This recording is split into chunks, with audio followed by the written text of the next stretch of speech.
I try to play a variety of different songs because I know we have different people for different moods. And I know I played for the oldies, I played for the youngies, I played for the boomers. I know you all heard a bit of what you want to listen to. So I thank you guys always for joining us on the platform. Thank you to each and every one of you. You guys are always, always, always amazing. Thank you guys. All right. We don't show again. You see this last song I played. Many people have met them. This song sounds like somebody's voice. Yes, it is N6's voice. It is N6 song. That song, many things don't they scatter my soul. That song came after 7 years of experiencing Buhari. The Buhari torture. My brother, the inspiration just knocked my brother. Just enter studio, go jam up. Many people plan out to jump out because this past 7 years, the past 8 years has been it has been hell on earth. It has been hell on earth. But before we jump into the conversation of today, today's space promises to be one more enlightening conversation. One more, a space that I want to hear people's experience. A space I would love us to build on reality. People coming up to speak their experience over the past 8 years because as we do on this platform, it is a platform that we always know we have a whole lot of dignitaries coming on the platform. A whole lot of international observers will be here listening. Let them hear first-hand stories because most times it's like these people just don't like this APC. These people just don't like these people, and probably it's just three of us, or four of us, or 10 of us, or 100 of us are going to speak at the end of this space, re-echoing stuff, and same talking points. But it is important you guys come out here today and say this because this is a recorded space. There's a reason why our spaces are recorded because for future references, people can always reference our space and say, go to this particular episode of the Vawulence space, and you will hear Nigerians speak real life, real issues on how they rated this administration, not what Festus came and told you, not what FFK is telling you, not what the media is telling you, what real Nigerians on ground in Nigeria and in diaspora, we are rating this government today. So this topic today is a very important one for us, and we'll be discussing it today. So, before I jump up into the conversation today, I want to thank my brothers N6, Zos, Jimmy. I see you. Thank you guys for joining us. Please, guys, I say reach out to Otumba for us. Otumba is under the weather. I think he's getting better. Hopefully, he'll be back with us here next week. Thank you guys to all our respondents, all our blue tickers. I don't know how to start calling names in the beginning of the space. If not, I'll start calling your names. If I call your names now, space not going to end. So probably Jimmy comes in. Jimmy, we appreciate you all. But you guys know yourselves. I appreciate and love each and every one of you for joining us on the platform today. Thank you. All right, guys, before we start the service today, I always say this. Have you paid your tithe and offering? Have you given the Church of Vawulence your Saturday tithe and offering? If you haven't, then you're doing it wrong.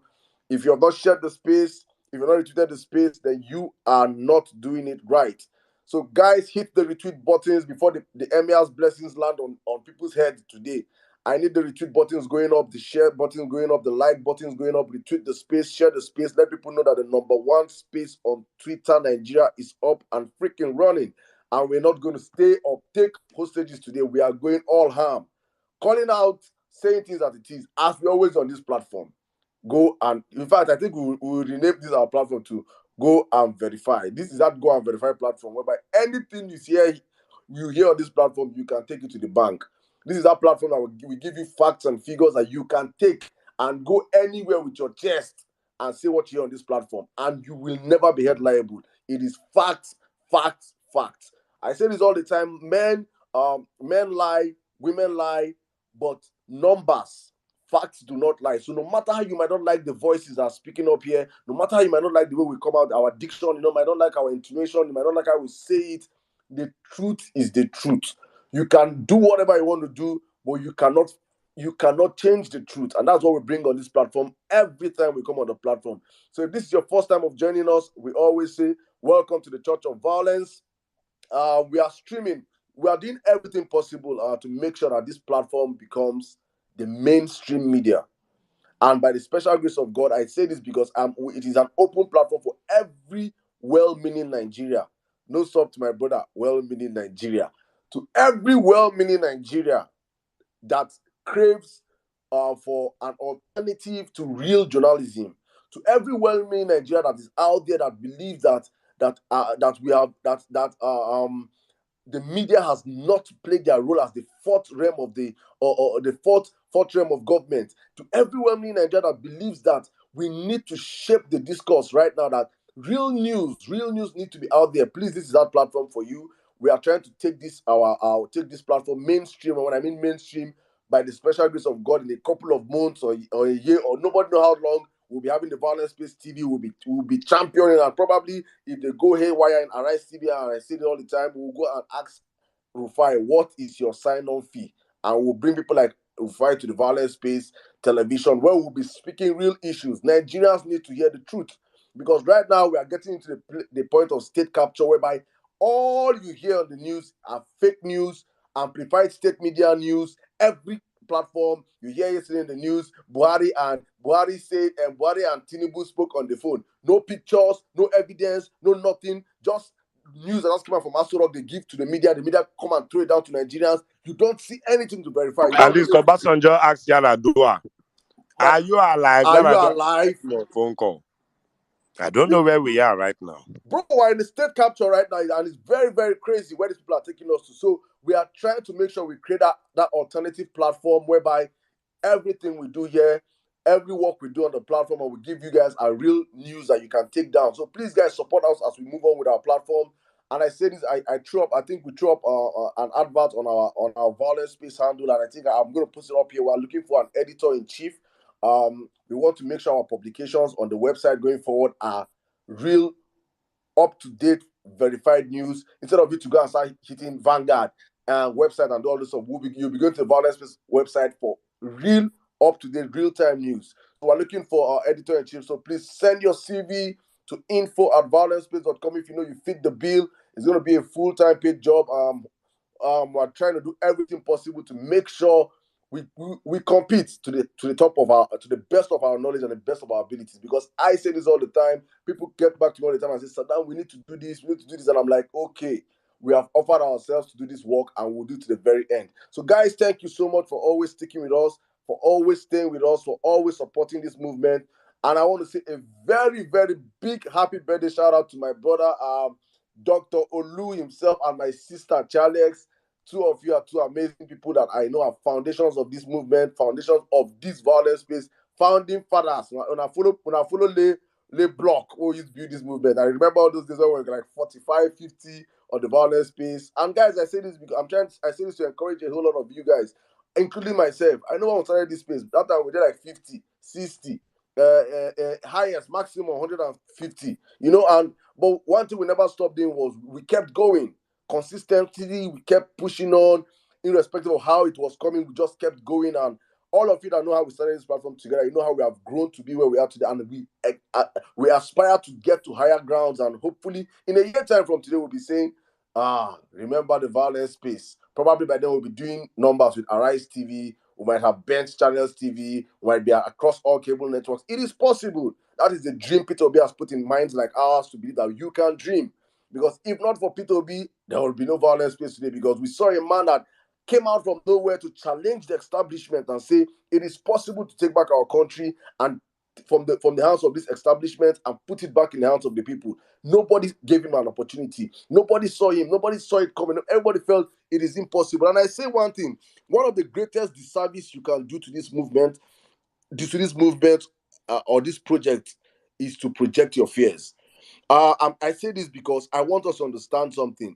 For over 10 months, we have fought projections from outside forces. We have fought projections from outside forces. Some people that say it was not possible, it could never be possible. To people like Dele Momodu, that the moment Peter Obi jumped from PDP to LP, he went on TV and started laughing. The first problem Peter Obi is going to have is going to be to fund LP. That the day when he left LP, as they told him there was no money, his first 10 million, his legs started shaking. If you guys can remember that tape, that was Dele Momodu projecting his fears on Peter and projecting his fear on the movement, that it was not possible because he did not see it coming to pass. But we and many of us we saw this stuff, we stood on this stuff, even when we could not see any leeway, we could not see any headway, we just believed that it's possible. And we did that, and we sustained it for 10 months, and we won that elections.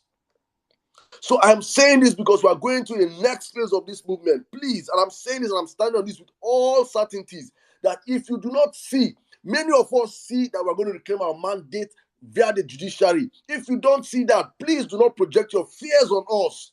We are going to come after you. We are going to fight you. I don't fucking care where you stand on this movement. I'm going to fight you.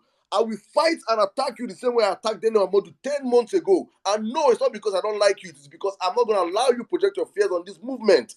Keep your fucking fears in your pocket or in your chest. Do not bring it out here for us, please. 10 months ago, many of us are acting today the same way Daniel Amodu was acting 10 months ago. Same way Ekweremadu was acting 10 months ago. Same way Soludo was acting a few months ago. Father Mbaka, I can name names of people that said it was never possible. And if we had followed those people because they were big voices, loud voices, experienced voices, they have been on this table before, we will not be here today. But we said no. We fought back. So please and please, I'm saying this all the time. I say this with my whole chest.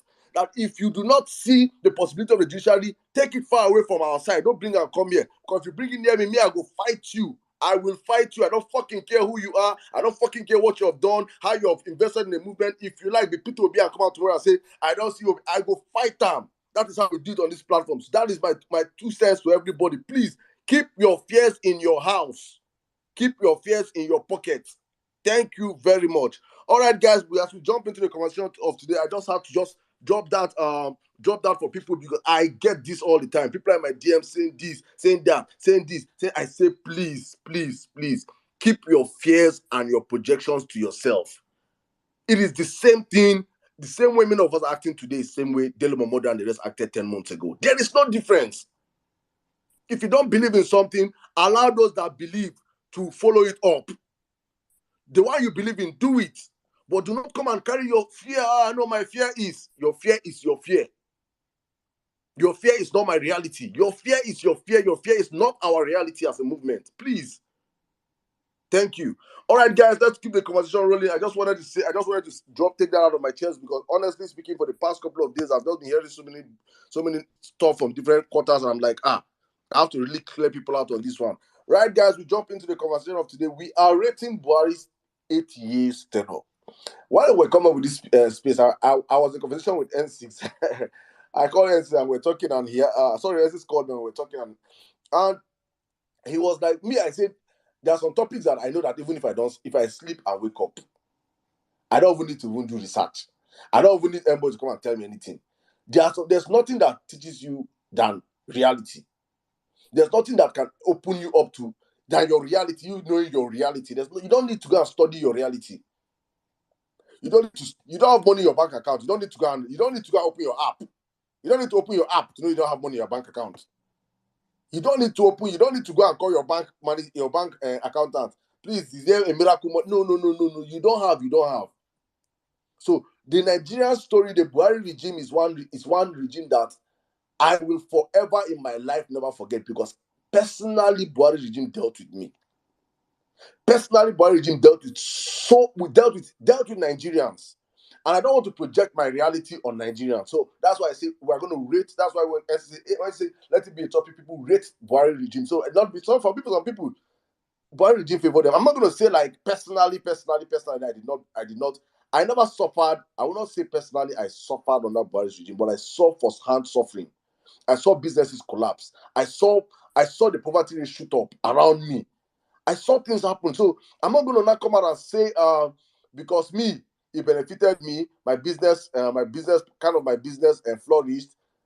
Then that means Buhari was a pass mark. It was my business flourishing was the hard work people like me and people around me put into making the business flourish. Not because the government was favorable to us. Not because the government created conditions that made businesses favorable to us. No, it was because hardworking Nigerians stood up and said, no, whatever the matter is, we will survive. And I made a tweet yesterday and I said something because I was just thinking out loud yesterday and I was saying, and I was looking down Nigerian history, trying to juxtapose regimes to regimes. I was just juxtaposing regimes. I was just adding up different back-to-back our history, the welfare condition of Nigerians across every point in time in the country, from the First Republic to the Second Republic, to where we are today, to our first democracy under Shagari, to where we are today. And I kept checking the life conditions of Nigerians to where we are today. It has not been known Nigerians suffer the way we are suffering today. And I now made up a tweet yesterday. I'm sure many of you saw the tweet I made yesterday.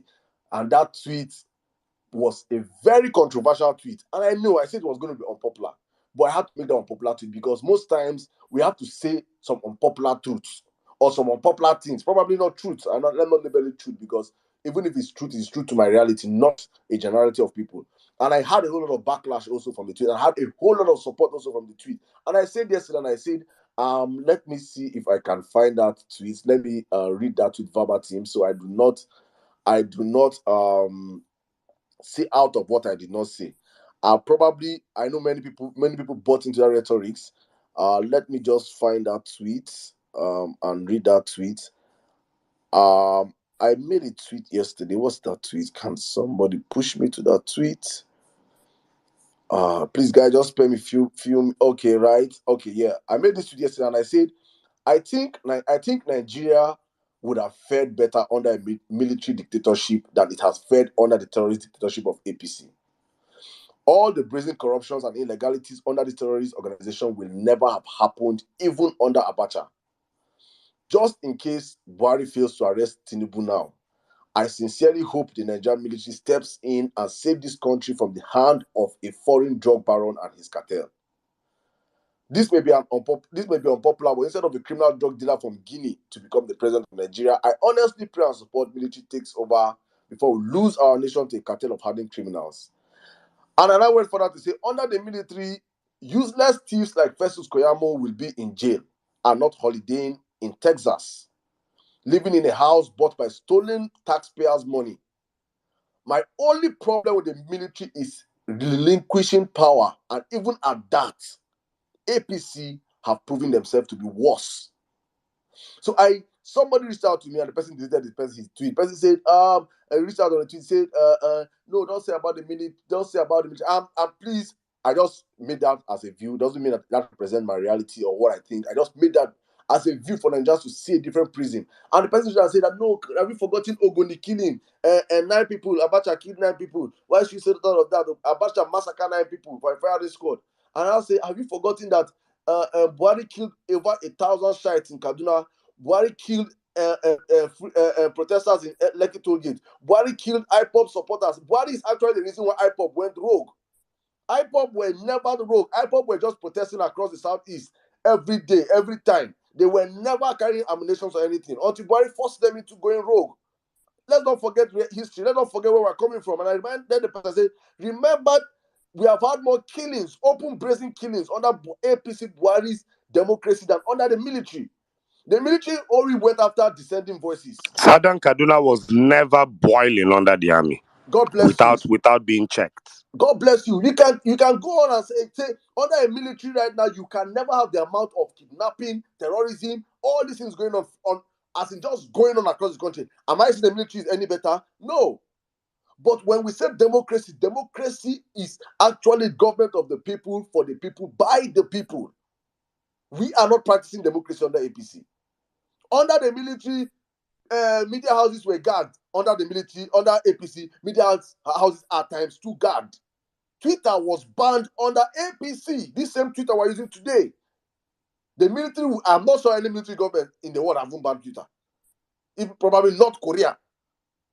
That is how bad it has been under APC. So it is not, the problem is that many people say, no, people have forgotten. The only people that ran under the military, were politicians.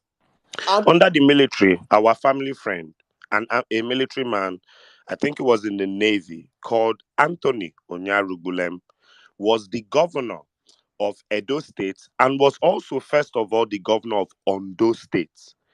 An Igbo man was governor of Ondo and Edo states. There was no tribalism. There was no fight. But today, if Anthony Onyarugule wants to become democratic governor of Ondo State or Edo State, somebody will tell him that he should carry his nylon bag and go where he's coming from, as if he didn't serve Nigeria. Under the military, administrators of states were not from that state, and there was no problem. But under democracy, somebody from Lagos cannot run in Lagos because his mother is not Yoruba. Continue. They bro, play. thank you. Understand? So I had to think it out. I was like, look, I'm looking deeply and I'm wondering, the military. It's the set of same people that had the newspapers that made the military look like evils and everything are the same criminals right now that are in democracy and are stifling voices of people. Dele Alake and the rest are shouting today. Were editors across media houses during the military that were shouting. Look at Tinubu. Tinubu has held Lagos State hostage for 24 years. Is that not worse than the? Is that not how they painted Igbo people? Worse? Painted Igbo people in a time there was no social media. Nigerians went to war with their fellow kinsmen, tribesmen, nation men, and murdered 4 million of them because of these same demons with their media. Is this not what they tried to do after election? If there was no Twitter where we could fight back every evil opinion that they put out, is this not how after this election, everywhere would have been burning? Everywhere Igbos for don they run, they go by now. It's my brother, see, honestly speaking, it's the same playbook because it's the same evil men. They don't know anything else. Same playbook: tribalism, bigotry, divide and rule. Another person now told me that under the military, the middle of military people, there's still corruption. I say yes, there's no regime that there's no corruption, but the difference that the military, your corruption will be coded. How many would even have access to be corrupt? Unlike now, that is free for all. This one is a minister of sports that has done nothing. Under this APC, God have mercy. Because I'm just remembering so many things. Under APC government, our sportsmen, a Japanese paid money. A Japanese paid money for our sportsmen in Olympics. Have we forgotten? Under APC government, a Japanese had to pay cost of sales kits for basketballers. Under APC government, then a minister of sports under this APC government is budgeting 24 billion naira. Few months to the handover to renovate the stadium in Lagos. Look at the brazen corruption under APC government. Even if you Abacha, all the Abacha loots that were returned, APC have relooted it. All the loot of Abacha that have been returned, APC have relooted all. So I can say it with my chest that even the worst military administration, add 10 of them together, add 10, comprise them together. If you check what they did for the country, it is far, far better than what APC has done for Nigerians. Ask APC members, what have you done for Nigeria? We build road. We built 3 bridges in 8 years. In 8 years of sending Nigeria to recession, it took you 6 months to appoint Minister Buhari. 6 good months to appoint minister. Who did you appoint? Ngige. With 7 dead people. Fashola. Aregbesola, Buratai, Kemi. All the same people that we know that were with you on the campaign trail, like Muhammad and the rest. Same people that were with you. It took you 6 months for you to find out that they are capable or not capable. And in that 6 months, Nigeria sunk into recession, sunk into debt, sunk into so many things. You now appointed yourself Minister of Petroleum. In 8 years of Buhari's being a Minister of Petroleum, not one refinery did he bring back to life. Not one. 8 years. 8 good years. Should I go about the ASU strikes? In 8 years, ASU was on strike for 2 years. If you add in cumulative, if you accumulate all the months ASU spent on strike, in 8 years, 2 freaking years, higher institution students were spent at home. 2 years of a young student's life. All of a sudden, many of our boys are doing Yahoo. Our girls are into prostitution under APC. Now, runs girls, our girls are turning to runs girls under APC. School now scam under APC. You fucking bastardize education in this country. You have emboldened corruption, emboldened criminality, emboldened massacre, emboldened kidnapping, inflation. You banned crypto. What did you do? At the point in time, Nigerians started saying, okay, this economy down hard. I started seeing before the Twitter ban. If you're on Twitter before the Twitter ban, you remember Twitter was like a mini shop for Nigerians. Nigerians were always selling their goods. Young girls were advertising. I knew so many vendors then. Selling clothes, selling hairs, selling shoes, selling this, selling that on Twitter. If you remember, you know what I'm saying. Then all of a sudden, APC came in and banned Twitter. There was one young girl called Dami or something that used to do Twitter marketplace. Then go they retweet my hustle, all those kind of things. That time, if I want to buy anything, I go just go that girl page order am, because I know that girl don't do the due diligence on the vendor. As they destroyed this, so many businesses never came back after that. Never came back, my brother. Never came back. So many businesses collapsed and never came back again. ABC fucked this country up. And there is no reason, and there's no reason why that party deserves a second term. And rightfully so, Nigerians rejected them in the ballot. It took a criminal act, a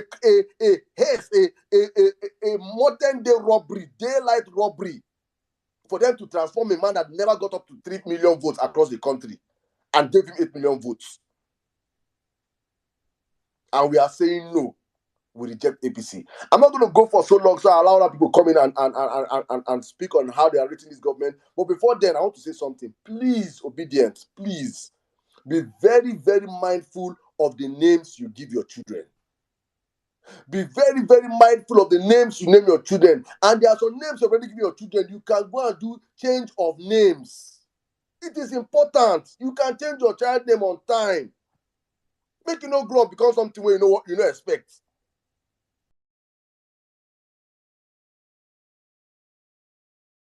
Festus. How can you born your child and name your child Festus? You don't see Festus Kiamo. You don't see Festus Okoye. The two of the most notorious people right now are dealing with in Nigeria are Festus. The one that the lying machine of INEC. The lying machine of INEC, Festus Okoye. I don't even break down his story. I'm happy with that. There. His neighbors in Kaduna that have come here. I should not be laughing at his audio, but I now understand why. See, God is a just God. If you know what God has done to this man personally, God has punished him to his last descendants. God don't punish that man called Festus Okoye to his last descendants. If you know him personally, you know what I'm saying. I'm not going to expose him. But God has dealt with that one. So you see, when you see him on television lying up and down, he's fighting his demons. But please, before I yield the mic, be careful of the names you give your children. Imagine a Festus that has not won any case. If you look at Festus Keyamo, with all his years of practice and everything, that Festus has no business. Festus has no known business that you can point out and say this is Festus' work, apart from being a charge and bail lawyer that has lost all his cases. He won only two cases for EFCC in over 4 years or 5 years of being the lead prosecutor for EFCC. He lost all the other cases. So where did Festus get the money that he spent over $300 and something thousand to buy a house in Texas? And I dare say that is one of his many houses.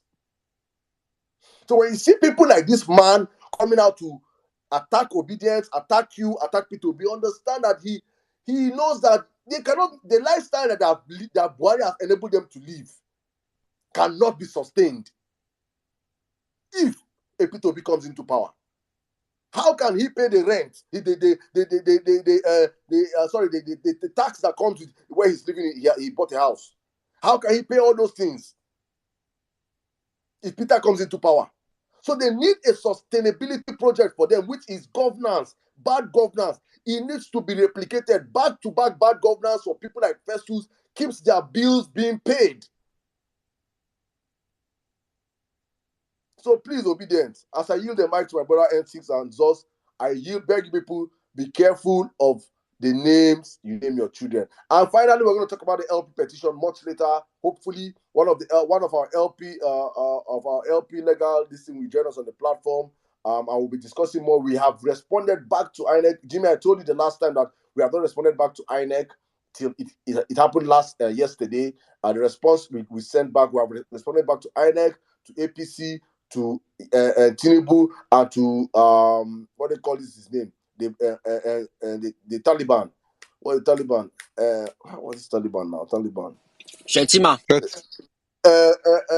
Bin Shetima.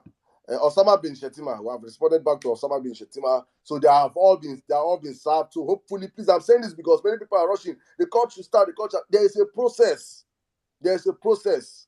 Please, you cannot jump guns. You cannot jump from primary school to university because you're too brilliant.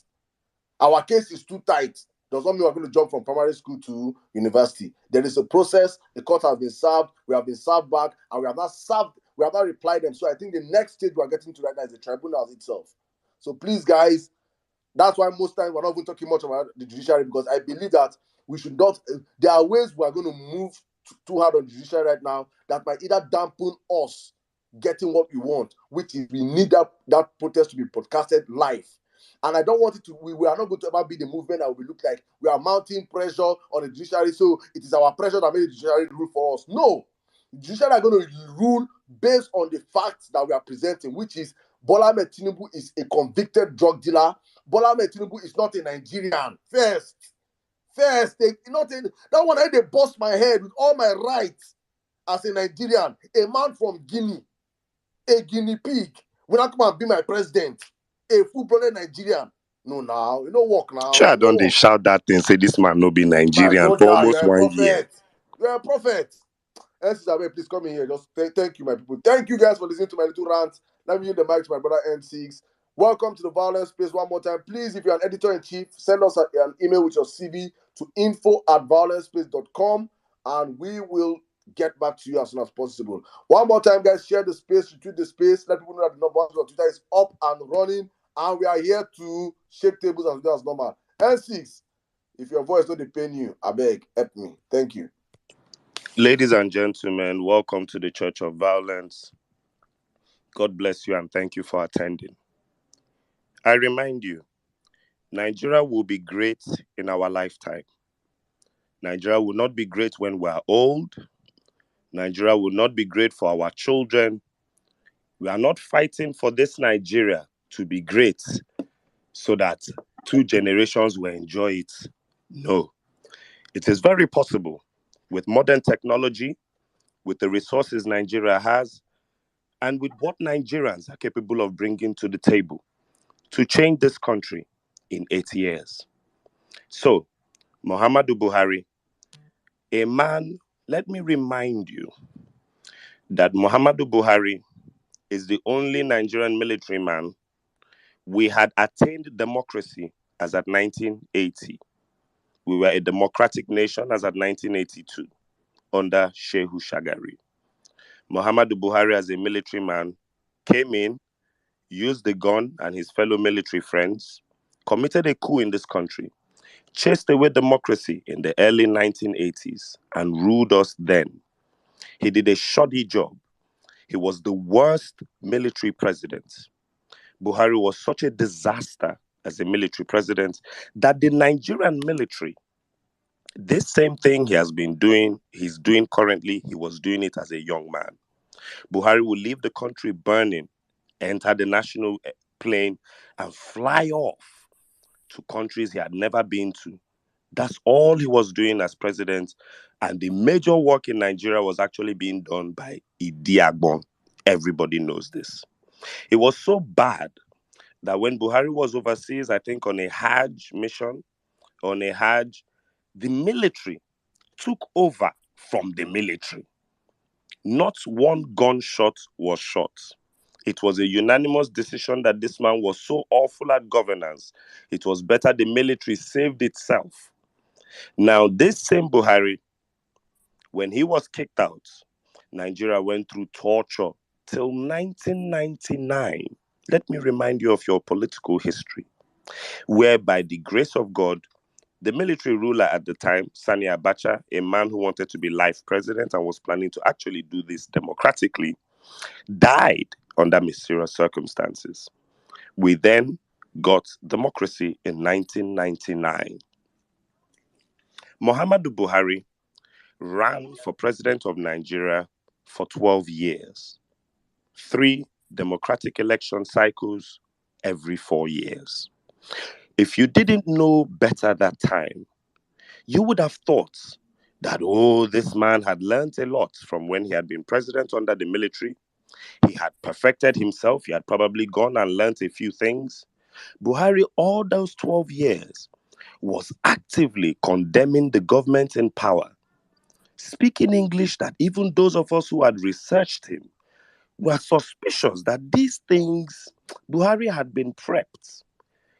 Buhari would talk on issues In the oil and gas industry, where the PDP government was failing at the time, Buhari would give bright ideas on security and how to secure the nation, where the PDP was failing at the time. Buhari had all the ideas on how to fight corruption, especially where the PDP was failing at the time. So I don't blame Nigerians who voted for Buhari in 2015, when a man for 12 years kept fighting to be president and talking like he knew what he was doing. It was okay to say, hey, let's try this fellow. It turned out to be lies. Muhammadu Buhari was a liar. He was corrupt. He was a criminal. He was a thief. He had zero plans for Nigeria. He had no plans for Nigeria's unity. He had all the brilliant ideas he spoke about before he came into government. He did not implement one. Please bear this in mind. It is worthy of record.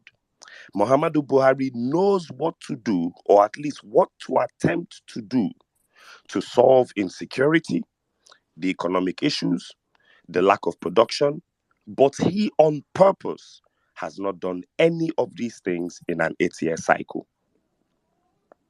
At the end of the 8 years, Muhammadu Buhari had the guts, the effrontery, the audacity to talk to Nigerians and tell us to just forgive him and forget about it.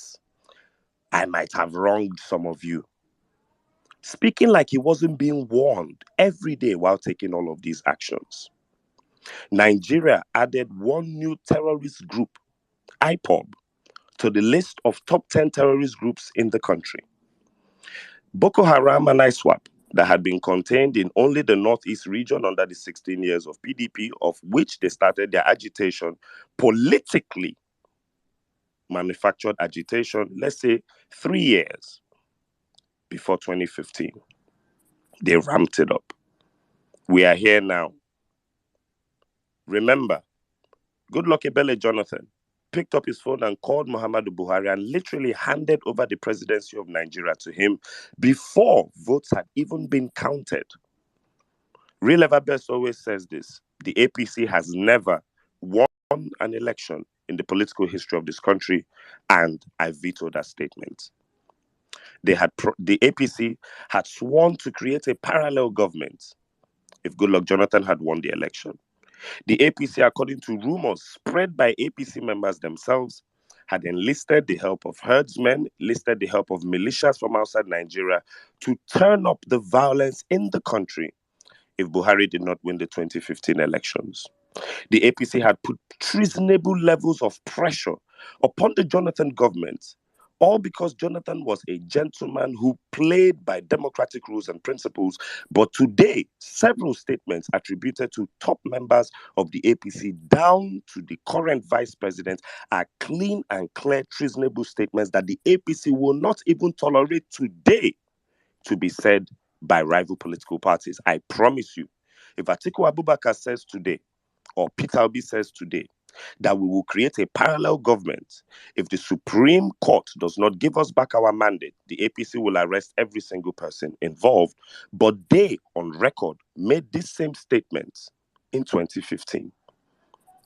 Buhari's 8 years have been 8 years of woe, 8 years of suffering, 8 years of indifference, 8 years of wickedness, 8 years of absolute madness, 8 years of raping the Nigerian economy, 8 years of lies, 8 years of gaslighting, 8 years of absolute irresponsibility with power, 8 years of travesty, 8 years of murder, massacre, and mayhem.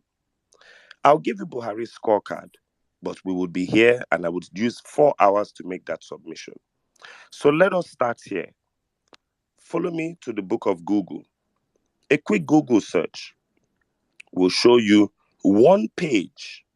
This page is from thecable.ng. Now, what is funny about this post I'm going to send to you to read now is that this post came out in 2019. It came out in 2019. But as of 2019, there is a post titled 62 Failed 2015 Election Campaign Promises of Muhammadu Buhari and the APC. As at 2019, Buhari had failed on 62 promises he made to Nigerians as at 2015. A few of those failed promises, remember, this is 2019. A few of those failed promises include Buhari promised to ban all government officials from going abroad for medical treatments. He did not do anything on this issue. Matter of fact, when he first got into power, he disappeared for 6 months while conducting medical transplants in the UK. It took Nigerians going to the official Nigerian president's lodge in UK to protest. A protest that was engineered, promoted, pushed, and frontlined by Reno Omokiri, who now supports the APC and is fighting Peter Obi in 2015. That is one. Second promise. Buhari promised state and community police. He did not do this. Matter of fact, he further emboldened the Nigerian police in their effrontery and audacity for wickedness to the point that Nigerians protested for the first time in our history against the police in NSAS. 60 promise failed. Number 3. Buhari promised that public declaration of assets and liabilities will be done by all public officials. Till today, Buhari never published his assets, his liabilities, and neither did anybody in the APC from governor down to the lowest member of elective office. Number 4, Buhari promised to introduce a gender policy where he would offer 35% of his appointments to women. But Buhari reneged on this promise from day one. Out of 36 ministers that he used in forming his cabinet, Buhari named only 6 women. 6 is definitely not 35% of 36. He only named 6 women as ministers. But by 2015, Kemi Adeosun, he named these women as ministers in 2015. But Kemi Adeosun was forced to exit because she used a fake NYSC discharge certificate. And another of his ministers, Amina Al-Hassan, left her ministerial position to contest elections in Taraba State. Buhari did not replace those 2 women with two women. He replaced them with 2 men and scaled his ministers down to 4 women out of 36. Number 5. Buhari promised to create 3 million jobs per year. On the contrary, he pushed 20.9 million Nigerians into poverty in the 3rd quarter of 2018. Number 6, Buhari promised to revive Ajaokuta Steel Company. 8 years later, that company has not put out 1 ounce of steel. Number 7, Buhari promised to create a social welfare program where a minimum of 5,000 naira will be paid to 25 million of Nigeria's poorest and most vulnerable citizens. He never implemented that program. Rather, a sham version of that program, which was actually vote buying, was conducted by the current Vice President Oshibanjo, where he shared 5,000 naira to market people a few weeks to the 2019 elections. Buhari promised to build one of the fastest growing emerging economies in the world with a real GDP growth averaging 10%. He failed in this one and plunged Nigeria into 3 recessions and literally bankrupted the nation to the point that we currently owe 77 trillion naira in debt. Number 9, Buhari promised the generation, transmission, and distribution of at least 20,000 megawatts of electricity within 4 years and 50,000 megawatts of electricity within 8 to 10 years. As I speak to you, Nigeria is barely operating at 3,000 megawatts for a country with 220 million people. At number 10, Buhari promised an empowerment scheme to employ 740,000 graduates across the 36 states every year. That scheme is an absolute failure. Today, it's not even spoken about. And these are just 10 out of 62 failed promises of Muhammadu Buhari as at 2019. I would also remind you that it is worthy of note that Nigeria's situation got so bad that in the year 2016, a Japanese surgeon paid 390,000 United States dollars to the Nigerian football team for them to be able to travel to the Rio Olympics. The Japanese surgeon who gifted the Nigerian Olympic football team nearly $400,000 said that he would have still have given them the money even if they did not win a medal. If you wonder how people like Jeffrey Gotterman love Nigeria so much. I want to make you understand that a surgeon in Japan that we had never heard about was such a huge fan of the Nigerian football team that he read that we could not, as a nation, afford to send our team for the competition, and he sent them 400. APC don't rub shit for our face. Hold on. The Kai. Japanese surgeon's name is Kazuya Takasu, and I'm reading live from CNN. He said he was so taken with the spirit of the Nigerian side that he had already planned to give each player and delegate $10,000 even if they failed to win a medal in Rio. This was how much he had always loved Nigeria, the Nigerian football team, and Nigerian footballers in general. He told CNN, "I didn't tell anybody. I did not want to diminish their morale, and I told them if I told them you have to win." Takasu said he wept after Nigeria could not make it. The plastic surgeon said he was impressed by our resilience despite being stranded at the airport in Atlanta due to inadequate transport operations. The Nigerian team, due to the help of this surgeon and his $390,000, managed to arrive in Rio just 7 hours before their opening match in Japan, which they won 5-4, which the surgeon said drove him to tears. After the players received their medals, Takasu presented 2 checks amounting to $390,000 to the coach and to the captain Samson Siasia and Mikel John Obi. "I've always wanted to help people who are bravely trying their best without any support." Now, Takasu took to Twitter to promise he would reward the Nigerian team after hearing about our payment woes under the APC administration, said CNN. Nigeria's coach Siasia at the time was owed 5 months' salary, and the players threatened not to take part in the quarterfinals after wranglings over allowances with the Nigerian government and the Nigerian Football Federation. The surgeon was pushed to declare his support for the team and promised to give them $200,000 plus an extra $30,000 bonus to each player if they managed to win gold. The surgeon, who has been president of Japan's Society of Liposurgery, the surgeon had been president of Japan's Society of Liposuction Surgery since 1987, is known for his philanthropic acts. And this act stretched towards Nigeria. I would add a photo of his letter to the Nigerian government. Matter of fact, go to the Jumbotron right now. I managed to find oh, I love my personal assistant. I just posted the post from 2016 where the Japanese doctor Kazuya Takasu wrote, "To whom it may concern, I'm directed to certify that Dr. Kazuya Takasu, holder of Japanese standard passport number this is well known to the embassy and a supporter of the Nigerian national football team. Dr. Takasu is traveling to watch the bronze medal match between the Nigerian Olympic football team and the Honduras national team scheduled to hold on 28th August in Belo Horizonte, Brazil. He will make the following donations in check to the Nigerian team in Brazil as reward for his performance. Mr. Samson Siasia, team coach, $200,000. Mr. John Mikel Nchekube Obinna, team captain, $190,000. Kindly therefore accord to him any necessary assistance. Warm regards." That post, I dug it up from 2016.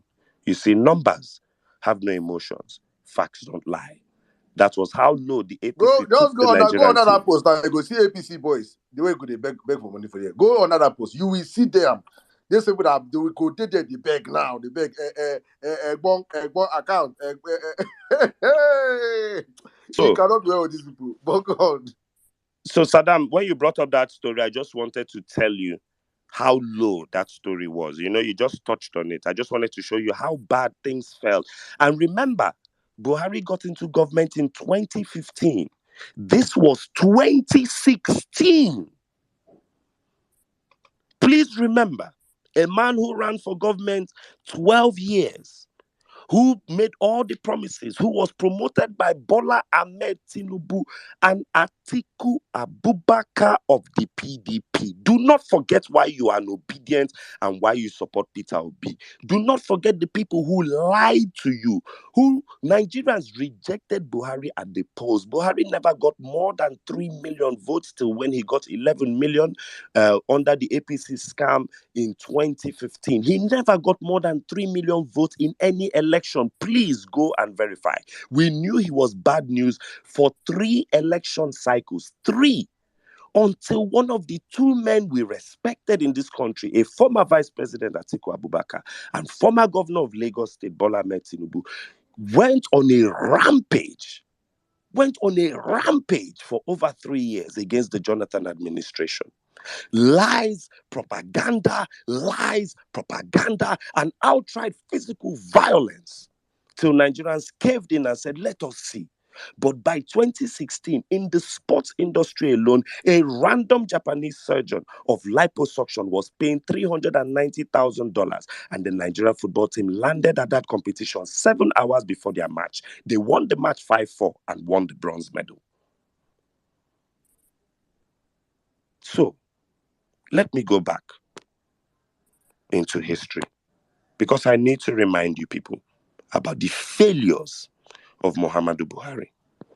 When Muhammadu Buhari got into office, Sahara Reporters, 2017, December 31st, some Nigerians expressed outrage over the inclusion of no fewer than 8 dead Nigerians on the list of appointments into the governing boards of agencies and parastatals, describing the gaffe as a reflection of how the APC-led government would administer the country. This was 2 years into Buhari's tenure. Buhari finally created a list of ministers, and there were 8 dead names on it. If you want to laugh with me, let me laugh with you. The person who brought this story up was a man who was the former Minister of Aviation called Femi Fani-Kayode.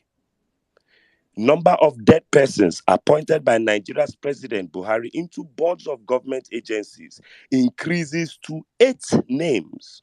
Google this yourself, Sahara Reporters from 2017. A former Minister of Aviation, Femi Fani-Kayode, queried the rationale behind this error. Femi Fani-Kayode told Nigerians to push Buhari and ask him, you just appointed a man called Donald Ubaja as a member of the Consumer Protection Council. You also appointed another man called Chris Utovas as a member of the Nigerian Institute of Social and Economic Research. What is it with you, Buhari, and the dead? Is it some type of fetish, or is it a manifestation of your love and practice for cospocracy? Cospocracy is having sex with dead people. Femi Fani-Kayode queried Muhammadu Buhari.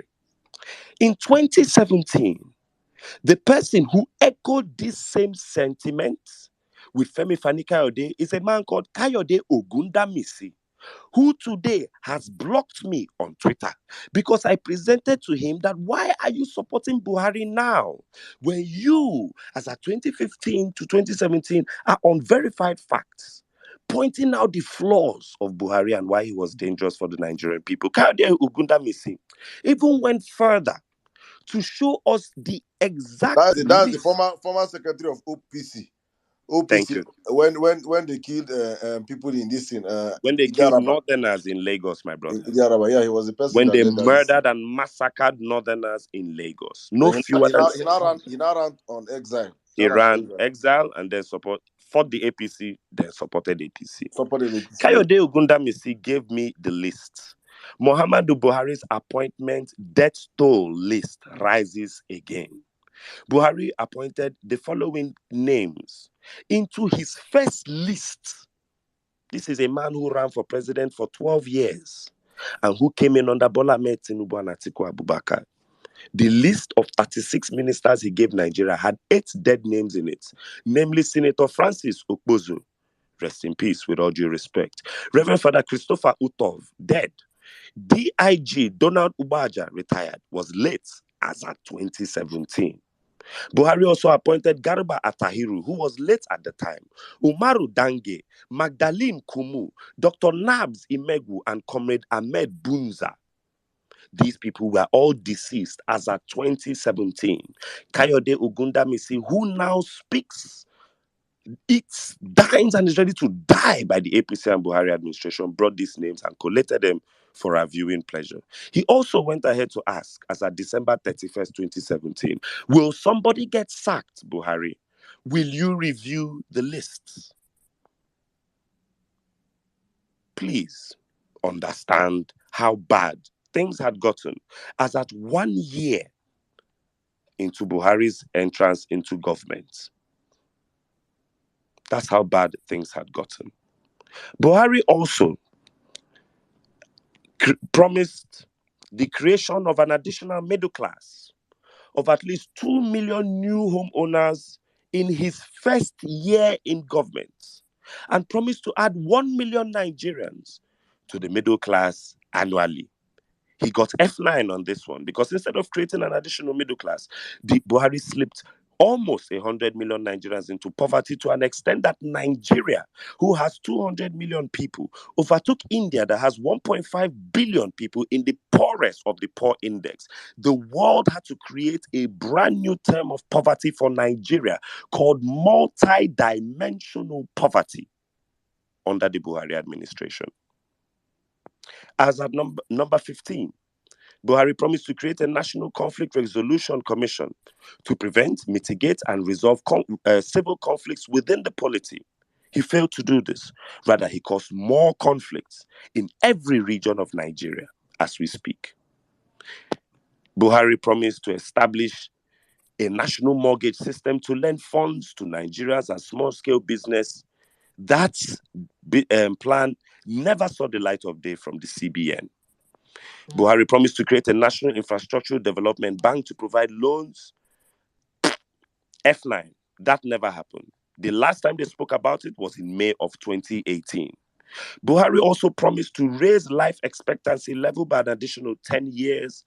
There is no indication that life expectancy improved in Nigeria. Matter of fact, more people have died by poverty, hunger, and poor healthcare delivery in Nigeria. Look, we can choose to deceive ourselves. You can see them trying to gaslight the Buhari administration. He built a bridge in the East in 8 years, but gave us a terrorist group in the top 10 terrorist groups in the world. And rather, he didn't build a bridge and gave us peace. Look, Nigerians, I love you all. I will come back to Festus Keyamo and the LP petitions. This is my rating of the Buhari administration. F9, failure, failure, failure, failure, failure in every aspect of governance, from the economy to security to unity of Nigerians across ethnic and religious divides, to the military, to the oil and gas industry, where he has reigned supreme as the Minister of Petroleum for 8 years, yet we did not build any refineries. We did not turn around and maintain any refineries. The Dangote refinery was not finished in Lagos, and we're still dancing around in circles. He had all the answers before he got into governance, but did not implement one. Go to Google and check for yourself. There are 62 failed campaign promises of Muhammadu Buhari as at 2019.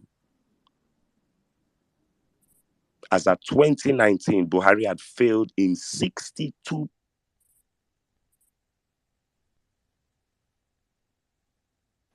And you tell Is it me? Hear me. And you tell me that Nigerians voted APC through all of this while going through a monetary crisis and a fuel dilemma, with the APC infighting amongst each other. You and I know that election was rigged, and we'll get our mandate back legally because we won it in a landslide. Thank you for listening to my lengthy rant. God bless you all. God bless the Federal Republic of Nigeria. A drug baron with no history, who lied about all his academic qualifications, who has no verifiable history, but the only history he has is a history of drug dealing and state capture, will never be president of Nigeria, because under the Nigerian constitution, he has failed in all the regards to have even have contested for that election in the first place. God bless you. Cheers. Thank you for coming to the Church of Violence. Thank you very much, my brother N6. Thank you. What a wonderful submission as usual. Thank you so much. I think I was like wondering if you ought to read the whole 62, because if you ought to read the whole 62, you just depress all of us here, because honestly, that's 60. I think we read most of the stuff during our pre-election season, and we had to go back and forth reminding Nigerians of what we have been through as a people. And one thing these people always use against us is that we forget so soon. We forget so soon that right now they're trying to revisit this abject failure called Buhari is trying to tell us that elections that we witnessed, the elections that we just saw, that was free and fair. That was free and fair. Meanwhile, it was free and fair. Meanwhile, our Adamawa Rek has been ordered to be arrested. It was free and fair, yet the Mba fellow who rigged his way into Enugu has a fake NYSC certificate that the NYSC has written officially to say this man, that is already perjury with 14 years. So congratulations to Chijoke Edoga in advance. This election was a sham. Yeah, Buhari himself knows it. saying that, Chijoke might join us. He might join us today. He might join us anytime today. Probably on the space. He reached out that he would love to come and say, share his gratitude to We all would of love the to welcome him. So hopefully, finger crossed, he might join us today. But Zos, you want to come in here, or if you are Zos, no vex for my submission, Baba. You know me, I go just drop my lenti, then I go sit back for the day. Zos, Zos, come in. After you come in, I have a short clip to play. But come in, my brother. Welcome. Good evening. Good evening, Saddam. Sizzle, I don't know what Sizzle wants anybody to stay on the violence space today again after he has broken down this thing. Listening to Sizzle's submission, it's just been very, very sad. It's been very sad because look at all the promises. Look at all the promises that this man made. Even before he became president, made so many promises. Came here, came into government, and next thing, he started denying that he was the one that made the promises. He either denied or he clearly failed to do anything regarding any of the promises that he made. It's really, really sad because, some people may argue, because me, I like to play the devil's advocate. Some people may argue that Buhari's government, they did well. When they came in, they started the TSA, Treasury Single Account, they started the whistleblower, they started this, they started that. But what happened after that was beyond anyone's imagination. I know some people would have, believed that he won't perform, but to perform this woefully, I'm sure only a few people, would have envisaged this sort of performance where all the indices, or rather the indices, all the indices that are used to qualify a government, Buhari failed in them. All. Any economist that is on this platform can confirm with me. Buhari failed in all the indices. Foreign policy. Our foreign policy today is in shambles. Buhari has failed in foreign policy, failed in governance, failed in... Look at our petroleum industry. NNPC is not remitting a single penny, a single pence, a single kobo. They haven't remitted anything in years. In years. Just do a Google search of NNPC remittance. And you will realize that where is all this money going to? People that were remitting tens and hundreds of millions of dollars before Buhari came into power, immediately he came, there was a sharp decline, very sharp decline in the remittance from NNPC. And today it is at zero. And the most painful part is everyone is just watching as if this man has done us jazz in this country, as if he has used one strong otumokpo to block our eyes, to dampen our spirit, that we cannot even come out and challenge this man. I'm not saying that we are not... Do you know how bad that... Zos, can you hear me? Do you know how bad that remittance thing is? The Nigerian National Petroleum Corporation deducted 525.71 billion naira from the Federation account as a shortfall for the importation of fuel subsidy in August of 2022. But as at that time, they had not remitted any funds to the Federation account for 8 straight months.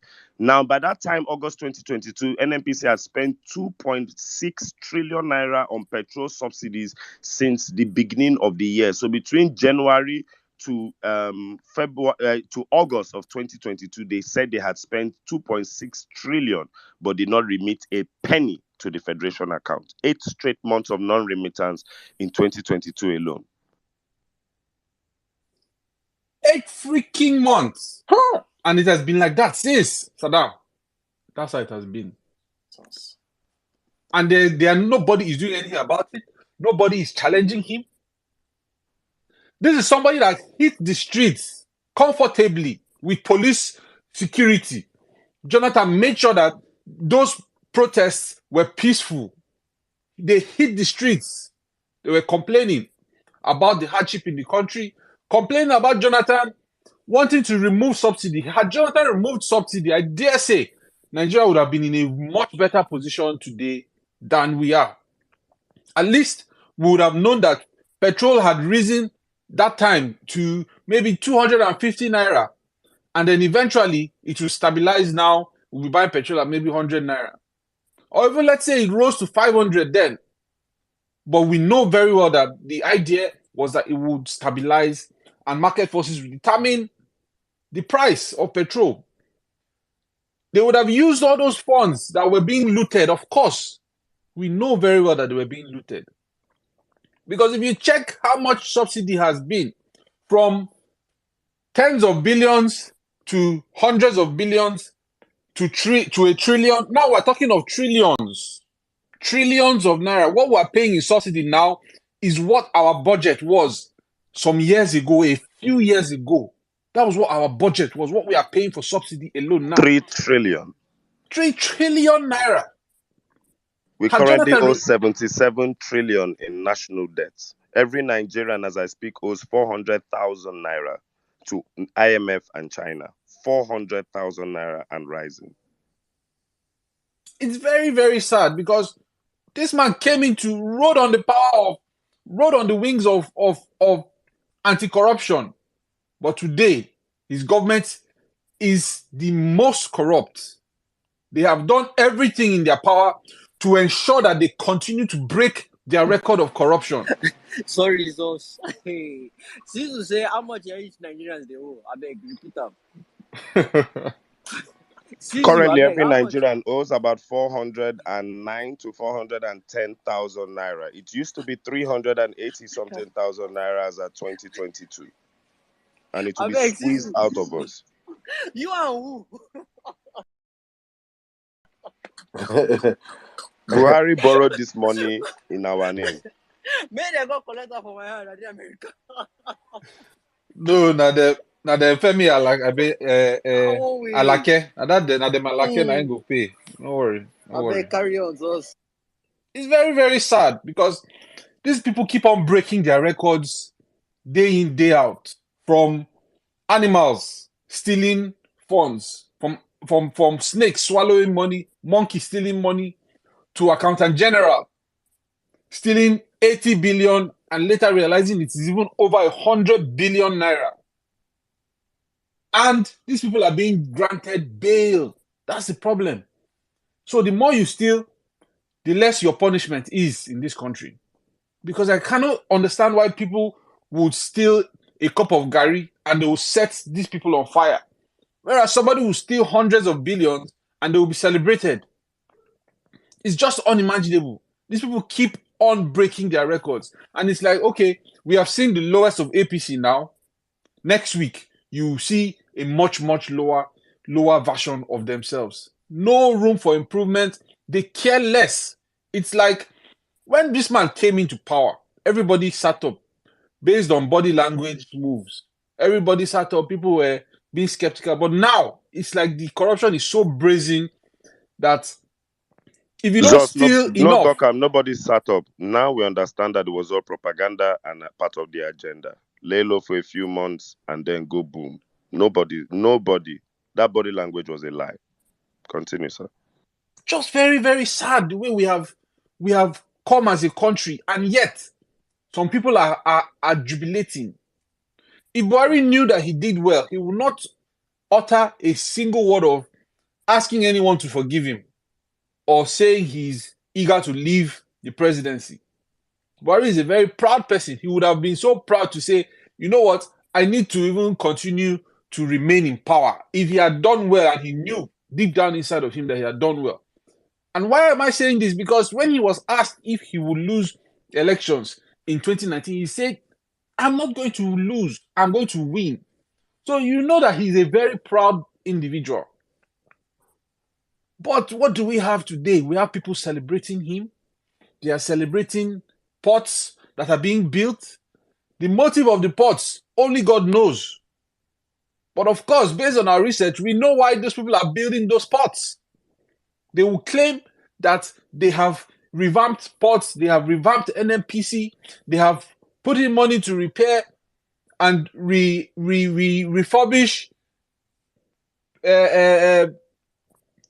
What's this thing called? I'm so angry, I can't even think straight. Refineries. They spend billions of dollars to repair refineries. Refineries are not producing any oil. They are not refining anything, but they are pumping in money. Better we have the military, where we had refineries that were working. We had dollar rates that were below 100 naira. Than we having a civilian government that dollar is at almost 800 to 900, and they are even happy and celebrating and saying it's the best thing that has happened since sliced bread, since Nigerian jollof rice, and whatever. It's unimaginable. It's unimaginable. It almost feels as if I'm in a trance or I'm sleeping and somebody should just come and wake me up. Because I can't imagine Jonathan selling fuel at 200, 300, and the streets will be calm this way. Because of what Jonathan wanted to do. Jonathan had plans to dislodge the corrupt government. He said the problem of Nigeria is not even corruption, it's stealing. How can somebody lay a pipeline in front of an army checkpoint and you lay it 9 kilometers? That's not even corruption anymore. Because corruption, you can decide to add 1 0 in a project, in a budget, add 1 or 2 zeros, and you are good. This one is stealing. It's avarice, my brother. Avarice. Extreme greed. Extreme. You're not even greedy. You are extremely greedy. It's just pathetic. But we have hope. There's so much hope, my brothers and my sisters. There is so much hope. And that hope lies in the person of Peter Obi. Because left to over 60, 70% of us on this violent space that are obedient, not the Ambadorians or the useless opposition called PDP, or those where they disguise the likes of the AACs and co. Not that the true obedience are on this space. Over 60, 70% would have hands off from Nigeria, would have had nothing to do with Nigeria 4 or 5 years ago, if not for inspires hope. And that's what we will continue to fight on his mandate. Buhari's administration failed 10 times over.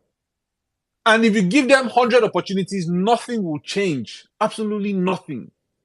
Absolutely nothing. We knew NFF had issues, but it wasn't as bad as somebody having to pay their tickets just for them to leave the airport. We know these things have been happening, but the magnitude, the scale at which it's happening now is just so alarming. We can't afford to have a country that we will call our home. If we keep on with this trajectory, nothing good will come out. Absolutely nothing. I said this in my last submission. Look at Sudan today. Sudan was not a haven. It was not a land filled with milk and honey. There were similar issues. Problems here and there, corruption. But today, there is a full-fledged civil war in Sudan. We cannot afford to have that in our country. our soldiers are dying the most. And you cannot hear it because they have gagged the media. They have said, don't talk about it. If you talk about it, you will be fined. I have not seen anything like that before. Growing up as a kid in Nigeria, at least we will hear there are riots here and there. These riots now have metamorphosed into what we have, or what we call terrorism. Yeah, it's the same riots, the same people that were sponsoring riots then in northern Nigeria. I dare say they're the ones that are still sponsoring terrorism now. But yet, people are celebrating this government. Even Tinubu himself has confirmed to us that Buhari government failed with F9.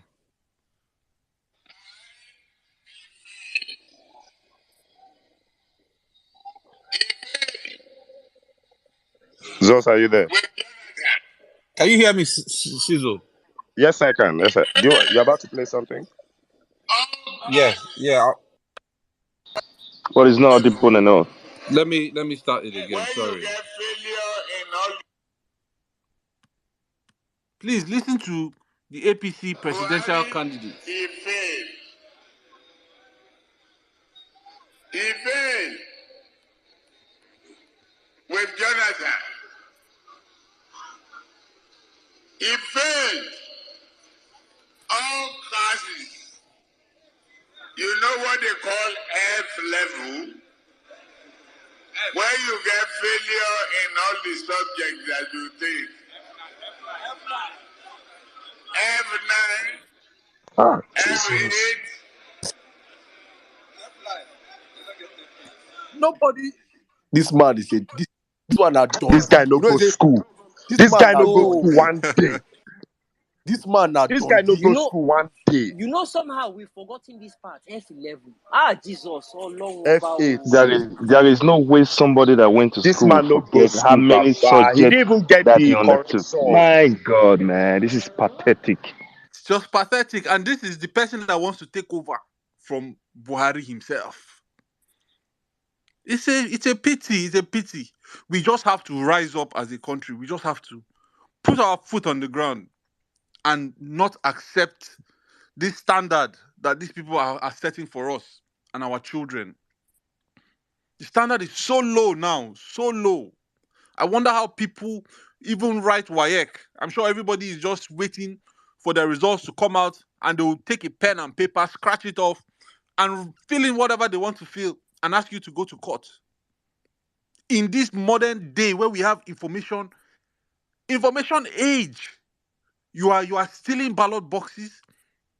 You are refusing to adhere to the rules, regulations, the laws of elections. It is too brazen. It is too brazen, and it's a pity, it's a shame. But we'll resist them. We are going to resist them. We are going to resist you people.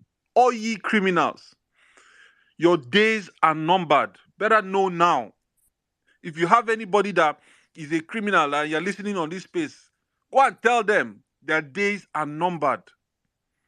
The way the days of Evans and all those people who were attacking Anambra were numbered is the same way that your days are numbered today, because somebody is coming. Our knight in shining armor is coming to rescue us, and that person is Peter Obi. My opinion, Buhari failed. He failed. F11. Failed in all subjects, all aspects of his governance: administration, security, agriculture. Lay it side by side with PDP and Jonathan, and even Yaradua. I don't want to talk about Yaradua because Yaradua was exceptional. You cannot even call Yaradua in any of these conversations. Leave Yaradua out because he's the only person that meant well for Nigeria, and he didn't just mean well for Nigeria. He did well for the country. May his soul rest in peace. But lay it side by side with Jonathan, who was a terrible president. Lay it side by side. You will see that Jonathan was an A student.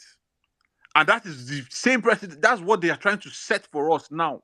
So when Buhari, when Tinubu comes in, we'll be looking back at Jonathan at Buhari's government and be saying, "Ha, Buhari did well, oh. Dollar 750, 800. Buhari, you try you." Because by then, dollar will be 6,000 naira, 7,000 naira to a dollar. And guess what? Nobody is going to care. They're going to be happy about it. They're going to be coming on our spaces and trying to gaslight us, trying to tell us that our red is blue and our pink is orange. We're never going to allow that happen. Tinubu is never going to be our president. And as for that criminal called Festus, all the Festuses in the house, no offense to you guys, but to those two criminals, Festus, especially the one who has house in that house. Do you know how much that house costs? If you use Naira exchange rate, CBN exchange rate, we're talking of 180 something million naira, or about 189 million naira. If you convert that with black market, how much? How much would that be? An ordinary minister? Ordinary minister? And that's the one that we know of, not the one that we are not aware of. Not the one that we're not aware of. But we're going to overcome. This is just a dark time in our history. We're going to overcome, and we'll make sure that we restore our mandate. Our mandate will be restored come before June 2023. Thank you very much for listening. Greetings to all the violence stars in the house. I see each and every one of you. I bring you love and light. Welcome to the violence space. I yield the mic, Saddam. All right, thank you very much, my brother. Thank you, Zos. Guys, please, as usual in the Church of Violence, if you have not paid your offering, you have not given your tithes today, I advise you do so. It is important. You retweet the space, you share the space, let people know that we are up and we are running, and we're discussing important issues today. And as we do on this platform always, we are very, very big on our topics. We stay on topics. We try to streamline our thoughts towards our topics. So please, you're free. You must not come up here and talk about the 3 topics. You can just pick one and focus on that one and use your next 4 or 5 minutes to drum it into that one. You must not discuss on all the topics so that you don't go shortening your submission. So please, if you feel like you want to read Buhari's administration for the next 5 minutes, feel free. If you want to do it in 2 minutes, discussing Festus Keyamo, feel free. How you feel, you do it. Please, but stay on topic for us here. It's very, very important we converse towards our topics. And also, the most important thing in this church today is that we have to continue to trend arrest Bola Tinubu now. Because it is not like, let it not be as if we have forgotten that he's from Guinea. That he's a man from Guinea. No, it is just important that we arrest Bola Tinubu now. We are telling the government, the failed government of Buhari that has done nothing. If there's only one thing they can do is to arrest this imposter. Bola Ahmed Tinubu is an imposter. He's not a Nigerian. It has been proven. God, the Guineans have come out to claim him and say, yes, the passport is real. It's for him to have a diplomatic passport alone for Guinea. So say this one is if you go to one village in Conakry right now, you might see his real father and his real mother with his real siblings and his relations, probably taking sniffing white. But he's not a Nigerian. He's not a Lagosian. Please. So please, as we move this discussion, we are saying it with our chest. Everybody, please, a couple of tweets. Arrest Bola Tinubu now. All our big handles, please create for us hashtags. Create for us tweets, please, with hashtag arrest Bola Tinubu now and broadcast PEPT live. We're trying to make sure that the PEPT is being broadcasted live. And we're trying to make sure that tribunal, every Nigerian watch that tribunal from the comfort of their homes. You don't need to be. We're going to flood the court houses that day with sensible obedience. At the same time, those that cannot make it to the courthouses should be able to watch it from their homes. We're putting the judiciary on trial. Let it be an open trial. Let Bola Ahmed Tinubu come and explain to Nigerians how, after forfeiting $460,000 in 1993 as a convicted drug baron, he now wants to become our next president. Let him come and explain to us how he won Port Harcourt, how Obia or local government gave him 80,000 votes. How? We want to hear all these things live on television. We want to see it happen live.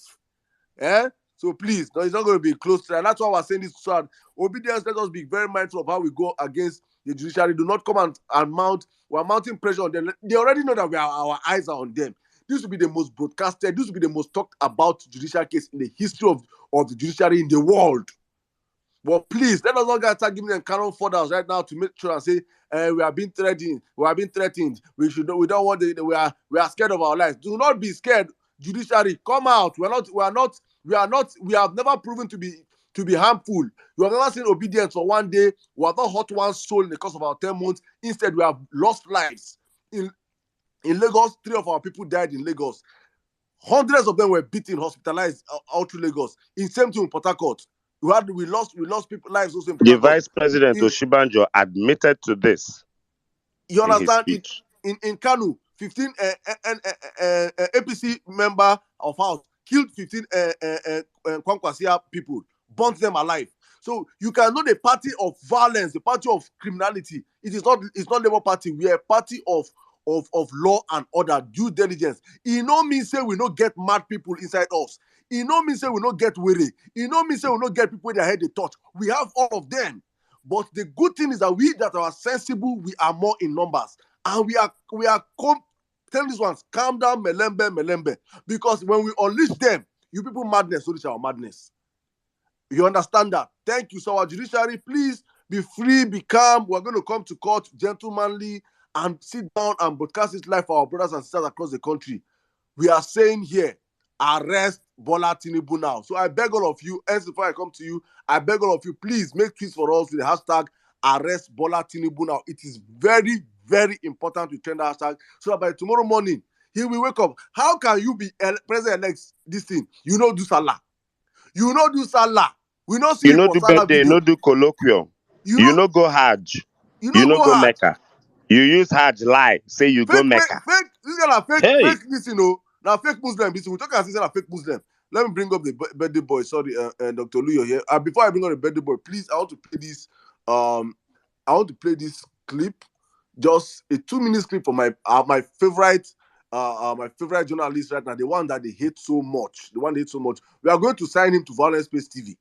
If they do anyhow, we arrest TV. By next year, when we are out and running, Vawulence Space TV, he will be our main listing. Him and people like Sizu, they'll be running the things for us. So please, guys, spare me 2 minutes and listen to my man. We get some people where they talk say make I be Minister of Information for comment section. Yes, now What's going on? Why are you people having a whole discussion about me as Minister of Information? What's going on here? You go suffer. If other people we go suffer. If now no be under that, if you work under that, if na Peter, I no collect. You go suffer. Please, spare me 2 minutes, please, guys. Let's go. Oh, please, for the love of mercy, I'd like to comment on the story I commented on. Let us see the truth always in this country. The truth will make you free. I'm seeing this attempt to push an agenda that this election was free and fair. It was anything short of it. It is an election where a state broadcaster sponsored an electoral coup with Benani reading a public address of an election that has not been completed, and today NBC has not found them. Is that a free and fair election? An election where only Jennifer's crime in Surulere was because she wanted to vote and she was stabbed in the face, but she still votes with blood dripping? With all the people killed and maimed hurt in Lagos? With all the people killed all over the country?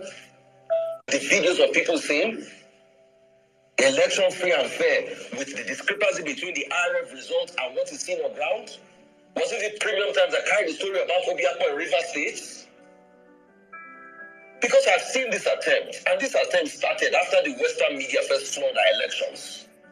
I said it's flawed election. So there's a backtrack. Some people even traveled abroad. I'm not saying don't go and put your narrative forward. But tell the truth, because posterity will judge all of us in this country if we don't speak up. And the problem with Nigeria is that we've not been speaking up over the years and not saying things the way they are. I think it's CDD on one of this civil society group that said 109 people died 3 months leading up to the election. The wanton destruction of lives and property, The fact that people were baited along ethnic lines, town criers came out in Lagos on election morning saying don't come out to vote. We cannot see all of this and act like it never happened. And the holy month of Ramadan is a month of healing for a lot of us. So please, I would like to ask you, in this month of denial of fasting, what did you learn about the love of God? What did you learn about the love of God for you and for further human beings? Did the love of God, did it trump the love for humanity? Because you say you practice what you preach, but you did anything just to be able to get power. Omo, Please. after this man snatch ballot box finish, Yeah, voila. train people to snatch ballot box. Now he might see am for Mecca. Where go to catch Kaba, MC Olomo. He won't snatch the Kaba. When I see that picture, the way we Nah, catch, blood carry he my catch that, post too. the way he catch, he hug that It won't Kaba. in a ballot box. You You know know, like even we see, carry it 10 be like ballot someone box. person wait there from the back. You know, say as that one hold am, say, this guy, what happen? Into say na LP. He dey hear Oh my God. LP for your head. Oh my Bro, goodness. is it the same place they saw insects coming out of the ground when people were praying? My brother Jimmy, I wanted to say something. If it was in the days of old, where when certain natural phenomena happen, real prophets go look that phenomena, tell you waiting heaven. Is anybody hearing Saddam? I can't hear him. You have to log out and log back in. Then we are here for you, Jimmy. They hear me. You know Loud why? and clear, my brother. For the first time, if you noticed, Nigerian politicians committed a travesty of an election from top to bottom. Everybody was implicated. Now, so all of them pack themselves, go Mecca. And for the first time in history of Mecca, cockroach come outside. I hate to bring this up, but if it was in biblical times, there are ways certain things would have been recorded. You will know what happened. Because the amount of liars, the amount of murderers, the amount of hypocrites, bigots who went to Mecca just from the APC and the Nigerian contingency alone is enough for heaven to have dropped a sign on public record. I swear the one that went there, Iyaloja of Nigerian markets, with her own agenda, was there. And they used You rig Mecca to lie. election, kill people, Do you remember, ride on the blood of they people, used innocent Mecca people, to and then now go lie? to Mecca. These people Do you don't remember that God. they used Mecca to lie to the point that they lied that, for the first time, a current president of the country and a president-elect are meeting in Mecca for Hajj. That means this administration, they carry picture post. Now we come, they ask, Buhari travel with federal government sealed chair to Mecca because he's saying fake news. These people carried Mecca and lied. Tinubu and Buhari are in Mecca together. Buhari released pictures, say, I didn't Mecca with Pantamio. I know Tinubu no dey here with me. The amount of lies that went to Mecca is enough for the heavens to put out a sign. Me, I saw that thing the way I saw it. I wasn't just sure if it was spiritually, now, but if it was recent, I'll leave this matter. I wasn't sure if it was recent or time ago. That alone, the amount of people will go that Mecca, Jesus. When I saw that tragedy, man, it's similar to what happened in Egypt when God was punishing Pharaoh. My brother, everywhere the mat, everywhere was filled up with grasshoppers. Was it grasshoppers or cockroaches? It was like bugs. One of the plagues. Anyway, moving forward, it might not have been recent, Jimmy. We don't know what the video is, but let me jump to Festus Keyamo very quickly, Jimmy. Go ahead, please. Now, currently, Festus Keyamo is Minister of State for Labor and Employment. A video came out this week, about a few days ago, from a Nigerian independent journalist. Now, you can see in that video Festus Keyamo happy. You can see him in his immaculate set of joggers, his brand new Nike sneakers. Now, when you see the Keyamo in that video, and you see the mischievous-looking Festus Keyamo, and how he dresses with a pandering towards the South from the cap and everything when he comes on Channels TV, I no believe say Keyamo na person wey know wetin be hoodie. But Keyamo wear hoodie, pop the collar, do the hoodie, begin jog. Festus Keyamo knows what a good neighborhood looks like. Festus Keyamo knows what electricity in a house in suburban Texas 24 hours feels like. Let me remind you that if Festus Keyamo was a boxer, Festus Keyamo's record legally is 21 court cases, lost 17, drew 2, and won 2 on technicalities. If Festus Keyamo was a boxer and had gone into the ring against 21 opponents and had been knocked down 17 times, 1, 2 on TKO, and in the other 2, the boxers look and say, come, this guy be like, say, you want who go give you concussion, and told him, take 2 wins. You will not have chosen to be Festus Keyamo's trainer. Or even if you were a boxing promoter, Festus Keyamo will not be boxing under your company. That is for sure. Festus Keyamo met unemployment in Nigeria. As at 2015, it was 8.2%. If you are unemployed in this country, you probably were incapacitated, or maybe you are just not late. Maybe, but it wasn't as bad as it was now. Youth unemployment in Nigeria as we speak is 57%. If you bring 100 Nigerian youth, 57 of them are unemployed. If you bring 50 Nigerian youth, about 38 of them will be unemployed. That's how damning these figures are. Keyamo met unemployment rate in 2015 as at 10%. Remember, the first one is youth unemployment. Now, unemployment across board was 10.2% in 2015. Right now, unemployment is 40%. Keyamo has accepted zero responsibility for this. You go to his Twitter page, Keyamo would never tweet on anything that has to do with employment, which is the primary reason the Nigerian youth should be following his page as a Minister of State for Labor and Employment. All he does all day is tweet lies and propaganda, lies and propaganda, lies, inciting the Nigerian populace, heating up the citizenry. Festus Keyamo on record has come out to say that he was best friends with a convicted United States criminal, a man that was on the FBI's list of drug dealers and fraudsters. But I will leave that for a minute and go to Bola Ahmed Tinubu very briefly. Because remember, as Nigerians, they always forget. When we talk about Bola Ahmed Tinubu as a drug dealer, I found out that there's a new agenda to make it look like it's a David Hundeyin thing. David Hundeyin probably created the documents, took Bola Ahmed Tinubu to court and uploaded it online. I don't get where this agenda is coming from. But let me remind you people that there is a story on Obasanjo's Google. Follow me to Sahara Reporters, January 6th, 2023. As a customs officer, I blocked you from bringing hard drugs to Nigeria.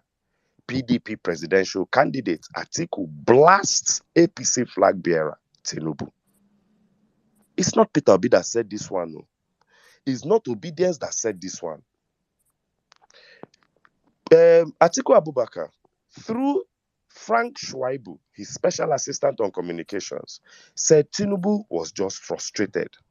According to Frank Shwaibu, while serving as Deputy Director of Customs in charge of enforcement and drugs, Atiku Abubakar stopped the ruling APC candidates Bola Ahmed Tinubu and others from bringing hard drugs into this country. I don't like quoting Sahara Reporters, but it's there on Google. And Tinubu has never sued Sahara Reporters or Atiku Abubakar over, or Frank Shwaibu over this statement. I repeat, Nigeria cannot hand over from Niger Republic to Guinea. Please, vote. We have told people to vote wisely, and we all did. The Supreme Court, the ball is in your court. You are under no threats. It is on public record that even on the Vawulence page, which is the biggest obedient platform, anybody who has said put pressure, physical pressure on the judiciary has been shouted down in this movement. We are not protesting. You are the last hope of the common man, both literally and figuratively. We trust you to do the right thing. The facts have been placed before you. The same way Mba in Enugu State is to be suspended and probably facing perjury charges for submitting a fake NYSC certificate is the same way it makes it no different for the APC presidential candidate to have submitted fake primary and secondary schools in 1999 and then didn't submit them this year. And then INEC is saying that, oh, they didn't know that Tinubu's documents were fake. Remember, INEC, ignorance of the law does not save you from its consequences. I yield. God bless you all. Thank you very much, my brother. Thank you. All right. I think let's jump on to speakers right now. I think Zos, if you could do us a favor, I know you are more strict than I am in handling the time. So please, I think Zos. Nah, that thing a talent. I know if you do, well done. That thing a talent. Curating speakers. I swear. Na talent. Zos, we just wait for you 5 minutes. You know, they go just If you just look the DP in a fine girl, I go just bring them up. I mean, nah man, I be now. You know, say this man, you movement be, have to dey brother. confess your flaws. All right, please, guys. We see all of you requesting the mic. Please, we'll bring all of you up to speak. Please be patient with us. I'm sorry for I'm not sorry. I'm sorry for our long monologue. I hope you guys understand. We're trying to shape the narrative, and bring it to a point whereby we can understand where we're driving this conversation towards. Right. So I'm going to yield the mic right now to my brother Zos. Zos, you have the space. Please help us connect speakers. I'll be coming back for brief submission much later. Same with my brother N6. All right, let's go on. Jimmy, anytime you want to jump in, bro, you know how to do them now. All right, let's go. I think we can go with the birthday boy. I think we can start with the birthday boy. Oh, yeah. Happy birthday, Dr. Olu. Happy birthday. Please come in. Where's the cake and where's the party at, bro? Oh boy, I wish Peter Obi is the president will have been much more better. But we are still concentrating on getting our mandate now. Until after the mandate is restored, we are going to put it on hold for now. Anyway, thank you very much, everybody on the space. Sizu, thank you for your interesting information once again, and thank you everybody on the space. Well, where will I start from concerning Buhari problem? I don't even know where to start from anyway, because everything about this guy has been characterized with failure from the beginning, from even before the inception of his presidency up to now. If I want to focus on my own specialty, which is earthwise, I think, judging by the number of what if anybody wants to talk about normal HD high, that is trying to measure the indices of Nigerian progress in health sectors, we are going to be talking about mortality rate. We are going to talk about, in fact, mortality rate. We are going to be talking about manpower and how many, what are the obvious facilities that are available in the country, and what are the responses of the government towards the incessant strike between the HASU, the ARD. These are the things we are likely to use. And overall, what is the life expectancy of Nigeria? That alone, I don't think I need anybody to, I don't need to remind you how Nigeria has fared concerning the fact that we have higher mortality rate compared to China, compared to India, which have much more population than us within the space of 8 years. That lets you know that this government has failed. So, and unfortunately, this is also the government where the Minister of Health was encouraging the medical doctors to go and start farming. So this is a professor of gynecologist.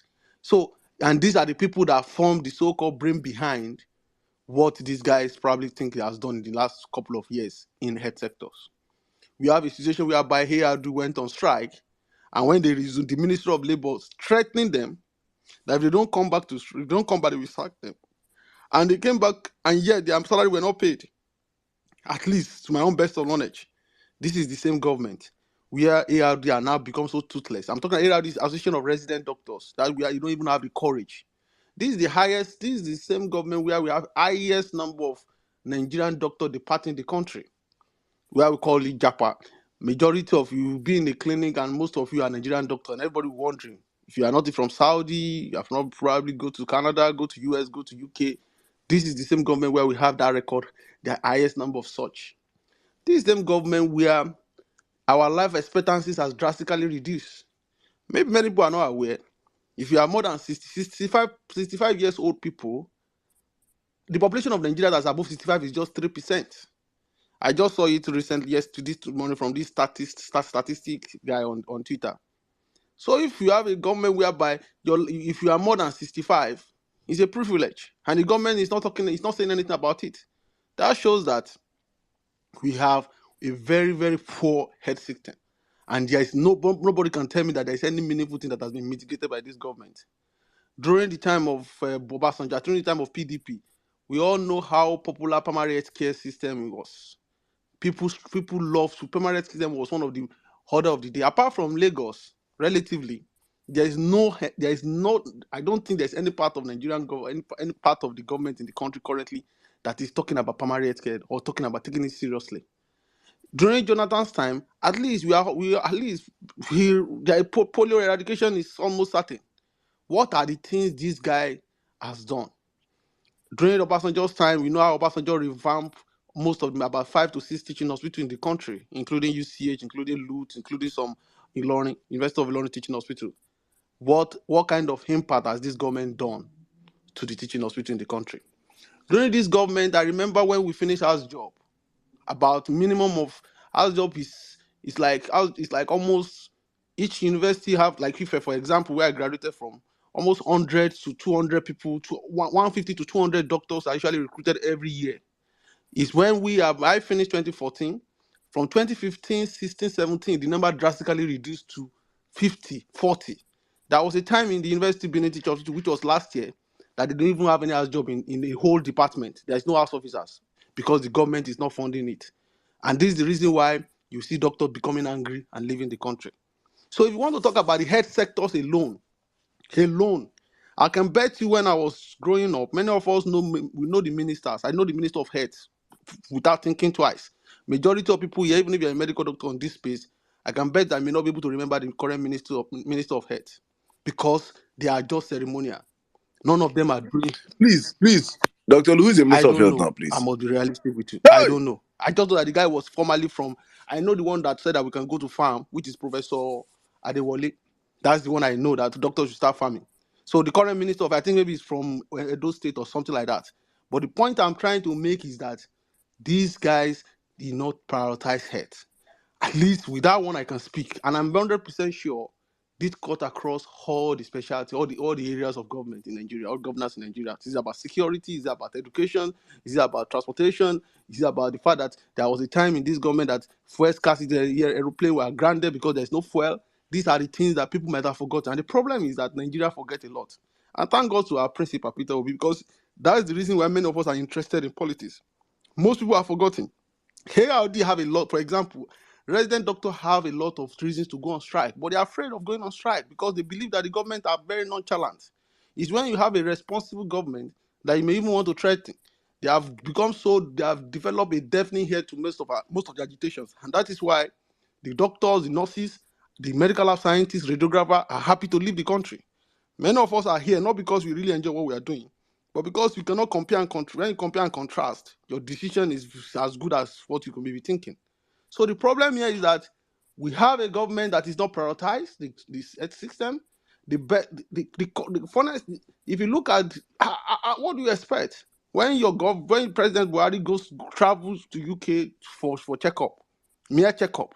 Tinubu has been in France or whatever it is for checkup. How do you expect those guys to actually change the system? If you are in LUT is one of the places you never dream of going to. The same thing with UCH, at least I know about Southwest. Or CAB.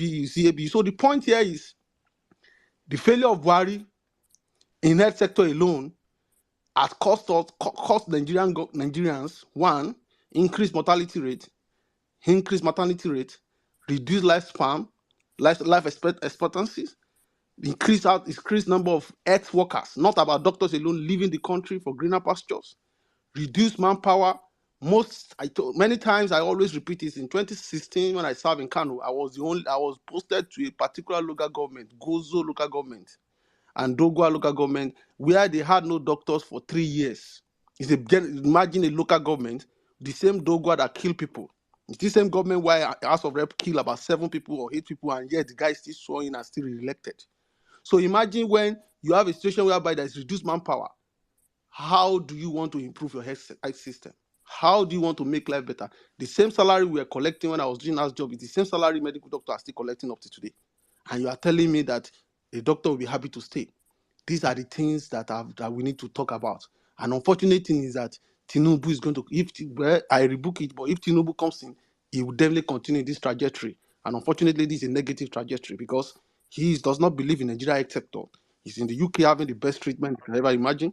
You have the same thing with Sanwo-Olu.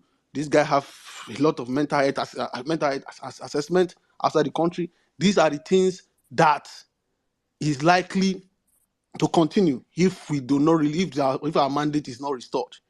That is, by the way, for Festus. I don't really have much to say about Festus. Festus is just unfortunate. It's just one of the unfortunate ministers we've ever had.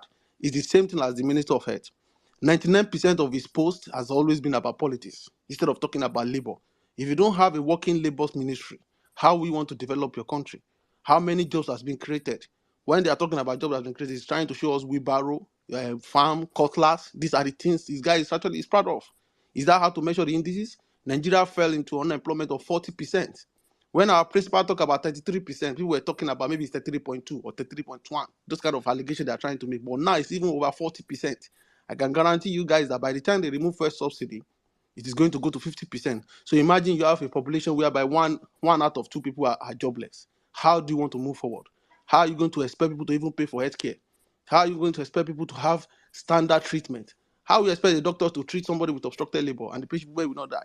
How we want to treat somebody that, how would they be able to pay when they are not working for simple malaria? So these are the challenges Festus is not taking care of. He's not seeing. He's just a criminal that is just serving his purpose. And one thing is that I believe in law of karma. The last thing on topic is LP petitions.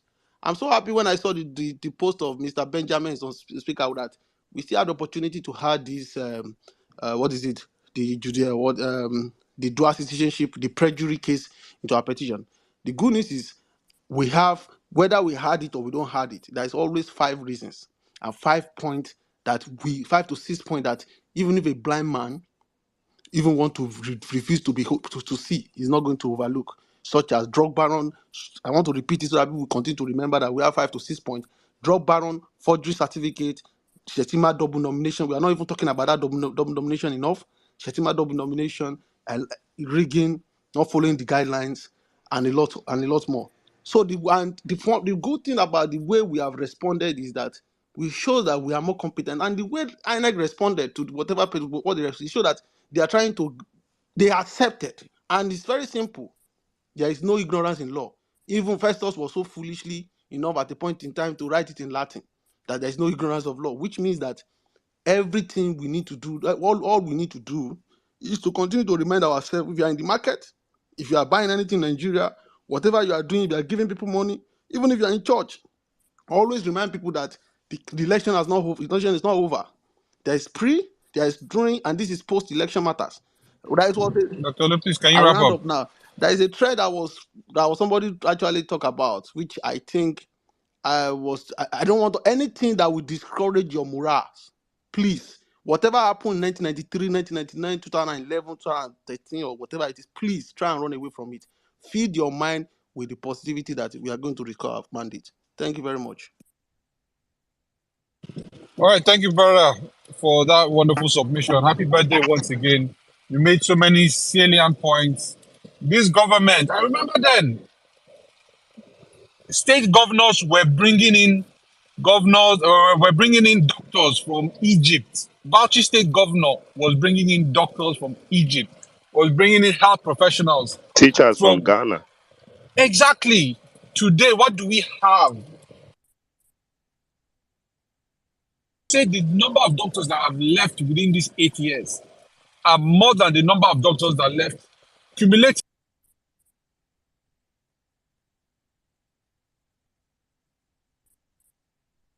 Hello, Zos, can you hear me? I Zos, I'm think listening Zos to might you. be on the move or his network is Propose a fluctuating. legislation, trying to propose a legislation to stop doctors from leaving the country. What a shame.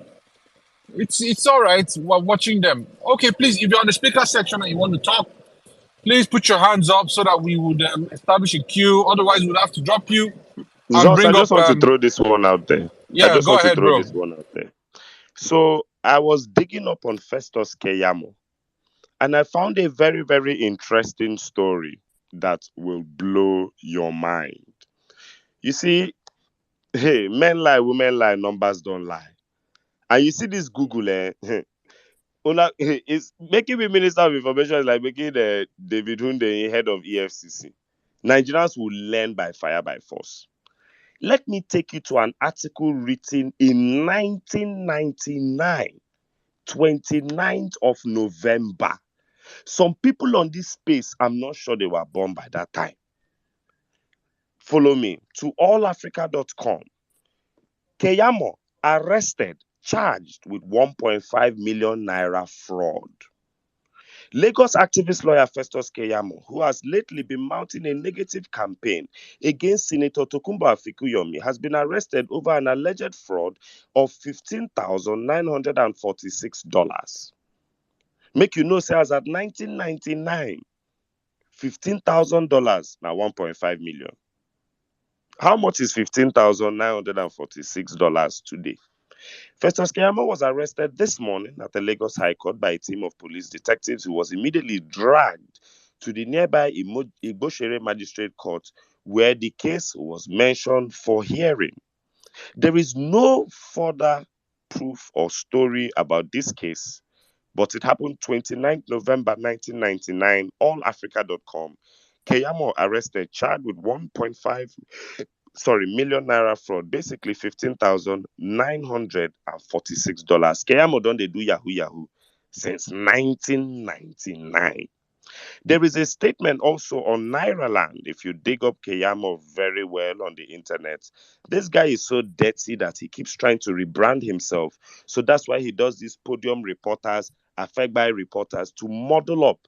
When he has EFCC cases, he will sue Atiku to the EFCC to make sure that if you Google Keyamo, EFCC, all those kind of things, he will use buzzwords so that you can't find his own cases. But I did.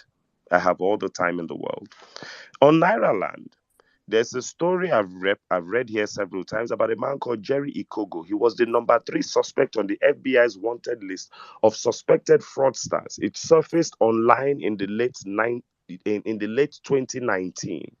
Festus Keyamo went viral because he had allegedly refused to denounce his relationship with that suspect, despite Festus Keyamo being a newly appointed Minister for Labor and Employment at the time.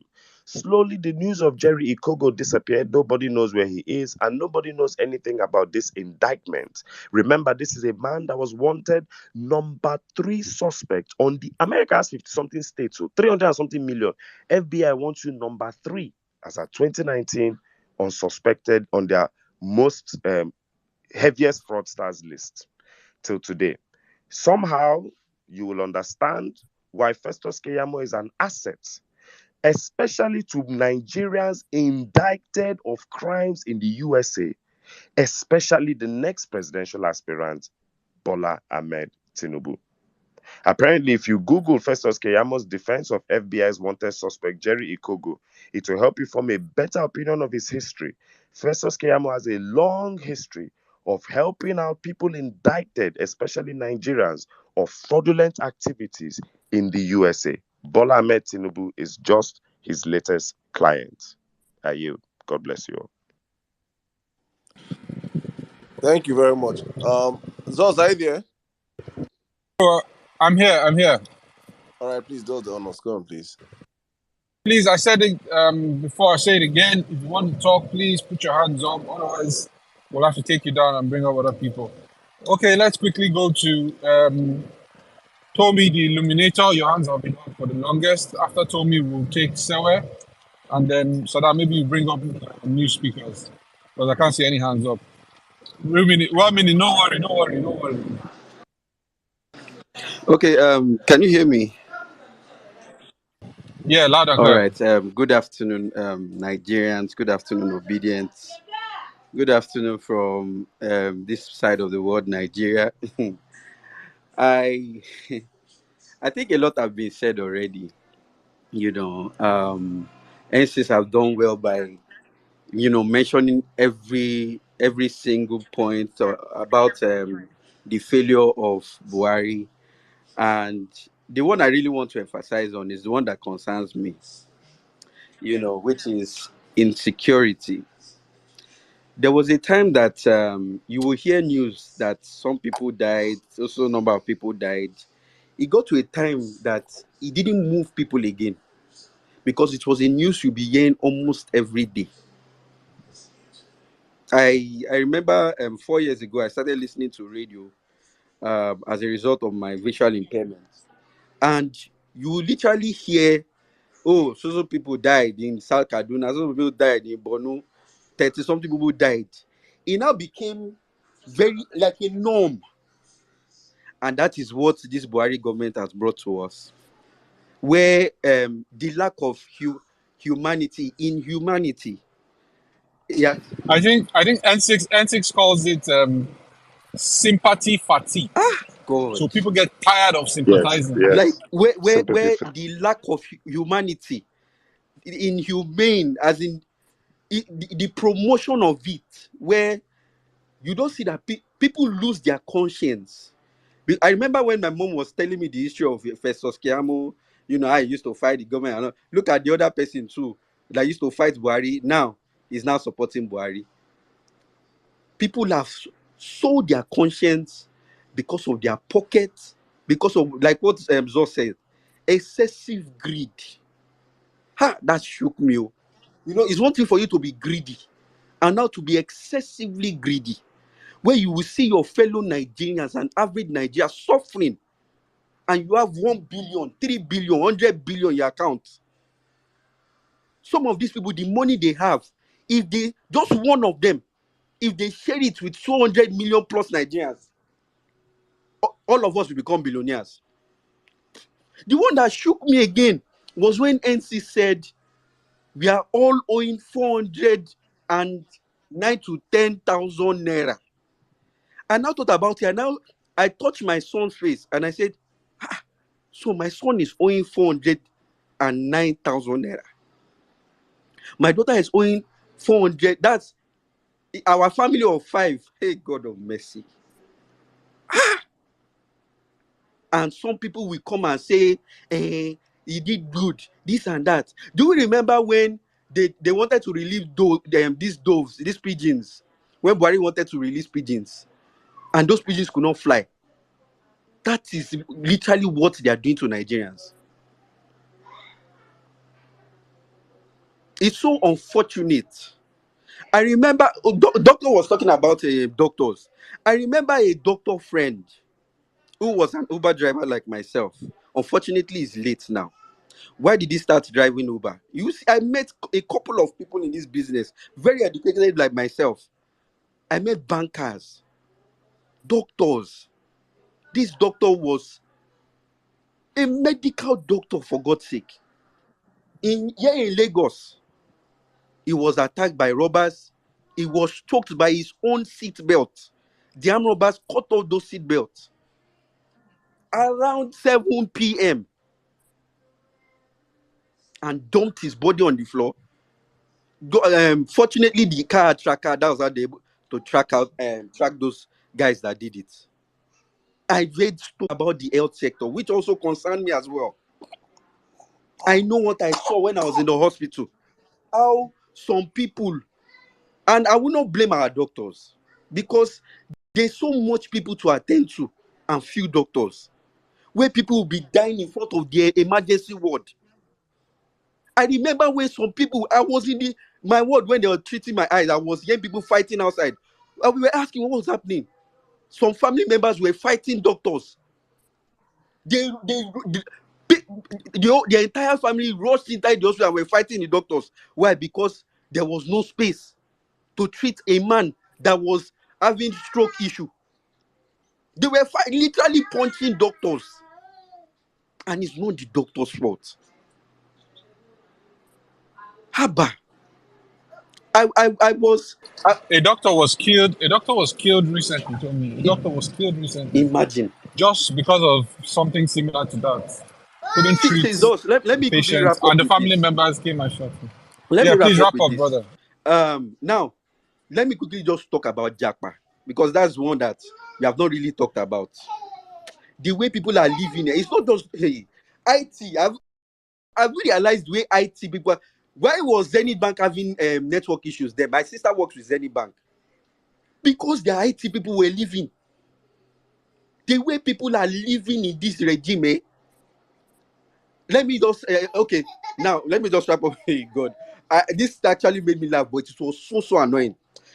Recently, I took my daughter to the passport office. We want to go and do a capturing, and we're seeing people literally not hiding it.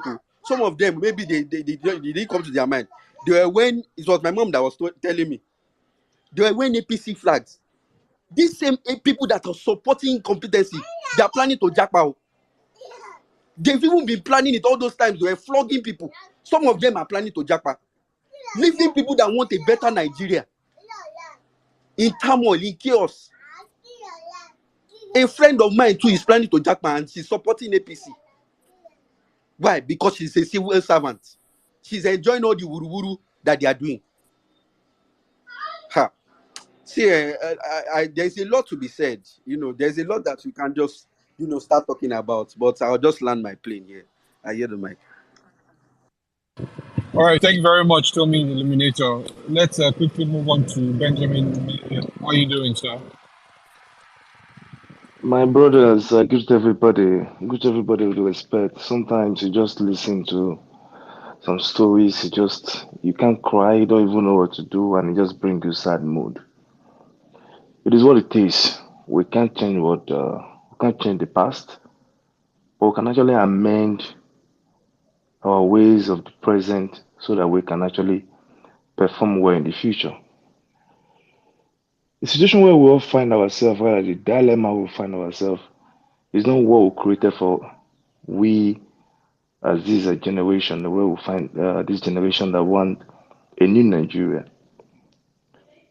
It is a situation where some group of persons who decided to hijack the powers and standing on the corridor of power to rule over us.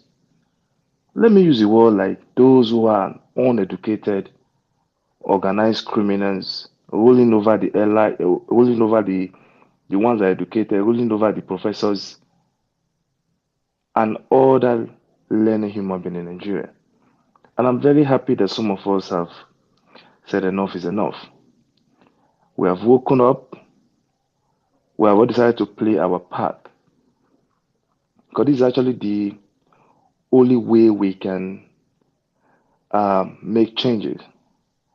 And I also want to thank everybody out there who are obedient. Brothers and sisters, it is not easy in the last 10 months what we have passed through as an individual, as a group, as a country. If you have not appreciate yourself or appreciate anybody around you as an obedient, I want you to start doing that today.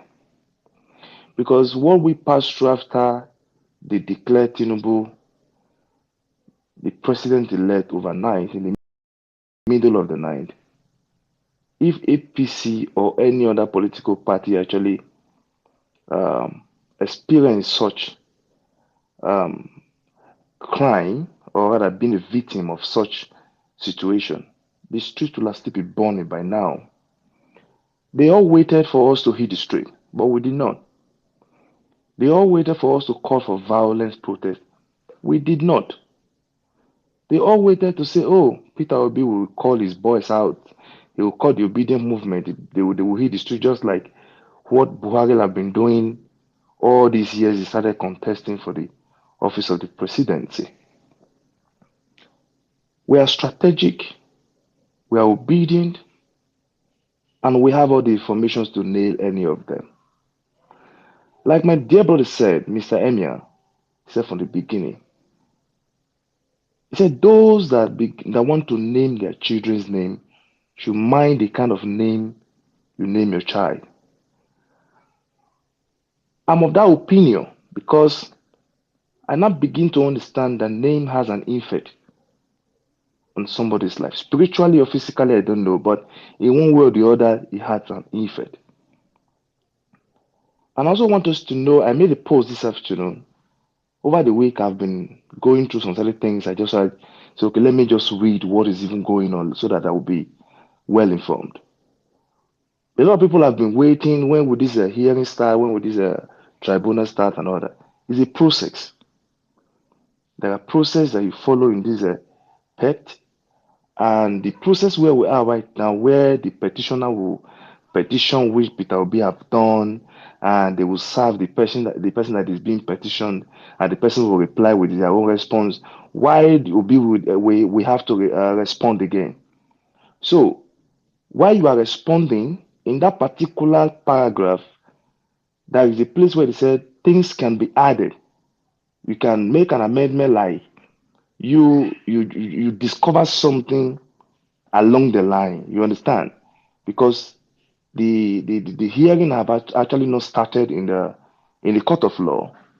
So they have what they call pre-hearing and hearing. So all of those things have their days specified that is supposed to run. So this particular period that we are all living right now, Peter Obi still have the opportunity of amending his petitions. So adding the prejudice to it and saying all that, which is true, whether Tinubu is somewhere, whether he's in Nigeria, I don't know where he is, or if he's actually a Guinea Kokri citizen or whatever he called, or if he has a warehouse there, you know, all those things have to come inside. And like what Emi also said from the beginning, we are no longer looking at what the APC have done. We're no longer looking at what INEC have done. What we are looking at is the judiciary.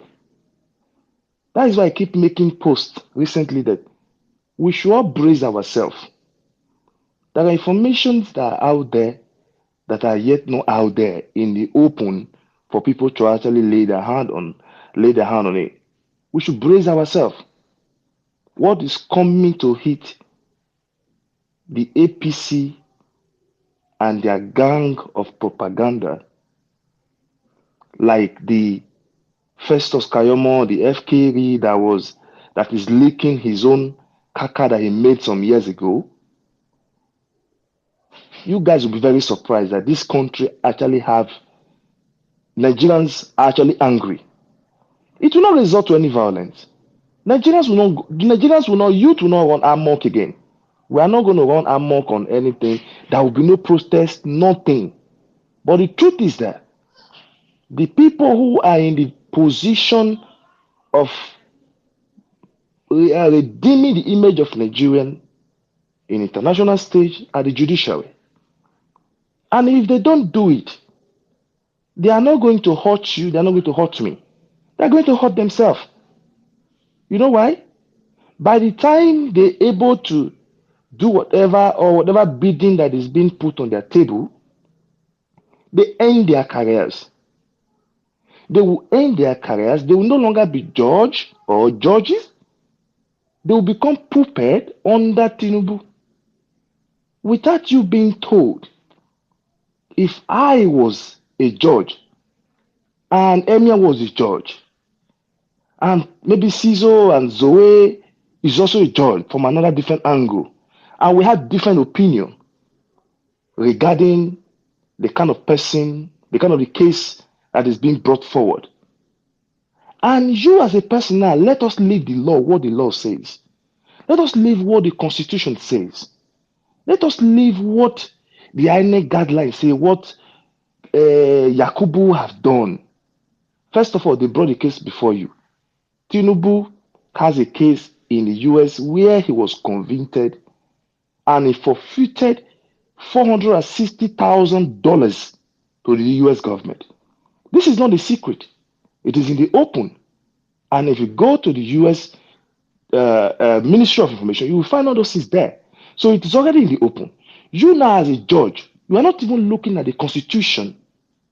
What the Constitution says, you are not. Now, the first thing that comes to your mind as somebody who has a moral thinking can say, oh, this one is straightforward. We don't need to argue about it. This person does not have the right to even contest for any political office at all, not to even talk of presidency. It seems none of us know the meaning or the repercussions, rather the consequences that will befall Nigerians or Nigerian if Tinubu becomes the president of Nigeria. One, let me just break it down in the next 1 or 2 so I can round up. One, no Nigerians will be respected anywhere in the world. No Nigerians, whether you carry a Nigerian passport, whether you don't carry a Nigerian passport, whether you are carrying a printed passport, as long as they said your first nationality, because that is the way it is being written, your first nationality, Nigerian, you are a black man. Nobody will have any regards for you. And secondly, the diplomatic relationship between Nigerians and other Western world, especially in the Western Europe, will be so deteriorated to an extent they will not even call us in any meeting. They will not even allow you to even have a stake or speak at the UN. That one is one side. Thirdly, in less than 1 or 2 months, Nigeria as a country will be characterized as a drug country, just like the way Colombia is being mentioned. The first thing that comes to your mind is a drug country. The first thing that will come to your mind when they mention Mexico, the next thing that comes to your mind, drug. So these are the things that will be coming, that will be befalling on Nigerians. So those people that you think they are shouting, just leave Festus Kayomo aside. These are the propagandas. They are the one taking the lead role in Tinubu cage. So a time will come when their actions will begin to speak against them. I'll round up with this, and I want to tell everybody, thank you. I don't like talking to me. Whenever I like talking, my temper start rising up, and things like this, I just see people seeing truth and trying to cover it up. It makes me angry. I just want to say what we're doing. We need to focus on the judiciary. This week, starting from on Monday, if you're going to make a post, put it there. Focus on the judiciary. We are Nigerians. We have been a cage like lions or tigers that have been put in a cage, malnourished. They have not been fed for so many years. And that time they were able to find a way to create something for themselves that will be giving them food. Not knowing that the person who is taking care of them, they have elected to take care of them, and the person has a key to their den. And now the person is in their den, and they want to open that same den and come out. That's the case Tinubu find himself. That's the case Buhari find himself. They don't know the kind of generation they are messing with. They cannot do this and go scot-free. Just like Yakubu, INEC president, can no longer go anywhere in the world and present himself like the England and all the rest of them. Although they are the one harboring them, they are also part of our problem. I'm not shy to say it. England is part of our problem. But that is the case for another day. Please do not forget, focus on the judiciary and focus on the issue that matters. $460,000 Tinubu forfeited to the US government. Guinea passport as a dual nationality. No meeting 25%. Very, very important. No meeting 25% constitutionally required by Nigerian constitution at the FCT. And any INEC not following the guidelines. These are the issues that we need to let the Nigerians, we need to educate them, because it's not just everybody that comes to social media and blow grammar that actually know what is going on. Thank you. I rest my case. Thank you very much, my brother Benjamin. Thank you. All right, let's move on to the conversation. Welcome, Nigeria, brother. Welcome to the platform. Good evening. Yeah, Emia Saddam. Anyway, first of all, I don't know if Sizo is still here. I want Sizo, how much did you say that Japanese philanthropist used in giving Nigeria? You said something around $390,000 US. $390,000, yeah. And the Minister of Sports wanted to confiscate the money. You know why I asked that question is that the money that Festus Keyamo went to, and Festus, I know you are here. I know you are listening. I know this because some minutes ago you quickly tweeted a very long story. Oh yes, I unblocked him. I unblocked him before the space started, so I know he's here. Yes, I know he's here. I saw, in fact, with his that reply showed he's been listening to the show. That reply was a direct reply to what is going on here. So I know you are here. And I just want you to know that, I mean, we had someone from Japan come and give our footballers $390,000. Why you decided to use just somewhat close to that same amount to go and buy a house in the US? Festus, you are a criminal. As in, I put it to you. In fact, that your explanation that you are giving now, I don't know why you are giving that explanation, because you're even indicting yourself. It further indicts him in court. I'm creating a legal reply to Festus Keyamo with proof that he was an EFCC lawyer and he had 23 cases, lost 17, 2 on technicalities and 2 were withdrawn. So there is no way Festus Keyamo can even say he was a successful lawyer. His actual reply on that tweet indicts him for fraud. And then I've also brought out the fact that as at 1999, Keyamo was indicted for fraud when he was victimizing Afiku Yomi for $15,000 worth of fraud. And it's also on public record that Keyamo is a legal advisor for a lot of Nigerians who commit nefarious activities in the US. He is a criminal. If Hush Puppy was in Nigeria now, he'll be Hush Puppy's lawyer. He probably defended that criminal. Guy. I mean, I just, when I saw that his response, I was like, I mean, you had the boldness. You are a government official as of 2021. You had the boldness, like real boldness, to go and buy a house worth that amount in the US. In 2021, just 2021, when Nigerians were suffering, you had it's your infantry for me. And you are not coming to explain nonsense. I wrote to the relevant agencies. One relevant agency you did not quote. I'm sure by now you are sending WhatsApp message to some agency that you can quickly forge one fake letter and give you, so that you come and post. You think you can fool all of us. You come and post and say, oh, this is the letter I wrote to the agency and this thing. You are a criminal. Just accept it. That's the problem. I don't have a problem when you accept that you are a criminal. You can own this thing with your chest. Tinubu goes around.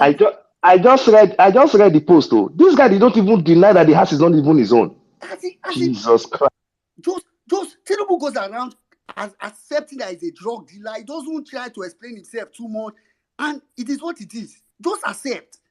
Then you come and be explaining what you say. In fact, why I really requested the mic, Saddam, was at the beginning when you were talking about that your post. I mean, that's the sentiment that I have had. Not like I've heard myself that. Truth is, if APC, because APC is generally Nigeria's problem. APC is like, I don't know APC is a big problem for Nigeria. So I've already said that if APC for any reason, and that's not even that's a given now. I mean, the problem with military is that, if you talk about military, the highest that can happen is that at least we will just know that, okay, the people that we are dealing with, they are military, they are strict, you cannot stay in the bank and jump line, you must stay on the queue.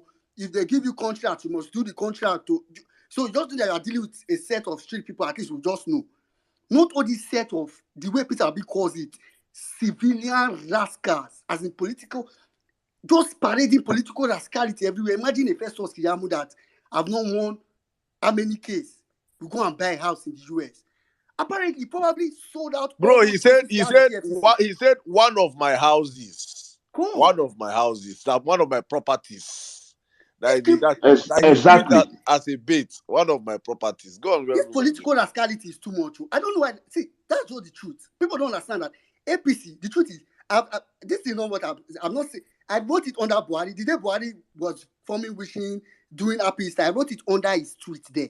Thank God, say in the open comment section, I wrote it there that Abacha is a saint compared to Buhari.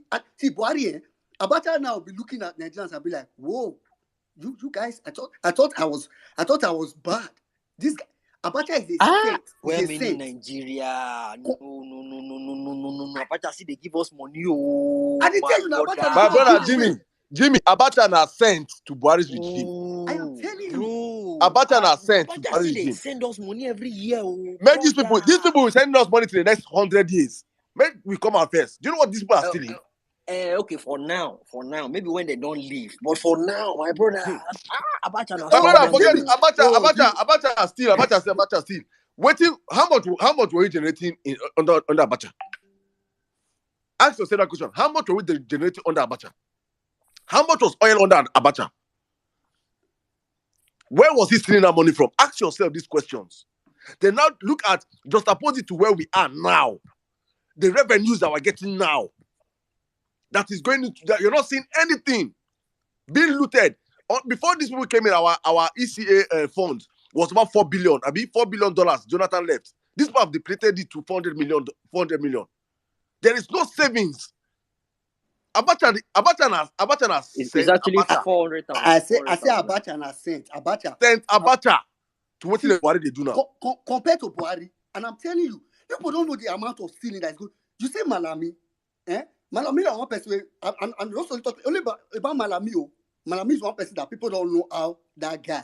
Oh God, do you know that we all know Malami was going to contest for governor of Kebbi State, and he had the option to either relinquish his seat to go and contest or remain. Have you noticed that everybody under APC that wanted to contest or wanted to contest, for example, even the CBN governor that was still choking his head, many of them, when it came to the point where they had to choose between going to contest and remain, they decided to remain. That should tell you something. They know how much they are stealing, and it's really, really, really, really annoying. Because APC is I mean, some of the things APC has brought in, that Buhari has brought in, that I mean, some of those issues of course, we've always had division. There's people from this place. They have their culture difference. Everybody have their culture, but I don't think military doesn't polarize it this much. They don't come. The military cannot do because they don't go rub it on our face. You go collect. They will rub it on our faces. Just to round up, I don't know what they think and I say. If I say all this name we get F and K, the problem they all these FFK, Festus, Kiamu, all these F and K names. I'm glad I would avoid people. If you be Kenneth or you be Femi, not Vest, because all these F and K name, I know the one. Because the thing they vex me. Kiamu's opposite. God. This guy not even deny this thing. I don't see they vex me. I need the mic. Thank you very much, my brother. Thank you. Honestly speaking, I feel like let me drop one for the road. From the lying machine himself, the lying machine. Festus Keyamo, the lying machine. Guys, please, if you're up on the platform, Saddam, sorry. Let me just quickly add this. See, now it makes sense why Keyamo defends Tinubu's criminality that hard. Because I've always wondered that this man, if you notice the way Keyamo defends Tinubu, it's personal. Like, it's not, in past person where they just say they pay him because they pay him money now why they defend. You can tell that this is personal. Like, for me, I'm beginning to see that the reason why he does that is because if he says that he's defending his own self, like, I be thief, this is my fellow thief, so as I'm defending this guy, let me just be rehearsing for defending my own self. Keyamo is a Wait a minute. Sorry, wait a minute. He did not even deny what you're saying right now. If you go to that post, just go down of it. He said, when we defend somebody, or rather, when we are convinced of doing something, we do it to the end. Go down to that post, you see what he wrote there. All those things he said, although he's here, he's listening to us with a burner account, he never denies it. Only a criminal can defend a criminal. So all those things you are just saying, whether you are to remind him, he's hearing you. So we already know that he's part of the criminal. You cannot defend a criminal when you are not one. Your moral standard forbids you to do that. You understand? Just like somebody now, somebody like Azekumen going to court to go and defend this rich kidnapper. Just imagine it. Is the man not going to court to go and dent his own name, dent his own image? So somebody who wrote it there and said he is convinced. Say whatever they convince and do, they do it to the end, and they do not depend on anybody's money for them to do anything they put their hand. So you tell me, as a government official and in an insane country, a country that is actually functioning, a serving minister, look at the post he put out.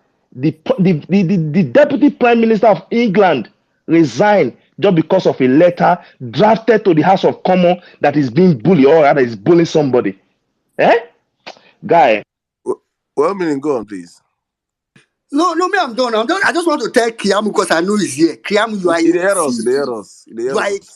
you are a criminal. You are a thief. You are a thief. And the truth is that you will be caught. See, Tinubu is old. Tinubu is old. He will soon leave us. All these other criminals you are following, they are old. They will soon leave us. You will be with us. We will catch you. We will jail you. You are a thief. Must go jail. Listen, let's from the famous Irolabi, the hardened criminal, the lying machine, the AI, the chat GPT of lies. Here comes one of his blockbusters. Listen. Not advice. In those days, great men today, they wrote GC from home.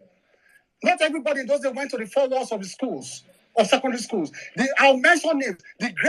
One of the greatest lawyers this country has ever produced that has the best university today, Afe Babalola. He did not get formal education in the four walls of the school. Afe Babalola. Okay. Great men all over the world. So it is a virtue, not a vice. Okay. I want to tell you that. So that's done and dusted.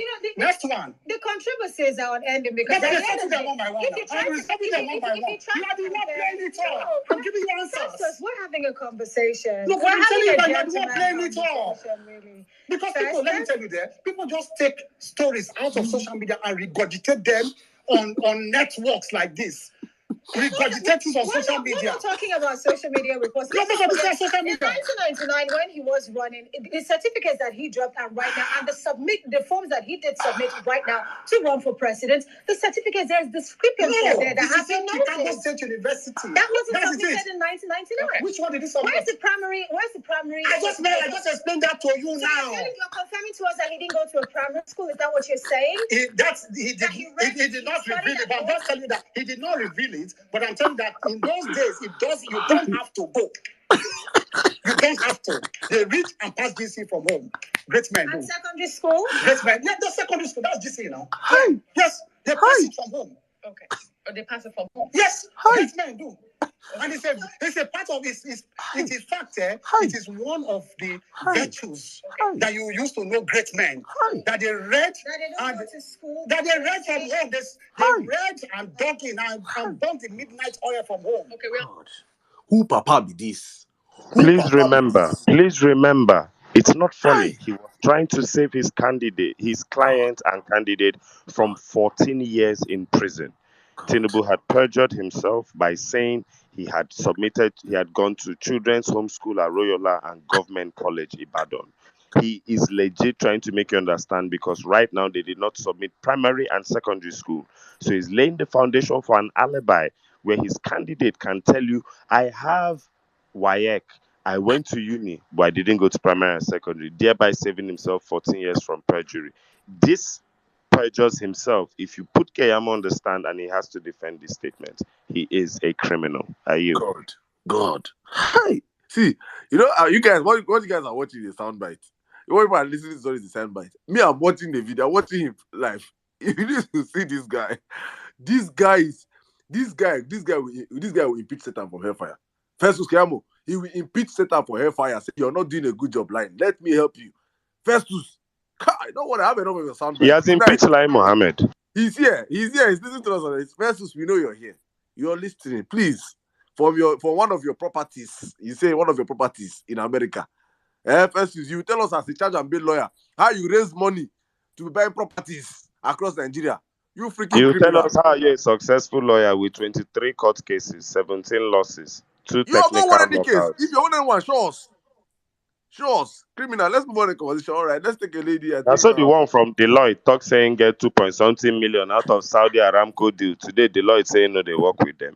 EFCC. Anyway, this tweet actually, he just perjured himself again over this property. I've never seen him write a post this long before, even when he was insulting Peter Obi. This was press for blockers. He press for blockers. A fucking criminal. You mess with the wrong generation, Festus. You're listening to us here, we know. But no, say for this one, nah. You end up in jail.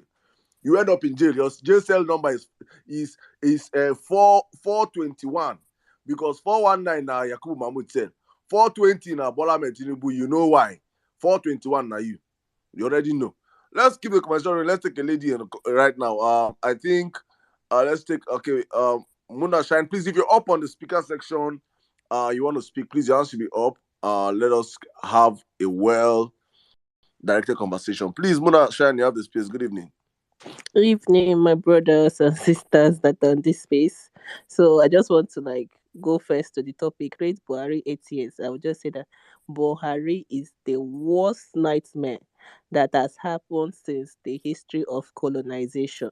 Because even the military era self, they learn work where this crook is. So Buhari rates him as a catastrophic that happened to this nation as a whole. His leadership has brought nothing than hell to the people of Nigeria. Like we have not seen these gods in our culture, in our history.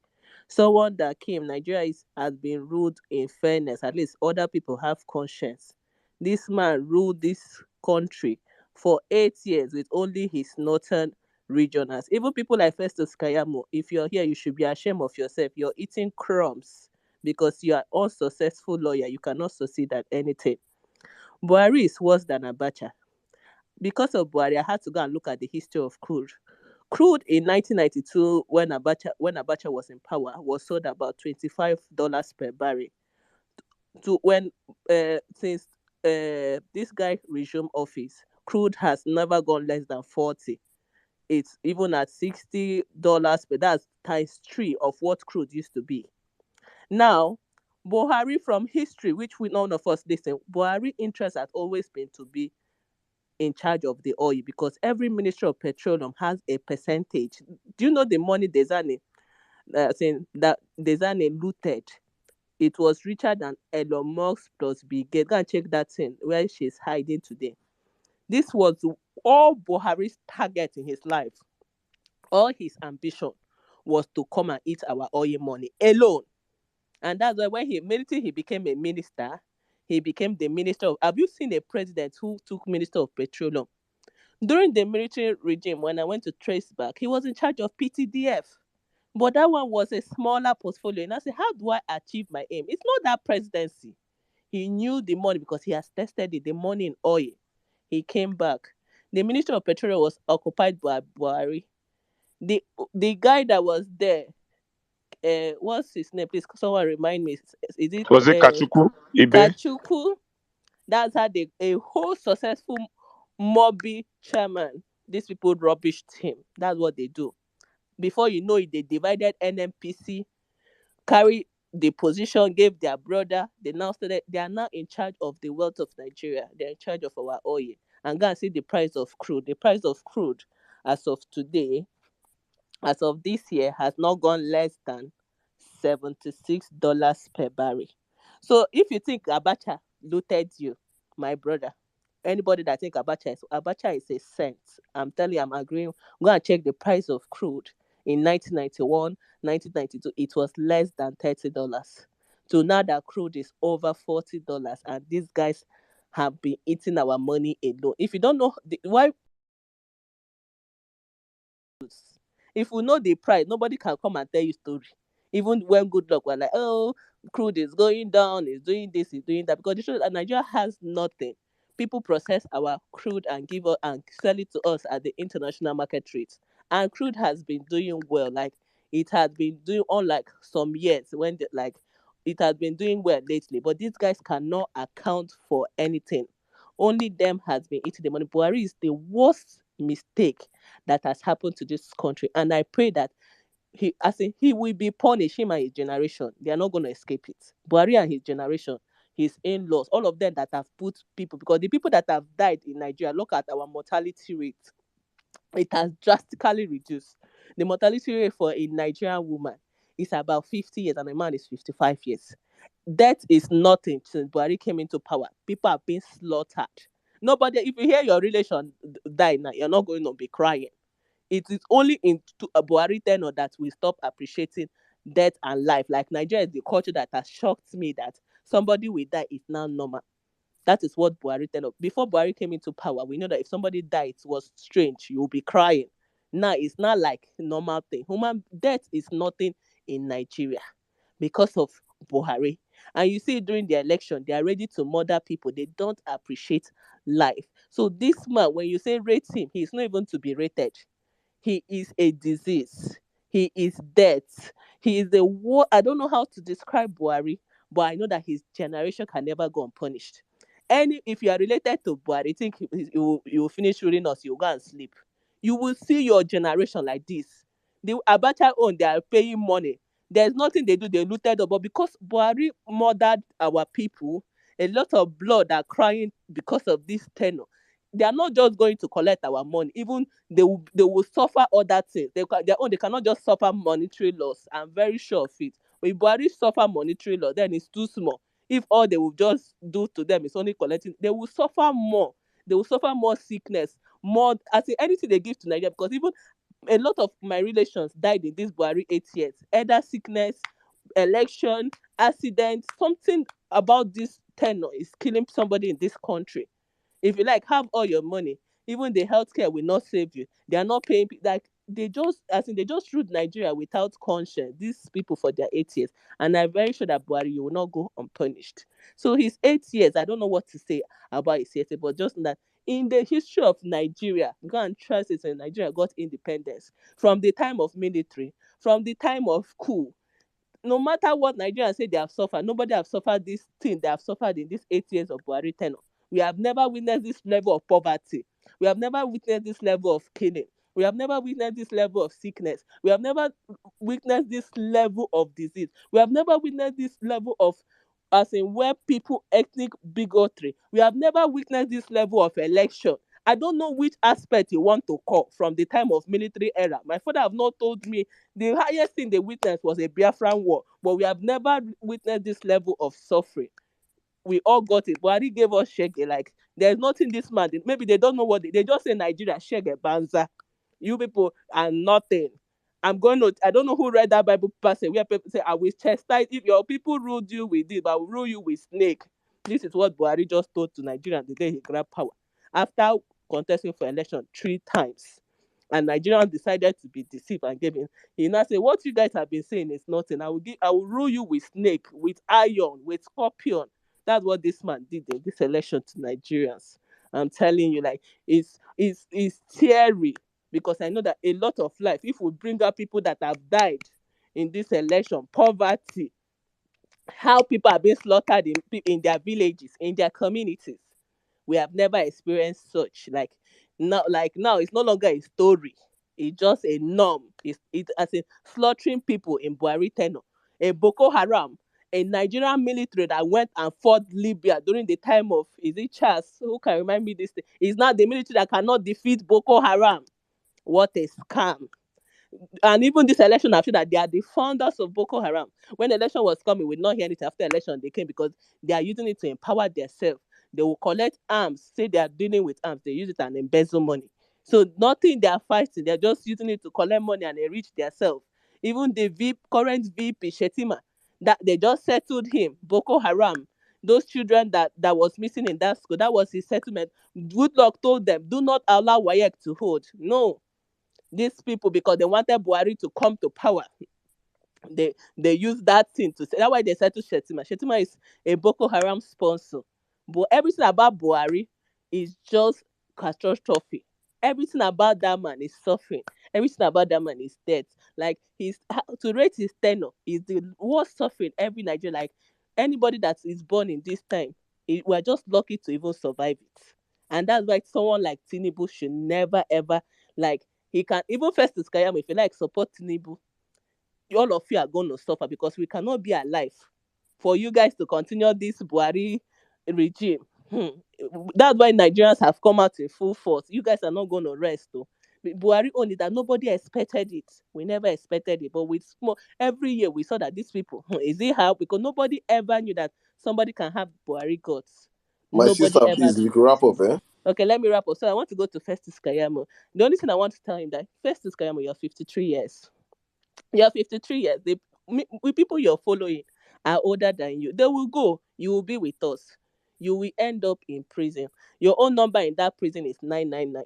as a because of they even No, Satan now I will want be to change with the you. number. The number now four, I'm telling you, like I four, don't want to leave four. it for this. It's so this 99 a mark of the beast because that place he is where the whole ocean, everything will surround him. Both Satan, both witches, both wizards, human being will fight him spiritually. Everything he will not escape it. As he's 53 years, he will be in prison because he's a scam and unsuccessful lawyer, and he's among those embezzling our money. Imagine buying a house of over 300,000 in a poverty-stricken nation.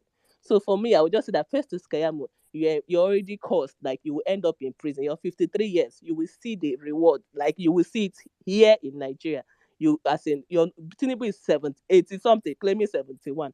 Buhari, we know how many years they need to, but you will not escape. So you must end up in prison. Thank you. Thank you very much, my sister. Thank you. First, Kiamu, your prison sure. You sure you're gonna drink as you're listening to us, sir, you'll be eating watery beans. Watery At least if beans, God give so him 30 years, he go reach 83 years. He go you still go see prison. he You go must, see, he must you see not go prison. miss He him. must see prison. You're not gonna miss him. You're not gonna miss him. You shouldn't miss it. All right, let's keep the conversation rolling. Uncle Winston, you have the space, please. Good evening. Please, 5 minutes, please, guys. While you're speaking, please pay attention to us up there. If we are waving our hands, you should know that you should start wrapping up your submission, so I don't have to interject you, please. Thank you. Winston, if you can hear me, please, you have the space. 5 minutes, please. Thank you. I can hear you. Good evening. Can you all hear me, please? Yes, sir, we can hear you. Go on. Okay, thank you very much, Saddam. And Cecil, thank you so much. It's always very beautiful listening to you speak. I mean, if we ever succeed, of course, I know we will succeed in doing the news agency thing where we become the mainstream media outlet for Nigerians. I can't wait for us to get to that point. I can't wait to hear you read out the news and do documentaries for people to listen to. You are just so wonderful. Thank you very much. And then speaking of the issues, to be fair, I think we've rated this government already in the polls. We don't need to rate them again. As far as I'm concerned, Buhari is no longer our focus because I think, yeah, it was Cecil who did. He gave us a quick summary of what we've suffered in the last 8 years. But it sometimes hurts me when people come out to say we didn't know because we knew.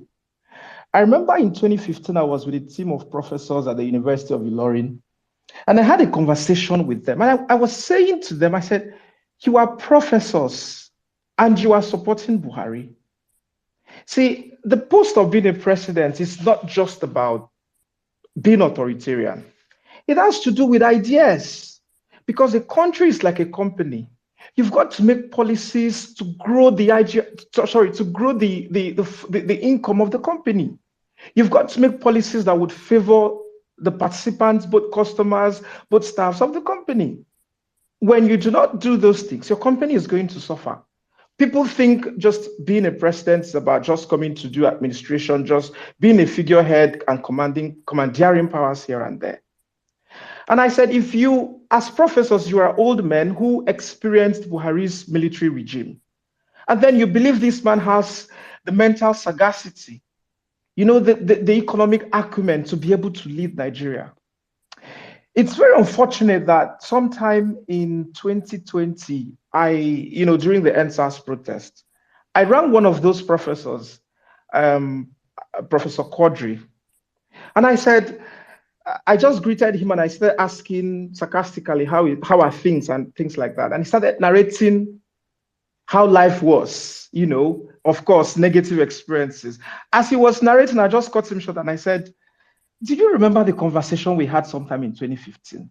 I told you this was going to happen. What I saw as an old man, you didn't see it. So I think this whole thing is happening all over again. We've told Nigerians and we've projected that the next 8 years, perhaps more, of our lives will be far worse than it is right now if we do not recover these mandates. And that is what I am focused on. And I'm saying this because 8 years down the line, people will still rise up to come and say, we didn't know. But you know. I also want to quickly talk about this, our negative culture of not reading and not researching. There are people who have dedicated their lives and done so much, people like David Hundeyin. But it's so heartbreaking when you find out that we do not read. And it is really important because as Nigerians, we've got a very short memory. Whether this short memory was aggravated by this current government or not, I do not know. But reading will help to remind us the things that we should not have forgotten. Because some people seem to have forgotten what they've gone through in the last 8 years. Every year brings a higher standard of suffering than the previous year. During the elections, I was having a conversation with my dad, and he was just narrating the experience he was going through, especially with the Naira Crunch thing. And he said he doesn't think there are people that would, vote these people back in power. And I said, you would be shocked that Nigerians have got a very short memory. And he said, are they not suffering what everyone else is suffering? That question keeps ringing in my head. There is somebody I know who doesn't live in Nigeria. He ran and left Nigeria, because of the APC government. I was shocked the day I saw him writing about and supporting the doctors' bill, that prevents doctors from traveling out of Nigeria. And this is somebody who ran away because of the APC government. You ran away to the UK, and then you are encouraging a bill that suppresses people, that oppresses people. Sometimes it makes me begin to wonder, we are wicked people. Apart from being ignorant, we are also very wicked. But the only way to undo these things is if we give time to study, to research, and to read. And thank you to Cecil for all the researches you've done. I mean, we have this audience today, and you've been able to say a whole lot of things. 65 or 62 promises which Buhari has failed. We don't need to start recounting each of these promises again. What we should be focused on now, and of course, as we've always been focused on, is what do we do next? I know everyone is saying we should be focused on the judiciary, but sometimes I like to be very practical. How do we get focused on the judiciary? Remember that the media has refused to talk about the main issues. I cannot even begin to think that Rishi or Joe Biden should, there should be a scandal that they committed perjury. And the news, the government's media will not talk about these things. It's just so pathetic that the people who should be talking about these things in Nigeria are not talking about it. And this is why I have to say thank you to Saddam and all the other co-hosters who keep, bringing this opportunity and this space for people to express themselves. So I'm just trying to be very practical. How do we hold the judiciary accountable? Because I know there are some lawyers who are on Twitter, but the people who matter, they are not on Twitter. What practical steps can we take to make sure that we hold these people accountable? I am asking this question to the luminary bodies in the House. Hello, sir.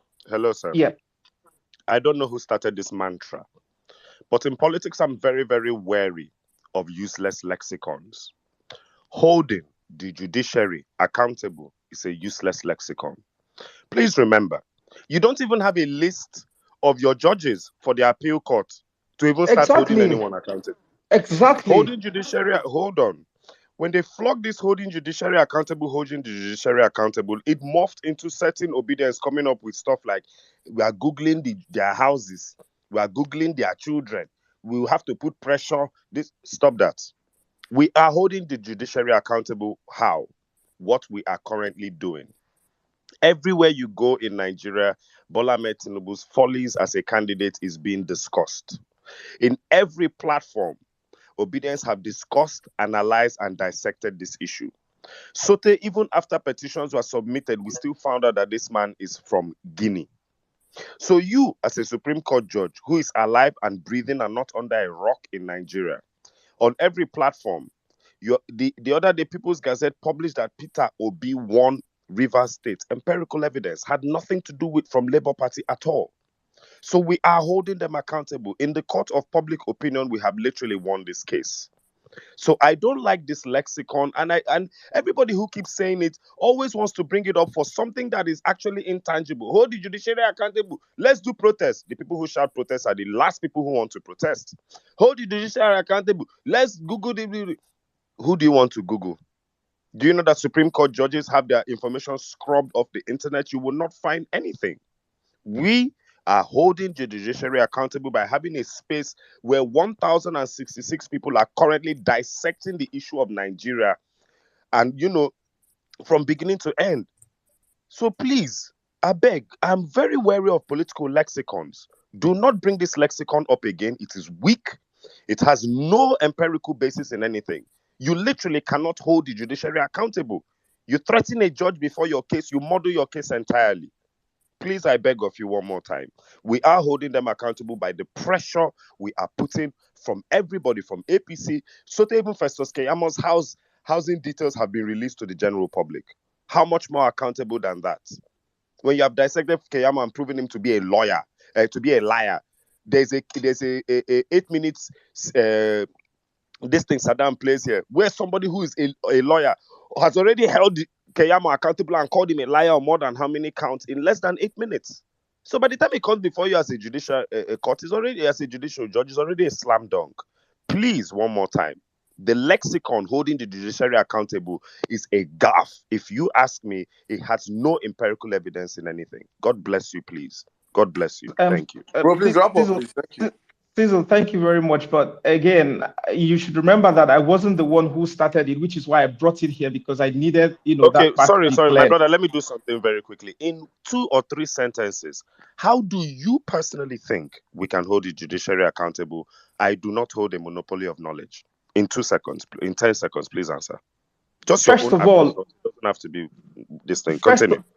First of all, like you said, what we are doing is the first way to do it. But I think the second other thing we can do is, again, researching and getting the facts that we need. Why I'm saying researching is that, David Hundeyi What recently, the facts we need in what regard, sir? As regards all our cases, you talked about public opinion, right? If you want to win in the courts of public opinion, you need to have the facts to be able to face your opponents. David Hundeyi Have you been recently online, sir? Are you active on Twitter? I am very active. Is there any place in the public opinion that our petition looks shaky? No, that's not what I'm saying. Can I just make my submission, please? Okay, continue, sir. Allow me to talk about the fact that we do not read enough, because I was particularly pained when David talked about the fact that he spent a lot of work, he spent a lot of time and resources to make a lot of information available to us. And then people do not read those informations. Sometimes you hear these corn guys ask questions, and you would have expected people to have, put paid to the matter, but then you don't see people do it. And I think that's because we do not, the arsenals are there, but we do not arm ourselves with those arsenals. That's just what I'm presenting. Again, just to encourage us, for those of us who always tune into these sessions, for those of us who always organize these sessions, I think we're doing our best to hopefully we will be able to recover this mandate. It's not in protesting. I always say that sanity and sanctions are mutually inclusive events. Okay, sanity and sanctions are mutually inclusive events. If you want to bring sanity to a system, there must be sanctions. And this movement has, x-rayed the Nigerian system and is trying to bring sanctions into the system. The moment we are able to achieve those sanctions, the moment we are able to recover that mandate, we would have been able to bring sanity back to the system. So as long as we do not give up, I know sometimes people get tired, sometimes people get very exasperated, but we have to stay the course, in the words of Peter. We have to stay the course. We have to keep talking. We have to keep, informing people and educating people as much as we can. And I have full confidence in the legal team of Peter Obi. I have been able to have some interactions, and I know that all the researches, all the discoveries that we're making, we will be able to win them in court. I trust Peter Obi's sagacity. I trust his competence. I trust his judgment. So for those of us that might be discouraged because we think that because we're not protesting, we can't get it done, no. Peter Obi has, he's more experienced. The fact that he's told us to calm down, we can always come here to express ourselves and vent our anger, and hopefully it will be, it will be done. Thank you very much, everyone. All right, thank you very much, my brother. Thank you. Please, guys, one more time, please. I will beg of you guys, please. If you're speaking, please pay attention to us up here. We have other people we have so many people that want to speak. So please try and be your brothers and sisters keepers so that they can also come up and speak. Please just be looking at us. I could wave my hand, please. If you see my wave, just know that you should start wrapping up your thoughts. So I don't have to interject you here. So thank you very much, my brother Winston. we will jump straight back. But as I can see from my side of the world, arrest Bola Tinubu is trending already. So please, guys, I need you guys to make multiple. I think we have to trend Festus the criminal. I don't know how we. I think because I want us to press that man neck. He should not have. He should have no peace. This Bible say no peace for the wicked. Festus Keyamo should have no peace. That man, that young liar. I have clips. I'll play. Don't worry. Tonight is going to be very, very interesting. Festus, I know you're in this place listening. After you today after tonight, you go feel obedient. Please, guys, make so much tweets for us to arrest Bola Tinubu and Festus Keyamo. Should we complete the Keyamo? Because there are so many Festus. All the Festus that we have right now in the nationalists are all criminals. Festus Okoye is a criminal. Festus Keyamo is a criminal. So these two criminals. So let's just make it Festus a criminal, please. 2 of those hashtags, and also please make a tweet for us with broadcast PEPT live. And if you're just joining us on the platform, it's a Vawulence space. If you are an editor-in-chief, send us your CV to info@vawulencespace.com. We are actually hiring. Hopefully by this time next year, we should be challenging all these fake news media avenues and be the main source of information for Nigerians. It is important that we say this all the time. The Nigerian media is a sham.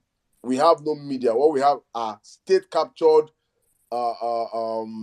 propagandist machines that just go and regurgitate everything the media, what the state government tell them, what the federal government tell them, is what they just put out there for the public. There is no news. They don't do the hard work. And when hard-working investigative journalists like David, like our brother Jimmy here, when we do all this hard work and bring it out there, these guys just look the other way. They do not trend these issues. And that's why I'm saying this one more time. Please do not allow these informations you hear online here end on Twitter Spaces. Take all this information down to your WhatsApp group. We have made an avenue for your parents. I have a friend that he reached out to me and said, Saddam, my mom is the one that he's in America, his mom is in Lagos. His mom is the one that always used to wake him and say, church service, Vawulence Space service have started. And he's always here. Tune in through the Vawulence Space radio. So we have our Vawulence Space online radio. You can just go quickly at www.radio.vawulencespace.com and you will join this conversation seamlessly. We're also streaming on our YouTube channel at Vawulence_space. We're also streaming on our Facebook channel at Vawulence_space. We are making sure that these conversations can go as far and wide because what we discuss here is so important that it is not meant for just thousands of Nigerians. It should be out there for millions of Nigerians. So whatever avenue you can do to spread this information, please do it. Let people understand these conversations that we have on this platform. We are discussing about the real issues that deal with nation building. So guys, please, one more time, I indulge all of you. Make tweets for us with Festus is a criminal.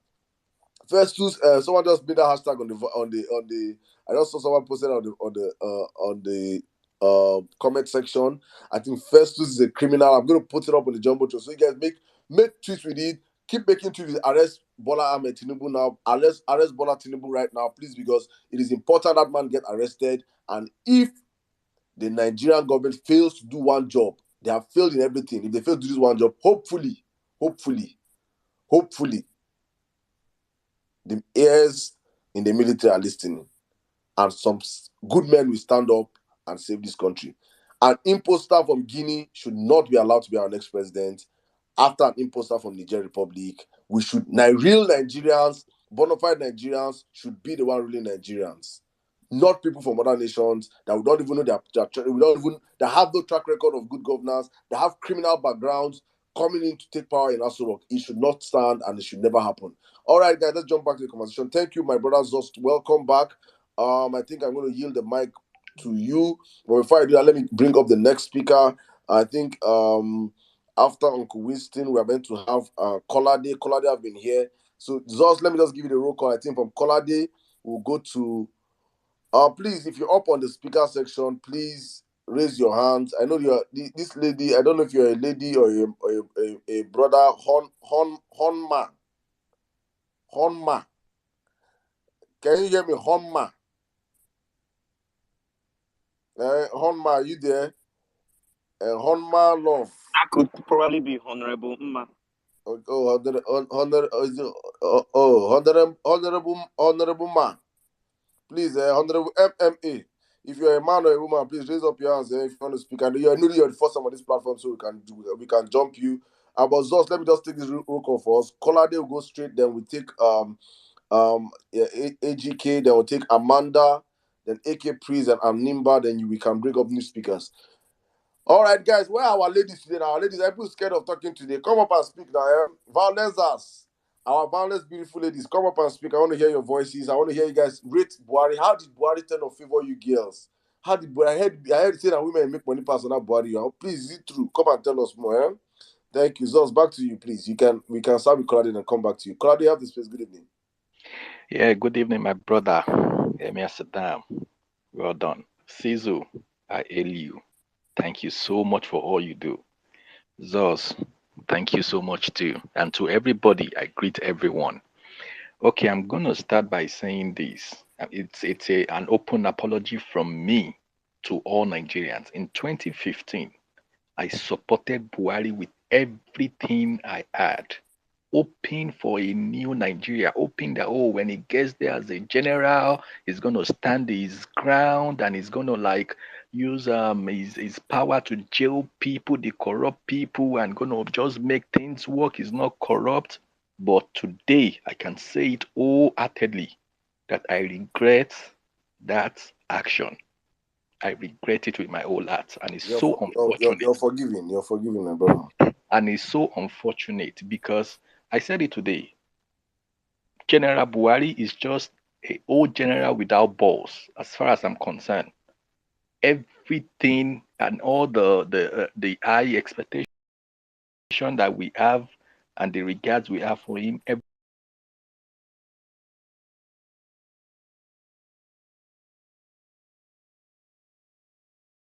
everything was flushed down the drain. Is it corruption we want to talk about? It's even worse now. That is why you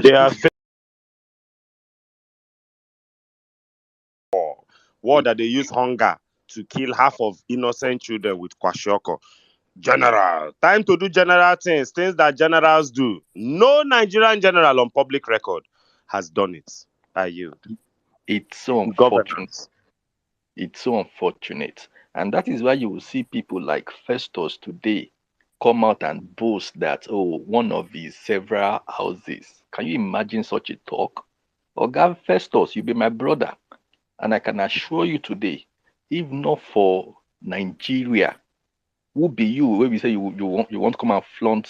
Is it your successful career as a lawyer that you want to say that you made so much money that you have several properties in the United States or what? So look, it's just so unfortunate, and that is why you will see someone like him, well-educated, learned, will be defending the indefensible blindly. Blindly. Now it's glaring to everybody why he's defending so hard what is not defendable. It's a shame, and it's a shame, as some people have rightly said. People are going, some are coming.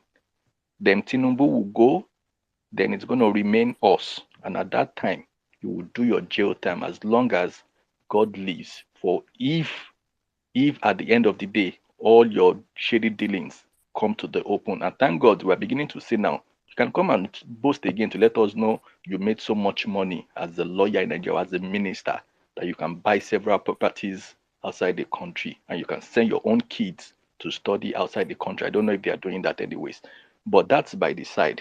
About this, our election petition, I just laughed when the last caller was saying, look, for this movement, I'm glad we have people like us.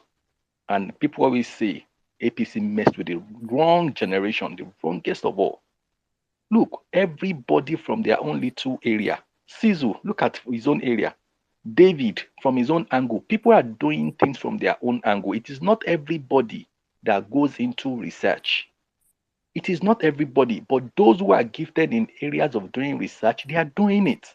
Those who are gifted in the area of technology, they are doing it. So everybody is contributing in one way or the other. So let us just see this as we are fully on track, full steam. Look, if something would hold onto a old minister, we are talking of a minister of the Federal Republic of Nigeria coming to listen in silently under this space, then you know there is fire on the mountain. You think even the judges that you can't find them online, but you think they are not getting feedbacks. You think they are not feelers about what is exactly is happening. Let me see how they want to come out of this.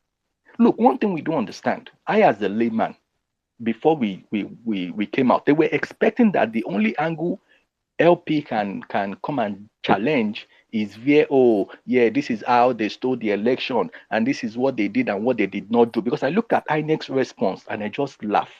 Even on that ground, we will have still won, but it's going that is where technicality can come in. But look at the angle they came on, they came out from, which is the angle of disqualification, the angle of, and these are things that come and tell me how you want to come out of it. They are, all they banked on was that, oh, technicality. We will say that, okay, yes, at least they've been saying it. Oh, they had issues, but they uploaded. The results are now uploaded, leaving the fact that they said they were going to upload at the same day at the polling unit just to curb malpractices. Now they are claiming, oh, at least we've uploaded 90 something percent, which is slight compliance, not 100% compliance, but 90 something percent compliance. All this dummy talk, thinking we are fools. You get it? And I just laugh. But we look, if God won't catch person, he go push you to that extent that you yourself, you will be the one using your hand to mess yourself up. And that is what has happened. Let's keep our fingers crossed. Let's just maintain our calm and let's keep doing what we are doing. Look, necks are being pressed and they are being pressed seriously. Or go and ask Festus, or God Festus, he will tell you. Nobody will have come out in his right mind to say, oh, I have several houses. It's because he saw that, oh, people have begun to go and dig into him. Now they've put his house out there. Now he's quickly saying it by himself that, look, I have several others, so that before they begin to come out, he will say he has said it. We are not fools. But in all of this, I just want to hail every one of us. We are the champions in this, and we will see to the end. Judiciary will have no choice. There's no choice here.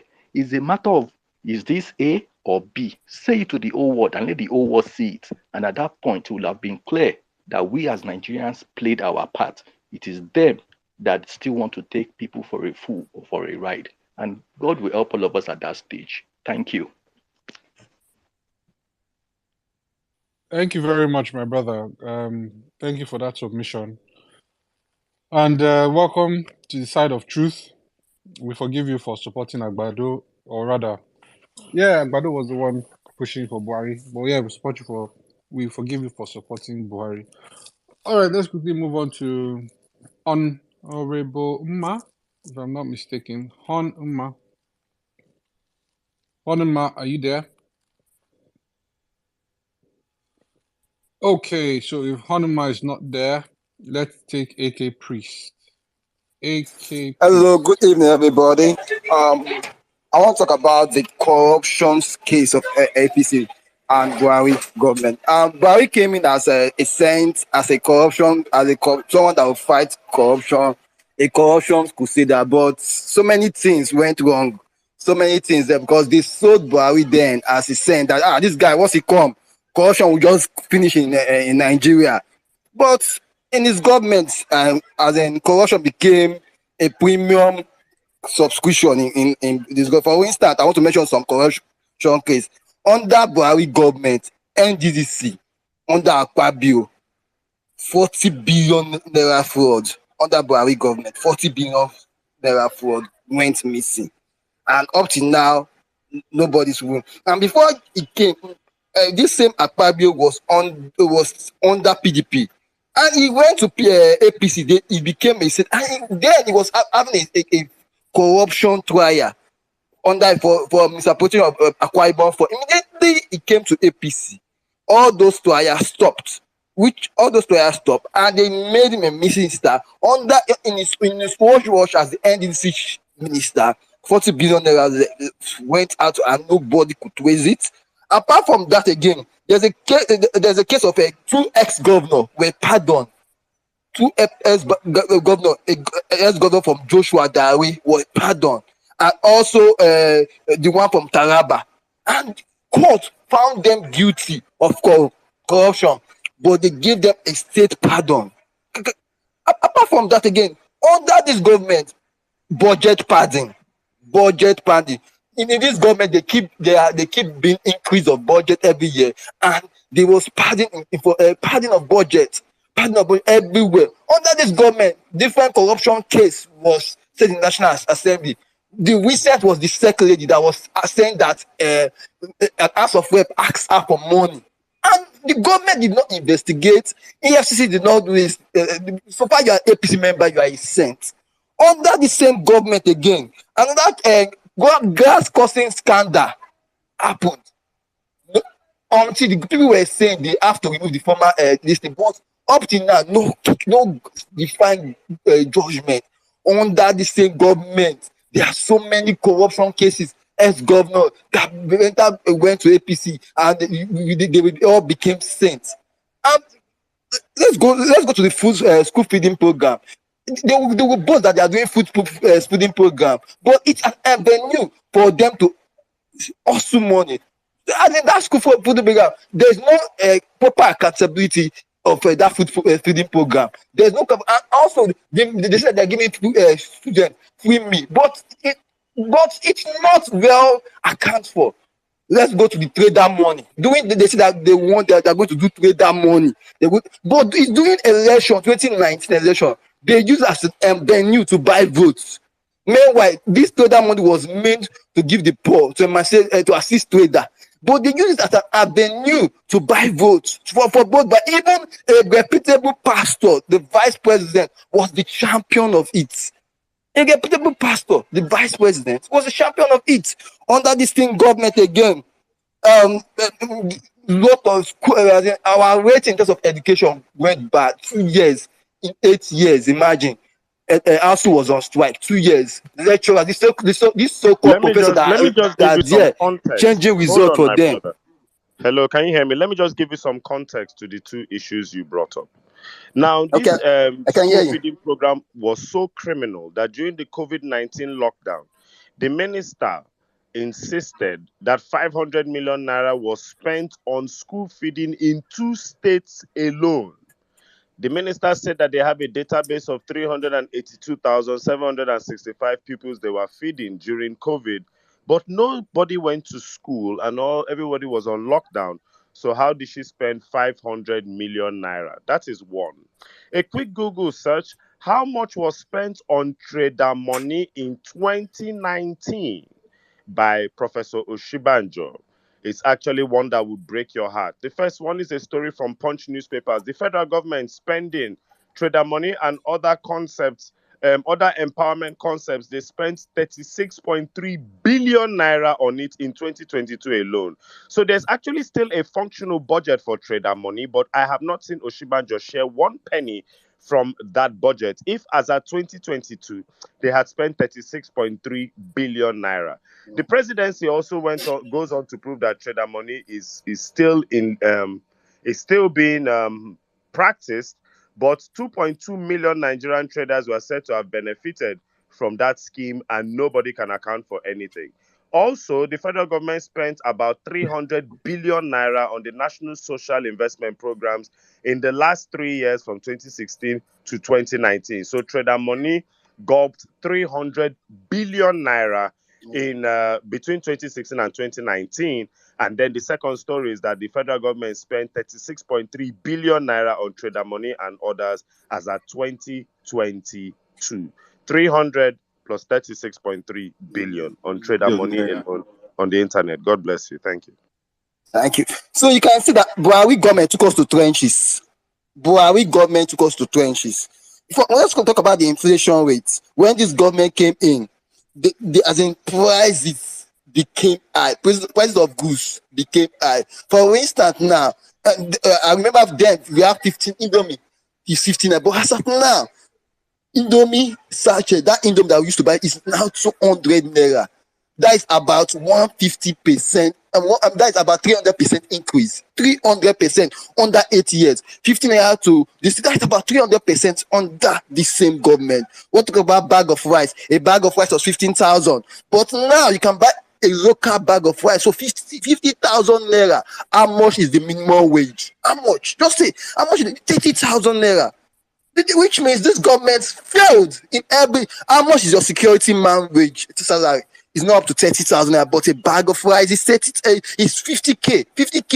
50K. Look, and they pride themselves as the government that they are doing local rice. We do, but how much is the rice? Is it affordable? Is it accessible? No.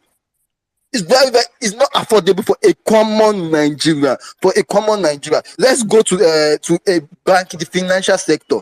In this financial sector, we have two exchange rates, two official exchange rates, and it affects so many business. I know. Do you know how many non-performing that the banks have right now? Loans that are not performing. That the business, they are bankrupt. Billions of naira. That we cannot collect back the loan because of the government policy. Buhari economic policies is zero.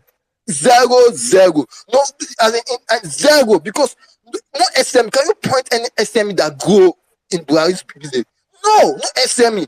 Even those that managed to grow, they could not get access to dollar. They have to go to the black market to get it. Meanwhile, our so-called politicians are using the official thing to get a dollar just to travel and flex. That's to see how the government has Buhari failed woefully. Buhari failed. Let's go to maternal health care. AK Priest, please, can you wrap up?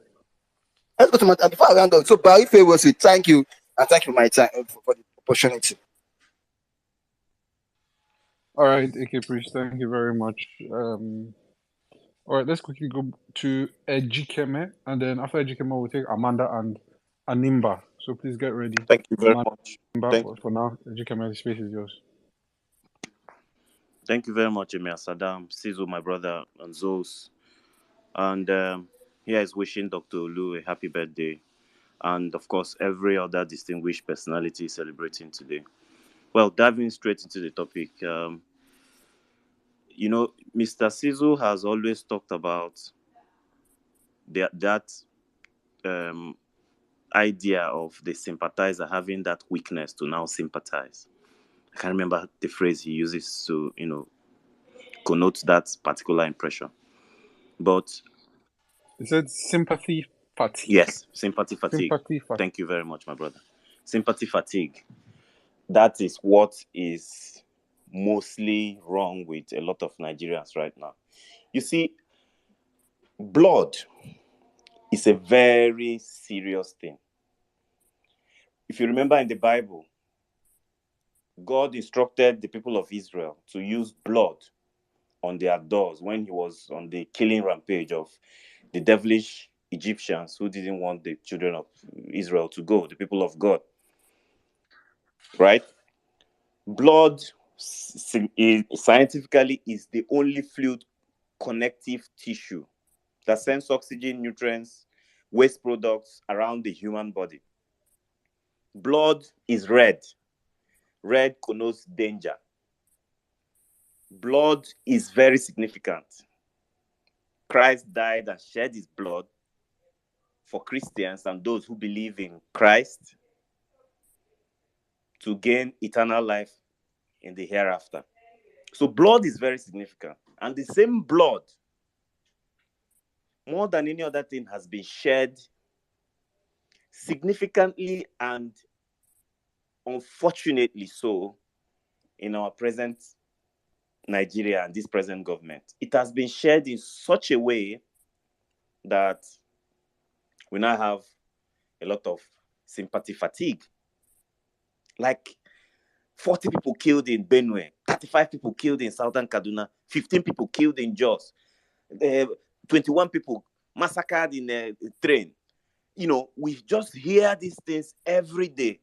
Spilling of blood. 15 people killed in Oru East local government of Imo State. 19 people crushed in Lagos. Several news of bloodletting, evil and violence. To crown it all, we had an election that the dogs and the baboons were actually soaked in blood. Yes, it happened in Lagos.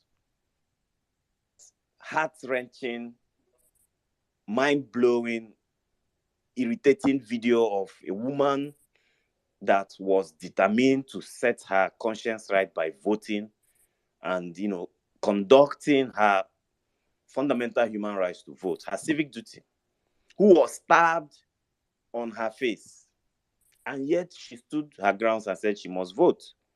So the Buhari government signifies blood. Most of these governors, their government will be remembered for blood, for killing innocent Nigerians, and in some cases, standing and looking away while innocent lives were killed. Blood is what I'll remember this government for. And I hope and pray that Nigeria does not see another government of blood. The Buhari government signifies blood. So long as he stands now and asks for forgiveness, perhaps his conscience is whipping him. It is not in the Nigerian man or woman's position right now, to either forgive him or whatever happens. It's between him and his conscience, and it's between him and his God. Blood will continue to cry. Christians must remember that blood of Abel kept crying until the blood of Christ cleansed everyone from sins of, killing and death. So these people that have been killed innocently will continue to wail.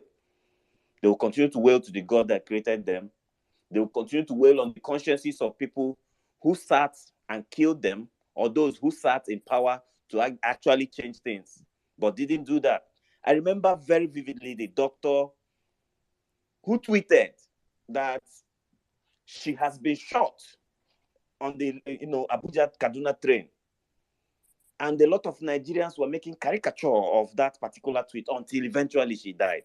That is also blood. In fact, her own blood started tweeting, started complaining, started pleading for justice even before her soul was taken away from her body. Blood. Let us remember the Buhari government of 8 years shambolically for spilling the blood of Nigerians. Well, as I'm concerned, I don't have any issues with Festus. I do not think he was a minister. He was just a complete buffoon and a complete caricature of a minister of state for labor. So I would not go any further than this. And then I'll dive into the petition.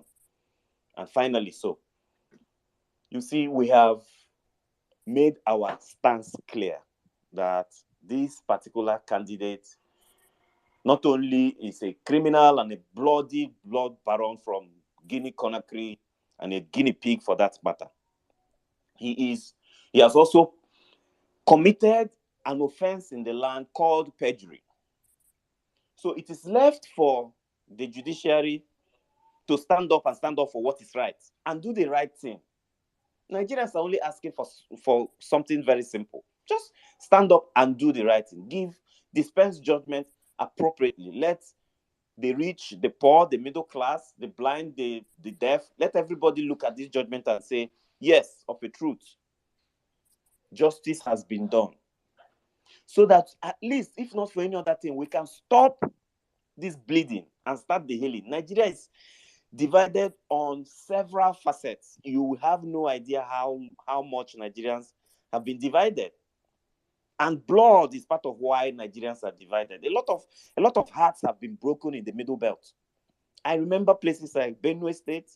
I remember places like Southern Kaduna.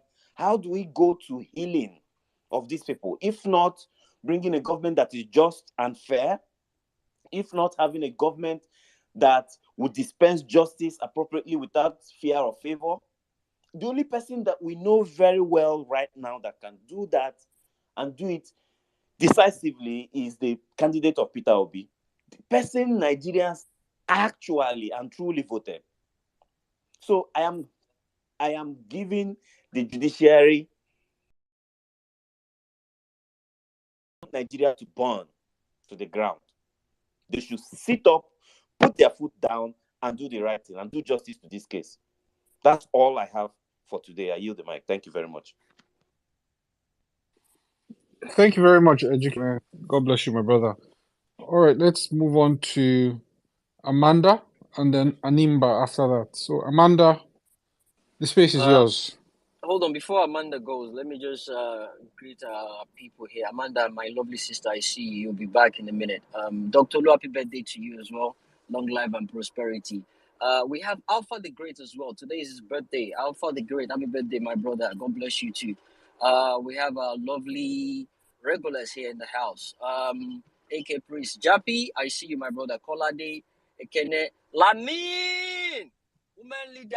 Where have you been, man? Savik, Olawaski, I see you. Abayomi, Polonius, Ladi, Orobs, Anka Dedi, our lovely ladies are here. Sweet Angel, Naomi, Joe Obedient, my brother, how you doing? Nello Equity, Honorable Ada, hey, Honorable Ada, I see you. Incoming virus, Mary White, God bless you guys. Jerry Ann, Taiwo, the evangelist, I see you. Oga Mag, where have you been now? Come up now, let's talk. Greatest, I see you, my brother. OYRS, welcome, guys. Welcome, welcome, welcome. And let me use this opportunity to let you guys know that we'll be having People's Parliament tomorrow. Yep, yeah, we're having People's Parliament tomorrow. So the usual, the regular time. So just told you, my brother, I see you. Pastor Jacobs, I see you. Thank you guys for coming. Thank you so much. God bless you all. Back to you now, Amanda. God bless you. Jimmy, it be like say you want pepper those APC people because they hate this thing where you just do now. I don't know why these people do like this. They hate all these greetings, eh? How can human beings not even be acting like human beings? And it has translated to their government. Sorry, Amanda, please carry on. Bro, we gotta appreciate ourselves, man. We encourage Exactly, bro. ourselves. We suck Exactly. from each other's energy to keep going, So we gotta do that They once in a can't while. encourage themselves because after they have top maybe 5 or 6 influencers that have small sense, the white beards and the rest of them, if they greet past 5 people, they don't enter Ebelebe. They go begin greet bigots, tribalists, you understand? So if you know if white beard now one greet, go greet maybe Hawaii, go greet like 1 or 2 mental patients, you go do okay. But you won't go begin greet now, you go begin enter CBN, you go begin enter some mad, you know, you go come be like say they greet people for asylum, you na nurse, you hold everybody drug, you just they greet them. Hello, Ward 3. Ayo, Jags, tribalists, una dey okay for here. Take una drug, 2 injection they come for now for that side. You don't do You understand? So he good. When they greet obedient, no sense they greet us. You go check everybody by your way, just greet doctor. This one, honorary fellow, Dr. Ada, Honorable Ada, Field General. You know they say the titles, you know they say everywhere choke. But once you walk on greet Ada Nambra, now that pastor will be like millipede, we wear sunglasses, Pastor Kenzie. Now this guy try big gods. Now even you said the greeting figure backfire like this. Jimmy, they greet better people, they go, Mama. You know?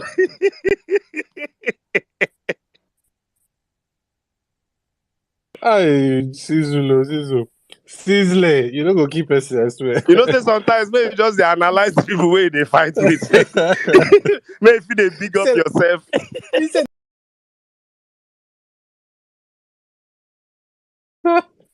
oh gosh. Now bring up another intellectual. You know, say if you just do timbo for our speaker section, intellectuals. Oh my choke. Lawyers, doctors, person who do birthday today, doctor in the UK, NHS, surgeon, anybody where you call to pick for obedient movement, intellectual. But once you just want to call one about now, you get one way Saddam. I always use this guy report Saddam for now.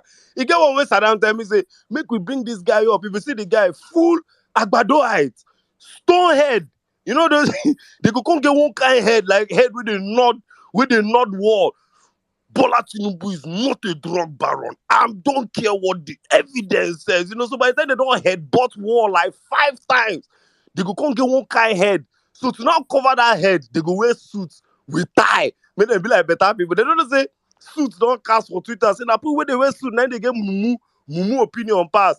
Now Saddam tell me one day, say NC, just every day say, there's one Agbado boy, he's verified. Do we bring him up? I go check the guy, I look the guy. I know say that bigotry they get grade. If you read their tweets, you go know say, okay, This one is bigotry grade level 1. This one is bigotry. Ogbeni Dipo is educated bigotry with a touch of idiot. Then it gets away that is demented bigotry. Get one way we go bring spedality post. Where spedality they swear for the video. Say, do you see Igbo people? Spedality where as a nation we don't agree. Say this one a mental patient before election across tribes. So you see the bigotry get great, demented. This or this. You go come pack it. You go come know who you dey follow fight. I beg, no vex, I beg. I was just, you just hear some things where I see spiritually as you dey greet people like this. Now I just want you to say, this movement is sweet, I beg. Before you know, you go greet Chris Wokobia, Professor Chris Wokobia. You go, you know, they see people, you go do the better people. You won't go greet Femi Fani Keyamo, a liar per minute. God bless you all, I beg. All right. Thanks for that laughter session, Sizu. Amanda, please come in here now. After you, Animba. All right, this is Amanda FC. No. Hey, wait. Amanda no be woman name. Now Amanda FC. Yeah, thank you very much. Shizu, NCs, Saddam, Zos, Auntie Bolanle. Yeah, I've not heard your voice since we are here. I believe that you are going to speak. She's in the hotel, don't worry. Yeah. All right. Quite listening to the details that NCs gave about more than 60 promises that was made by this administration and everything. I just want to focus in one, which is the utmost priority, which is like every government, their first and foremost assignment, our primary assignment is to secure the life of the citizen. Now, these people, especially the emergence of P2B, have opened our eyes, have brought many things that there are many of us who doesn't care about politics, that like we can now read, we search for documents, we do all kinds of things now just to make to be current, to keep ourselves updated according to, as far as the politics of this nation is concerned. Now, after going through some of the promises, I decided to pin down one, which is the security of this nation. Now, I would like to start right from the inauguration of this man called Buhari. I had a sister here that spoke. I think her handle is Mona Shai. That she said that I think one of the statements that she made that is very powerful is that if all we have heard about what's the name of this bad president? If all we have heard about Shetima? No. Oshibanjo? This military man. Okay, let's continue. Now, in 2016, why this guy came into government, one of the promises he made was that he's going to crush Boko Haram within the space of 3 months. And we all know that it was propaganda that was manipulated and orchestrated from the pit of hell in order to paint the person of good luck. You see, I don't care about many things many defenses that APC and other people have brought to defend this administration. But if must be fair enough, the issue of Boko Haram Chibok girls are agendas that was used, in order to make this person of good luck, in order to paint him black, in order to make him look as if he is a bad man in the eyes of, and let's all be sincere, many Nigerians buy to this idea. Many average Nigerians, they buy to this idea. And one of the first promises that he made during his inauguration speech, Buhari, one of his inauguration speech, he said he's going to crush Boko Haram within the space of 3 months. And that was in 2016. Now, going by that, in 2016, when he took the office, the security was bad. I want you to I'm very conscious of the word I'm using right now. The security was bad. It was not worst then. Then this man took up the office and promised that he is going to crush what the Boko Haram within the space of 3 months. And now guess what? After 3 months, he noticed, after a year, he noticed that the current the current security that is going on have moved from bad to worse. And now one of the things that he started doing was to he started investigating that what's going on. Should it be that people are doing what sabotaging or doing all kinds of things? Now, one of the things that I read according to Prime Times in 2000, this thing was published in 2016. The promises that Buhari made that was not completed, according to Shizu. Now, in 2017, hoping that he is going to do good things, he's going to do. Now, what was it that happened? Now, this guy began to dish out money. He began to give series of money to security agents, to ministers, in order to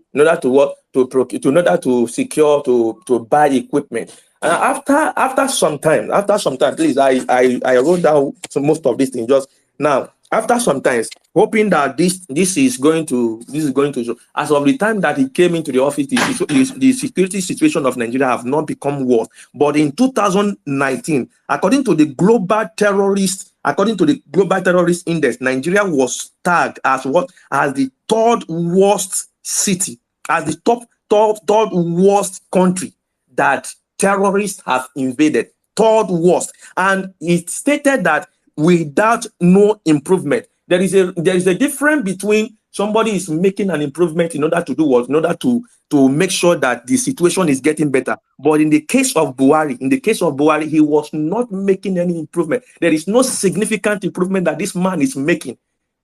There is no significant improvement, and people are being slaughtered because as of the time that he took over the office, there are 3 places that Boko Haram, our insecurity was invading, was much then, and that 3 places are Borno, Adamawa, and Yobe. But as of 2017, the thing escalated. Now, as I speak to you, the whole middle belt, the whole northwest, every part of the country are messed up. Now, I don't know whether you are still with me. Now, going after some time, after 2017, we all thought that he's going to improve, only for him to land in abroad, using 150 days for a treatment that he never disclosed. For a treatment, just for you to see that these men are crook, these men are criminals, these men, in fact, Abacha was a saint. If everything we've heard about Abacha was what we can read on social media, what we can read about history, that means Abacha was a saint. Abacha was a saint. Now, please, I want you to follow me. Now, after 2017, in 2018, 600 soldiers was killed. 600 soldiers was killed. I don't know. I have a brother that is a military. He's a captain, and he's from Southeast. He usually complain how they are being pushed to go and fight insurgency Boko Haram, but at the end of the day, they will be sabotaged. Now, how did Buhari want to solve this problem? Then one of the first thing he did was that he brought out money from Essex. Amanda, please, can you wrap up? Okay. From Access School account, where he used to where the money he used to purchase ammunitions, that is about 400 billion naira. And another $1 billion that was used to purchase both aircrafts and jets to fight insurgency. I want to tell you, both jets and aircraft, that was the 400 billion naira and $1 billion that was budget to use to both money and aircraft, none of them were seen. And again, 400 billion was given to the police to go and buy ammunition. Do you know that when police are buying the ammunition, they are not disclosed. There is a secret that's going there. That is, most of them buy outdated ammunition instead of buying a modern ammunition. You can go there. You can go and read about it. Go and search the timeline. You will be surprised with what you see. Okay, based on because of the time, I would like to drop here. Thank you very much. All right, thank you so much. Animba, please come in here. 5 minutes. Please pay attention to the wave emoji. Oh yeah. So we don't interrupt you, please.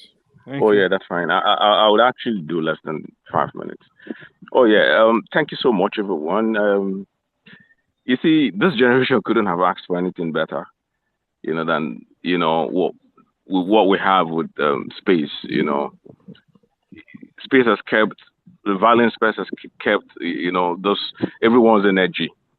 A lot of us, like I saw I think it was Cecil or Jimmy was asking Lehman where she's been. It seemed like everybody laid low.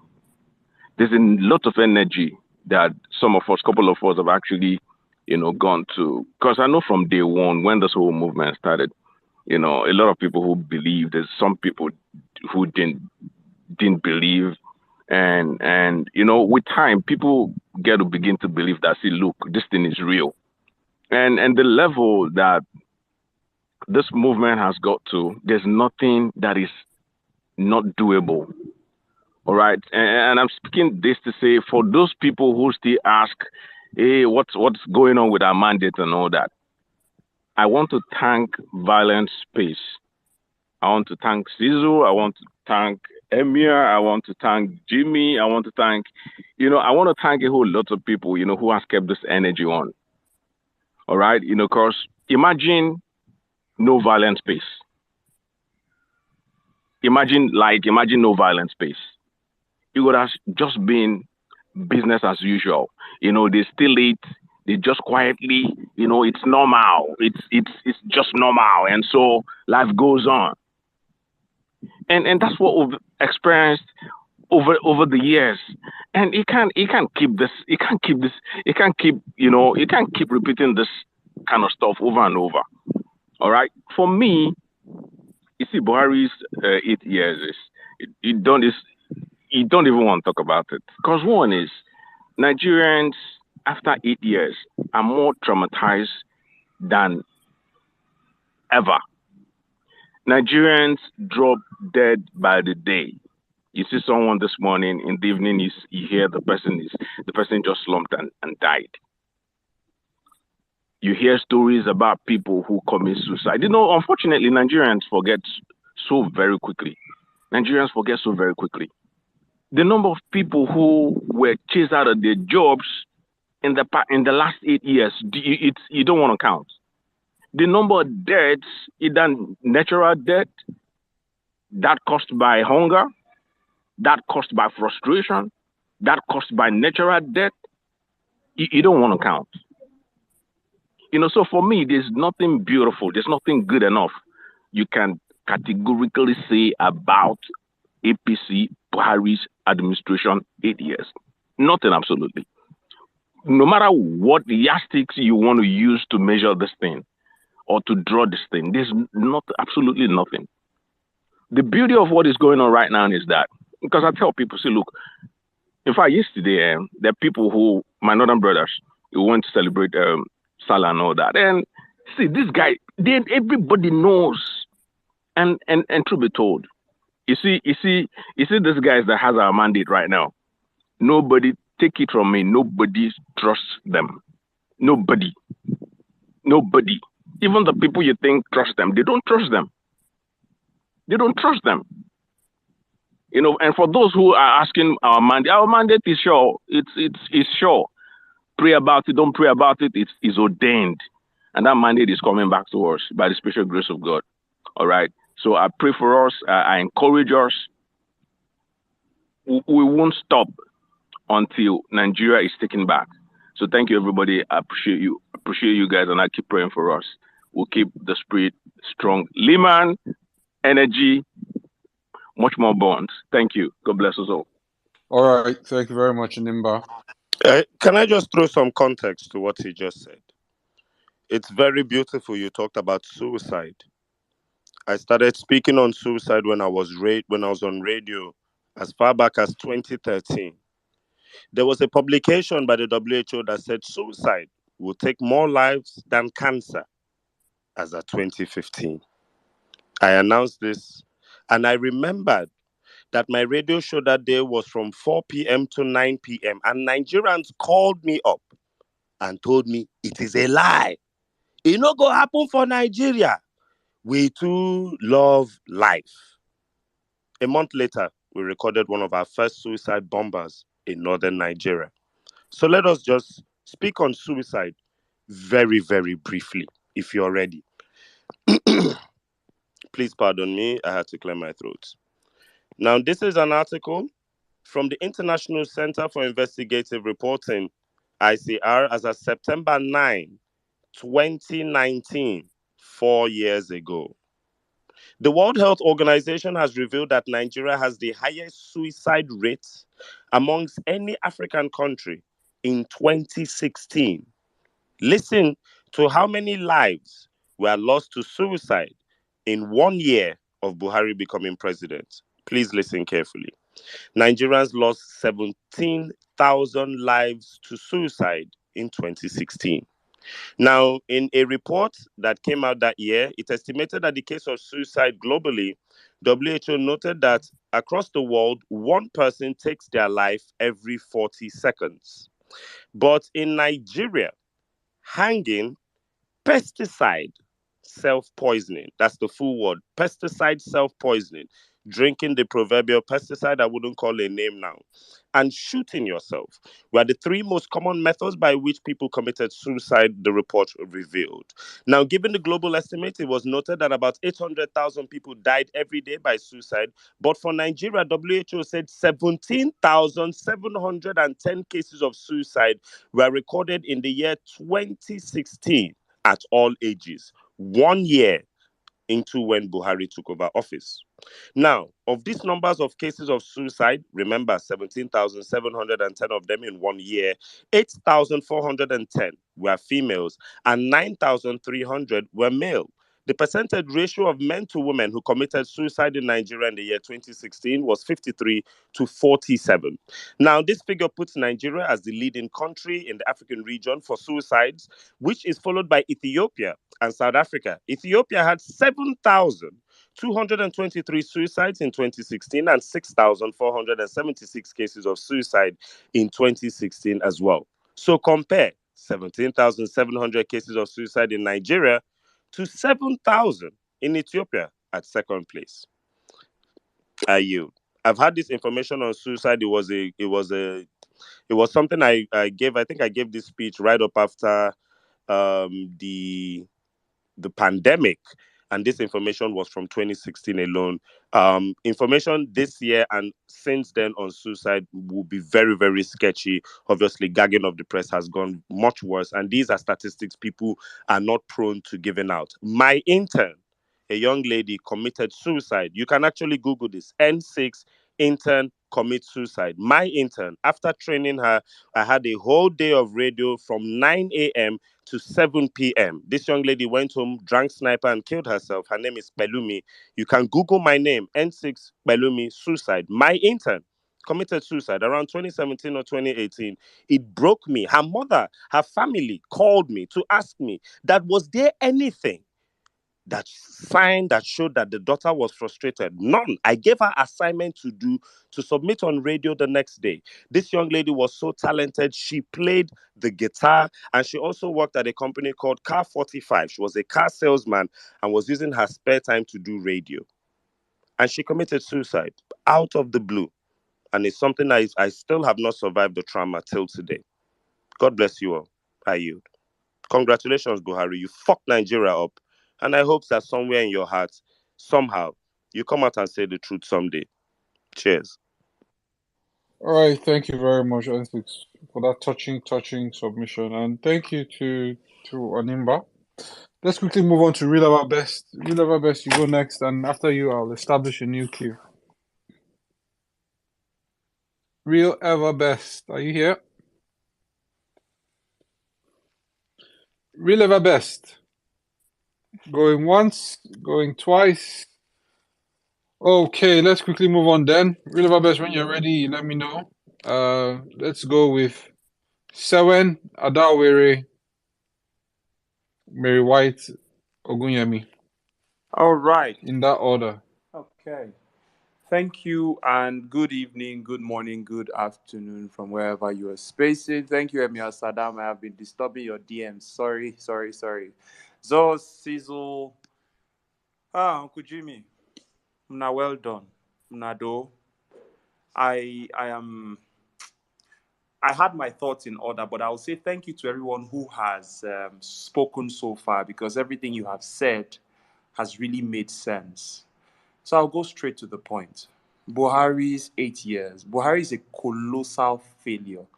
Buhari is like the worst thing after the worst ever happens to someone. So if you ever thought something was really, really bad, was the worst, he's the next worst thing, like the higher worst thing that will ever happen to a person or a country.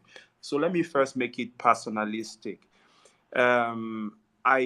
I have been keeping records for years. I've been doing this thing for since my service year in 2010, and since that year I've been keeping records of expenditure and income as a business person. And recently I did like a look see through my books, and I found out that things that we used to buy in, say, even 2014, 15, you check the prices of those same things now. It's now rich people they live. And that's why most times I frown against wastage, because see, if you see the way things have really increased in prices, you consider others who don't even have the wherewithal you yourself can claim to have. So nothing is a waste around me. Everything goes to another use with people around me because of Buhari. I know that time we would say, Jonathan was a spendthrift, the government was, but in all his weakness and inability to fight the fight he needed to fight, Nigeria was moving ahead. Yes, we might say not in the direction we wanted it to go, but this one is a blatant failure. I remember my father telling me about his time when he was a military head of state. He said this man is not a good person. There were actually write-ups, books, but they were in the UK custody. So a friend of mine who relocated some years ago took pictures prior to 2015 and kept sharing them with me. And I kept sharing them on my Facebook, on my WhatsApp, just making sure that people are aware of who they are trying to vote in. But, now, a lone voice, people did what they were going to do. We have entered this mess. But no wahala. We don't want to enter a deeper mess, and that's why we are here. So he's a failure. Commodity markets, everything is sham. The people he hired, rubbish people. Everybody's just trying to back him up. I was talking to some people, and they even brought up something that said that the rate of everything we are complaining about is only ×2 higher. But imagine something that went from 17 naira to 800 naira, and you say from 800 it just went to 1,600. But 1,600 is a small price to pay for something that was initially just 800 naira. I don't know how these people think, but they can defend even Satan. That's one thing about APC people. They can defend the indefensible. For Festus the criminal, Festus has always been a loudmouth. I've known this for years. I have naturally never followed him. I just felt he was one of those people that kept trying to be relevant by being in the public eye. So Festus bungled all his cases because Festus is a loudmouth. And you can't take it away from him that he has connived with evil people to bungle cases for EFCC. EFCC themselves, they know. Because I have some family members that are in the legal profession. And one of them said that many of the cases that are lost by EFCC are all on technicality. And the technicality is based on not putting your books in order, ensuring that there is one loophole that the criminal can use to wiggle out of issues. And that's one of the things that this Festus has been known to do. That's why EFCC has been losing cases perennially. Even the ones that they won and people were supposed to serve their jail time. Buhari came and said, I exonerate you. Come and join APC and be a saint. That's one of the things I'm saying must never happen in Labour Party. We are not the party that takes in criminals and says you are absolved of all your criminality. Now for Labour Party petitions. The petitions, I'm waiting and I'm happy that this is going to happen. No matter what people say. Some people are trying to dampen spirits, but I'll tell you something. We are not, as much as we don't hold, like we, not those in courts, we in the public opinion don't hold all the aces, but trust me, we are dealing with very smart people in the obedient movement, and Peter Obi and his team are on top of this. So keep your spirits high. Don't get dampened. Just, I see you, and thank you for having me speak. Thank you. All right, thank you very much, Sewen. Okay, let's quickly move on to Ada Oweri. Ada Oweri. Please, My a minute people, before how that. you dey? Adore, please calm down. Okay, continue. How na dey, my people? How na dey? Children of Buhari, how na dey na? They say we dey owe 400 and waiting. Me, abeg, na dey the one that dey sign paper. IMF, Buhari don carry na go Tribal o. We no dey there, we no collect money o, we no borrow money o. Our name no dey there. So make una hold Buhari, na Buhari the owner. You see, the fact say this Nigerian wey dey see, this youth, this obedient, we no go pay that money. Na still Buhari generation go pay that money, and whether they like it or not, they will pay either by blood or by kind. That is what I believe, because they cannot escape it. Buhari cannot go to school.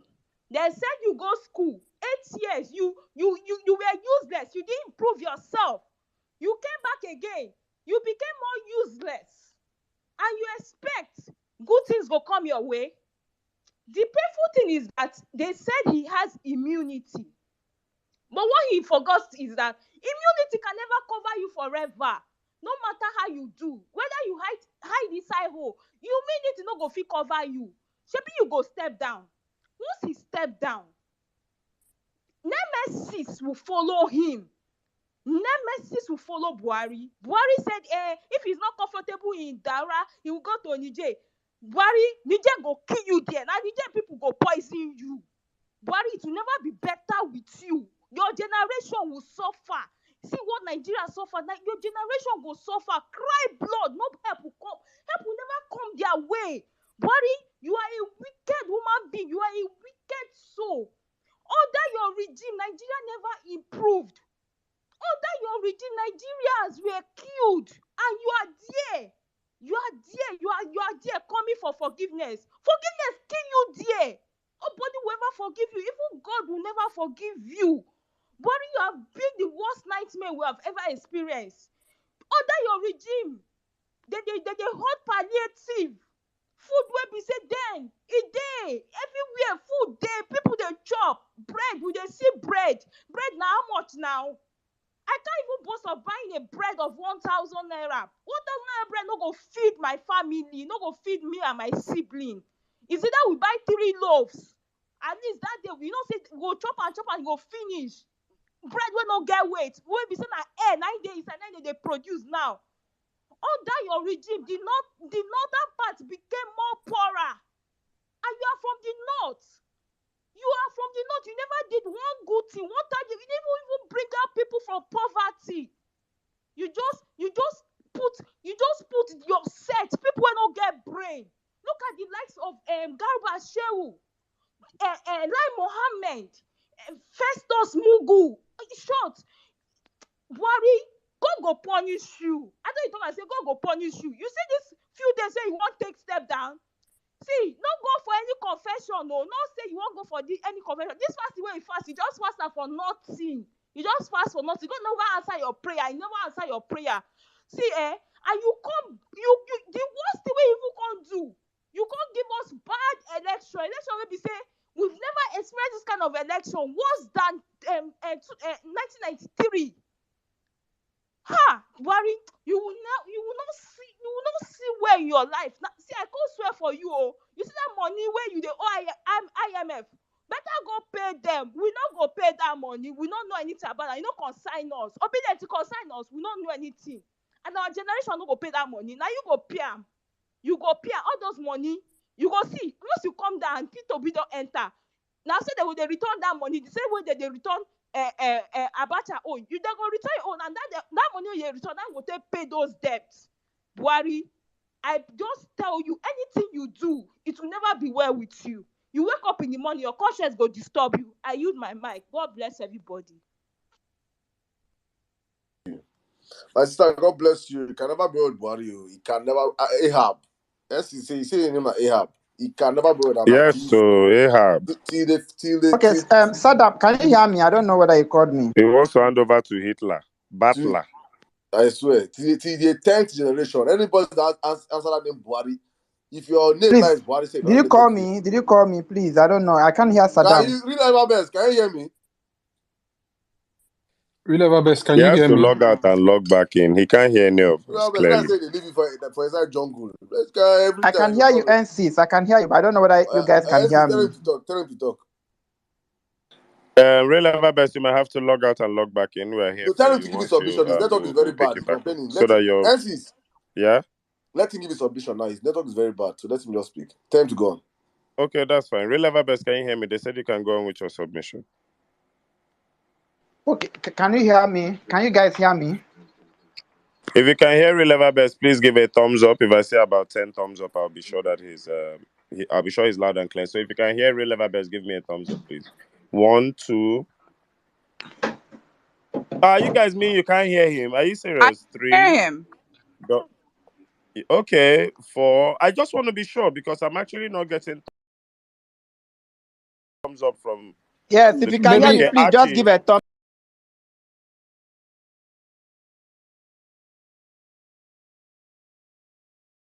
Up so that I can maybe just do my submission. He should just.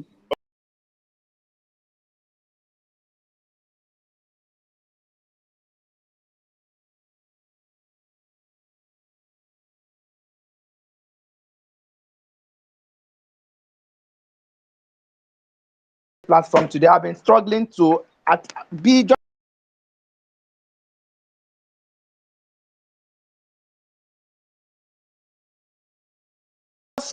just be on the speaker session since 6 o'clock. I never believed that Buhari could be president in my lifetime. I never believed it, but it happened. I cried about it, and I went on political exile. It was because of Buhari that I started paying attention to so much American politics, because I just felt I really needed to keep myself busy, and I wouldn't be Nigerian politics that every day I would hear Buhari did this and Buhari did not do this. So I just switched off. It was just P2B that actually brought me back to Nigerian politics, and that's why everything about this time it has been passion for me, because I just very much wanted Buhari to go. The heartbreak is that Buhari, even when he has perpetuated evil in this country, he still wants to now bring even the world. That is to tell you how bad that man is, how bad that Buhari is.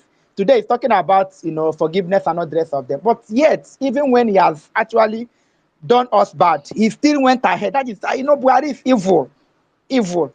And when I say peace is not a political party, people think I'm joking. For a party to be able to bring this kind of leadership in Nigeria, you need to be evil for you to be able to do this. If it's a bad party, they might just bring good people here and bad people in the other. But these people consistently, they're just very consistent in being evil. And it's just unfortunate that the peoples of this country, had to go through this 8 years of this bad man. And for me today, it's not about Buhari.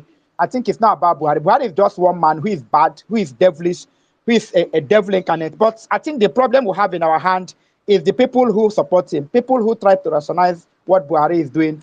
Those people who voted for him, perhaps in 2019, I could forgive people who voted for him in 2015 and say perhaps a lot of people didn't do their history well. People like Soyinka, if you go and just Google Soyinka and Buhari, there is nothing Soyinka did not write about Buhari. There is nothing he did not write about that man. Every step of Buhari's administration, whether when he was a governor, when he was a military president, everything, when he was PTF chairman, when he was an NPC, everything Soyinka wrote about it. That same Soyinka find a way to support Buhari.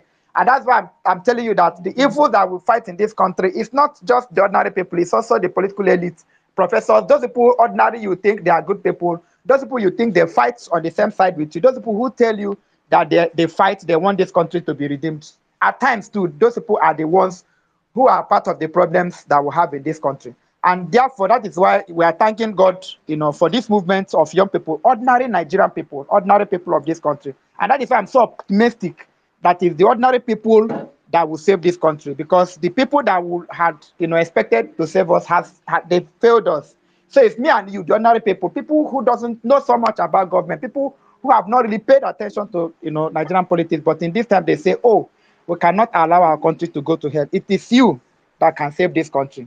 In this time, we have to have the boldness of Daniel and the eloquence of Paul to be able to speak truth to power. And those of you who go to Sunday school, Daniel. I think there's a story that's recorded in Daniel 3. I'm not really so good in quoting Bible, but I think Saddam, you're good in quoting Bible.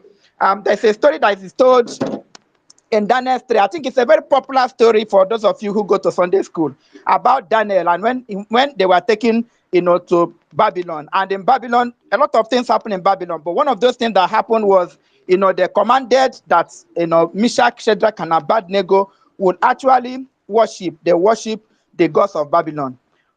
These people that did this are the enemies of these three Jewish boys. And they went and reported to Nebuchadnezzar. There is something that happened about that. It's not the refusal of Daniel to Shadrach, Meshach, and Abednego to actually worship. It is the answer that they gave. When it was reported to the king that these three Hebrew sons, have refused to bow down to the gods, irrespective of the fact that we told them that the kings commanded. And when the king called them, there is something that guy said.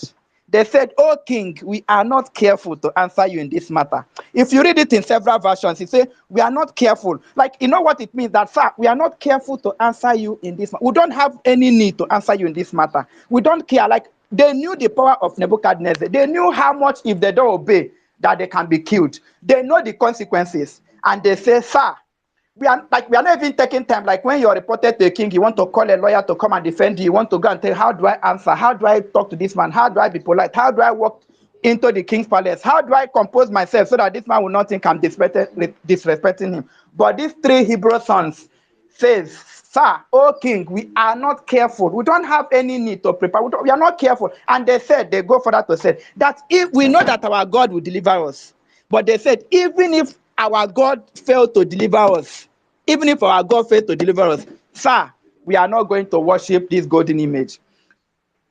We are not careful. That if you read that story, I think that is one of Bible story that I love so much. If you know the greatness of Nebuchadnezzar, Babylon was the first kingdom that ruled the world, so powerful of a kingdom. And these three Hebrew sons went into captivity. And while they were there, some people wanted to mess them up. And even when that happened, they say, "Oh king, we are not careful. We don't have any need. We are not prepared. We don't care about what you want to do. We are not going to bow down to your golden image. We know our God will save us. But even if this God failed to save us, we still not going to." You know what? We are not going to bow down in this season, and we are not going to stop speaking up. We are going to hope that our judiciary will do the right thing. And even if they fail to do the right thing, we are in this to take back our country. I repeat again, that we need to have the boldness of Daniel, Shadrach, Meshach, and Abednego. We need to have the eloquence of Paul, to say in this season that even if our judiciary fail to deliver us in this time, that we are still going to take back our country. And we are not going to step an inch. We are not going to leave anybody. We are not, people say we are rude. My brother, we are not careful to answer you in this matter. We don't care. That's the truth.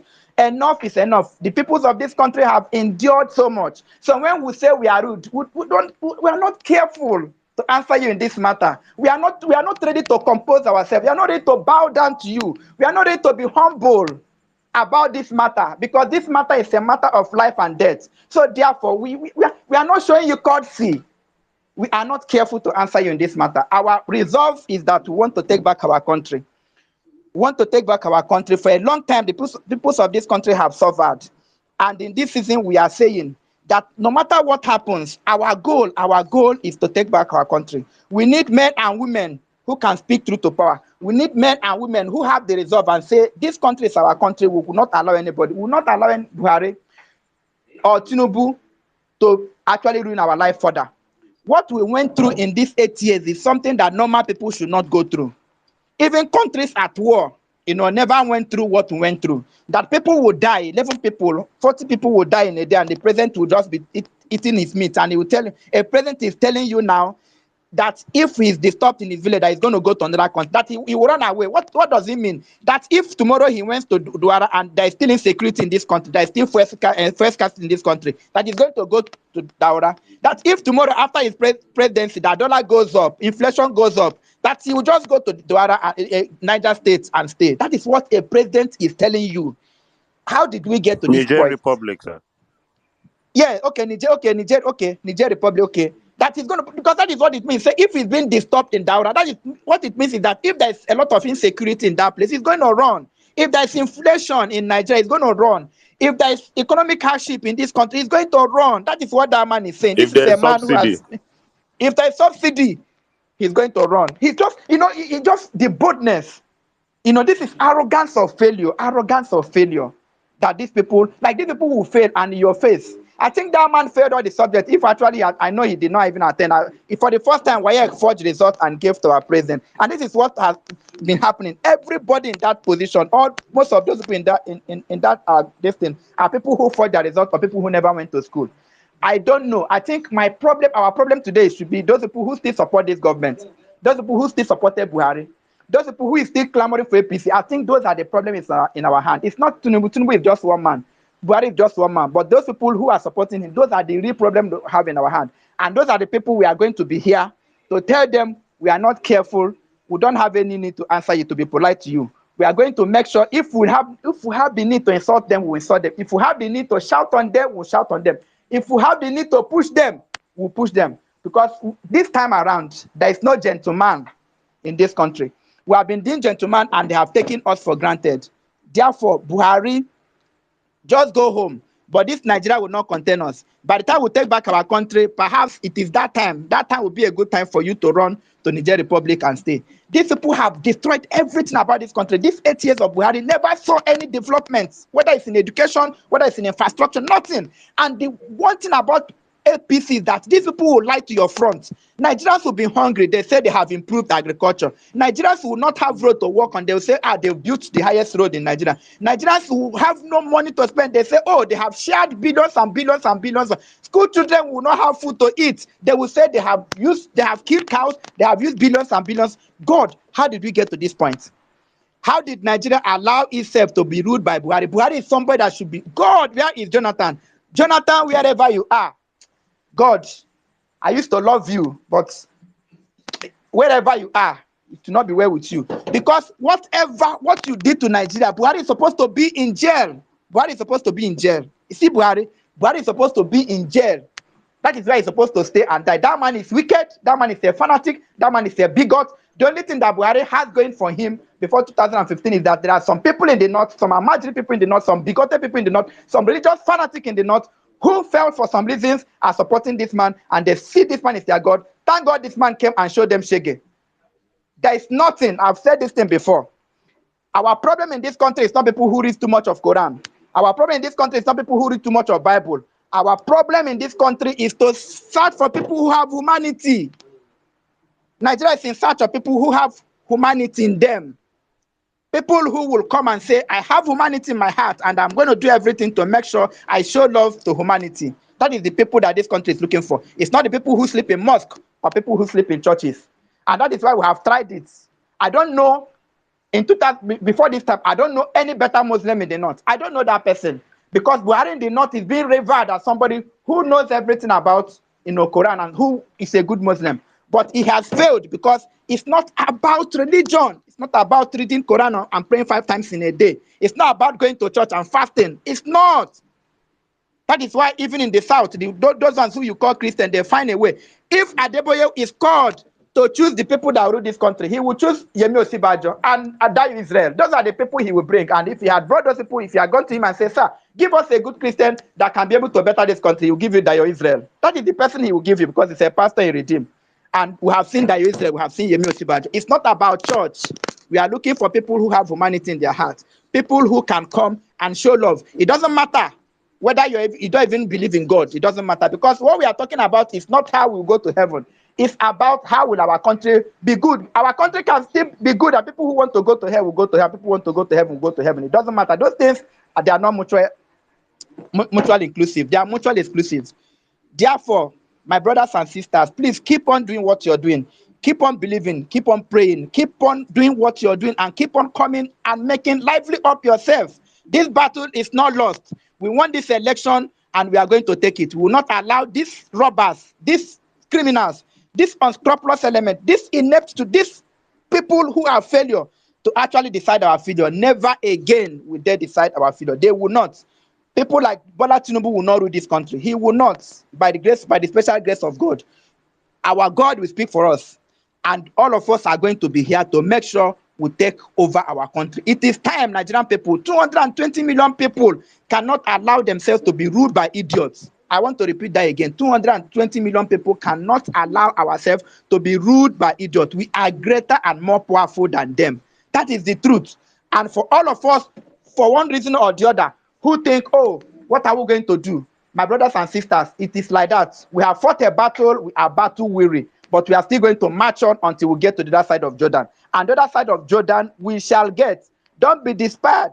Don't be deceived. Don't say, oh, because we have done everything that we needed. If we did not come out to vote in this election, people will say, oh, be there. They went to play ball. They went to watch Big Brother Niger. But we did not do any of such. We voted the man we believed in. We voted P2B and Ahmed Dati. Labour Party is our party, and in this season we have come to stay. We are not giving them an inch. We are going to have the boldness of Shadrach, Meshach, and Abednego and the eloquence of Paul to say, sir, O king, we are not careful to answer you in this matter. I want to greet everyone on this page: Saddam, my man, Zos, NCs, Jimmy, UC Maxwell, Mary White, Ogiem, Dr. Gad, I've not seen you, Dr. Lu, Ogiem, everyone on this page, Shelley, everybody on this page, Lamin, where meaning Nigeria, Olawaski, fellow, oh God, I don't even know who to call. Sweet Angel, I've not called you. I don't know when Madam Man can did. Everyone, I want to call you because I want to run. I have a meeting to attend. Please, just keep doing what you're doing. Keep fighting. Buhari is a terrorist, and that's why he, throughout his regime, he used terrorism to rule. Those people are bastards. Those people, they should go closer to any place of power. We have endured them, and we have won them. Since we did not die, since he did not kill all of us, he has failed. He has failed, and he has failed for it. So thank you, everybody, for the opportunity. Keep pressing their neck and keep fighting and keep being bold. We are going to win this battle. Liven up yourself. And I want to close by this. Oh, King, oh, the judiciary, we are not careful to answer you in this matter. Give us our mandate, and our mandate we shall take back. Thank you so much. Thank you very much, The Brother realest Doctor. ever bestest. God bless you for this submission, brother. Thank you very much. Thank you again, really, my best.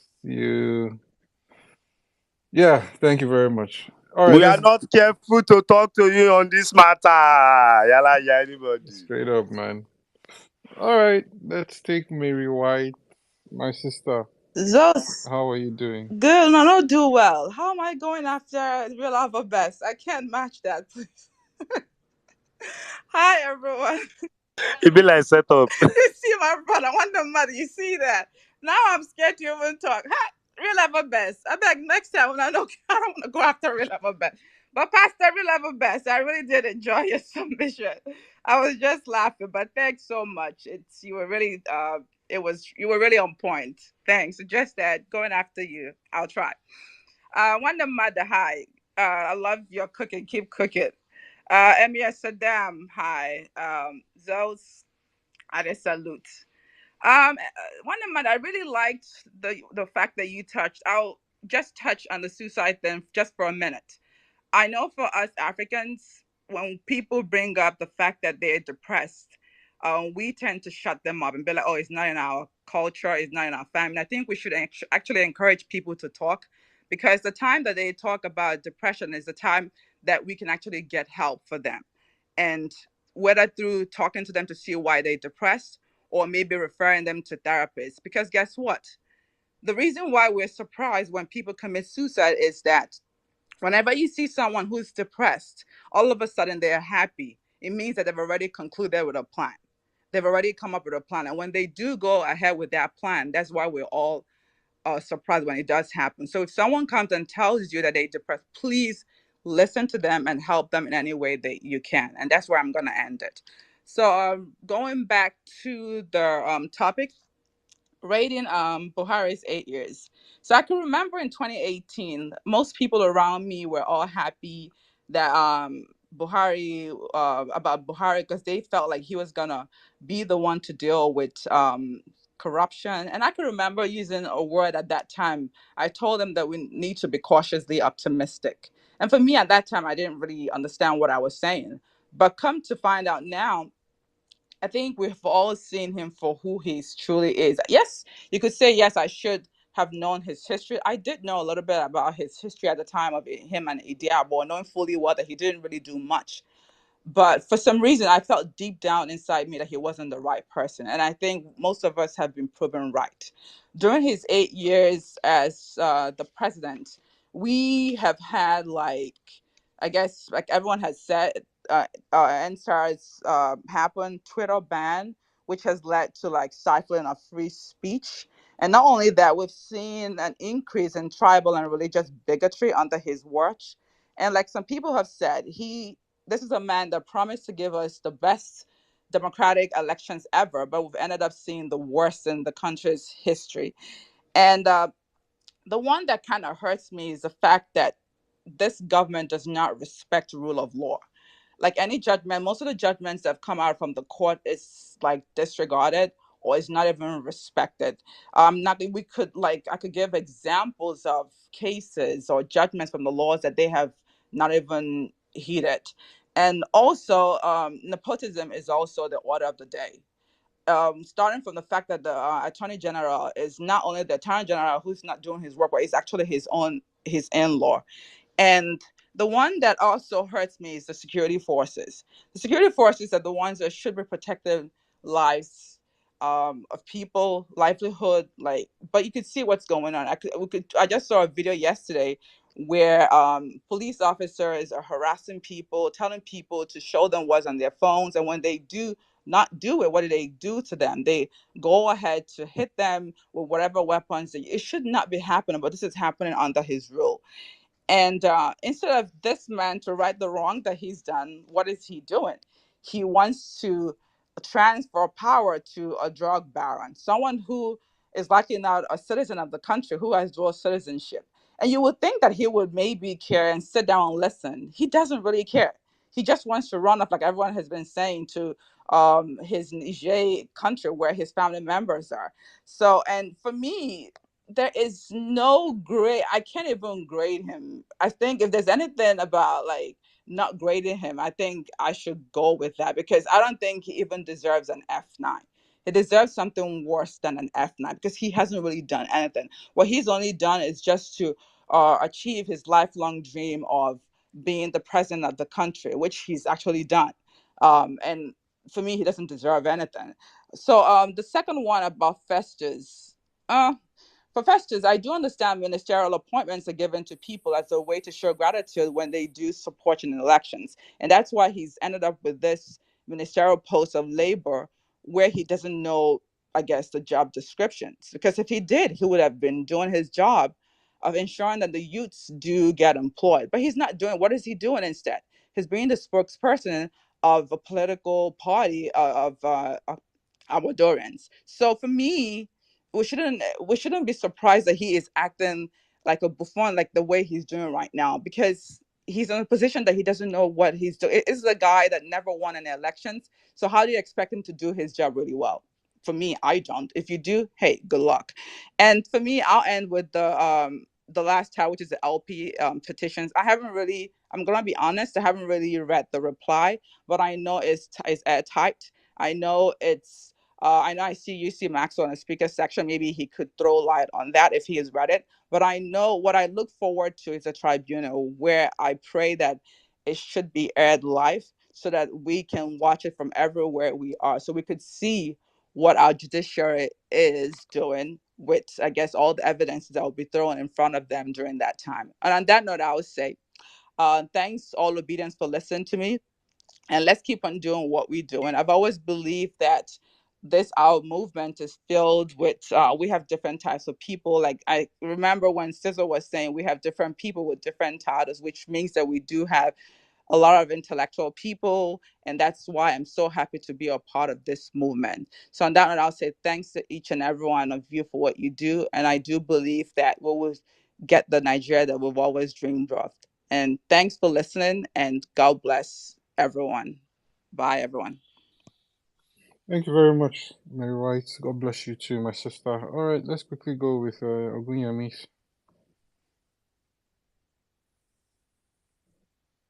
Ogunyamis, sir, are you here? Hello, guys. How are you, Saddam? It's been a long time. Longest time, sir. Welcome, sir. Yes, but I've always been around, listening to everybody. I was disappointed in the election. We came to Nigeria. We invited a lot of people all over places. They came, and everybody left with disappointment. Coming to Buhari issue, if Buhari say good morning, you just go outside and go and look outside. It's going to be a good night. It's in English we are taught word and opposite. Buhari is word and opposite. If Buhari say I'm going to conduct a good election, you know it's going to be a bad election. Whatever I say in his mouth, just take it as the opposite. It never meant well for this country. We said it in 2015. By 2014, when people are portraying him, they're sending to us in the church, Oshibaji is there, it's going to be, he has changed. I told people Buhari is a deceiver. Buhari and Lucifer, they are not the same. There's no difference between two of them. Because, tell me, let's start from 2015. He got to power. It took 6 months before he appointed minister. He promised the whole world, I'm going to be a minister, go to be a square peg in square hole, round peg in round holes. He came out to put a square peg in round hole, and round hole in square peg. So he did opposite everything he said. All he said during his campaign, everything he said was opposite.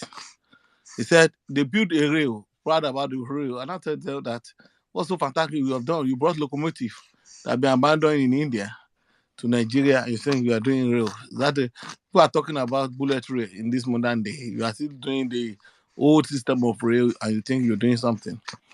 Buhari is a failure. I repeat it, Buhari is a failure. Failure in all things. Corruption is a failure. Tell me, just mention one now. Because when APC people, you know the reason why I don't want to just talk again, I just look at the whole system of the country. From the ecumenical center, which is the priest, both the imam, all of them, they are all of them have been corrupted by this APC government led by Muhammad Buhari and Bola Tinubu. If Buhari knows a clean man, if you know he has integrity, and a little integrity for him, he should not hold over power to Tinubu. Because the country is dying and you want to give it to a man to go and slaughter it. We all know who Tinubu is, all baggages, no education, no knowing, nothing about the man. And the same Buhari want to have the country too. You know, when Buhari told us in is it October that it's going to have a fair election, we're doing all those now. I just know that the man will just deceiving the society. It's going to do opposite, and eventually did opposite. Now, so for Buhari, I don't think anybody should just talk about. Just let the man. The man is a failure, and it's unfortunate that we have that kind of leader in our country. And he has told us that sorry, he's going to go to Niger. So that is all people that have been saying that man is from Niger. I now believe that They are right. All his interest. So he doesn't care about what happened to Nigeria. His interest about what happened to Niger. Remember, one time they bought vehicles for Niger. Remember, he did raid to Niger. Remember, all that's been doing for Niger, and he wishing Nigeria to as if Nigeria going to come to an halt, so that we can become looking on to Niger to survive. I think that's his intention. Now, coming to the issue of Festus, for me, from day one, I don't believe in this man, Festus. That's why sometimes I don't want to engage the street. Festus is a liar now. He used all, he only, I don't know how I'm going to describe him. And he saw opportunity to Ghanify me. And then through that, he's a desperate man who wants fame, who wants money, and doesn't care how he's going to get it. Because it man has no intent. You know, from day one, he's been doing liar for people. I told my friends, I said, this guy is using this platform to gain popularity, and he talks rubbish from his mouth, and eventually I know it's going to be a failure. And when he got power, immediately they started the election. Now it's in the same society. Festus Keyamo is the minister for labor. He's not been doing the job, and he's been collecting salary. Somebody will have taken him to court to refund all he has collected, to be candid, in a society, because they are paying from people from the country resources. How can you call yourself a minister and then you are doing spokesman? You resign. You can't do the two together. It's not done anywhere in the world. Because immediately you are a minister, you are not partisan again, because you are working for the people. So if you want to do partisan politics, you resign and join your APC and be their spokesperson. But it's still a minister. That's why I say Buhari is a failure. He failed, everything failed. He can't do anything. The man is, and they say he went to 9 months they say he went to do more to pray. I'm sorry, I don't know what kind of Muslim these people practice. I'm very sorry. These are Islam without repentance. People I know, I've said this several years. My grandmother is Dini of Ijebu land before she passed away. The kind of Muslim they practice in her house is a Muslim of repentance, integrity. Apart, that's one of the things she knows for everywhere. If you go to Agbeni market, that's why Elijah already did. They will tell you. But this kind of Muslim people practice this. I don't know the kind of Islam they are practicing, right? So they go to Mura to go and pray and be asking God for forgiveness. Even I saw him MC Oluomotu hanging there forgiving with human blood in your mind and your lips, in your hand, in your head, in your body. When Nigeria is a joke. Sir, please, can you wrap up? So, lastly, for the issue of the LP petition, people of God, please just let us wait. I know God's going to answer our prayer. I'm not losing hope, but only that I've lost hope in this. I just kept quiet. Is this a space that keep me moving? But I've made up my mind. I am not going to step Nigeria again for the next 3 years, unless PO come to power. If we do, I pray God will help us as we go. But then, I'm not going to, and I'm going to throw away the passport. This way. Thank you. All right, thank you very much, sir. Let's quickly move on to Onyx. I think you've spoken before, so let me take new speakers, or let me give you a minute to put in a submission, and then we'll go to UC Maxwell. So Onyx, take a minute, then UC Maxwell, you go after that, then Smart. Is it me? Like, is it my own OX? Yes. I've not spoken before now. I've been Oh, I thought coming you up have. and this have been I'm pulling me sorry. down. No, Forgive it's me. All fine. right, It's go fine. ahead. 5 minutes. Go Good ahead. 5 evening. minutes. Good evening. Okay. Good evening, Vawulencers. I don't know. Let me first of all start by thanking everybody for all we have been doing. May God bless us, and I believe that victory will be for Nigeria at the end of the day, in Jesus' name. Okay. So rating.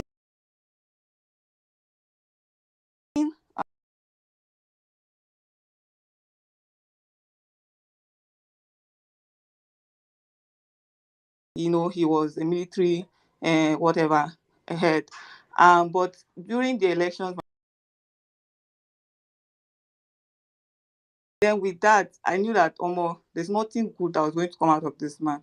And then at the end of the day, he did not prove me and many people that did not vote for him wrong. But God has been faithful. APC, under Buhari, APC gave us 2 seasons of recession. Like I stayed in the north that time, like core north. I know what people went through. Like people saw hell then. APC made 4 years course, a 6 years course by the virtue of the strikes. Like in fact, some people spent 7 years for a 4 years course. APC made youth graduates they turned youth graduates into door-to-door POS vendors. Because I'm quite aware of the policy by banks that by banks that there must be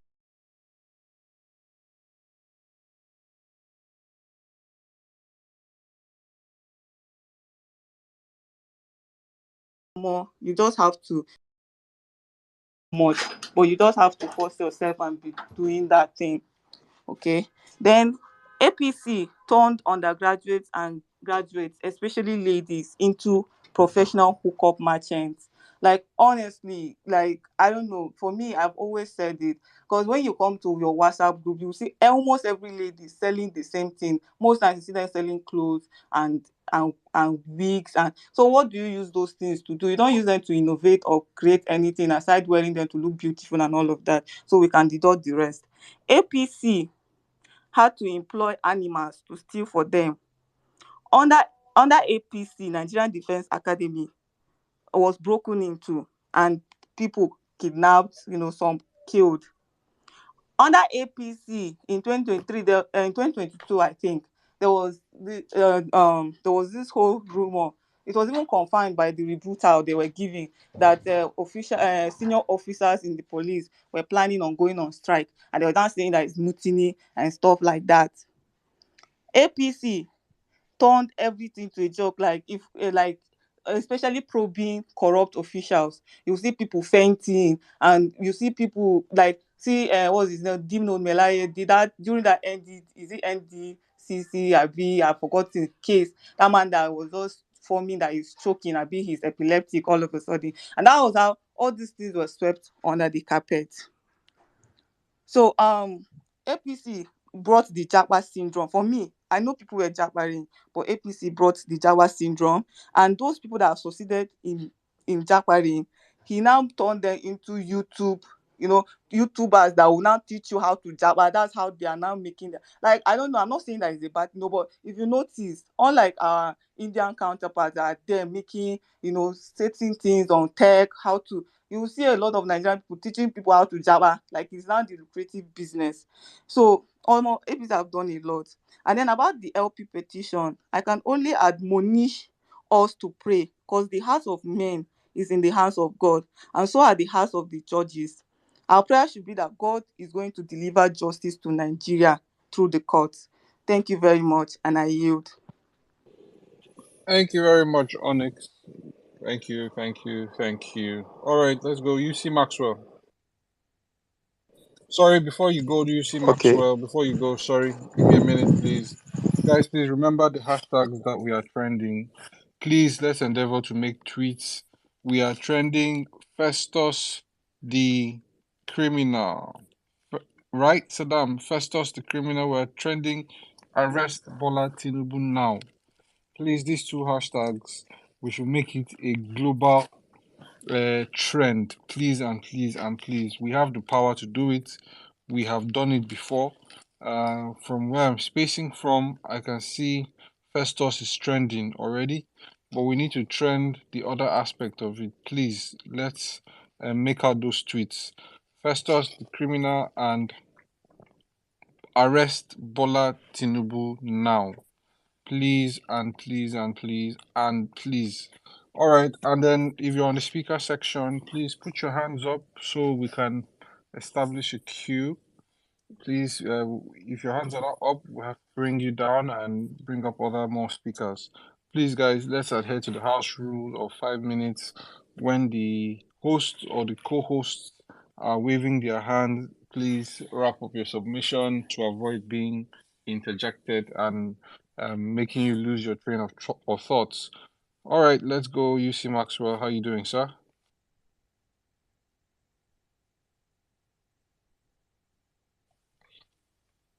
Can anybody hear UC Maxwell? Yeah, I heard you. Good evening. I don't Yes, know why perfectly. the Continue. volume kind of turned a little bit or very, very low. So, good evening to you, Emir Saddam. Good evening, Zeus, my brother, Sizo. I greet you plenty, and to everybody on the space. Now, before I go into the falls of Buhari, or maybe I should just deal with that, then it would lead me into UC the other Maxwell, please, aspect can you of turn off, if you have a fan on around you, can you turn it off? There's if I have what on. a fan. No. I'm just kind of outside, and maybe the breeze is Okay, kind of blowing. okay, Yeah, all you right. know, say for my Carry on house, then. network no dey now. Waiting we see for Nigeria. It's really noisy. Like the breeze is not letting us hear you properly. Okay, maybe somebody else can go. I will just find a more conducive place for the sake of other people listening. Okay, thank you so much. We're looking forward to hearing your submission, though. So please try to get to a more serene environment and just chat me up. Let me know. Okay, let's go quickly to I can see roll.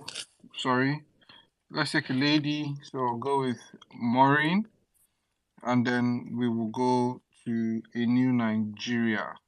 All right, so Maureen, new Nigeria. Please unmute your mic and speak, Maureen. Maureen, are you here? Yes, I'm here. Hello, good evening. Can you hear me? Yes. Okay. Just want to say hello to Saddam, Sizzle, Zeus. You guys are doing a fantastic job. I always listen to this space. I always try to speak, but most times I don't get to speak. But I'm happy today that I am able to speak. I'm just going to be very brief. You asked the question how do we rate Buhari's government? I think basically everybody has said the same thing I would have wanted to have said anyway, which is 0. 0 on security, 0 on education, 0 on infrastructure, 0 on moving Nigeria forward to being the largest economy that it should be. I mean, during the how many years? Is it 8 years of Buhari? We've had Nigeria move from the largest economy in Africa to being removed by J.P. Morgan and replaced by 2 other countries. That is the height of it. I mean, it can't get worse than that. If a country that was left by Jonathan was the largest economy in West Africa, even overtaking South Africa, and has suddenly gone from that to not even being on the list of the top 10 emerging markets or top 10 large economies in the world, then that speaks volumes. Security-wise, has been a sham. There's been, I mean, we were complaining then that the security during Jonathan's era was bad, but it has gone from bad to worse to worse to worstest, if there's such a word. So, yeah, it's been negatives all round. I mean, there's nowhere you can't just say, you can't pinpoint to one thing and say he has done well in this area. It has just been terrible. And I do agree with some people that have said on this space that, I mean, he's even worse than the Abacha administration. I 100% believe that. I mean, you couldn't get worse than that. And a lot of things are going to come out after he's gone. You know, a lot of things I'm sure we'll start hearing a lot of stories that are coming out after he's gone. We're hearing stories now while he's still there. You could imagine what's going to come out later. And handing over to the same party after that sham of an election is just like a slap in the face of everybody, a slap in the face of democracy, a slap on the face of the average Nigerian on the street that can't afford to eat, a slap on the face of the average Nigerian that will leave Nigeria, travel to another country, and because their university degree is not recognized, they have to start, literally, you're starting from scratch in another country. I know that because that's what happened to me. So it's terrible. It's just gone from bad to worse, and I don't know. It's going to take I mean, he has set Nigeria back in a mild estimate. I'll say 40 years, if not further. It has been terrible, and it will take for a long time to get Nigeria back on track, to get Nigeria to be the giant that it should be. But I think the problem that we've had a lot in Nigeria is the fact that we've had people that have been so used to being trampled upon that they don't even know that when their oppressors are doing it. And that's why I mean, these politicians, they're not stupid. They know that no matter what they throw at Nigerians, might make a little bit of noise, and then after the end of the day, just everything goes back to normal. So the obedient movement came around, and it changed the narrative. They never envisioned that the obedient movement would say no and keep on saying no. And you've got people really well-respected people like these Sudan or Sokoto coming out to say that we should just accept the result. I don't see why we should. Why should we? We had an election, free and fair. It was supposed to have been free and fair, but it was marred with all kinds of rigging, all kinds of fictitious results, all kinds of stuff that went on there. And we can't just take it. Enough is enough. The change has to come from somewhere, and it has to come from now. So, the time is now. It can never be too early. It can never be too late. It's now. Regarding Festus Keyamo, I'll just say, well, there's really not much to say about him. He's like I've always said, he's a round peg in a square hole. He never fit the profile for a minister of Labour in the first place. I haven't, from the statistics that have come up, which I've been able to look online. He's done nothing. He's done 4 years of, I don't know how long he's been a minister there, but he's done literally nothing. So he's just, as they were saying, -1. So he's not even worth talking about, to be fair. He's not, that's not worth it, and all I can say is that as soon as this government goes out and the courts take the electoral the process, the tribunal process goes on, and we move from that phase, from Buhari phase to the next phase, and then Peter comes in, then we will start to see a gradual growth and a gradual improvement in the welfare of people. It's not going to come overnight, but at least there is hope. There's hope for a better tomorrow. And so, yeah, that's my take on the whole thing. So with that, I yield the mic. Thank you very much for giving me the opportunity to speak. I want to encourage you guys. You guys do a fantastic job. The ears of the world are listening, and the eyes of the world are seeing, and they know what's going on in Nigeria. And as long as we keep the pressure up, and we keep speaking, and we keep speaking out, and we don't feel demoralized or, our spirits dampened, we will. Victory is actually right there in front of us. Thank you very much. I yield the mic. Thank you. All right, thank you so much, my sister, and congratulations or welcome to the Violence Space, and thank you for always coming to lend your ears to our conversation, and we would definitely look forward to seeing you come back here as a speaker on the space. Thank you very much again. All right, let's go to Smart, and then a new Nigeria. Okay, you see Maxwell, you're available back to now. speak. Great. All right, you can carry on. Yes. I don't know, is the sound better? Yes, it's much better. Okay. All right. Thank you very much. Saddam, good evening once again. Zeus, everybody, good evening from my time zone. It's just about 19 minutes past the hour of 9, and I celebrate each and every one of you. I've had a lot of beautiful and wonderful conversations here.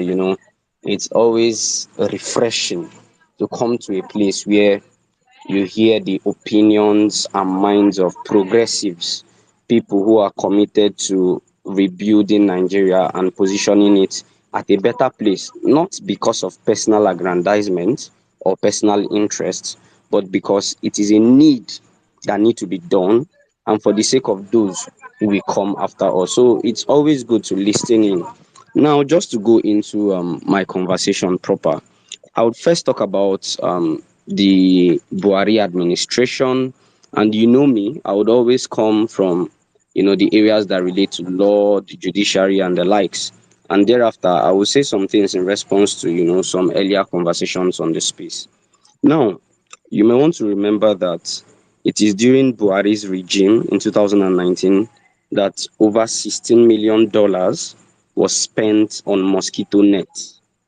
$16 million spent on mosquito nets sometime in 2019 in the name of eradicating malaria.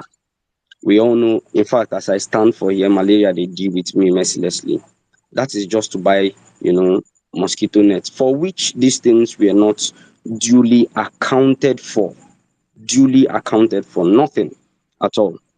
It is also during the same regime that Amnesty International, through its lawyer in 2019, made a report that Buhari had violated over 40 court orders. From 2019 till today is how many years? Now you can add whatever numbers you want to add, and you would agree with me that he has violated over 50 to 60 court orders. So this is an outright violation of even the principles of rule of law and the separation of powers. The judiciary is at par with the executive, making laws, interpreting laws by giving judgments. But the Buhari administration have violated it several times. You are all aware about those who were arrested. El Zazaki, that he was told to release, they were not released. Nnamdi Kanu, the SUG man, Showore, Deji Adeyanju, a lot of them that we can continue naming. It is during the Buhari's period that the press was clamped down on. There was a time when, prior to the 2019 general elections, a lot of reporters were arrested for simply reporting issues that relate to the police or the federal government, still during this Buhari's regime. You may like to know that it is this same Buhari's regime that did a blatant and flagrant insult on the judiciary through the clandestine removal of Justice Walter Onogen. We saw what happened during that time and how that man, a whole leader of the judicial arm of government, was removed from office. It is laughable. A judiciary or a country that has laws that are stated down modus, ways of removing people who hold this office. But what did he do? He just used some unfounded powers and removed this guy. I would also like you to remember also the allegations that was leveled against Mama Tanko, and his own led judiciary, the former CJN. We saw how he was told behind closed doors to just honorably resign, and he was thereafter given national award. A man whom during his time, the judiciary suffered a lot of insults, suffered a lot of violations of laws, and many other things. We would also like to remember that it is during his time that we had the highest abuse of rule of law since the return to democracy for over 23 years. This same man, Muhammadu Buhari, abused rule of law in any way that you can think about it. It is during this same man that palliatives were hoarded. It is during this same man that NSAS protesters and many other protesters were shot at, citizens of the country, wielding only flags and nothing but flags were shot at in Nigeria. You would also like to remember that the same Buhari took the police to court. Please listen very well. Oh. They took the police to court prior to the 2015 general elections when they were holding a protest against the GEJ government. They organized the protest and the police came and scattered that protest, and they took the police to court stating that they had the right to protest and they did not need to obtain a permission from the court. What did the court do? The court gave Muhammadu Buhari judgment and told the police, you do not have a right to disperse these people's protest. You do not have a right to tell them not to protest, and they do not need to obtain a permission from you to protest. And he went ahead with all his protests and all the propagandas that happened at that time. This same man has clamped down on protesters at different levels of government, in the states, in the federal. Anywhere you try to raise your voice against this government, they clamp down on you. You can see what is happening with Chude. They are so quick to arrest men who can stand up to fight for democracy and the entrenchment of rule of law. But what do they do when they need to clamp down on miscreants like MC Oluoma, insurgents like the Boko Haram, killers like the killer headsmen? They do absolute nothing. They use the media to insult us. They use the media to gag us in any way possible. In fact, they recruit men from the media to be their aides so that it can be sure that whatever is released in the media is from them, to further, distort our minds. I would also like to, draw your attention to the fact that in this same government, of everything that they cajoled us in December, have they delivered your second Niger bridge? Some of you have forgotten. They closed it down after the first time it was open for people to pass. Have they delivered your second Niger bridge? They came telling us that light had become stable in December. We were seeing light. Today, are you seeing light, my brothers and sisters? This night, I may be tempted to sleep outside, and I'll have to hang mosquito nets inside my compound, not inside my room. before I can sleep comfortably. So when we see all these things in a man who insulted the GEJ governance on all grounds, what can we say? I don't want to even start looking at all the things that were listed there. All of you can see it with the food you go out there to buy and every other thing. Now, I'll just end there. But before I end on the Buhari's aspect, I want you to remember that your children can no longer go to schools comfortably. You yourself, students on this platform, you cannot go to schools without. I spent 7 years in higher institution doing a course of 5 years. I never repeated. I never had any carryovers, but I added 2 extra years to my years. That is 2 years wasted in my life just to obtain a degree. So just be listening. Now, just to respond, please, I know that I've been speaking, but please allow me to do this. This is the last area of my submission. Now, I want to respond to what Cizo said the other time.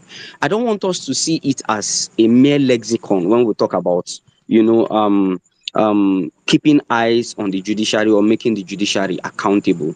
It goes a lot more deeper.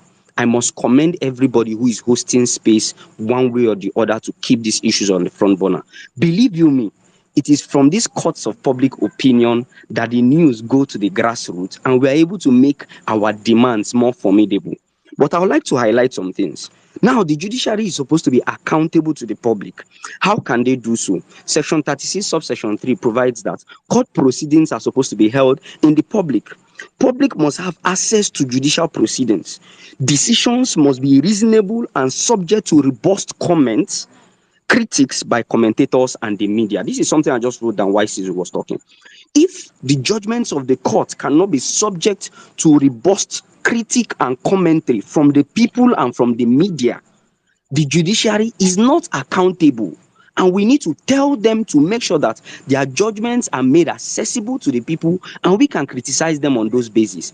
That their judgments, court proceedings are made public, just like we are asking regarding the Presidential Election Petition Tribunal, that they publicize it for everybody. Because the person who will be deemed the winner of that election by that particular tribunal is going to lead the entire 200 million Nigerians. So we have a right to know.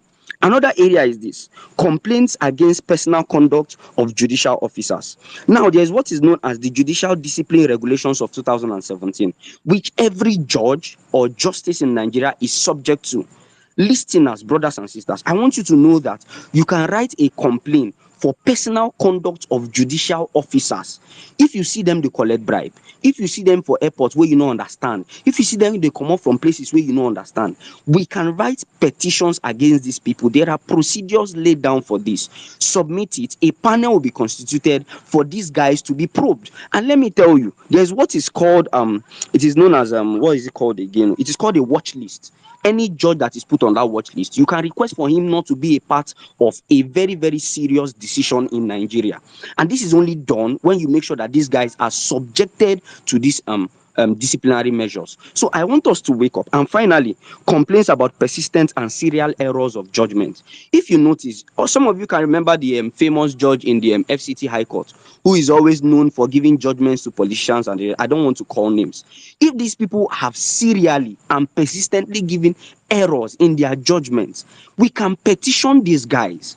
We must not wait for CSO, civil society organizations, NGOs, and the likes to do this. It's something that is easy. It is a simple procedure. After writing it, submit it to the office of the CJN through his secretary, and it is over. They will set up a panel to look into it. He will be duly prosecuted. These are things that I want us to come to the knowledge of, for us to know that not be only politicians where they hold executive office we're supposed to be hold accountable.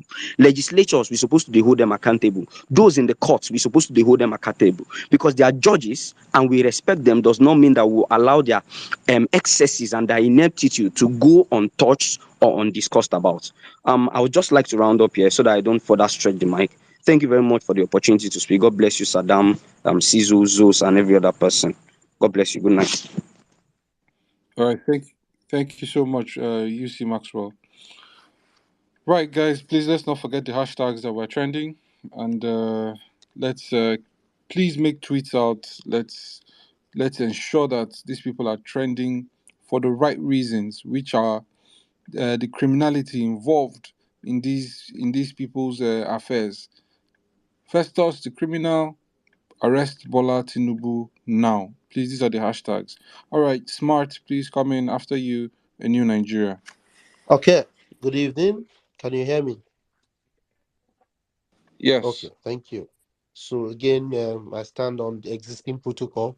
Thank you, all of you that have kept this space alive for all this while, and it's been a succor to a lot of Nigerians where you can come and listen and know that all hope is not lost.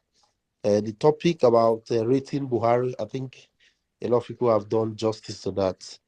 I was trying to look for something positive to say what it cannot just be 8 years and nothing happened. And I must confess I struggled. I struggled to find. So the things that even seem to be positive, once you scratch it, you see how awful they are. So I looked at something like the Ibadan, Lagos Ibadan rail. I think that's something people can say and say, okay, we have a rail. But when I looked at the economics, you realize how unsustainable it is. First of all, because of how much corruption involved or seemingly involved in the project, that if you can never break even. You can never break even in such project.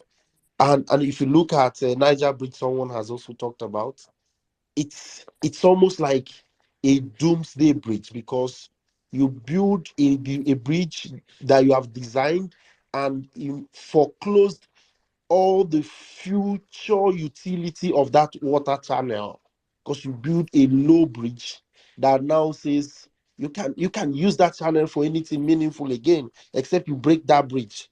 So those positives I could see, but they are laced with negative embedded in them. And then when you start to look at Nigeria, I was just it's amazing how we have gone. Starting from security. I mean, Buhari campaigned on three things. He said security, anti-corruption, and employment.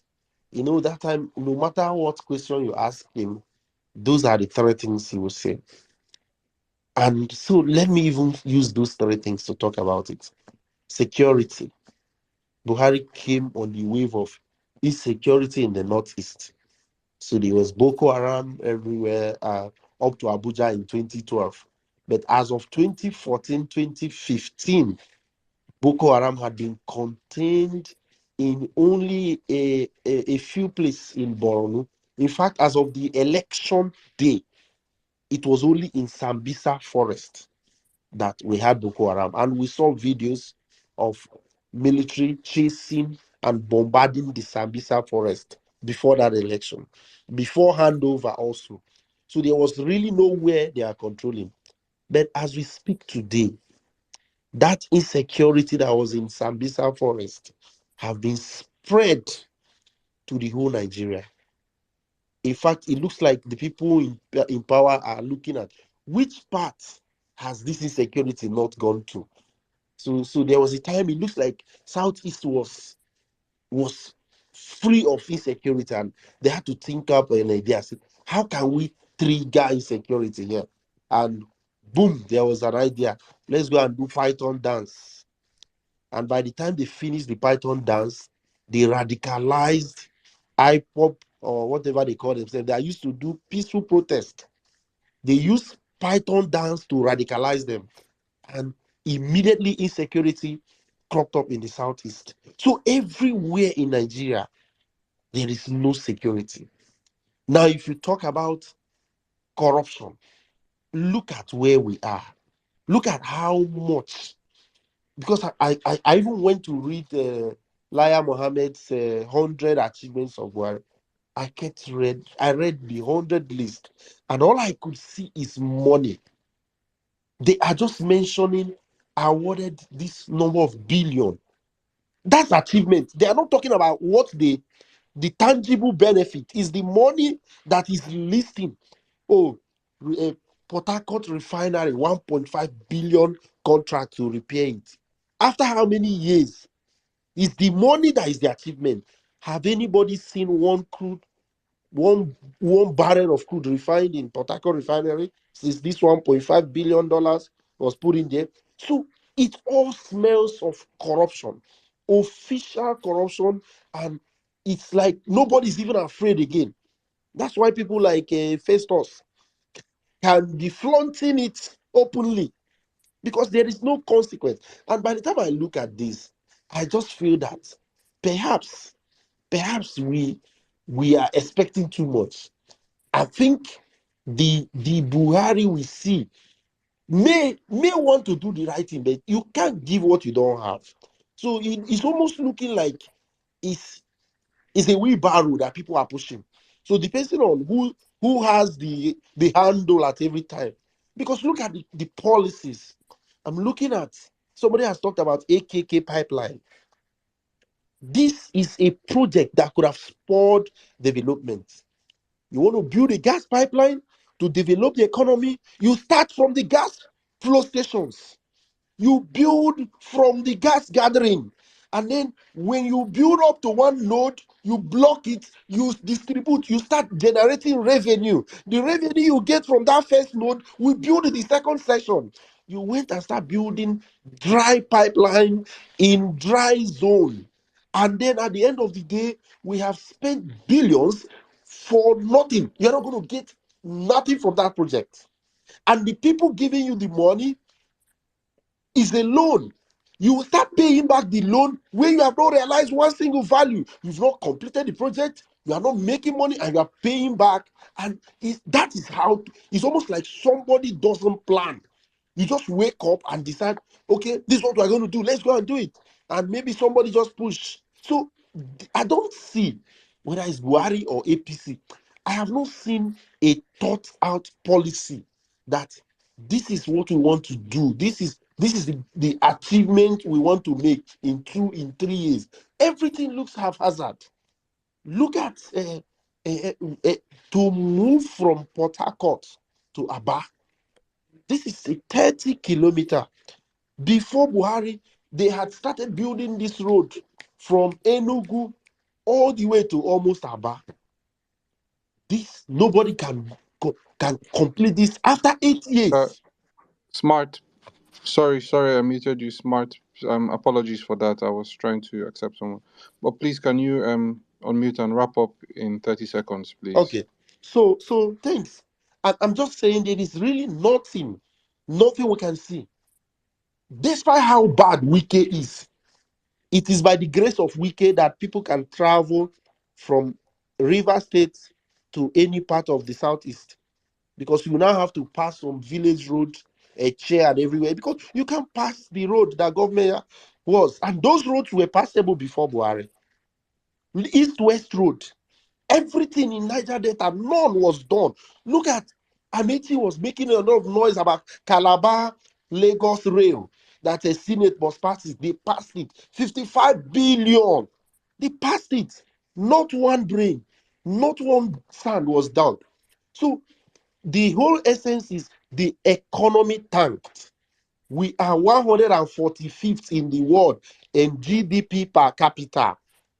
And I am telling you that the GDP, the last one that they measured, they used 380 naira per dollar. Now it is 460. So within 1 year, we are the naira has lost 25%. They will tell you that their GDP has grown by 2% or 3% because they are measuring naira for naira. They will not tell you that the naira has lost 25% of its value.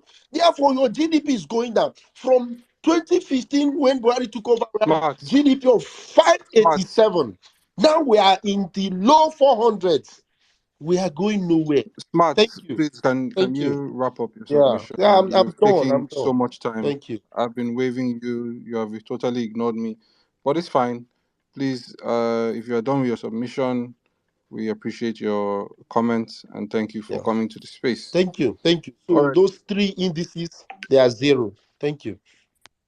Thank you very much. All right, in New Nigeria. Just please, before we go on to in New Nigeria, I've just been laughing in the background. I was going to play something. I think I said I will play this on all our spaces. It's important we while we're having discussions, we remember the issues and remind, because I know anytime I play this, just so that I know some people are here that need them to listen to this. It is important to understand this is why we are here and what we mean. Buhari, you have failed this government, you have failed Nigerians, but please, If you can do one thing, heed to the instructions you hear on this platform right now. Thank you, guys. Listen, please. Nigeria, I believe in this document. That is why I'm so lawful. That is why I'm so confident. And that is why however extreme it is, Sean, I am saying it on national TV. I don't like to take risks. I'm not taking any risks. Swearing in a ticket that has not met the constitutional requirements of the Constitution, okay, is ending democracy. Quote me on it. That's your interpretation. That is my interpretation. And that is indeed a correct interpretation. You cannot swear people who have not met the constitutional requirement. You can't do that. If you did it, you have done something unlawful, something unconstitutional. And I'm repeating it. Whoever does not meet the constitutional requirement must never be sworn in. You said my name. If you like, I can say it again.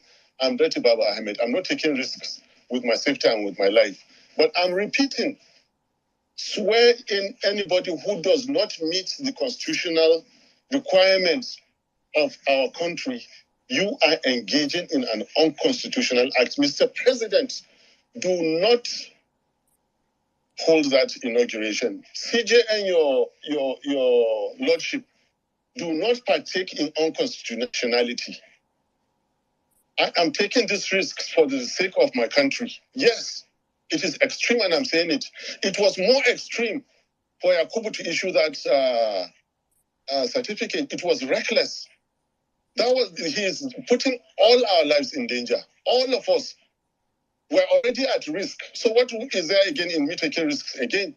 What have they not done against Nigeria? What have they not abused in Nigeria? Now they'll take the constitution where it is clear it says and get 24. After that, and FCT. They fail to get it. They are going to swear this man in, and I should be afraid? I will not be. I'm telling you that on the All right, Zos, I think, okay, before we go, please, guys, I think from my side, arrest Bola Tinubu is trending now. If a criminal that did not meet up with the constitution, a criminal that is an imposter, a foreign agent, a man that we don't know his parentage, his heritage, that now we have now found out that he is a Guinean, a guinea pig. I say this all the time, a guinea pig by day, a bat by night. You know why he was always saying bat, bat, bat? We don't understand his daytime nature, because bats don't come out during the daytime. He's a guinea pig by day and a bat by night. That man cannot be our president. He's a criminal, a convicted criminal at that. A man with all these baggages that still did not fulfill the constitutional requirement cannot be president. And swearing him in means the death of democracy in Nigeria. We are saying this, whether you like it or not. We are saying it, and we are saying, for you, Buhari, you are the worst thing to happen to Nigeria. You are the worst thing to happen to Nigeria. And the last piece of hope, so that you can retire to Dara well, is to do what is right. Do not swear in a criminal to come after you. But I don't know, let's get back onto conversation. Just I don't know who's gonna go next, but please, guys, let's keep the hashtags going down. Let's tweet everybody on the platform right now. I need tweets. Everybody tweet arrest Bola Tinubu now. Arrest Bola Tinubu now. We're calling on the useless government of Buhari to arrest Bola Tinubu now. Let the hashtag be trending. It's trending from my side, but I think we can do more. Let's keep it on the trends map up until tomorrow, if not above tomorrow. But please, guys, keep tweeting it. And Festus the criminal. There's no reason why that's what Peter always say, wealth without enterprise. Wealth without enterprise. You cannot point to any work or anything he say Festus has done. There is no, his chamber's good. I don't even know if he even has a chamber. Even if he has a chamber, he has all his record has shown that he has failed all his cases. All of a sudden, Festus is telling us now that he has houses. He has one of his houses in Texas. They have stolen this country brazen easily. As in, we can't even say anything about it. That's why he can open up and tell us one of his houses. So it is important we allow these criminals. We should not give them any breathing space. Press their freaking necks. Let them know this is the wrong generation to steal from. You would have stolen from our parents and they allowed you, but us, we will call you and hold you guys responsible. All right, so let me circle back to you. Please, guys, let's keep the hashtag trending. Let's keep tweeting about the hashtag. Arrest Bola Tinubu now. Festus is a criminal, and also please broadcast PEPT live. Thank you. Zos, back to you. All right, thank you, my brother. God bless you. You've heard the hashtags, please, guys. Let's keep trending them. Thank you very much, Saddam, again. All right, a new Nigeria. The space is yours. Okay, thank you, Zos. Thank you, Saddam and Cecil. Thank you guys for giving evidence-based information and facts and keeping people safe, not just telling people to go and do things that will endanger their lives. So we really appreciate you for that, for using evidence to do what it will make your decisions on this space. Thank you so much. Um, there's just one thing I would really want to say as a side point for this LP petitions before I go into Buhari's woes. Um, yeah, I don't know if Nigerian military. Okay, fine. We said DSS couldn't. They didn't. I guess they didn't know that Tinubu was a Ghanaian. But if the person that Tinubu helped out of Guinea the last time, and Tinubu flew him or whatever, exiled, whatever he did with him, Alpha Conde, whatever. Um, my curiosity is this, and we now know this guy is a drug dealer. Is the military concerned about him as a candidate? Because I'm still calling him a candidate who did not win. So, but is the military concerned that because drug dealers they don't like military and they don't like police unless of course they can buy all of them and use them. So I don't know why military is silent, unless they're being complacent in all of this nonsense, which would really be a shame because I'm sure there's some of us that know military officials. Um, uh, so um, uh, so anyway, that's a side point. That's a side point for the military. The other point I wanted to make is partly what everyone has recently has been talking about, which is concerning the GDP under Buhari. So granted, okay, the GDP is still, based on what they report and what IMF is expecting, it's still supposed to be one of the highest in Africa, apparently, based on what is still being reported. However, there's a caveat to that. Because your GDP is really just the value of your economy. So it's like the value of the oil, you know. The, of course, it's probably not a true value because we know that it's foreigners that are mining all our resources, natural resources, which Saddam has promised there's going to be a topic on that one day. I'm looking forward to that. So we can talk about the uranium mines and the rest of them. Um, so, okay. So that being aside, Nigerians' figures would not be completely accurate. But then, when you now look at what South Africa has earned in tax revenue in 2021, South Africa said they earned 107 billion in dollars in tax revenue, while Nigeria said they earned 15 billion. Please, somebody do that math for me. So you have a GDP that is greater than South Africa, but you've only earned 15 billion in tax revenue, and you collect 405 billion from just Lagos alone. Oh. Not to mention 131 from FCT and 115 from Rivers. Their math just doesn't add up at all. There's just something missing. So that 15 billion that Nigeria claimed they collected in tax revenue falls behind Kenya and Angola. I know we don't even talk about Angola to show how far we've fallen. Eh? God have mercy. So this is, and the interesting part about this too is this, because we focus a lot on politicians, but it's also not only politicians are stealing from us, it's companies and other foreign entities that are also stealing as well. Our own people that own companies. Federal government granted last year, 2022, they granted 16 trillion naira waiver to Dangote, Honeywell, etc., about 46 companies. Does that make any sense when you're spending 86% of your revenue on debt financing, which means it's not even like you're paying down the debt, you're just paying the interest alone, on the debt. That's all you're paying, 86%.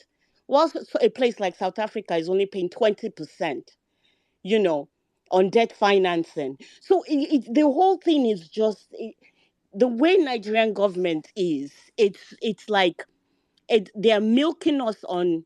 They're milking us on one side. The companies are also milking the government. So everybody is in it for stealing. It's like there's just not one honest place. And I would now point to this because I'm a Christian and I believe I'm even a Bible scholar because I've read the Bible several times, front to back. And I was in camp when I heard Pastor Adeboye, and he said something like, oh, that don't you guys want to be billionaires like Dangote?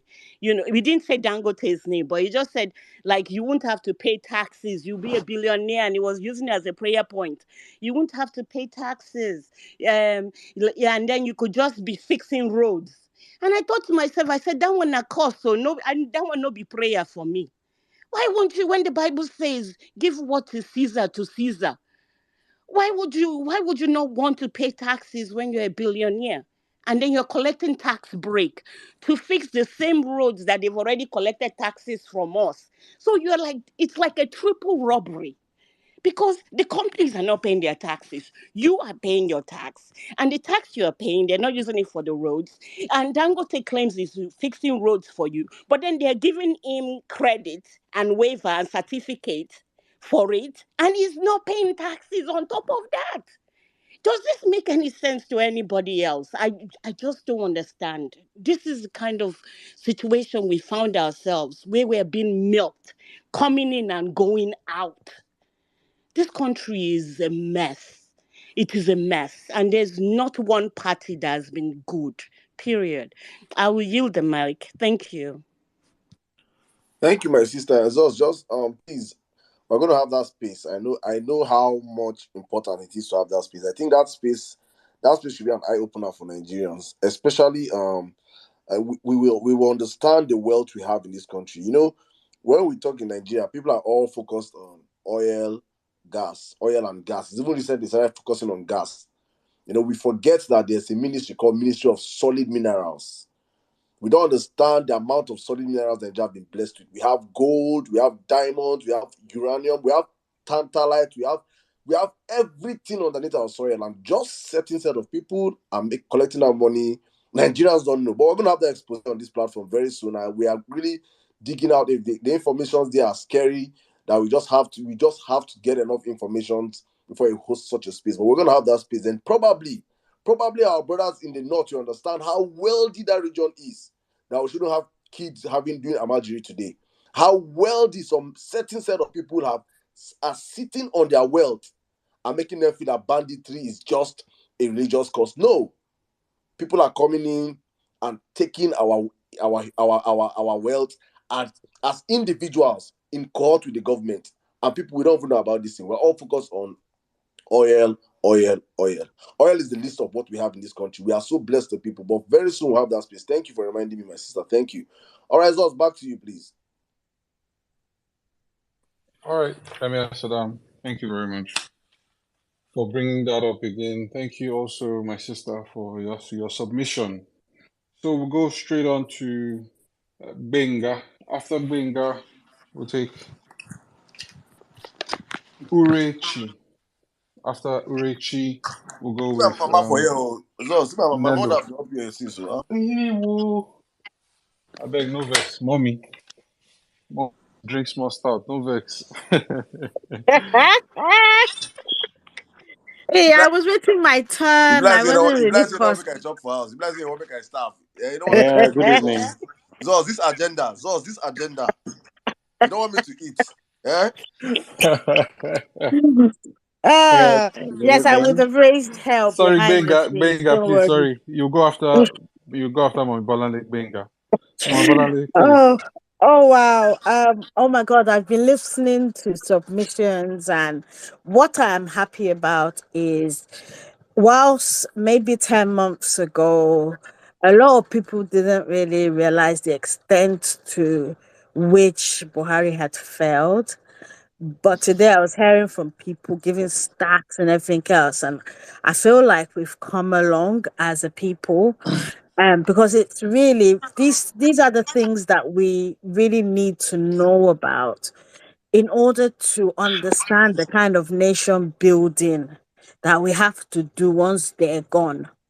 I mean, I was never expecting a Buhari to I just wasn't expecting anything of him, right? And I remember in 2014-15 shouting because I was old enough during his first coming, and I know the mess. I mean, the mess he made of the country within a short period of time. Right. So when I heard Buhari, I was like, what look, the guy is a bigoted, wicked man. Like somebody to be really wicked. Military leaders are supposed to be a bit, they found their stand, but Buhari, I knew him as a wicked man. Right. So when they kept on saying, "Oh, but he will fight corruption. He's this, he's that," and I kept on thinking, from what I've read about him, this man cannot do jack.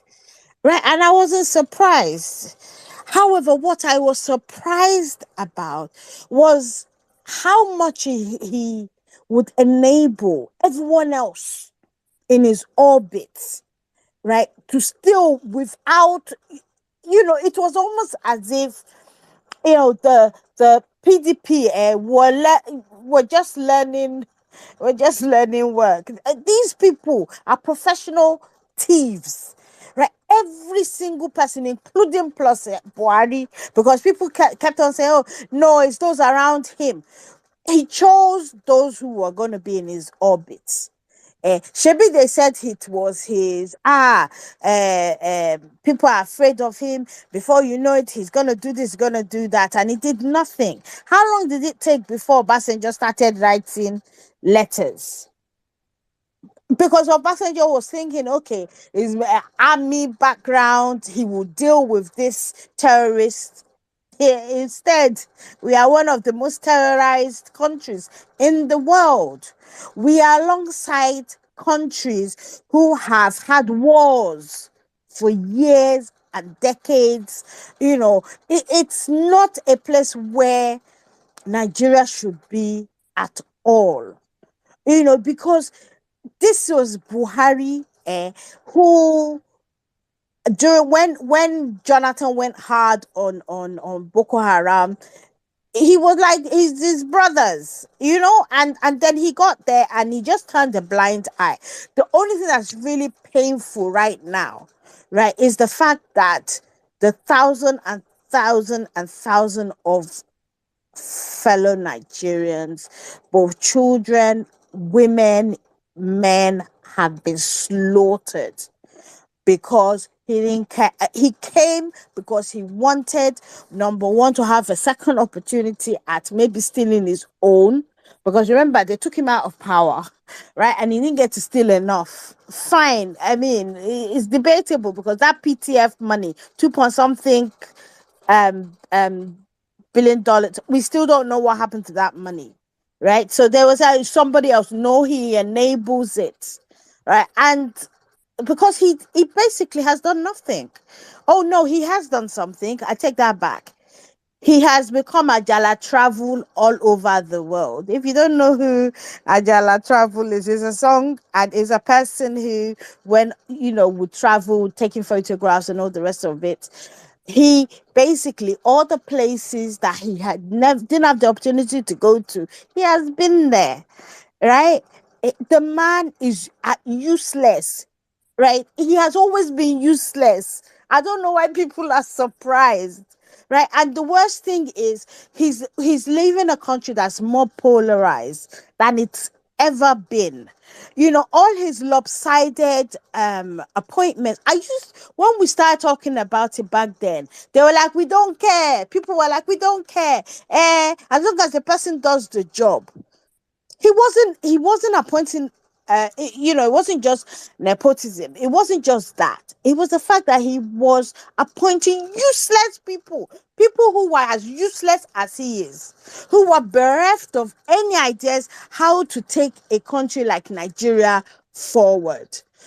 When we were saying when it got to around 2017-18, people had concluded that APC never thought that they were going to win that election. Right? They were prepared to burn down the country if they didn't. And it was these plans, right, that Jonathan saw.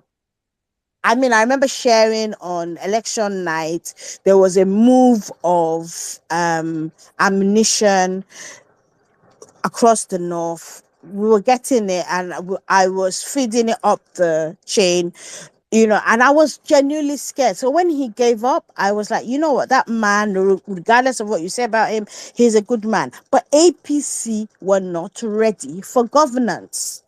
It's like having a ragtag army, or people who just, want to say, we're an army, but they've got no skills, nothing. Right, no ideas, no expertise. Some of the ministers then, I was like, hey, what does this one know about governance in the 21st century? Nothing. So as a country, the one thing I am not going to forgive Buhari for, and I will not forget, is the fact that blood was shed across Nigeria. It was shed in the north, it was shed in the south, it was shed in the east, and it was shed in the west. No region got away with not losing people, because the number one duty as the chief security officer of Nigeria, he felt in that one duty. And that was the one thing that people thought that he had experience. So there's loads and loads. We have loads to say about him. I was expecting him to fail. I wasn't expecting him to fail so spectacularly, because I thought that, knowing his own limitations, he would at least bring on board people who had a clue, but clearly not. Festus, that one's just a thief. Our petition, I keep on saying, there's minds littered across that petition, right? And the thing is, what our justices need to be thinking about, if they allow this injustice to pass, they are forever beholden to Tinubu, because this is the only way the country can stop a thief, a perjurer, a drug lord, a foreigner from assuming the highest seat in the country.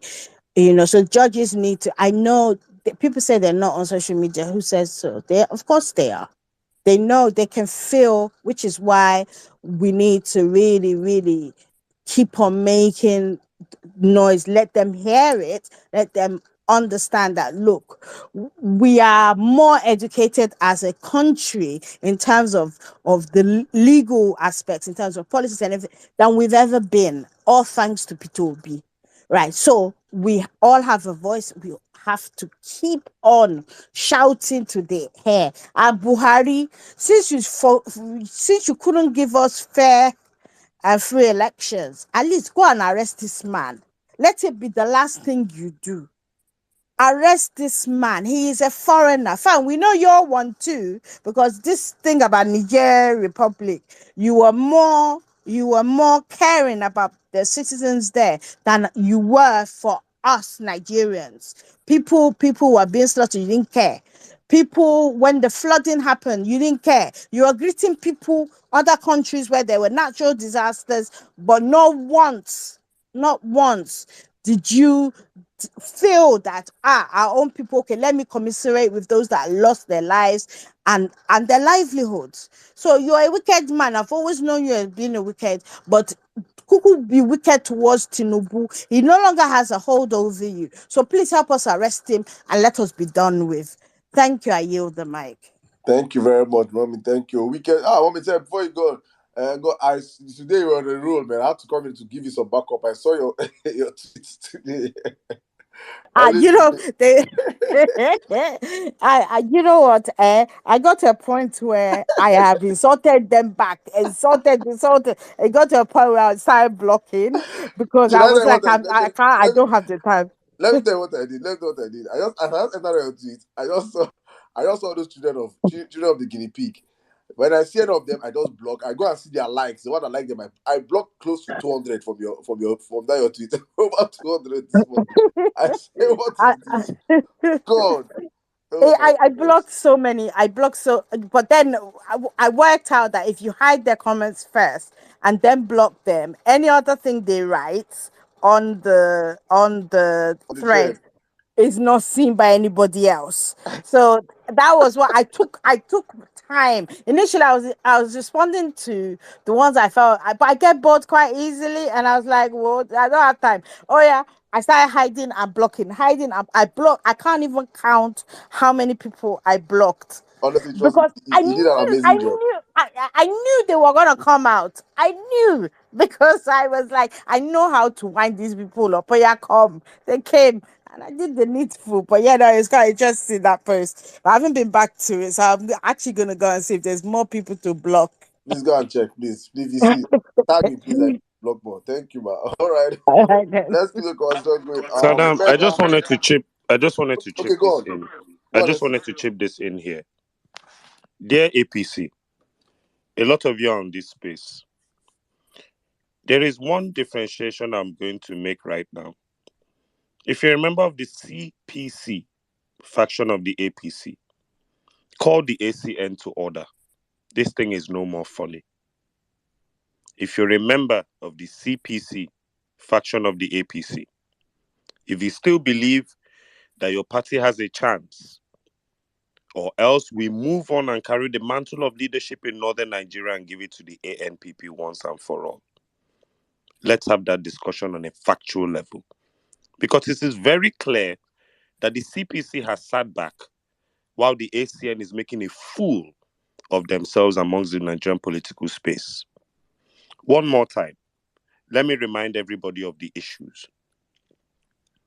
The Nigerian Constitution says to be president of Nigeria, you must have at least have written WAEC. Passing it is a different thing. It became a technicality because Buhari was one of the presidents who didn't even pass WAEC to start with. So, on record, the Constitution says to be president of Nigeria, you must be a Nigerian citizen by birth. Bola Ahmed Tinubu has no certificates, has no proof of where he was born, has no proof of his family, has no proof of the midwife who gave birth to him. So on that one, there is an infraction. Bola Ahmed Tinubu cannot prove by any indices, even as a toddler with physical verifiable proof, that he is born a Nigerian citizen.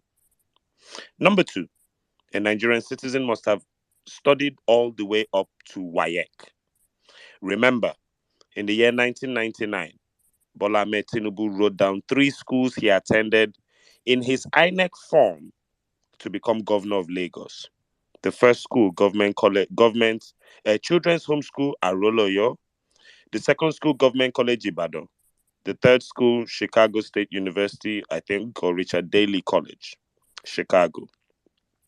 As I speak to you, in the 2023 form to become president of Nigeria, Bola Ahmed Tinubu left the primary school section blank, the secondary school section blank, and only filled in the university section. This already is a committing of perjury. It is perjury on one side because INEC cannot claim that they saw a form where the person did not write primary and secondary school but wrote university, and somehow that was valid. Madness. INEC is culpable. 2, it's perjury because Bola Ahmed Tinubu simply, if asked by Rufai on Arise TV, dear sir, you wrote these 2 schools in 1999. Government College Ibadan wanted to host a ceremony to recognize you as one of the richest, most popular politicians who went to that school. Till today, the set you claimed All the members of that set are curated on verifiable public record. Your name is not there. You never attended that school. Why is it that you wrote that school in 1999 but refused to write that school in 2023?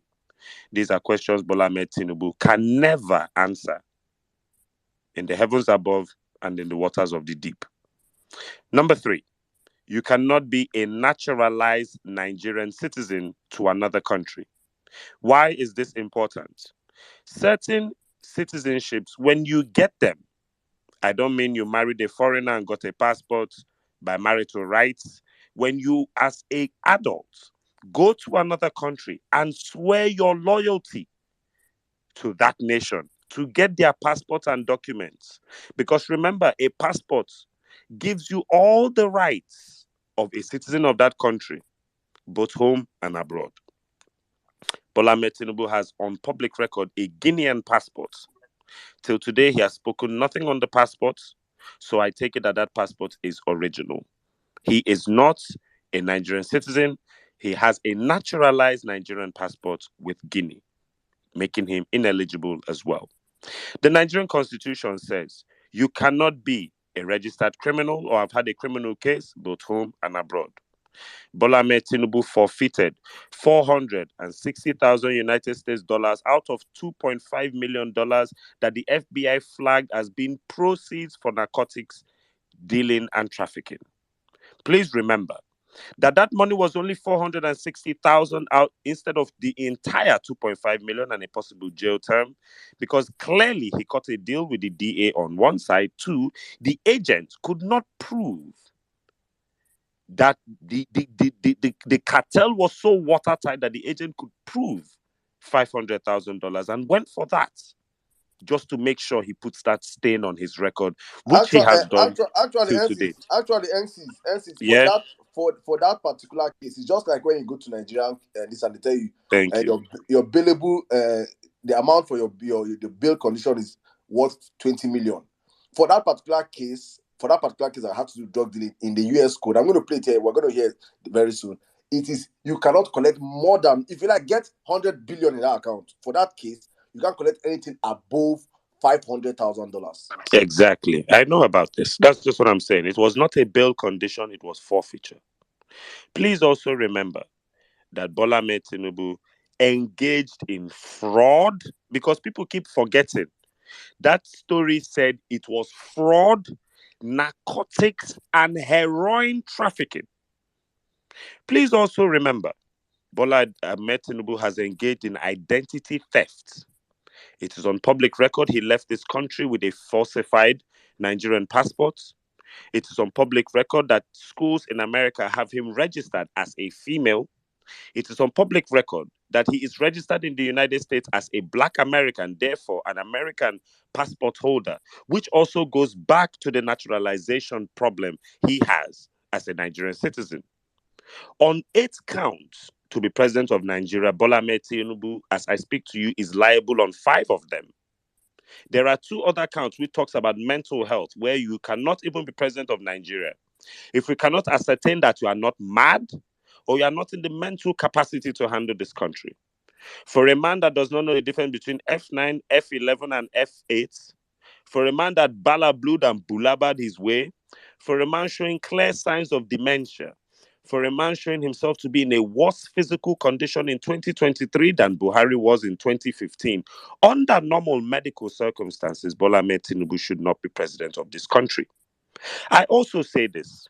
One factor that is overlooked in this country is the fact that our constitution says you cannot be elected for public office if you are a member of a secret cult or secret society. But sadly, as with all things secret, they don't have HR. There is not exactly a list of cultists somewhere we can go and check where Bola Ahmed Tinubu joined or not. But APC is clearly a terrorist organization and works and runs like a cult, especially in relations to how their younger people defend them. It's clean, clear fascism. So I tell you one more time, is this the man that you, APC, CPC, ACN, honestly believe should rule this country from 2023 to 2027 until 2031? You look at his physical condition now, You look at how much Nigerians are already kicking back. You look at the international community and what they think on this issue. You look at all the gray areas that you have no answers to as an APC stalwart. But you tell yourself, don't worry, this is a gamble I can take. I see some of you put up demented and retarded tweets. Nigeria will favor me under Bola Ahmed Tinubu. I'm sorry, you're an idiot. It will not. The indices are clear. I have read you that Nigeria was already going through chaos as at 2016 when Muhammadu Buhari had barely taken over power into middle of 2015. Trust me, a man who has disappeared so far, a man who cannot even give a video speech. Remember all the things that have transpired in the last 6 weeks that Tinubu has been missing. His birthday, his yearly colloquium, his purported visit to Mecca after the Ramadan fasting. No Ramadan messages went out from the so-called winner of 8 million people in an election. He did not speak to his faithfuls, neither did he speak to his haters. Look here, this joke has gone far too much. I repeat, and I will end this with one of my most powerful submissions, which I tell every obedient. Beat your chest and tell these Baptist bastards the Supreme Court will render Bola Ahmed Tinubu's candidature for the 2023 elections null and void. And I repeat, nothing will fucking happen. The mandate will be taken back for him because he does not even qualify to run for the elections in the first place. And it will be given to the rightful owner. And nothing will happen. That Igbo man you hate so much, that Peter Obi that rumbles your stomach and makes you sick, that Yusuf Dati that when you see him you start having convulsions, will be your motherfucking president, and you will be forced to walk the straight and narrow, and the rule of law will be sacrosanct in this country till 2031. You have no options. The Supreme Court is they already know that you cannot turn the Nigerian law on its head. On one count alone on perjury, Tinubu will be facing 14 years imprisonment. On one count alone. You cannot tell Nigerians that out of 8 counts to be president, this man is already failing on 5 of them and already skeptical on 2. And somehow, you will let him win on a technicality. It is daftness. There are more Nigerian lawyers churned out every graduation season than there are currently Supreme Court judges. They are not daft. The same law you know is the same law they read. And I tell you, we have done this. We have checked everywhere. We have even checked technology, and some people have dared to go to ChatGPT. I have not even brought up the 25% argument. I have not even brought up the INEC IREV. The first simple thing is that on every single count, where the Constitution says in what's that beautiful section again of the Constitution in Chapter 6, Part 1, Section 131 of the Constitution, qualifications for the office of the citizen of Nigeria, Bola Ahmed Tinubu fails on so many counts that I beat my chest and tell you I have absolutely zero fear. I repeat, the mandate will be taken from him, given to the rightful winner, Mr. Peter Obi. If you no like him, take your head, hit it on a wall till it breaks, and get your family members to bury you. Because I repeat, the Supreme Court will take that mandate back from Tinubu, hand it to Peter Obi, and nothing will fucking happen. I yield. God bless you all, and God bless Nigeria. God bless you, my brother. I have a reply for you. Somebody here, he wants to talk to you. He said he has to reply you from the Abado camp. Listen. To advance the country as patriots.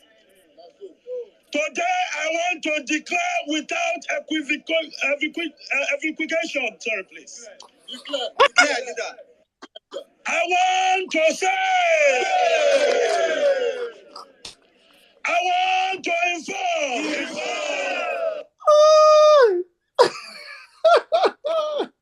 Landing at Nigeria. Hell!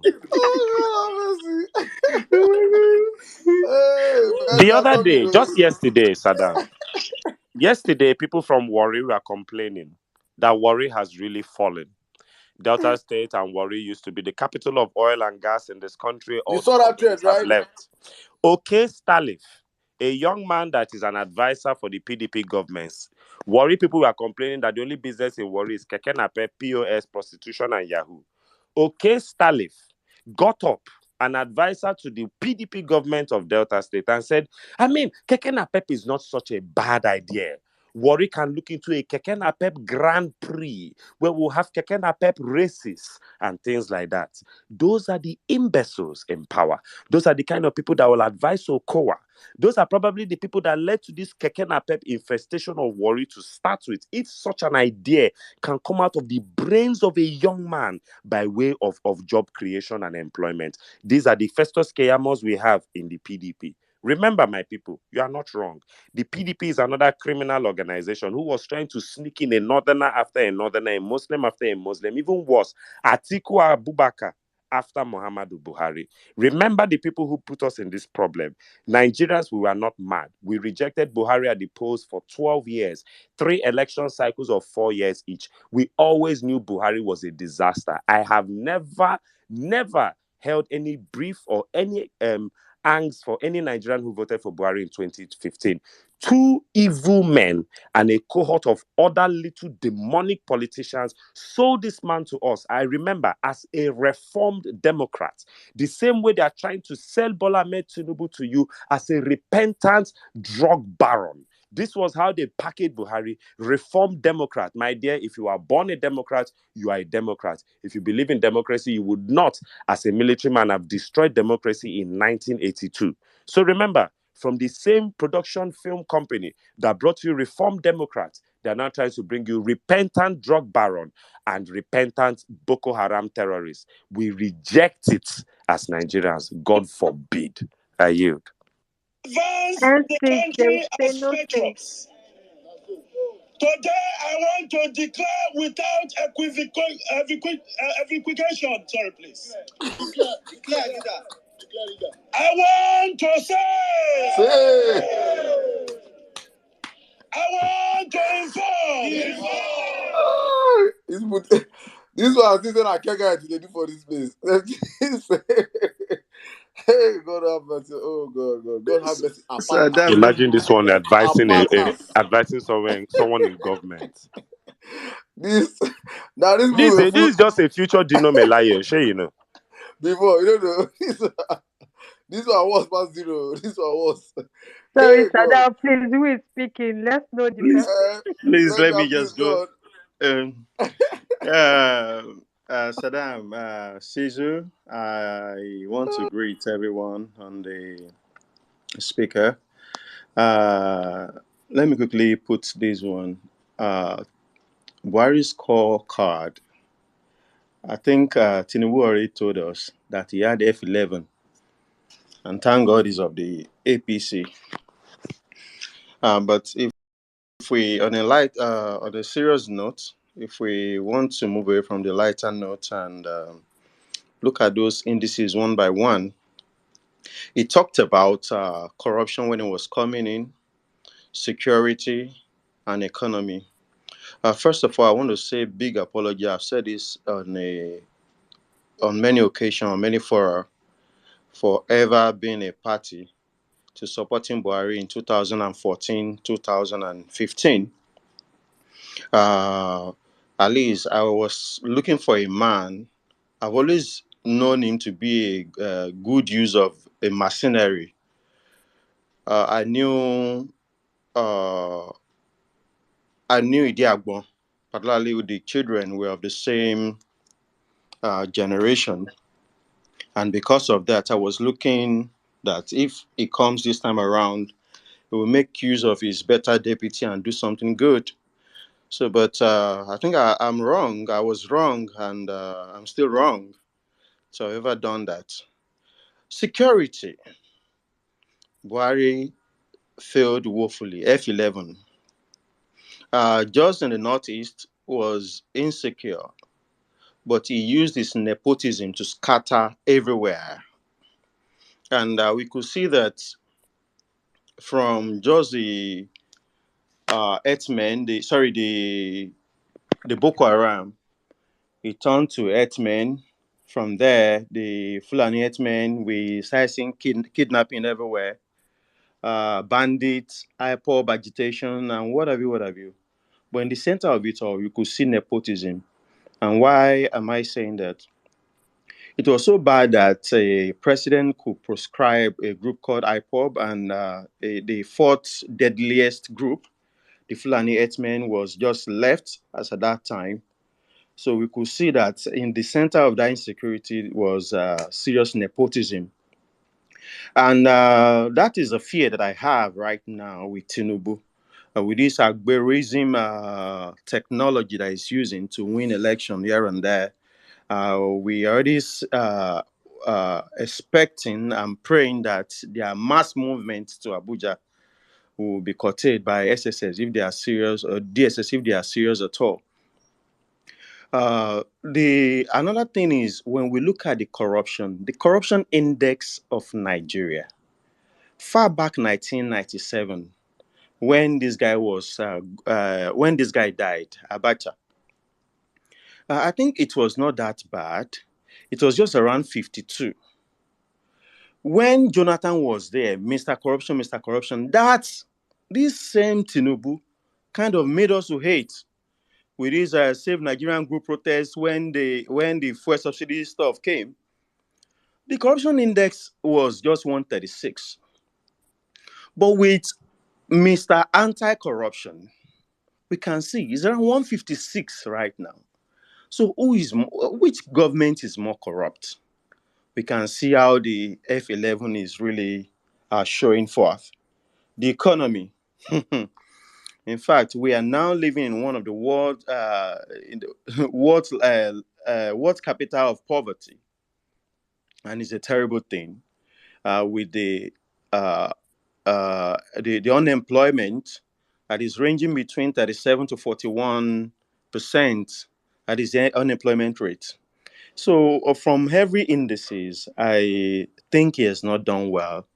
The only thing I want to say is that it's quite unfortunate that his failure is traceable to someone like Festus Keyamo, because in anything process, I'm a process engineer. Whatever your input is will be your output. If you have someone like Festus, if you have someone like that man, the so-called Lai Mohammed or whatever, they were asking him that what is the president's position about Adamawa. He said, no. He will not actually interfere. He will not do anything to the returning officer, forgetting the constitution, being a lawyer. So you can see all these ones. You can see somebody who should probably be a Quran teacher and who is probably occupying very serious position that is actually reserved, that should be made for professors. So you see that there is problem, and you could see the reason why he's failing. And Festus Keyamo is one of the terrible things that actually wrecked Buhari's government. On a final note, let me not waste the time. I want to talk about the tribunal, and I would have put forth this question first to UC Maxwell, but unfortunately, I think he has left the speaker section. The thing is, if today, peradventure, what they are doing with Apata, that Abalis they are trying to use to sack the campaign team of our principal, Peter Obi, if they succeed, does he have power to withdraw the case from court? No, he doesn't. Okay. That guy, wait, no, I want to ask you, that guy be like, who fit succeed at anything? No, I just want to ask you, that a papa looking fellow, because you could just begin bring some kind question. Person we go succeed, all the things we don't do since he never succeed. Now they ask us say if that guy be like, who fit succeed in anything in life? Has he even succeeded in dressing well? Una go just ask some kind question. They find me person give you morale in everything. That a papa be like, does it look like someone that is succeeding to breathe? Someone that looks like he's succeeding just to live day by day. Now that guy now go be head of obedience, head of labor, can't deliver mandates. Okay, that guy be like, who fit succeed to remove our petition? That guy. Hey. No, wow, they go just the motivation with the obedience. Now go they find where to hang yourself, make Saddam and then sis come make I call the explain, say, that a papa guy now, can he succeed in? Nana, wow. It is a form of Hey, rhetorical question, which Jesus I is actually. no, the rhetoric, this kind of rhetoric, because you know, say, now like 11 o'clock now, my tolerance on the low. Sarcasm understanding don't they drop. That guy be like, who don't succeed? Does it look like someone that succeeded in breakfast, having breakfast this morning? Hey, no, wow, okay, continue. This assurance you're looking for, even the video couldn't give Choma this. I don't understand what you're. I yield. Bye bye. I beg you, please, in a minute, please. Okay, Thank so you. let me just. So we can actually see that all they are planning to, they're trying to hijack the soul of the party, Labour Party, and what they want to do is to. But I think they forgot one thing, and that the petition is not just Peter Obi. It's not just the Labour Party. Peter Obi joined in sending the petition. So I only try to bring up that because the Agbadorians have been trying to put fear in a lot of people. Don't worry, the first is need to be struck out and all those need to be removed. The matter will be withdrawn. I swear before God, man, if that man ever achieves anything in labor, me personally, I would trek to labor this day and I'll death him. I'll slap him. Let them arrest him. Do you understand? That guy could defeat the whole labor. That guy, I could def him. He bet anything what you did they go through, better make I go through him.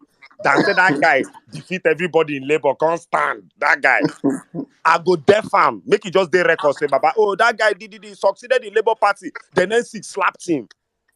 You get some audacity. Tinubu's on be say, at least Tinubu get money.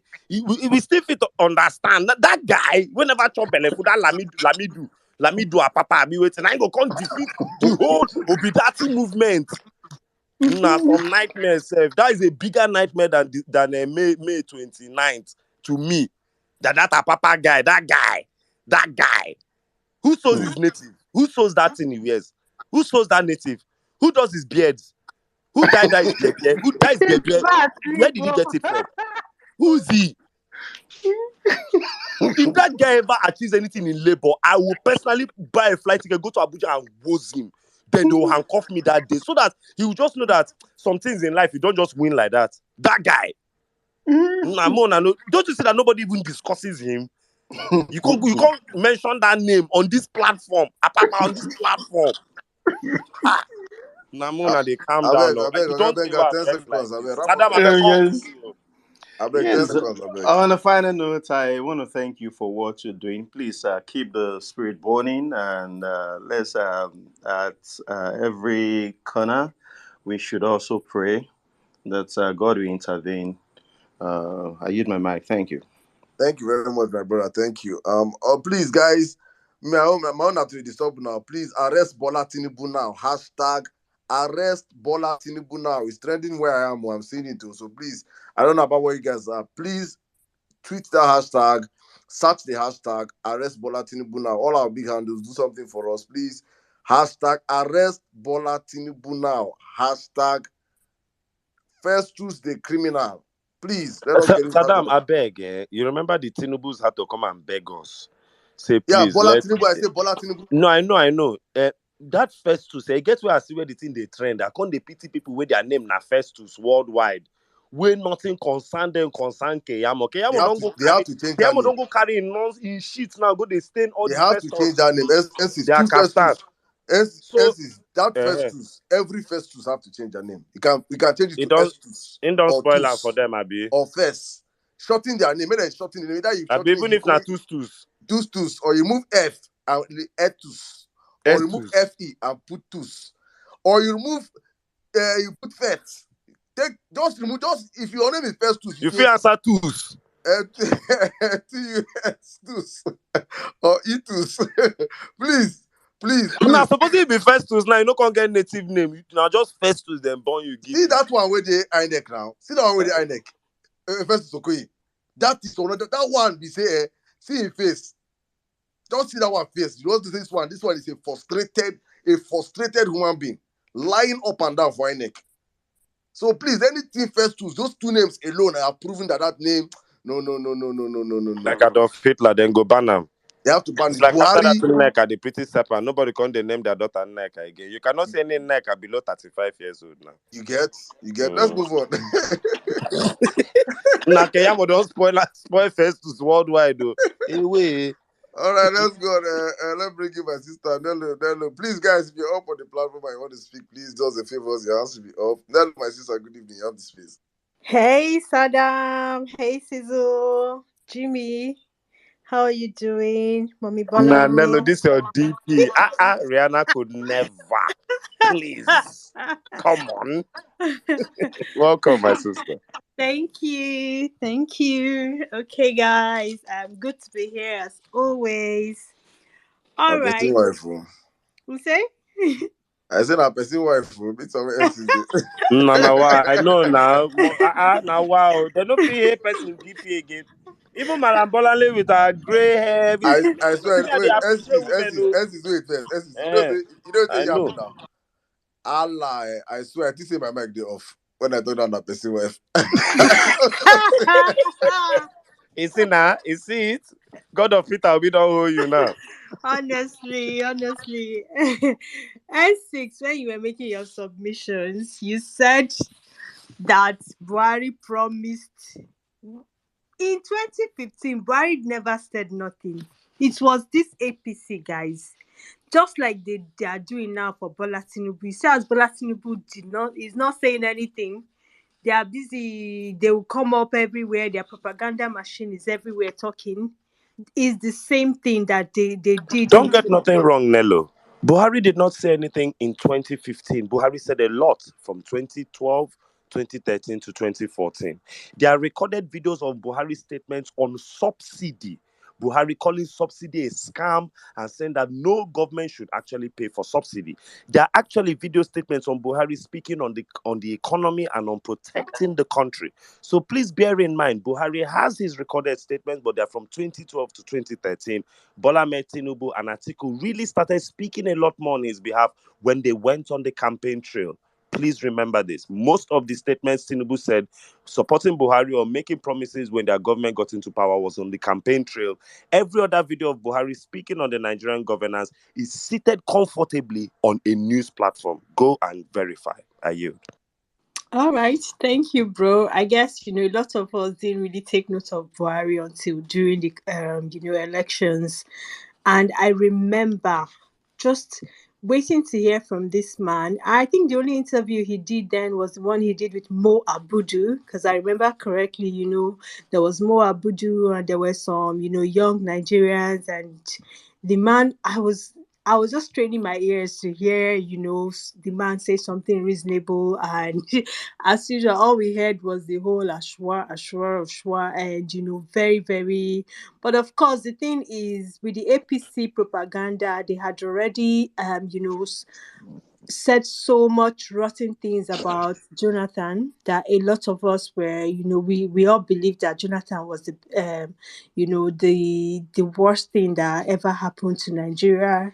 Is that he was a drunkard, he was this, and yeah, so a lot of us just stood by and just allowed this guy to come into power. Remember the whole general for security and Oshibanjo for economy, and we all thought that,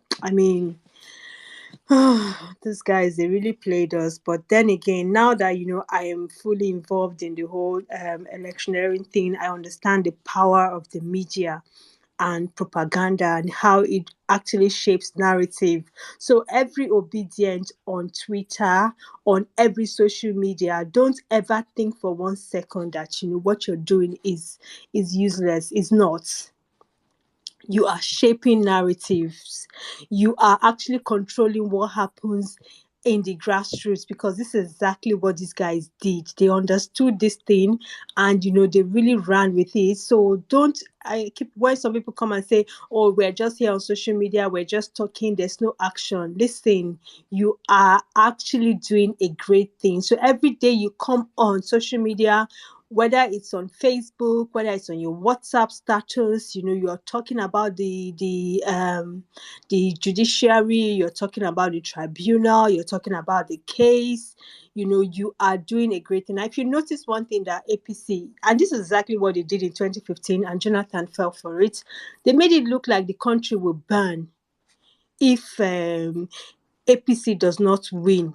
They did that in 2015, and I think Jonathan kind of fell for it. And the guy even considered, even before the final results came in, he just, because they kept using the social media, they kept talking about how there's going to be a parallel government if they don't swear them into power and all of that. And they are trying to do the same thing again this time around with all these their ethnic and religious rhetoric that they are throwing all around. They will come and say, oh, Sultan, say everybody should move on, so that you will now come and say, oh, Sultan, what is the problem? And they are using in fact now they are using all the media houses to do this. So I just want us to understand that I know that they are always here listening. We know your game, we understand your game, and let me tell you something. Bola Tinubu will not be sworn in, and Nigeria will not burn. Nigeria will not burn if APC is not sworn in. If Bola Tinubu is not sworn in as president, Nigeria will move on. You see, you people cannot conduct this type of sham election that you have conducted and ask Nigerians to move on. We will not move on. We refuse to accept the result of this election. If you like, even like that Somaga story that came up last week, and everybody else, they were saying, oh, how are Igbo. See, these guys, they know what they are trying to do. But listen, I see, when they try to do all this Yoruba versus Igbo war, I laugh, because on a daily, I know how many Yoruba obedience are clicking follow on my account. I kid you not. If I have like 500 followers in a day, probably 300 are Yoruba people. So I know that a lot of Yoruba people rejected Bola Tinubu. They are not with APC. So all this talk about, how maybe APC, Bola Tinubu is a Yoruba candidate, it's a lie from the pit of hell. It's a bloody lie. In fact, as an obedient, if you check, majority of the loud voices in disobedience, they are Yoruba people. So forget all these things. These guys are just noisemakers. And the same thing, every time you see, listen, and I noticed that obedience fall for this. If Every Nigeria time split today, Bola Ahmed Tinubu will not win presidency in Oduduwa Republic. Quote you. he will not. He will not. And the funny thing is that, a lot of their Yoruba APC supporters, they have these Muslim names, and you can easily mistake them for Hausas, but they are actually not Hausas. The Northerners are not even supporting this Bola Tinubu guy as well, because I noticed that some My obedience. sister, when you see names like Raji, Kazim, Kudus Taofiq, Eleyi, Kudus, Abdul Razak, when you see all these people name, Jags just run for Bros. your life, bro. Those ones, they don't get, there's nothing in their brain anymore. They're a blind loyalty. Like, show them when Tinubu they sniff cocaine. Show them with where they sniff cocaine. They know they don't care. These ones are gone. They can't just block. Just block, my sister. Just block them. Continue. I'm telling you, because I know that when some obedience they see that name, they are they automatically think that they are Northerners, but they are actually not. Because sometimes I've seen some obedience, they will just go straight into, maybe they will say, that's why you are this one, I'm out or whatever. Then maybe person will now say, bold of you to assume I'm a Northerner. Listen, most of all these loud Muslim names that you are seeing, they are not Northerners. They are, and they are just a very few minority. So please, nobody is behind this APC ticket. APC has failed Nigeria everywhere. 8 years of failure. That's the distinction I just made. The CPC is actually very different from the ACN. That's the clarity I just made. Exactly. They are mostly silent and just watching. But the thing is, because the names are kind of similar, people kind of tend to mistake mistake them for one another, but they are not. These guys did not vote for Bola Tinubu. They did not vote for a drug baron to become the president of Nigeria. They did not vote for someone who is barely cognizant, who doesn't even know where he is. I ask you, where is Bola Tinubu right now? He's supposed to be, Salah. You would expect that a president-elect would be seen, breaking the fast with the president, or at least with his team. He'll be up and about, but this man is nowhere to be found. I don't know what they are cooking, but whatever it is, God passed them. Real Ever Best, I thank you so much for your submission earlier, because sometimes when people come and talk and they say something about no protest, people might have this impression that maybe if the Supreme Court comes and do whatever, the Nigerians are willing to accept whatever. We are not, but we will be law abiding, and we will allow the law to take its full course.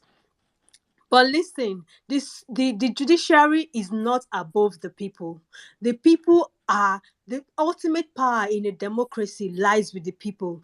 And I know the judiciary also knows this. So we're all just waiting for the judiciary to do the right thing. You have seen this man.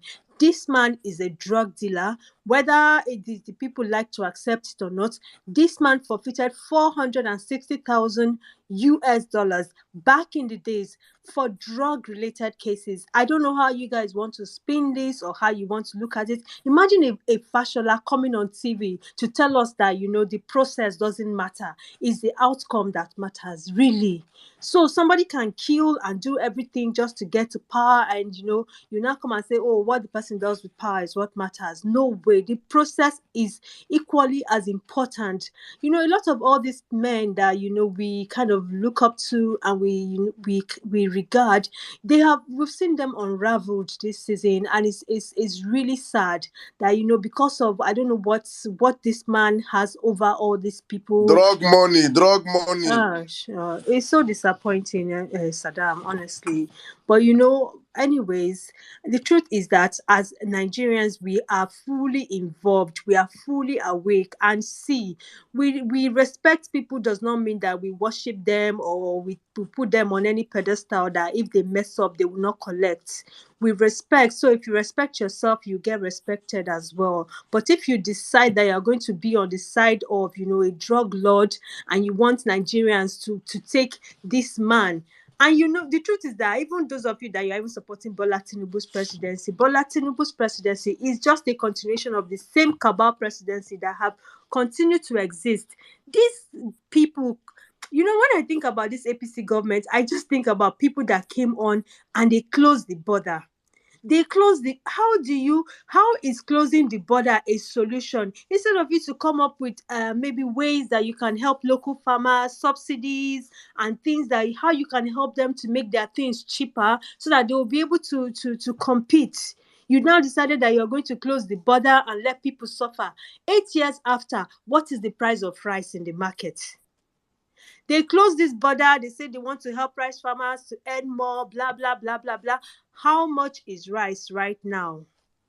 I was listening to Arise TV. There's a particular bag of rice, 50 to 80,000. That's the range. Very soon they will tell you that rice is no longer a poor man's food. That rice is now food that you go to eat if you are, you don't have to eat rice. They'll tell you there's rice in Kano.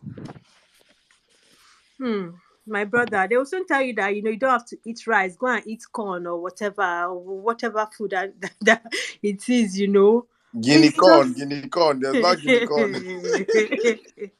And please, I need somebody because I've been trying to do my research, but it's not making. I don't understand. What is the difference between Minister of Labour and Minister of State for Labour?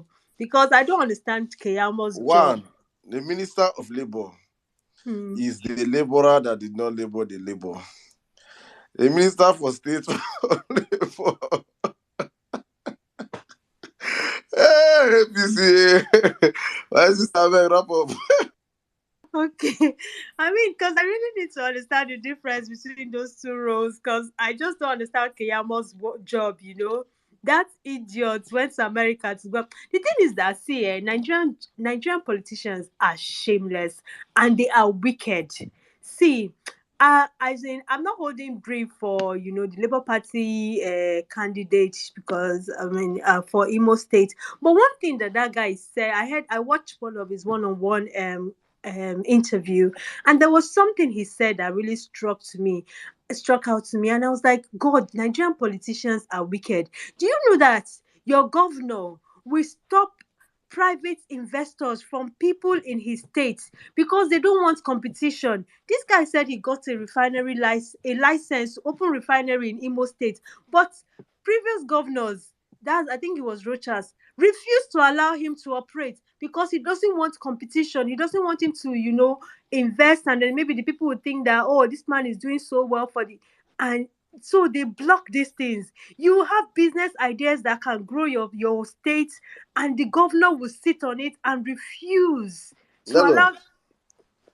Nello, as Yeah. you wrap up, before you wrap up, before I wrap up, then let me tell that story. Go on, my sister. Like, seriously, I was listening to this interview and I was boiling. I was shocked. If you want to know why your state is there's no investment coming into your state, look well at your governor. He does not want it because he does not want competition. They want to continue to be the ones. When they finish, they will bring their successors. But I thank God for social media. And one thing I want to encourage every person, anybody that wants to go and invest, if these people try to block any investment, please, I beg you in the name of God, come on social media and tell us, so that we can drag the hell out of that government, and we will make sure that when it comes to the next election, they will not win anything. And I don't care whatever party they are, whether they are from Labour Party or whatever.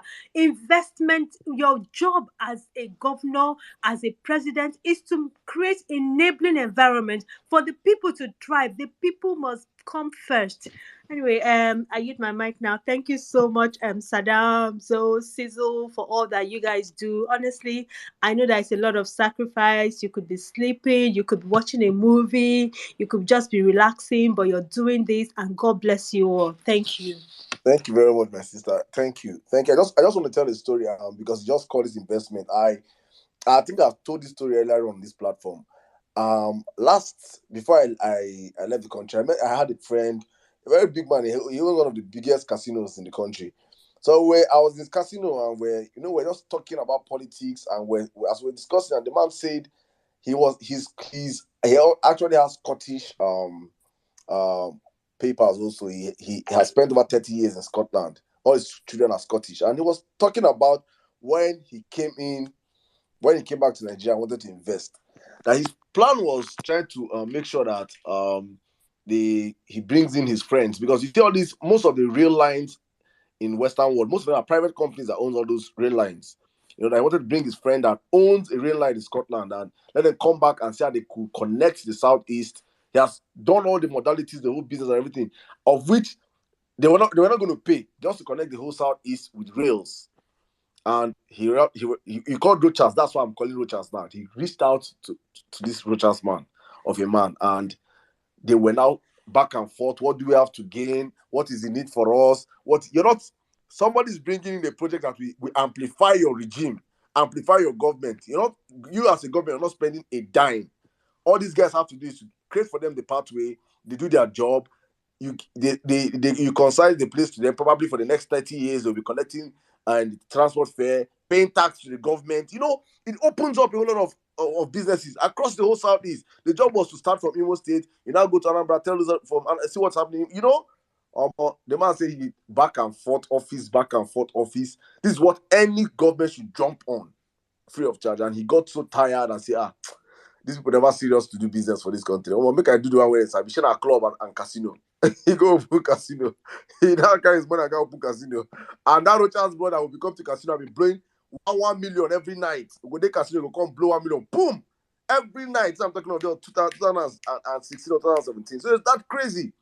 When you see the wastage that these guys do in government, he was telling us, I was like, God. So by now, the southeast should have had interconnected monorails, rail lines across that one. We don't fuck the federal government. The federal government does not care about your region. But people are there. That's why I look at it and say, like, we just need one government, and that's why we're going to put pressure on Alex Oti.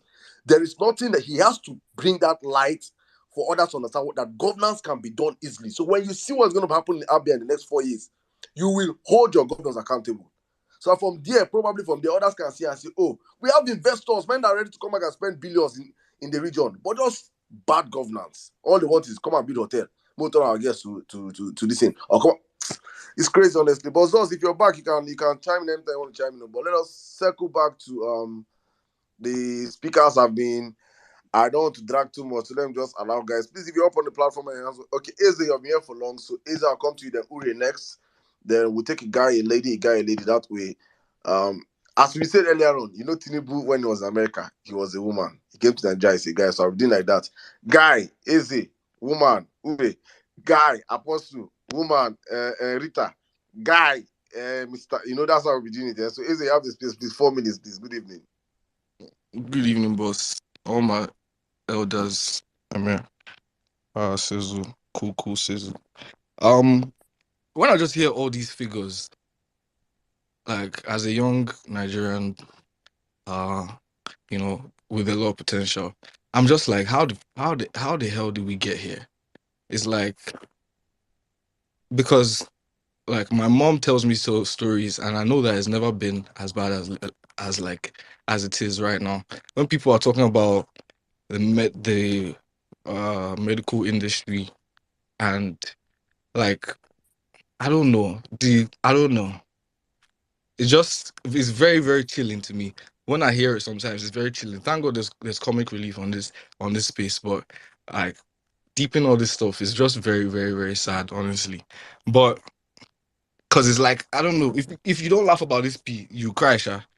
I don't know. It's like we're not living in Nigeria. We're not living in the real world. It's just like a simulation. Someone has curated like a very twisted simulation. I don't know. This as for Buhari's scorecard, Sha, there's nothing much to really add that like everybody hasn't said already. Like he's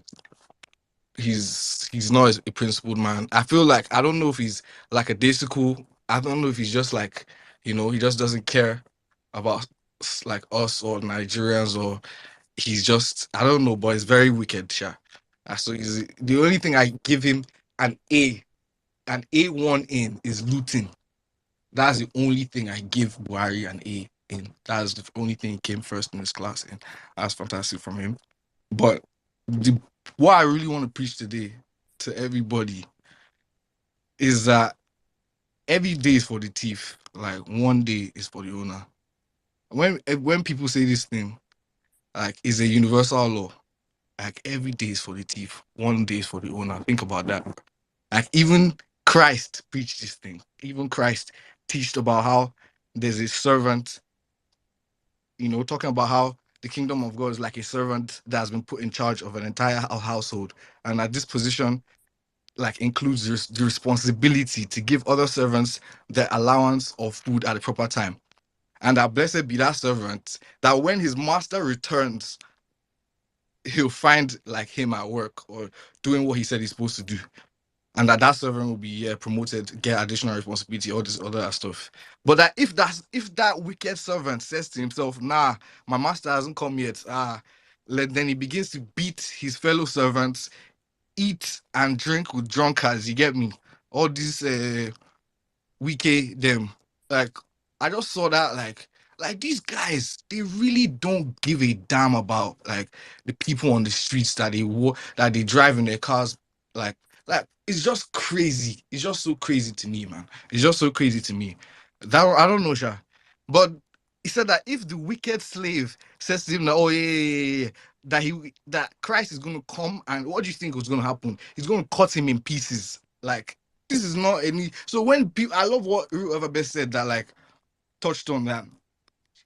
It's not even the people that these wicked people that were fighting, is the people that are actually supporting them. We actually don't give a damn. You don't deserve. You're supporting rubbish. So you don't deserve. We don't care about how we speak to you. We don't care about our tone. We don't care about you. You think you think. We don't care about all these things. Like that time is done. Like every day is for the thief. You guys can, in fact, the way you guys are thieving are just looting. In fact, you guys should loot very well. You guys should just, these closing days, you guys should do your best, man. You guys should just, chop all the choppings, transfer out to all the foreign accounts, do what you have to do, send to anybody. Like, but one day, you guys, your one day is coming. Your one day is coming. And I just am going to say this thing they happen as I'm like, I still have like another 80 years at least to chop the benefits. We'll make sure this shit works. We'll make sure Nigeria works.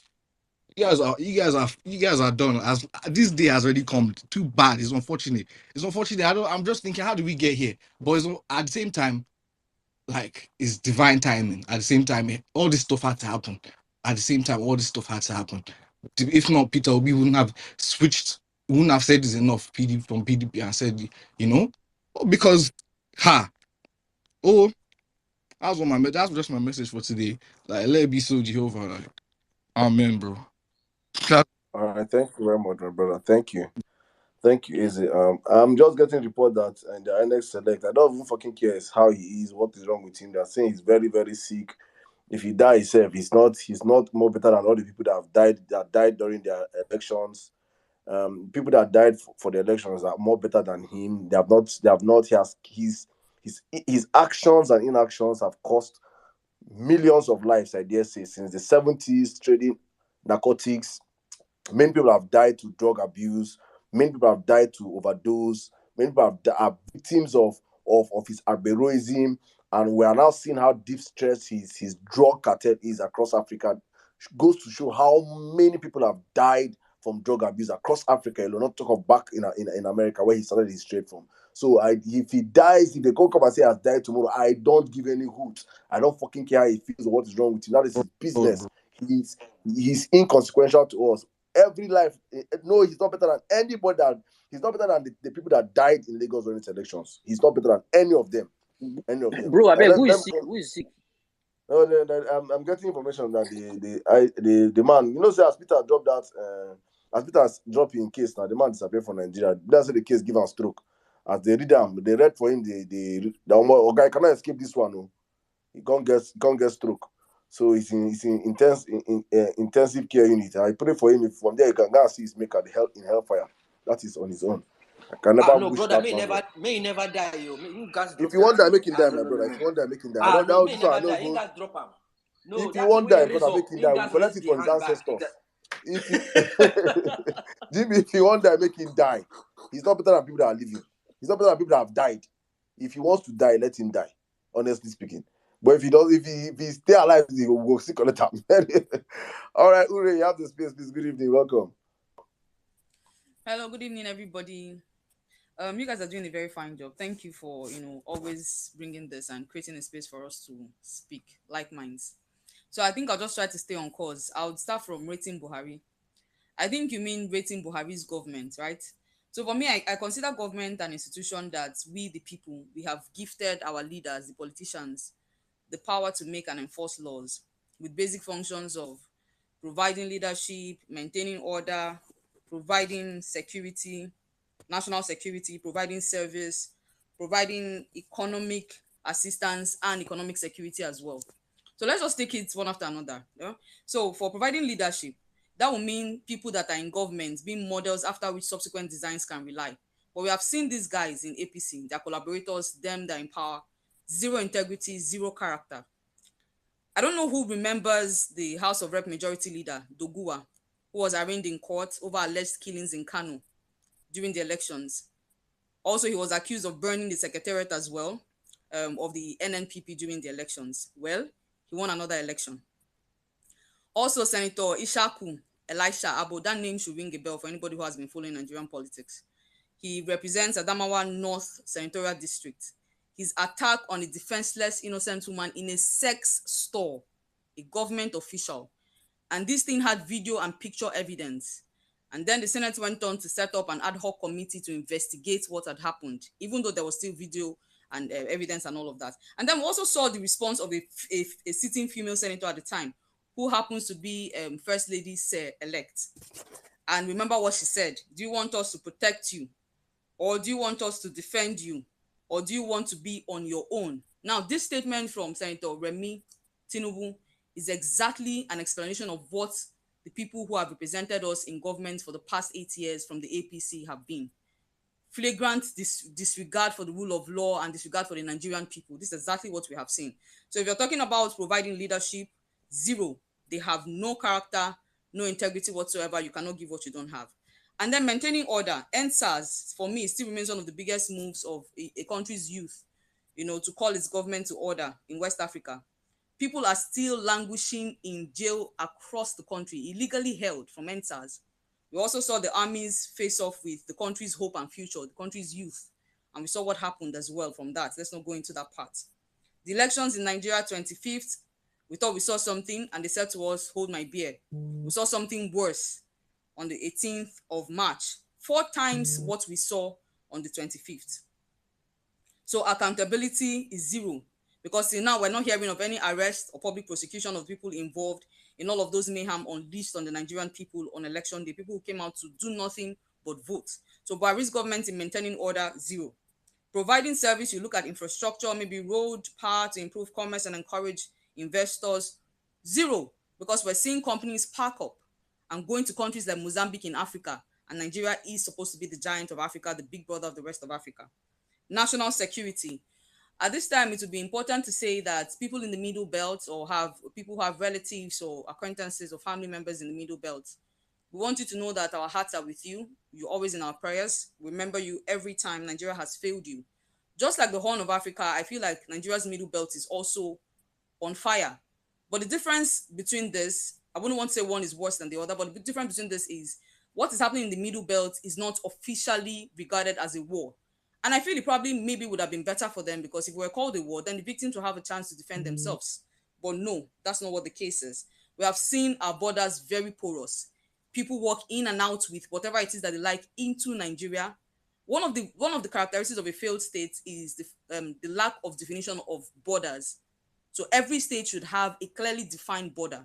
Nigeria, I don't know what that is, because you have people walking in and out, and there's no accountability or records for these things. And then you look at economic security as well. Nigeria has the second largest number of unemployed youths in Africa.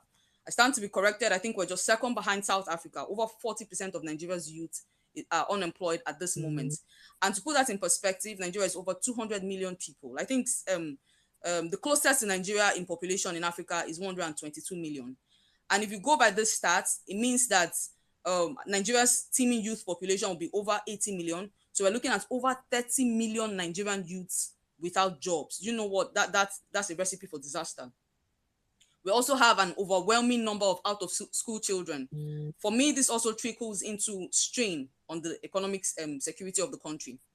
And that also, it goes without saying when you look at economic assistance as well. The government is supposed to provide economic assistance, but how far have we seen them handle that? We see people give, when countries get to austerity measure, we see what the government does as well to be able to cushion the effect for its citizens. We haven't seen that. And I'll move straight to Festus Keyamo. Somebody was saying he's here. Yes, they always are in spaces listening. They are so shameless. And the thing is, if you even say shameless, I think you would be talking about shameless with regards to somebody who understands what they're supposed to be doing, but then they're not doing it. These people probably don't even understand the portfolio. They don't even know what they're doing. They don't even understand what they're supposed to be doing. And hence, there's no shame, right? Festus Keyamo is supposed to be Minister of Labour. Like I just said, 40% of Nigerians youth population is unemployed. So he has zero awareness of his office portfolio. By implication, there's this audacious lack of commitment that we have seen from Festus Keyamo. And the temerity of a failed sitting supposed Labour minister to flaunt a house that he may not be able to account for the purchase or for the funds of the purchase of that house on social media in these times when Nigeria seems to be at a dire strait. Unemployment rates, insecurity issues, everything that's happening, election issues, and you are posting a house like an Instagram slay queen. Apologies to slay queens. This doesn't in any way, I don't mean to insult anybody. And then we also go to the Labour petition from that part. Insane climbs, right? That Labour petition will be a walk in the park, because I think it's watertight enough. If anybody would even shake that, the petitioning council, it wouldn't be, anything that we have seen from the display of the APC and their collaborators. I don't think they have the range. If anybody thinks that they do, please point me to that. And then also the MBA, I think N6, we all get emotional, right? N6 is not happy that people use the term hold the judiciary accountable, keep your eyes on the judiciary. There's a reason. It's not like we're going to go and beat anybody, we're going to go and drag them by the shirt. But this is just us saying, we have our eyes on you. We are not armed. We are not the police. But you must remember that the people will always be higher. This is a democracy. And if you are crazy, you would always remember that the people would always be more. We have seen more powerful leaders in time past. The one who comes to mind would be Julius Caesar. He understood the power that the people would wield, and then he remained loyal to his people till the end. The NBA, this is the time for you guys to speak up, or else you will not have a job. Let me tell you, you will not have a job. There's no rule of law in a state of nature. And these people are trying to take Nigeria back into the state of nature where might is power. So it's a very fine time for you to speak up, or you become jobless. You will increase the number of unemployed people in Nigeria. That's exactly what will happen. And for Nigeria as a country, I think I, as a Nigerian, I'm looking forward to a Nigerian leading Nigeria. We have seen the Nigeria's investment in Niger Republic in the past years, 8 years. And Nigeria cannot or no longer afford to be neglected and watch her resources channeled towards, catering to her neighbor's children in Guinea-Conakry. That will not happen anymore. And somebody said that it will not be well with Jonathan. I'm here to tell you that it will be well with him. God will bless Jonathan and bless his wife. It's a democracy, like I said before. We called for Jonathan to do what he did, and he did exactly what we requested for. Because if he did not, the same people who are accusing him of negligence today would have burnt Nigeria to the ground. And so he did exactly what he was supposed to do, given the circumstances that he was in. Because Nigerians were not following politics at the time, and so it was very easy to push propaganda. So Mr. Goodluck Jonathan, His Excellency Goodluck Jonathan, wherever it is you are, you and your wife, you took the worst hit, especially your wife. We're very sorry for everything that happened, and we know that God will bless you wherever it is that you are. It's fine time to yield my mic, and I wish us all the best. Nigeria will be great again. Thank you very much, my sister. Thank you. All right, let's move on real quick. Almost, Saddam, now who be this babe now? Almost. She Fire carry me. gun, come nice fight. Oh my God. All right, let's go on. Let's go on. I think who's gonna is it my name? We're gonna take a guy. If you're a guy, please. My name. If you're a guy. If you're not a guy, please don't talk. Are you a guy? I'm a guy. I'm a guy. Yes, I'm a guy. Go on, please. 5 minutes, please. Thank you. Okay. Good evening, everybody. Saddam, Zos, N6, everybody, Jimmy, UC Maxwell, everybody that I've spoken. You guys have spoken so well. Wow, this is my first time. I've always listened to this space. I've never requested for the mic. I always just listen. But today I just felt like, okay, I've been here. Let me just say my mind through. Yeah. And I've learned a whole lot. I do follow the trends of stuff, but I've not learned as much as I've learned on this space. So thank you everybody for everything you're doing. So I'm just going to address one of few things that I wrote down because I felt I would lost my train of thought. So I had to write some things down. In 2015, I remember I was in Enugu State then. And when this election thing was coming, when people were clamoring, Jonathan has to go, this one, I was telling them that I know Jonathan has done bad. I know he didn't do too well, but this man that you guys are championing is not the solution. You might want Jonathan to go, but the one that you want to use to replace Jonathan is not the solution. And the reason why I said so is because my dad fought in the Civil War. And he did tell me one or two things about it. So it's not like I had full details, but I just from excerpts of the things that I heard from him.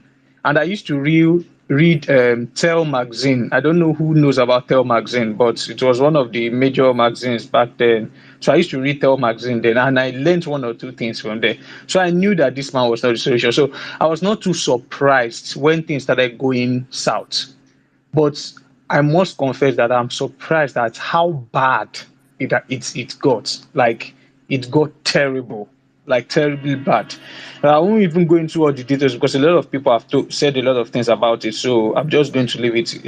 About the scorecard of Buhari's regime, I think it's more like laughable than that. It's both something that makes you laugh and make you cry. It's in this regime that snake swallowed 36 million, yeah? Am I right? Is anybody hearing me? Yes, you're correct. Okay. Snake swallowed 36 million. You know that in this regime, there was a time they didn't even see the moon. I mean, to declare for the Sultan to declare the end of fire. They didn't see moon. Nigeria, plenty things has happened in this country. My brother, let me help you. Let me just help you in 1 minute. This is the first time in my life you see a caged dove. During independence, caged doves. You know what I mean? That when a dove is caged, you open the cage of a dove and the dove refused to fly. Under Buhari, they push the dove. Fly now, fly. Dove no gree fly. Do you know how cost APC is? But continue. Thank you. God bless you. So, like, all the weirdest things happen. Snake swallowed money. I think monkey also ran away with one. Then it's this same regime that they use billions to clear bush. The same regime that they like. I mean, like, they so played on our intelligence. Like, it was like a mass rape on our intelligence. Like, even if you want to do something bad, at least do it and make sense out of it. Like, they they did terrible things and then made worse in the reportage of the terrible things that they did. So, and when all these things were happening, something happened in Egypt when the people came up and said, no, we are not going to continue like this. And I told somebody back there, I said, is it this thing that happened in Egypt? It will still happen in Nigeria, because if it doesn't happen, we are not going to get to where we are going. And semblance of what happened in Egypt that started getting them back towards where they are now is what the obedient movement is working on. So, like, somebody was talking about how people will bring in investments, people will come in with investment ideas, and you see governors block it. I'm going to tell you a personal experience. This one is personal. I work with the technology. I work with a transportation technological company. They are into doing electric vehicle, but they've not yet gotten into the stock market. Yeah, they have started building, but they've not finished to get into the stock market. Now, there are a lot of investors in that technology in Nigeria. The name, you can Google it online. The name of the technology is Unitsky String Technology. Unitsky String Technology, or just type USky, just USKY. Check it online, you see it. Now, I'll tell you, the Crown Prince of Dubai, he bought the shares of that company for his country. He didn't buy it for himself. He bought it for the generations and generations and generation of for his country to come. He has bought it down. And that technology is going to be the face of the future when it comes to transportation technology. But for those that are interested, you can check it and then you can reach me if you want to know more about it. I can tell you more about it. Now, do you know why I'm bringing that in is because, do you know that this technology, because there are a lot of Nigerians that are invested in it, they brought it to Nigerian governments. Do you know it's not passing? And the reason why it's not passing is because they are asking, what are we going to get from it? Instead of, how is this going to make things better for us in Nigeria? They're asking, what are we going to get? And I'm not talking about what are they going to get, like, because if they build this thing in your country, obviously you get taxes from it and all of those things. No, but they're not interested in that. They're only interested in what is going to benefit only them, and not what is going to benefit the society. So we have seen this road, and there's no need to start talking about it again. Buhari's regime is is a failure of gargantuan order. So it's just trying to put it at a percentage is just, I think, is almost irrelevant, because percentage cannot even do justice to what this failure is. And I'm so glad for the obedience movement. I'm so energized by the obedience movement. I'm so persuaded that this is something just has to give. Something just has to give. The judiciary, they say there are a lot of people on the space and they are watching. That won't concern the people that are on the space, so you know, concern us.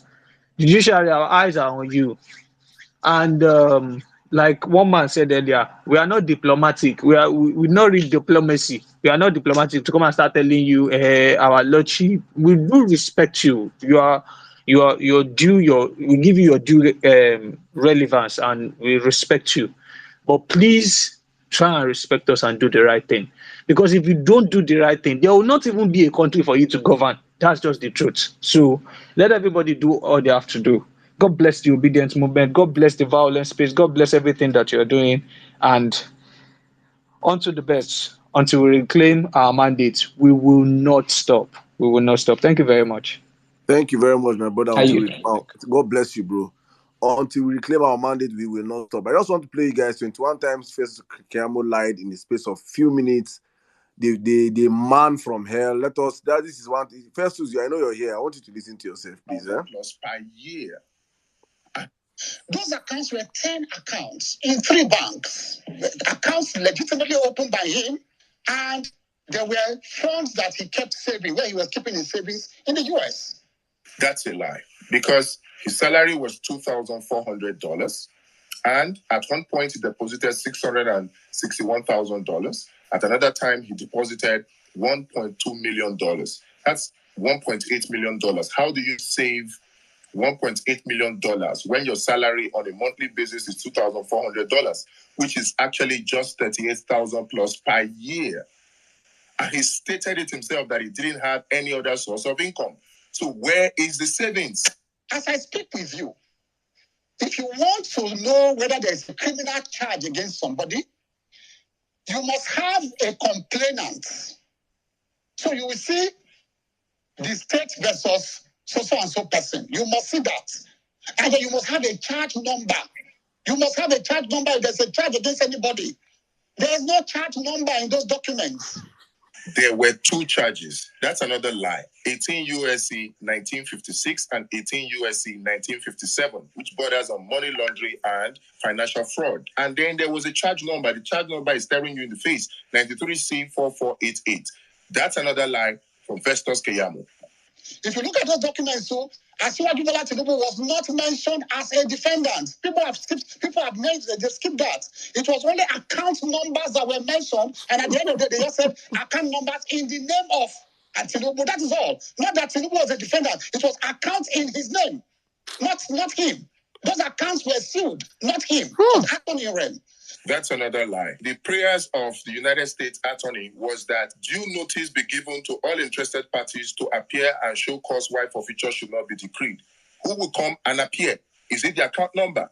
So that's another lie. There is no charge. There was no charge. There was no indictment.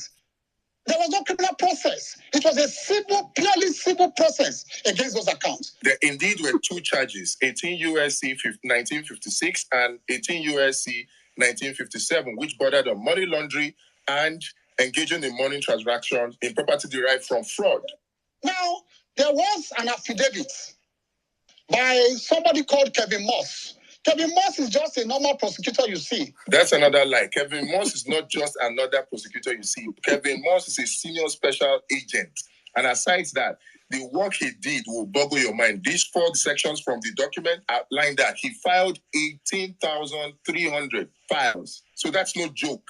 What they did in the case of Asiwaju Bola Ahmed Tinubu was therefore to file what they call an interim process for forfeiture. It was not a final process. That's another lie. There were 5 documents, and the last of them is the final forfeiture, the final decree. You can see it there. So there was a final decree starting from the verified proof of forfeiture to the warrant of seizure, down to the settlement, down to the final forfeiture. So that's another lie. The Kevin Moss, all those the positions you see there about narcotics and all that, it was not a judgment of the court.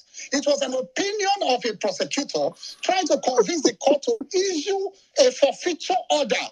It was not an opinion of a court. Another lie.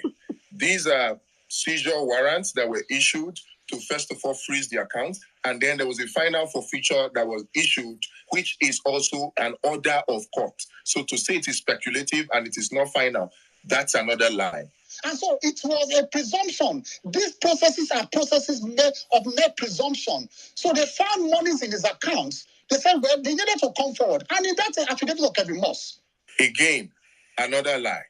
This is verified complaint of forfeiture. They were not speculation. He backed it up with an affidavit and he got a warrant of seizure and then got settlement and got final forfeiture. So it is not mere speculation. This is another lie from Festus Keyamo. They said they interviewed Mobile. Mobile said, yes, this man is a treasurer in the Mobile. But they said, no, those funds are not from them. But they confirmed his status, not as a criminal, but as a respectable employee of Mobile. It is in the affidavit of Kevin Moss. This is a potential lie because the Mobile is talking about is Mobile Oil Nigeria Limited, which is not ExxonMobil, because many people seem to think that it is ExxonMobil. It is not ExxonMobil. In fact, the company has changed its name now from Mobil Oil Nigeria Limited to 11 PLC. Look at paragraph 38 of the affidavit by Kevin Moss. I want everybody to look at paragraph 38. After the rigmarole of trying to find out whether the account in money, where the monies came from, whether they were linked to drug and all of that, it was all speculative. They came to the conclusion that the profits he got from the tax, the deposits he made there what they call what these bankers normally call investments. He kept the money there and he was getting profits on the interest. They said he had not paid tax on those interests. That is all. So it was not like a deliberate act. So that's another lie from Festus Keyamo. The whole charges that were brought against Bola Ahmed Tinubu were USE code 1956 and 1957, and they bonded on money laundering. To say that it was tax is a deliberate lie, a very, very big lie. In fact, the forfeiture order did not include that it was for tax. This is the forfeiture order. The final order. It stated that it is for narcotics trafficking and money laundering. Those were the two charges. So this is another lie from Festus Keyamo. Yeah, with you liking the settlement that Bola Tinubu had with the court in the United States at the time over these monies as a sort of a plea bargain? No. A plea bargain, you cannot build something on nothing and expect it to stand. A plea bargain must arise out of a criminal charge. Like I said, there's no charge, nothing anywhere, nothing like a charge anywhere. That's another lie from Festus Keyamo for Bola Ahmed Tinubu. There were two charges, USC code 1956 and 1957, which bordered on money laundering and using proceeds illegally gotten. Going from that, you see now that there was a plea bargain. This is stipulation of compromise settlement, which is plea bargain. So there was a plea bargain. And in the plea bargain, initially, it was supposed to be 1.8 million that was seized, but eventually they just fined him based on the charges that he was charged, because he was charged with two codes violation, USC code 1956 and USC code 1957. And if you look at the punishment for those violations, it says not more than $500,000. That was why only $460,000 was deducted from the account, because that's what the law speculates as fine punishment for the violation of the law. The other option would have been imprisonment, which I'm sure that Tinubu would not have wanted. So there was a charge, there was a plea bargain, and there was a fine, which is actually the forfeiture of the $460,000 based on the law. You established that there was a forfeiture, but if there was a forfeiture that was made, and that kind of forfeiture is still subsisted and it has a criminal nature that has not been set aside up to date. No. A forfeiture, you see, that's why I said you should take a paper and a biro. This is a lecture class for you. A forfeiture is not something hanging on your neck. It's a permanent settlement, and everybody will shake your hands and go your way. The forfeiture in this case, which proves that this is another lie from Festus Keyamo for Bola Ahmed Tinubu. The forfeiture in this case is based on code violations for 1956 and 1957. The punishment for it is either fine of not more than $500,000 or imprisonment. And so Bola Ahmed Tinubu was given a fine, which is the forfeiture settlement that he got, and it was $460,000. There was a forfeiture.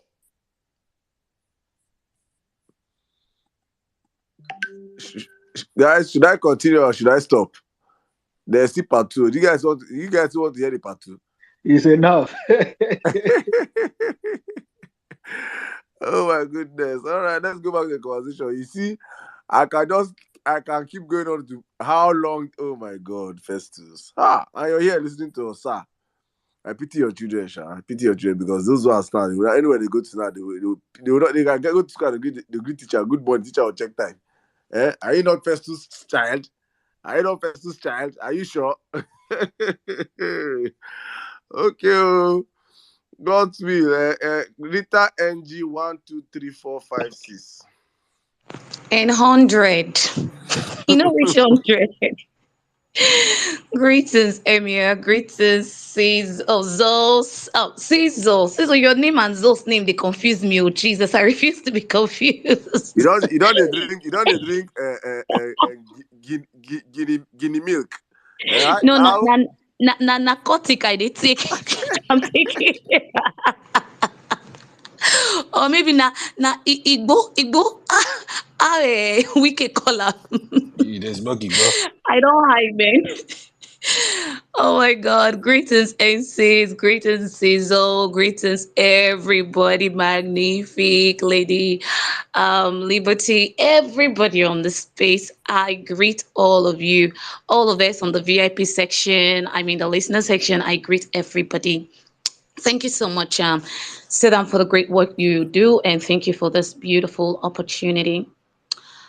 Rating Buhari's 8 years in government, and then Festus, the criminal LP petition. For me, as a Nigerian who was really affected personally, directly by the so-called 8 years of Buhari, I will rate him as one of the most wicked, as in wicked-hearted human being I've ever known as a living being right now. Is one of the most wicked person I've ever read about, I've ever seen on TV, because I've never seen that man in my entire life. And by God, I will never see him. Before God will carry us come up from this world, by his grace, I'll never see him. Nello was talking about the border closure. Guys, if not for the grace of God, the little business God has given to me in my entire life would have been all gone because of this man. I lost the kind of money as at that time I have never made in my entire life. I just saw that money for the first time, pumped it into the business. The guy just closed border. Everything spoiled for road. And when if for those of you that listen to that David Udenhi's what have you lost since 2019, you will know that this man really, as in, he made a lot of Nigerians who struggled because they could not give us job. We struggled to create job for ourselves. They threw a whole lot of persons below bottomless pits with their nonsense policies and everything. So, like, seriously, this man his heart is evil. And I'm saying it's evil because this was a man that ate dinner on the day over 40 of his citizens were massacred in Owo. This was the man that went visiting his cattle where over 300 students were kidnapped in his own Katsina state where he was. It wasn't like he was in Aso Rock then. He was at home on a visit. Maybe the terrorists, if even had to kidnap those children because they knew he was around. He went visiting his cattle and was smiling like a little child that saw something he has missed for years, until we started shouting on this tale. And then he came out with a lie to say, hey, no, he was not aware. He was not aware. That was why. As if we, the citizens, are meant to give him security reports instead of him giving us security reports as the chief security officer of our great nation.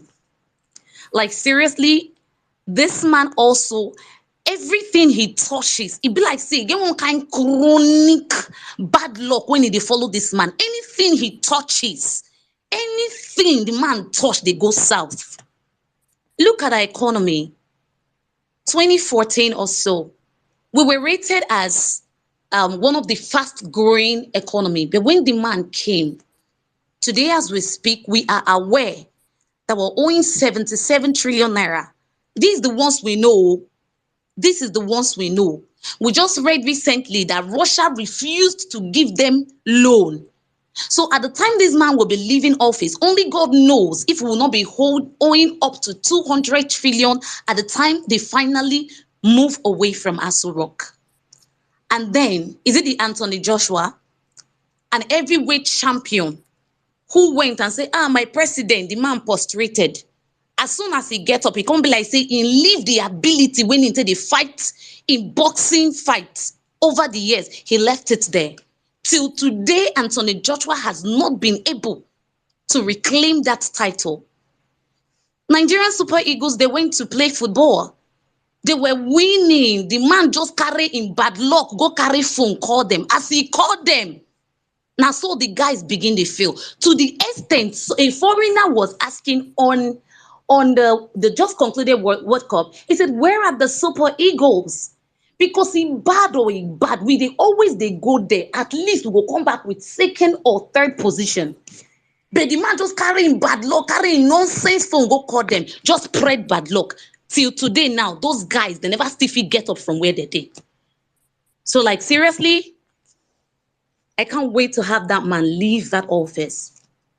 And then talking about Festus Keyamo, a son who is disgracing himself right now, not we Nigerians, going on national TV to tell people that great men don't go to school. That means he's telling us that the Awolowos of this world, the Zik, the Shehu Shagari, all of them that went to primary school, secondary school, even went abroad to study and brought home their certificate, that they are not great people. They are little men.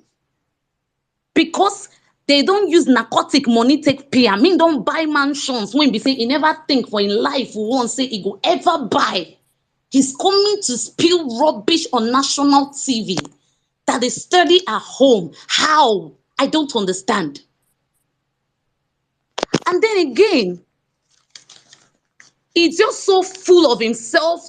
In fact, he's just saying everything when he just come him out. Now, Festus Keyamo just the talk now, just so his paycheck can be rolling in anytime, any day to just sustain in nonsense. Because right now, if he leaves this administration, I'm not sure any Nigeria will want to hire that man because he's not good. He's obviously not good at what he does. How he even attained that title of sonship right now with what I'm saying is still baffling. As in, I'm still wondering how he got that. And then LP's petition. As you can see, the petition over carry weight. So that the judges now say gone, they don't even know where to start from. But I learned the case will be starting next week. So by God's grace, I don't grab my popcorn, grab everything, grab a bowl, so that as I sit down like this, they watch the TV. Because by God's grace, they don't go get choice. They need to do a life. Maybe they see them. As I grab my popcorn, they chop like this, I'll just put my eyes for the TV. They look calm. Make I see where technicality won't pass enter. Like seriously, God have really, really helped us this far. And I know he's going to give us back on Monday because we cannot continue, as in, we cannot go through 8 years and then him go allow us again to fall into the hand of a drug lord. How many of you noticed that video when they caught him and Sonwolu? Did you see the way he did his teeth like a roasted chimpanzee? He just did teeth, they look them. He don't even talk. I was like, oh my God, this man cannot represent me. Hey, Jesus. Did you guys see that video at all? Hey, okay, in fact, I yield though before I'll come start to speak Urobo for this. For this place, I don't want to give anybody headache. I beg. I go. Thank you. Please, I beg you should come for our prayer space tomorrow. Come for our prayer space, please. 1:30. Thank you very much. I yield. Thank you very much. You say, please, before you yield, I want to ask a question. You say, he keep face like roasted waiting. I say he do face like roasted chimpanzee. You know, see the way he open his teeth. You know, see his teeth. I been want to say like roasted goat, but no, now my governor, I get it like roasted goat. If I his teeth be like goat where they roast. So this guy own a roasted chimpanzee with his teeth when be like brown, white, black. I don't know how to call him. I beg, I don't come on. Thank you.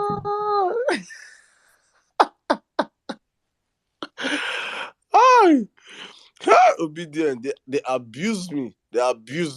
Eh? No, Saddam, say they abuse hair of me.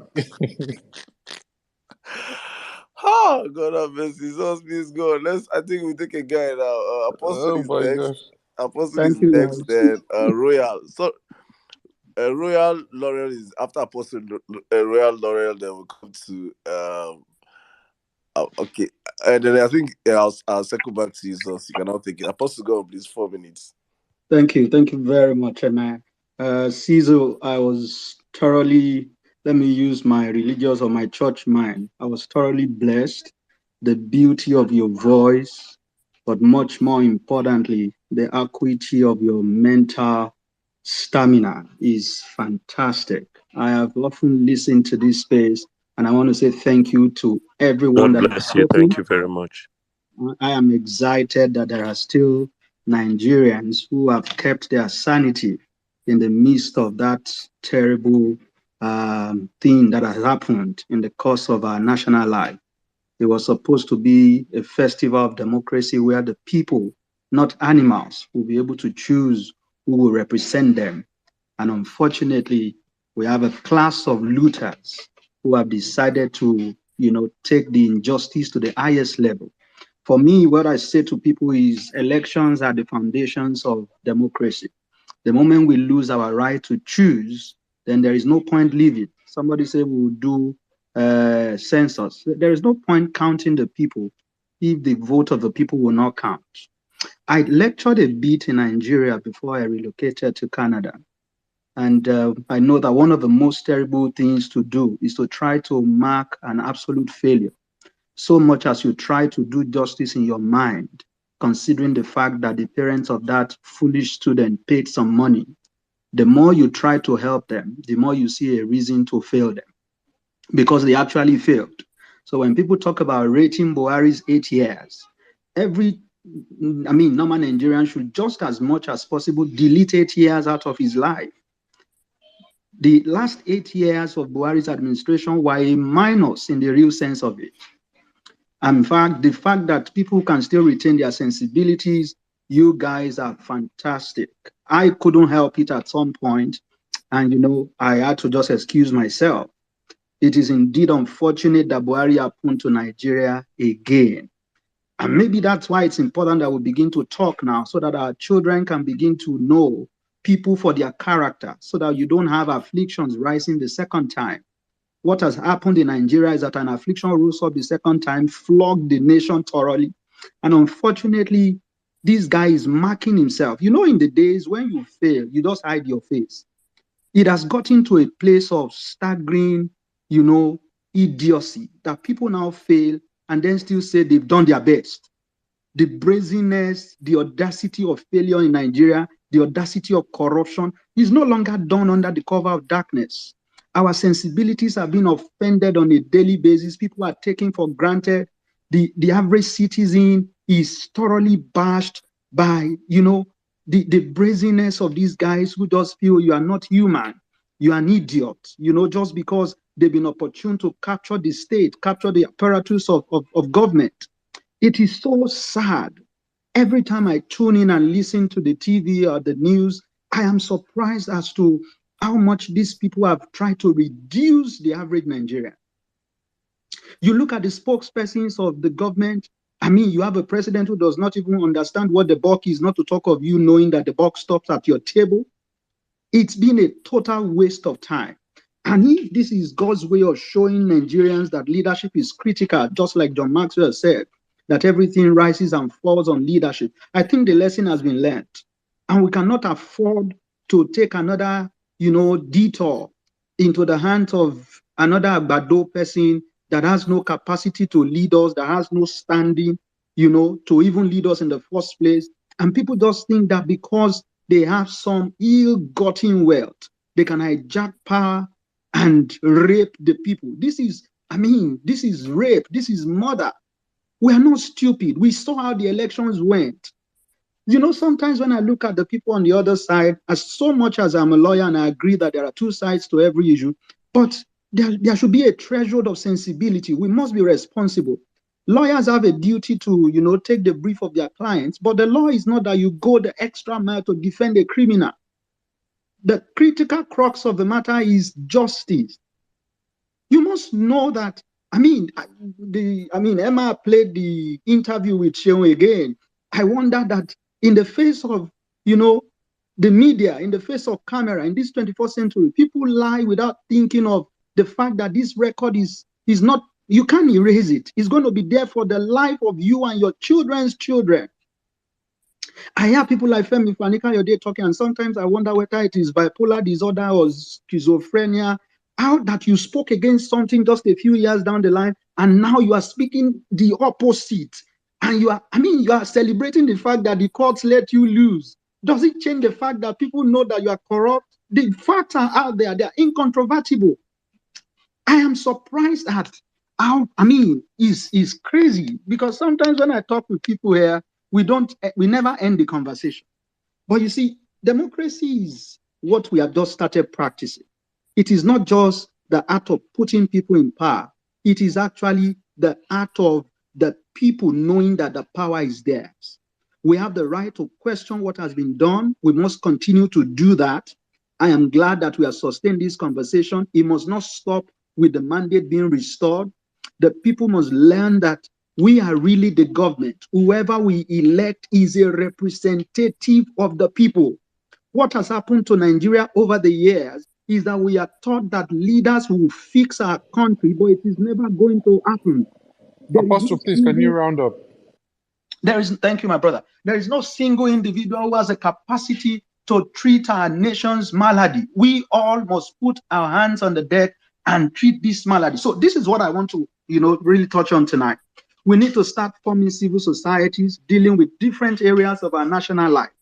Media censorship is on the rise in Nigeria. Thank God for Arise TV. Thank God for David Undeyi bringing up stuff. They have censored. Brown envelope has gone everywhere. People have been bought. So we must begin to raise issues on media censorship. The police has been compromised. The judiciary is terribly compromised. You have a situation where it is executive people who sponsor the election of the people in legislature. It is crazy. So we have a lot of work to do, but I'm glad that we are sustaining this conversation. The energy is high. I am proud of you guys. I am blessed with this space, listening to people, male, female alike. I want to say God bless the obedience. God bless Vawulence space. Let's keep it up. The office of the citizen of Nigeria is the most important office, and we must elevate that office so that every man, every Nigerian understands that this is your life, this is the life of your children, it is your today, your tomorrow, your future, and you cannot afford some people to capture the state of Nigeria and make a mess of it. God is on our side. I yield the mic. God bless you guys. Thank you so much, Apostle. Let's see. Royal Laurel, you go next, and then we'll take a new queue after that. Royal Laurel, the space is yours. Royal Laurel, are you here? Okay, let's move quickly to service culture evangelist. Service culture, 4 minutes, please. Oh, thank you, Zos. Can you hear me clearly?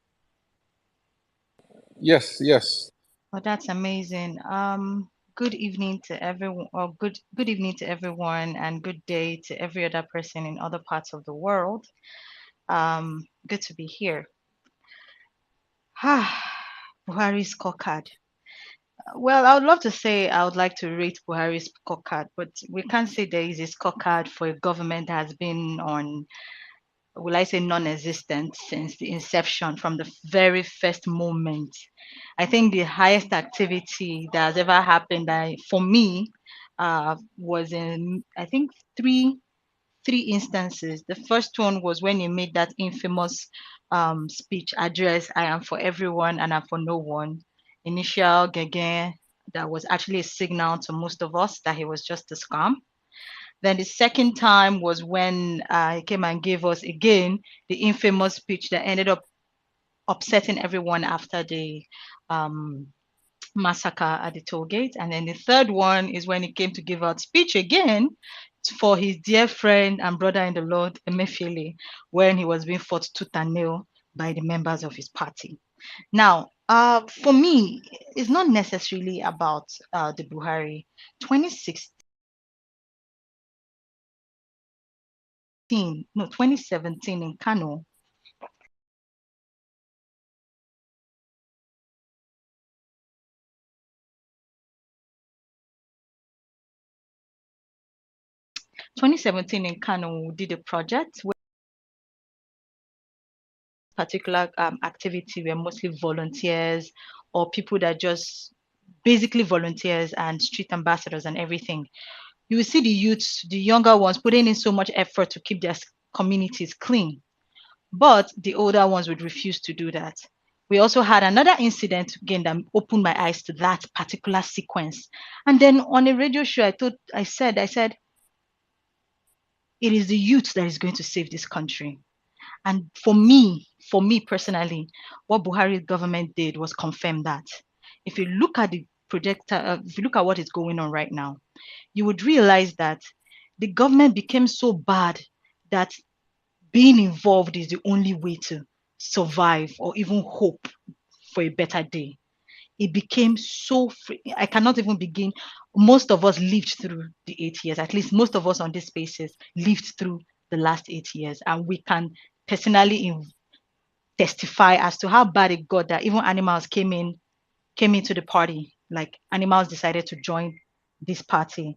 Now, what are we saying?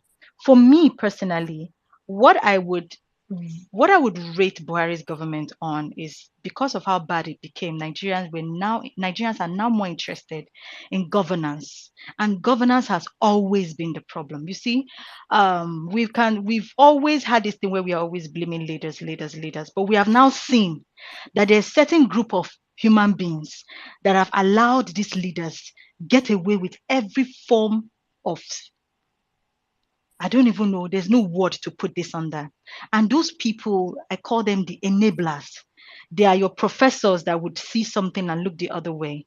They are the recs that would look the other way. They are the gate men at the gate. They are the accountants. You see, I think that at this juncture, letting them get away with it should now be a thing of the past. And that's why I love what's going on social media, where one of the enablers is making it on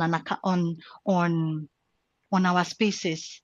You know, these enablers are the people that create an enabling ground for anyone to come in, do anything they like, claim their Nigerian government and get away with it. No, it is not Nigerian government that are doing poor decisions.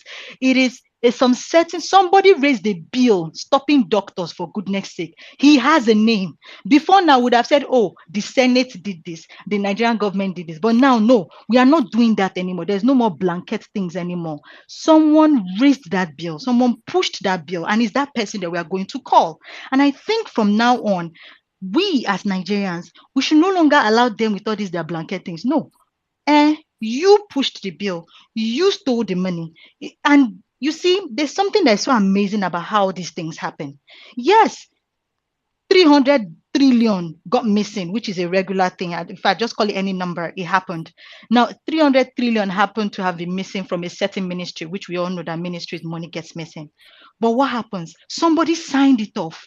Somebody allowed him to sign it off. Somebody collected the check. All these people need to be named and shamed for us to go forward. Because you see, look at this INEC now. The amazing thing is, before now, we would have been saying INEC, but no, we are not saying INEC. We are calling the rec specifically. He was caught on camera. If he wasn't caught on camera, and if we are not calling his name, it would have been a case of, oh, INEC did something bad in this thing. No more blanket activities anymore. We need to start calling out these enablers. We've seen them, we know them, we are shaming them. And I would love to say good job to every single person who takes out their time to do FBI work. You see, one thing I'm proud of is because of how bad Buhari became and how inconsequential our security agencies became and how every enabling institution became irrelevant in front of our eyes, I'm now interested to knowing the Supreme Court justices. Normally, I wouldn't care. All I would just go to work, come back, do my thing. But they have made so many bad decisions that is not affecting my everyday life. So now I'm interested. Now we are all interested. And that's what I would rate Buhari for being so incompetent. And the Nigerians are now interested in knowing who is making these decisions, who is pushing these laws, who is making, you see, no longer it is the federal government, it is the judiciary, the Senate. No, inside that Senate, the senator has a name. Call his goddamn name. And if we have to, we'll call his name, call his wife's name, call his children's name, one of them, call every single one of them and get to know them better, you know, in the way we know how to do. So thank you, everyone. And as for the LP petitions, well, it is what it is. Most of the petitions I've seen, state and national level, they look extremely good. Let's keep calling out these stories, these bad stories of what happened during the elections. These bad things happened. Let's keep giving it life so that while these justices or Supreme Court, whatever they are doing whatever they do, they know that Nigerians are not just looking at these cases. Nigerians are looking at the individuals and also going to be following along in the whole process. Thank you. Thank you, everyone. My name is Priscilla Amadi, your service culture evangelist, and I think I would yield the mic at this juncture. Thank you. All right, Priscilla, thank you so much. Okay, let's go quickly to Hero. After Hero, we take Liberty, and then Onile, Hanatu, Shiloh. Thank you, thank you, Zeus. Sizzle, thank you for that wonderful opening. Yeah, on the topic, rating Buhari. Honestly, just like Mary White said, I mean, I don't even think there is anything to rate this guy with, because absolutely this guy is, if there is any other word after failure, I mean, I think that's what to give to this guy. He has failed in everything you can think about, in every single thing.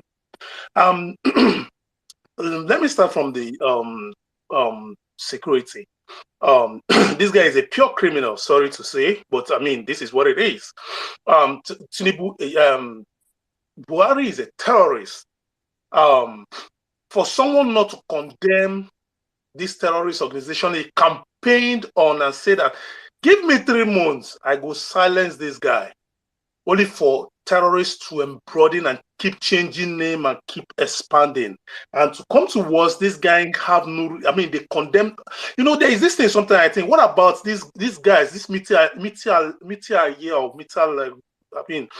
leaders of cattle raiders some time ago when the Ruga thing was on, Lab guys, you know, that in front. So this guy is a complete terrorist. So Buhari has failed in everything. That's why the security outfit of Nigeria cannot stop terror. In fact, they are not even doing anything to stop terrorism. They are not even making any single effort to stop terrorism in Nigeria.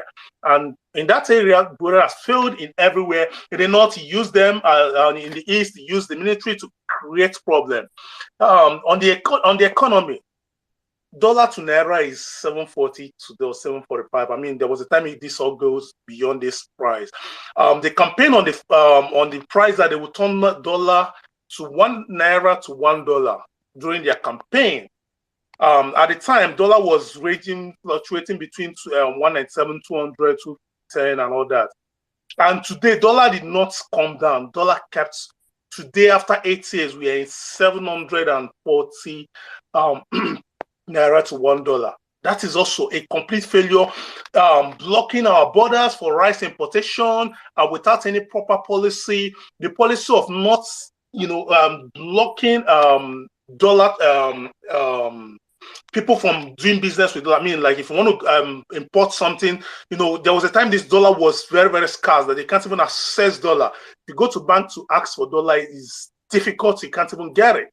And again, they went on to do dollar. Then if you send money to Nigeria, they will give you 5 naira for every dollar you send back to Nigeria. This is killing the economy, right? When that policy came up, a lot of Nigerians abroad, jumped into it.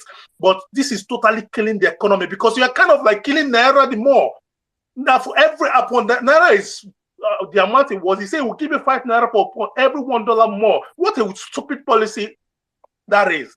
But a lot of people kept on, struggling. So in that area, he has failed also. In every area, these guys has failed and failed. So when he came out to start asking for forgiveness, for me, this might be controversial, but I'm going to say it for Nigerians to think about forgiving Buhari. First of all, Buhari needs to arrest Tinubu. For us to think at all if we are going to even close our eyes or even say, okay, make we forgive this guy, because at the end of the day, don't make he arrest Tinubu, then he can come out and tell us, okay, let us that we should forgive him. That for all his mess, for destroying our economy, destroying our country, destroying rights, just simply arrest Tinubu guy. We go negotiate about forgiving you. But other than that, forget about it, right?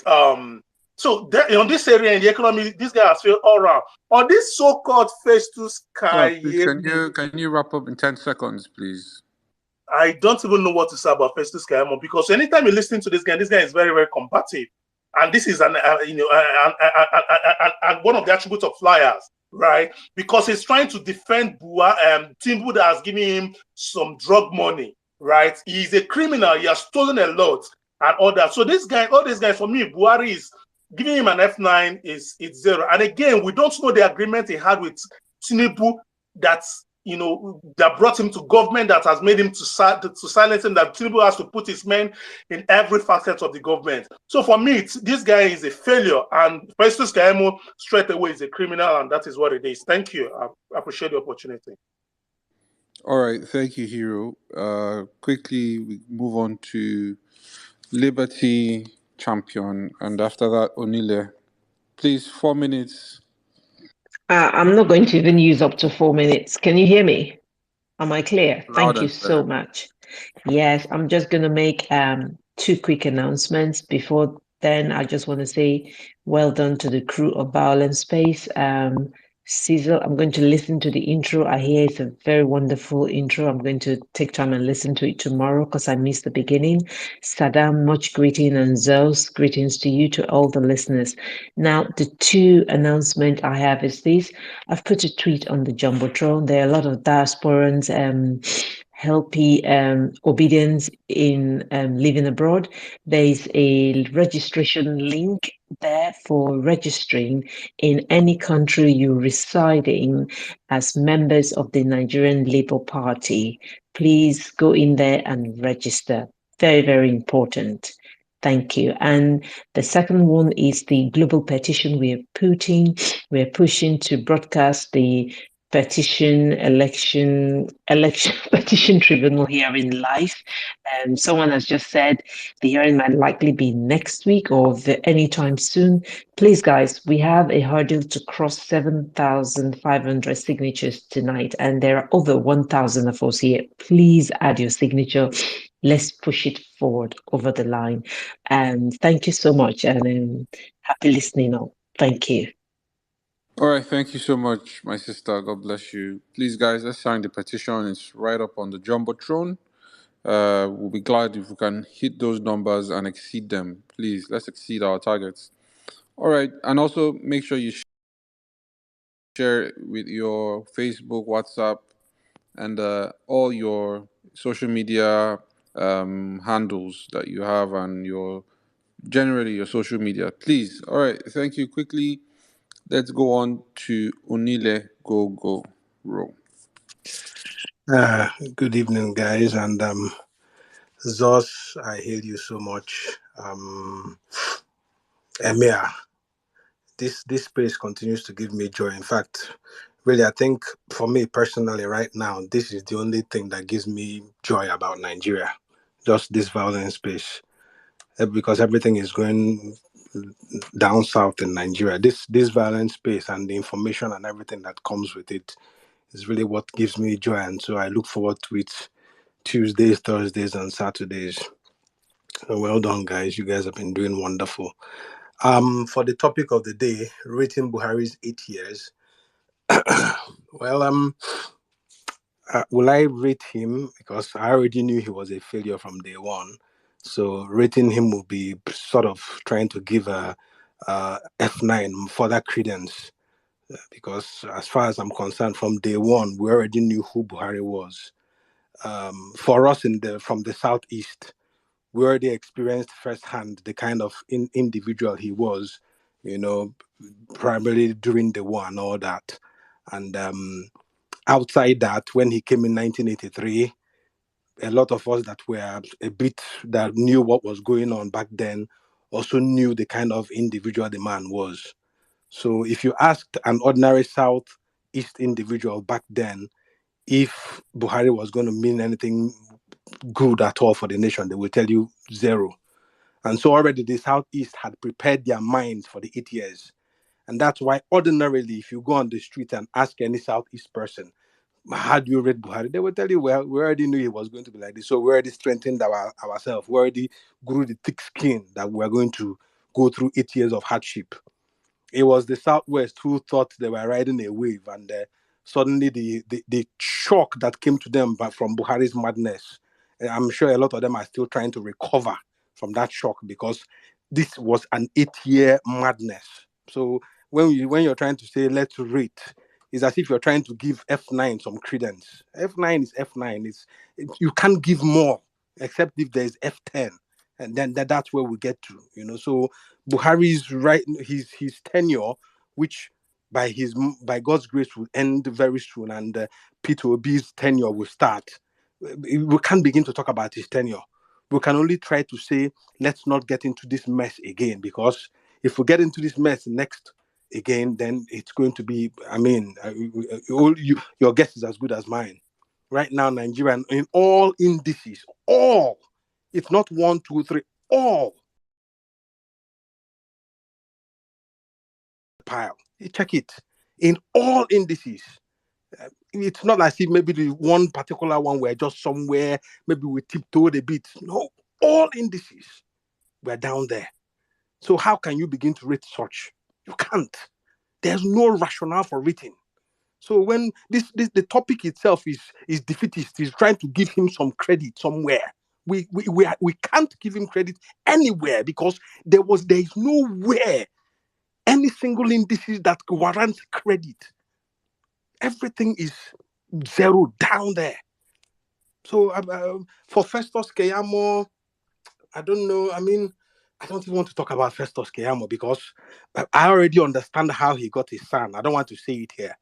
I've done some things. I already understand how he was able to get that sonship. So it's that bad, So, but the good thing is, and the only good thing about Buhari's regime, because I won't call it.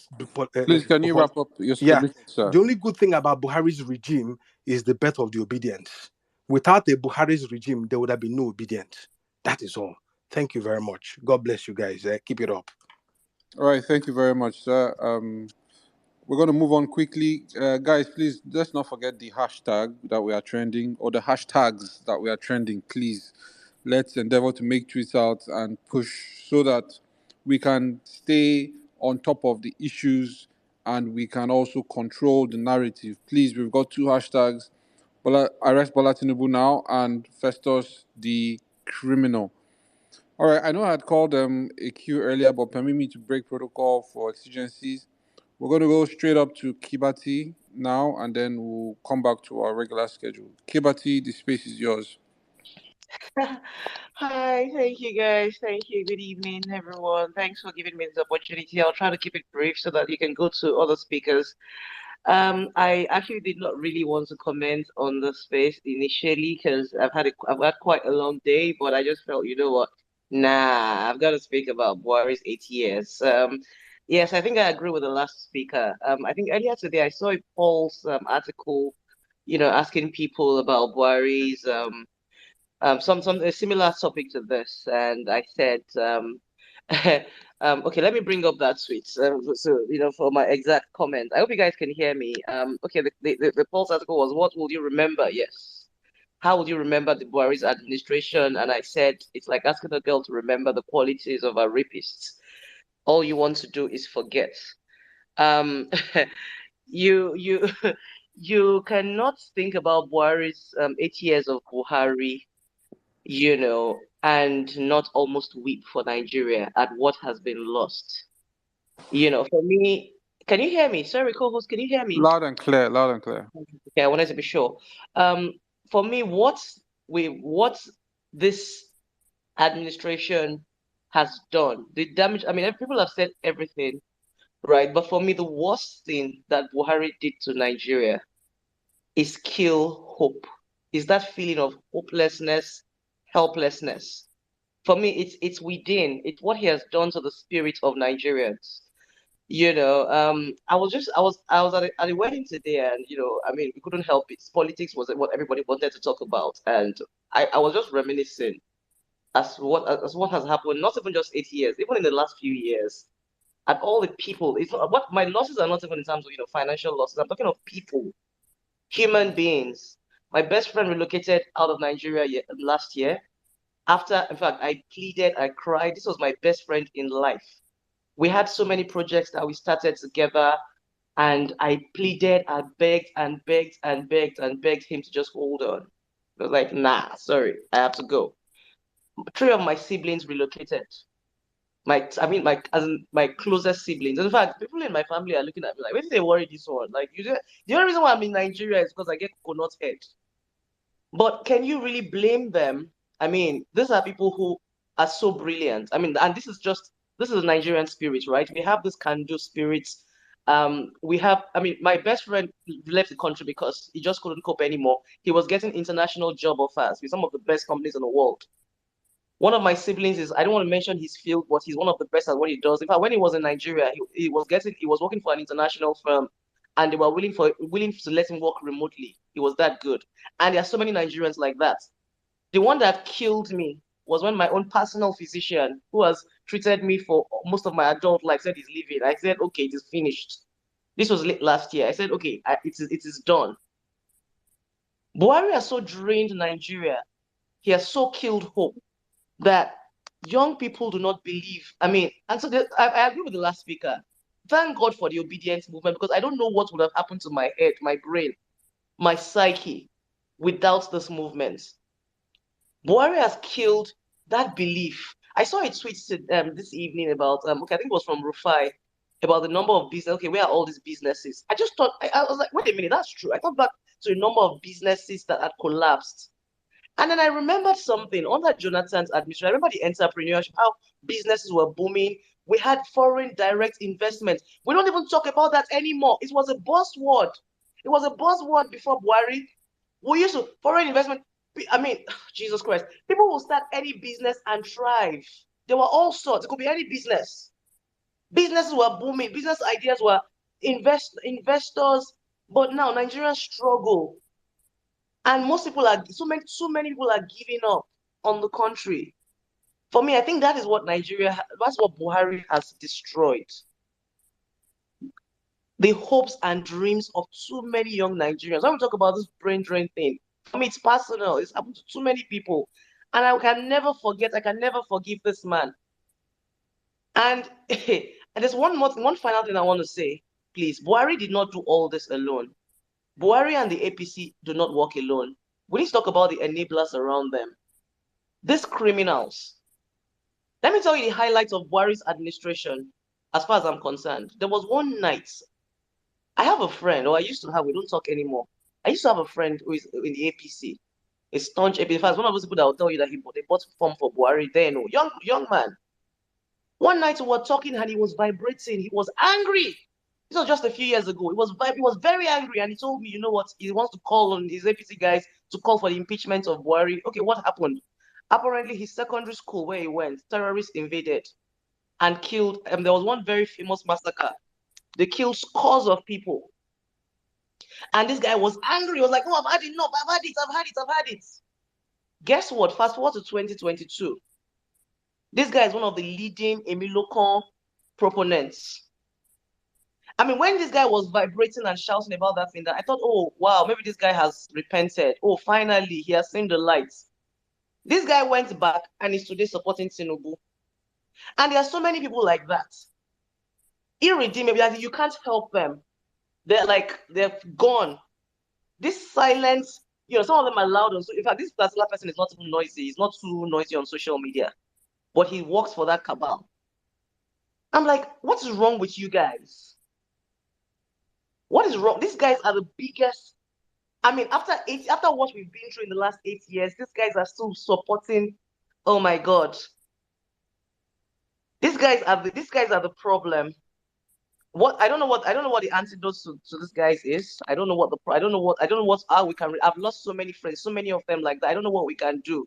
But all I can just advise people, the only thing I can advise obedience to do is this. Please, for those who are saying, you know what, we survived 8 years under Buhari, Nigeria will continue. I am telling you to just look back at the losses. Look at the hopes that have been dashed. Think about the people you know right now who after the election said they want to relocate. People who believed me. As I did like this, I'm not sure say I won't stay for Nigeria. I'm one of those people who said, lie, I'm never leaving Nigeria. I'm going to work hard. I'm going to fight for Nigeria. I will never relocate no matter what. But if we have another, I don't think I can solve. I can do another 8 years of this. I just can't. So guys, for me, this is our last stand. I'm not going to entertain any conversation of, don't worry now, it's not that bad. Tinubu will not that, what's this pastor's name? What he was trying to say, Saul will not be that bad. I cannot. See, Buhari has destroyed dreams, he has destroyed hopes. And let me tell you something, if he hands over to this man, he would have destroyed me and my dreams about Nigeria. I will pack my things, and I am not kidding. I will pack my bags and I will leave this country and nothing will happen. I will follow my siblings, I will follow my friends, and I will abandon this because now I ain't doing this. So for me, this is the last stand. This is the last stand. If we do not get it right, if we don't fight and reclaim this mandate, I'm sorry, Nigeria, for me, I mean, we can't do this for another 8 years, man. Nah, not with all the destroyed dreams and hopes. For me, that is the biggest loss under Buhari. God help us. Thanks, guys, and good night. Thank you, my sister. I just want to I remind them just what broke the news yesterday. And another 4,000 empty containers leave Nigeria. Empty containers. Empty. Nigerians, the Japa containers, they come out empty. A country with so much that, in fact, we have so much.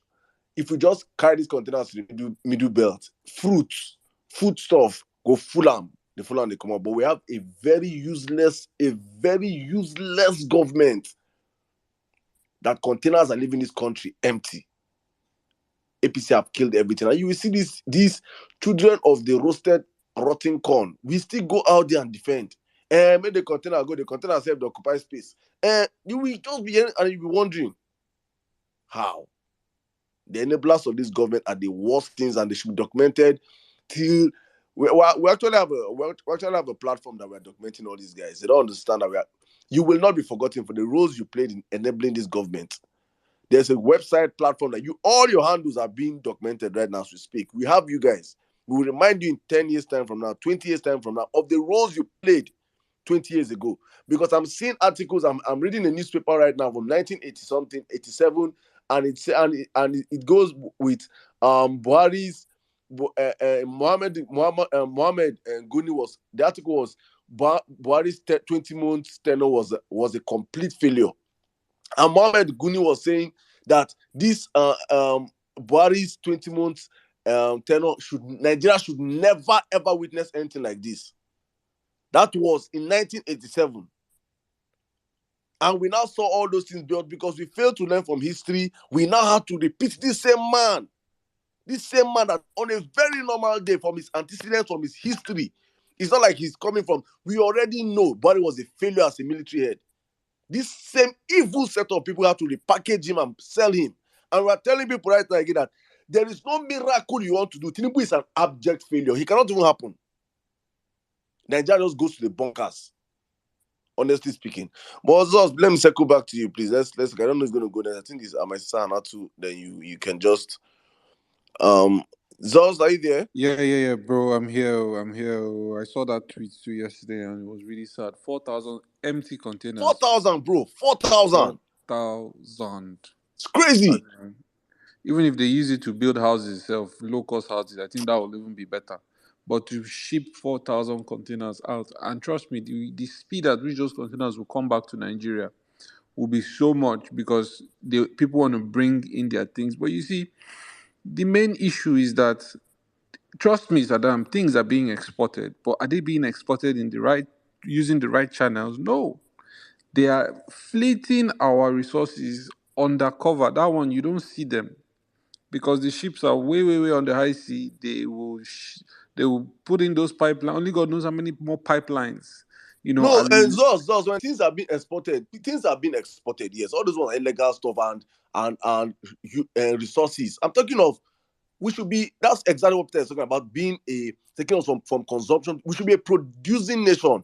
All those containers should be going out with textiles, should be going out with furnitures. We have all these things going on in the grassroots. So it should not just be empty. It should not just be mineral resources now.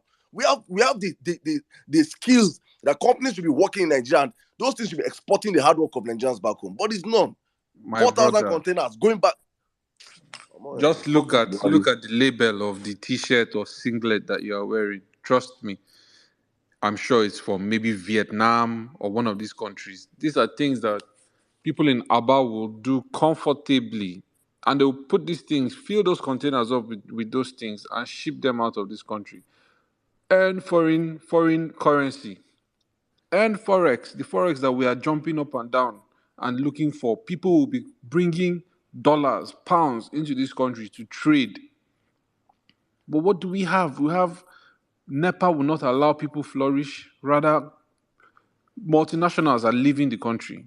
They are going to other places like Botswana, going to countries like Uganda, just so that they can survive. Even Ghana here has taken a large chunk of our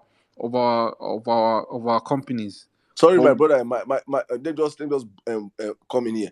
My sister Nelo sent me a DM. She said I should please read this thread for Nigerians to understand what we're dealing with. And I checked the thread. A guy that he went to Makurdi in 2014. He went to Makurdi and bought 2 bags of yam. I don't know if you've seen that trade. And he bought 2 bags of yam for 20. Each yam, a tuber was sold for 200 naira. For 20 naira, sorry.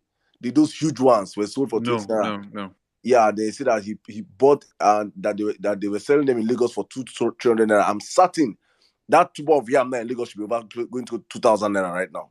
I'm certain now for that tuber of yam now in Lagos should be over 2,000 naira for that tuber of yam. But if I'm wrong, somebody should come and correct me, please. And he said he loaded it. As he loaded it, was man, they go back Lagos, he go sell money, and checkpoint to checkpoint, he was paying 500 naira. That he spent thousands of naira on the highway.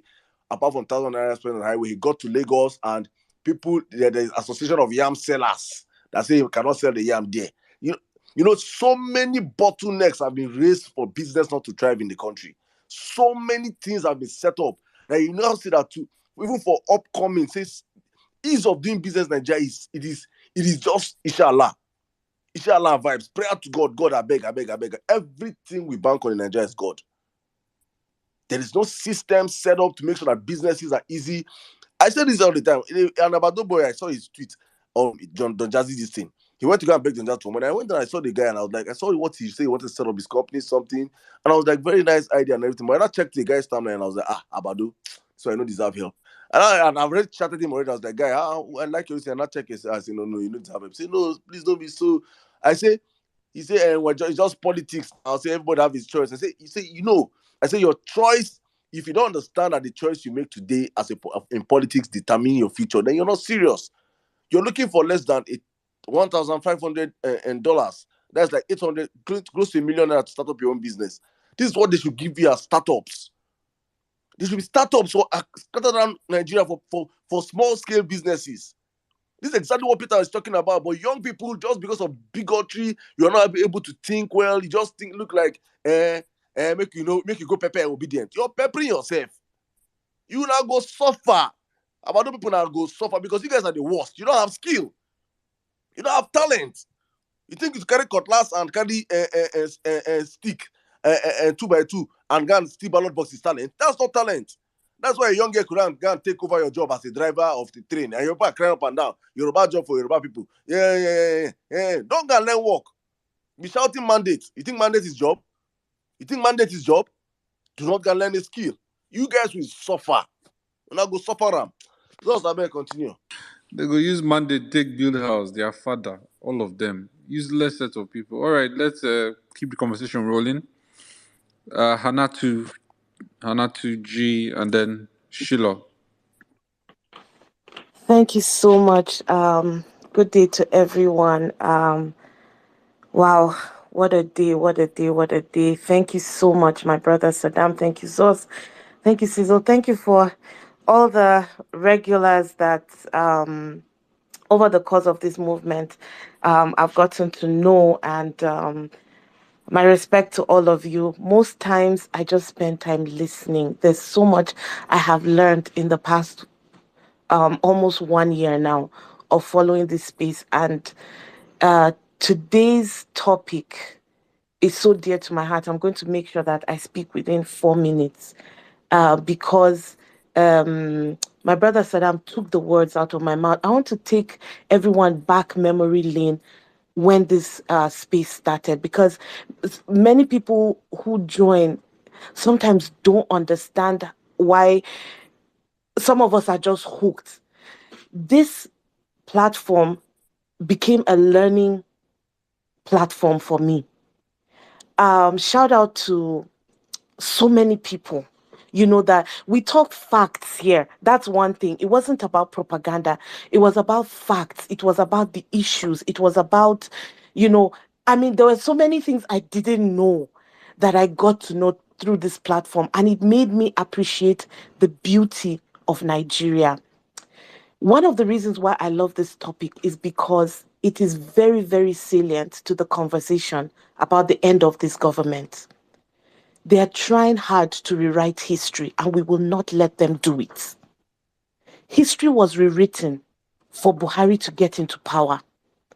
The packaging, the everything. In this day and time, when there was Google, when there was so much, we didn't check.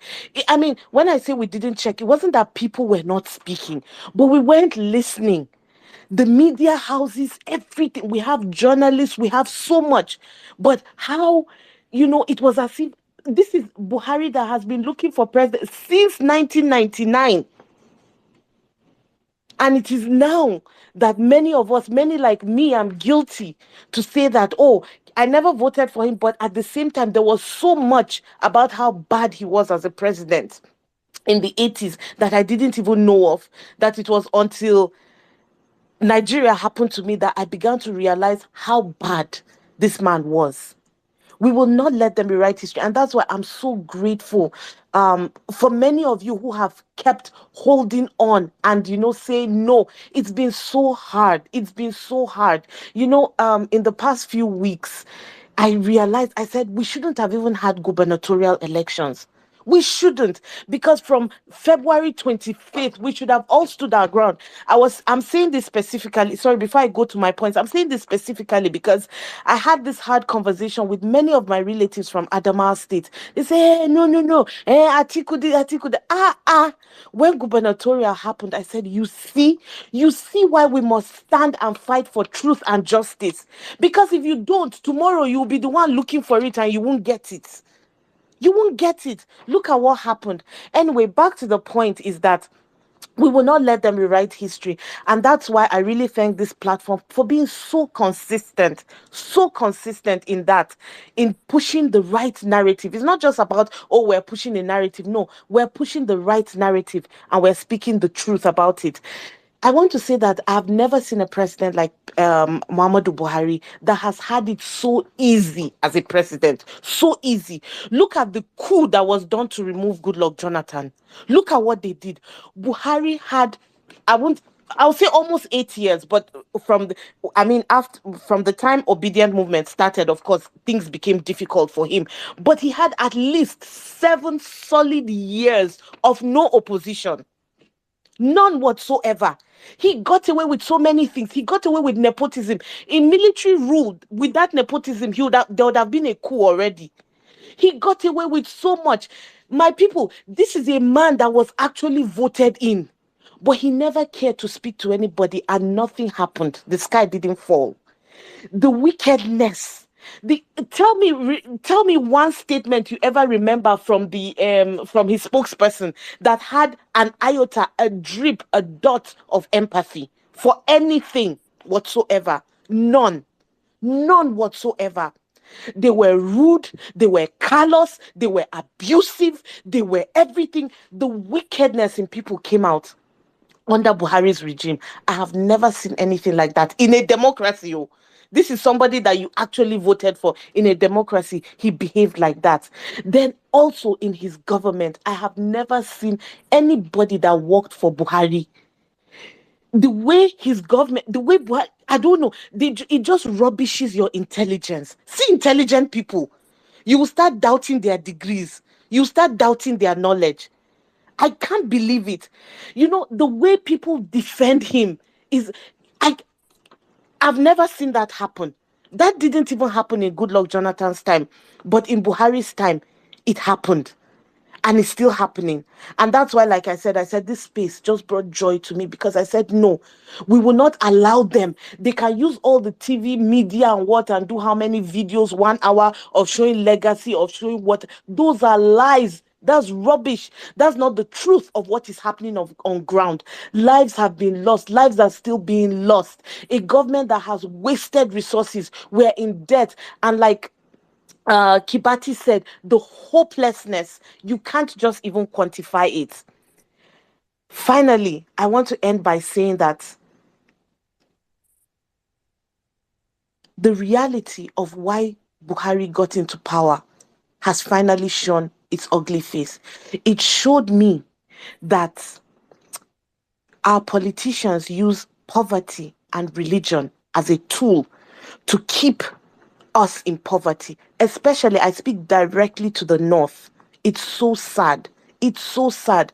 The issues that are going on in the North, the killings in the Middle Belt and all of that, these things, all these communal clashes and everything that are going on, it's just terrible. It's terrible. But it showed me that that's why Buhari came into power, because I don't know what else he achieved than that. The anarchy that is going on, the ruthlessness, the lies and everything that is going on. Everybody always feared Buhari. Everybody, you hear, the fear of Buhari, the fear of Buhari. But my people, Buhari has shown me that he fears Tinubu, and that scares me. That scares the hell out of me. I say this because he had everything within his power. That Tinubu got the ticket wasn't that Buhari was helpless. No. But the way Tinubu was able to muzzle, and you can see it. You can see that the fact that I always thought that because Buhari didn't like Tinubu or didn't want him to be president, I thought that maybe he wanted to redeem himself and all of that. But I realized, no, it's not about that. There's something deeper than that. And if you think a government that was even voted in with votes and behaves like this, then somebody that wasn't even voted in and muzzled his way and got the power, how do you think that person will behave? This is something that we must continue fighting until we get our mandate. We can't stop. I want to just end by saying to all our obedience, Peter Obi said something. You know what? When I feel discouraged about everything that's happening, true fact, I go and listen to Peter Obi's broadcast 48 hours after the election. Please try and listen to it again. There's something he says that keeps ringing in my head. He said that what we are fighting right now is a Nigerian problem, and it's us Nigerians that are going to solve it. The things that have been happening in the past few weeks shows you that the rest of the world enjoys us to remain the way we are. They enjoy it. They want a Tinubu presidency. They won't open their mouth and say it, but they are enabling all of that, and we will not allow it. So if we think that some country, America, this and all of that, no, we are the ones that will solve it. And PO saw that and he said it. This is the real struggle to take back Nigeria. The elections was won, but this is the real struggle. And thank you to so many of you that just keep tweeting, that just keep investigating, that just keep doing so much to keep these issues on the burner. God bless you all, and thank you so much. Thank you, my sister. I just want to buttress and allay your fears a little bit. There was an agreement in 2014. That is the truth. There was an agreement there was an unholy marriage that happened in 2014 that led to Buhari emergence. There was an unholy. Tinubu never liked Buhari. They all knew who Buhari was. Buhari also knew who Tinubu was, but thought he could play on the man. If you go and read Tinubu's antecedents, they will tell you he is the master of blackmailing with receipts. So when you see why Ambode could not run a second tenure, when you see why he hated the first round, he has if you just go and read about the cartels, go and read about Tinubu, it has been established that Tinubu is a drug dealer first. It has been established. We all cannot say that one. For every drug baron, go and check their antecedents. They are the masters of gaslighting and blackmailing their victims. So for everything he enters, why did you see that video? Why do you think that video leaked? Or that helicopter video? It is exactly what drug dealers do. Everybody take videos. So tomorrow, when anything happens, I have video about you. I have video about, that is how they do their stuff. So for me, I am certain. It's not like Buhari, they cannot play Buhari the video. August, where we talk this agreement. Agreement is agreement. Agreement is agreement. That is why it's so this sham of an elections. And why Buhari is eager to run away. He's eager to run away, but he will not run. he will not run. He will answer for the crimes he committed in the past 8 years. For this ungodly matrimony, Nigerians will hold him accountable. But thank you very much. I don't know, Zos. Please, guys, we're going to try and wrap up the space in the next 30 minutes. I beg, we don't try. So please, let's try and keep our submissions as short as possible. Zos, Mick and L. Sheila, please, before we come to Mick and L, let my brother Sheila. Sheila has been here for a very long time. So I think Sheila, then Mick and L. Sheila, good evening. How are you doing today, bro? Evening, bro. I'm good. Zos, I greet you. Emma, Jimmy, and every single obedient on this space. I greet you all. It's been a very refreshing space, and this is why we have to keep doing this. Okay, I'll go straight to it. When I saw the topic, I felt inclined to just add a few things to bring perspective in terms of rating. Now, I remember about 2 years ago, I was teaching, at the time I was lecturing my students on the global business environment. And one of the concepts I took them through was what is known as the World Governance Indicators. And World Governance Indicators it's basically 6 major indicators that reflect how good or how bad a government operates within a particular country. Now, I will run through, since we're given a scorecard, kindly follow me as I run through these 6 parameters. The first indicator is on voice and accountability. Voice and accountability, to what extent are people allowed to have a freedom of speech and hold their governments accountable? That's the first indicator. The second one is political stability and an absence of violence/terrorism. That's the second WGI indicator. The third one is government effectiveness. The fourth one is regulatory quality. The fifth one is rule of law. And the sixth and final indicator is control of corruption. Please, this is available. You can you can find it on the World Bank. Just type WGI. It's right there. Now, with these 6 indicators, do you see any of these indicators that the Buhari's government did well? Please, if anybody has found any one of them, voice and accountability, political stability, absence of violence and terrorism, government effectiveness, regulatory quality, rule of law, and control of corruption. They have all failed woefully.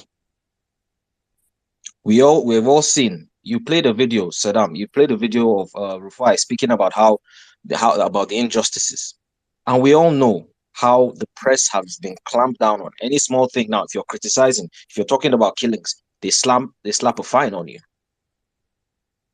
Political stability. In this same government, over the past 8 years, a spokesperson of the presidency came out, and when people were being killed in cold blood, he said, instead of them fighting for their ancestral homes, is it not better to leave those places in peace for the sake of peace instead of defending them? This is what Femi Adesina said. In this same government, animals have eaten money, swallowed money. Is it government effectiveness? What has the government been effective in, if not corruption? Is it regulatory quality? And NCDC, this same government that somebody decided to display his skills from the School of Performing Arts, and formed that he's fainting because they asked him a question of what he used our money to do in the NCDC. He was fainting on live television. Is it rule of law that this government has consistently undermined the rule of law time and time again? Or is it control of corruption? What corruption here? Corruption that has been consistently, in fact, it's the order of the day, to the point where even the national press, do you know what it means for the main revenue generator of a country to not even have any, they not even remit anything into the national purse. No money, oil, nothing. And they do that boldly. This is exactly why everybody is speaking and saying that we have to be mindful. This government has failed, and they are wanting to force themselves on us again. This is why, do you notice that even in our national lexicon, the words we use things like ruling, people use ruling and leading interchangeably because they think it's the same thing. But it is not. But this is how the politicians think, because they think once you get into office, now chop, everybody will be fine. This is exactly what we're dealing with. This is why when a Festus Keyamo comes and tells you that you are intimidating the judiciary because you are holding them accountable, you are asking them questions, this is in his mind, in their mind, you are intimidating. The person that is talking, where he was jogging out, do you think in that country that he was, do you think that he would be able to do any of the nonsense he's doing? Labor minister, you cannot even bring proof of what you've done effectively. I'll end by saying this. With a person like, don't forget, if you think that what we're fighting for is not worth it, remember that when these people did their sham of an election and they were throwing parties and somebody was asking Buhari and Tinubu about the elections, Buhari came out and had to be a spokesperson for Tinubu because Tinubu could not even put words together. And he said, leave him alone. This is the man they are trying to force on us again. I'll end by this saying, people should not be afraid of their governments. Governments should be afraid of their people. This is why we need to keep doing this. Thank you very much for the time. I yield. Thank you very much, my brother. God bless you so much. Okay, Mikhail C. Bernard, how are you doing, sir? I'm fine. How are you doing? I'm great, brother. Yeah, glad you can hear me properly today. Okay, so I've been good evening first of all, and thank you for having me. I've been listening to a lot of wonderful submissions. So when it comes to rating the past administration over 8-year period, I think someone said it very clearly. You know, you putting these people on a rating board means you are lending credence to them. You know, it's like putting putting a goat in an exam hall, you know, and trying to see whether the goat can get an A or a B or a C. A goat cannot write WAEC, so you should not put a goat in a WAEC hall. So, for the past 8 years, we have seen the definition of indolence. I think there are two words you would use to characterize what we have seen. We have seen incompetence, which everybody in Nigeria knows the meaning of incompetence. I'm sure people in US might not even know the meaning, but Nigerians know what incompetence is because we hear it every day. And then there's a word we don't use too much that we are meant to use, which is indolence. This is a government that doesn't want to take any activity, any responsibility, nothing. Since 2015, this government has killed businesses aggressively. It has not been like by a mistake, it has been a straightforward agenda to cripple businesses. Because that's how I feel. I don't want to believe that this is because they don't know. Even an SS2 student would know how to run an economy better than what we have seen. We have seen a government implement a forex regime. And what people don't realize about the forex regime is that forex regime is at the center of your economy. Your currency, because currency is not money, currency is a representation of value or representation of money. And when the system of allotting value in a society is messed up, you destroy the whole system. If you look at what happened with the Naira, the reason why everybody is leaving the country is because of the Naira, directly or indirectly. It's that simple. Apart from the extortion that makes business people not able to do business, I know people who used to export yams. Immediately Buhari came in and they locked the border and everything. They would take yam to the ports or to the ports of exit, and the yams will spoil there, waiting for it to be cleared. People could no longer export strawberries from Jos. People could no longer export anything.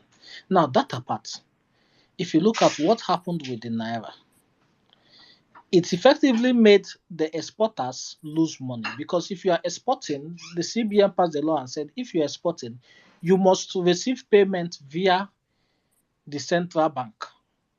And that means that if you're exporting whatever you're exporting in commercial quantity, you are going to receive the dollars at the government rate. So, for instance, if you sell something, they would pay you at 400 naira per dollar. Meanwhile, those on the other end are exchanging their money. People who are bringing money illegally or using other means are exchanging their money at 700. And you, the business owner, who is wasting your time paying taxes, paying employees, you are earning at 400 per dollar. So this forex regime was robbing all of the exporters, all of the businesses, to pay who?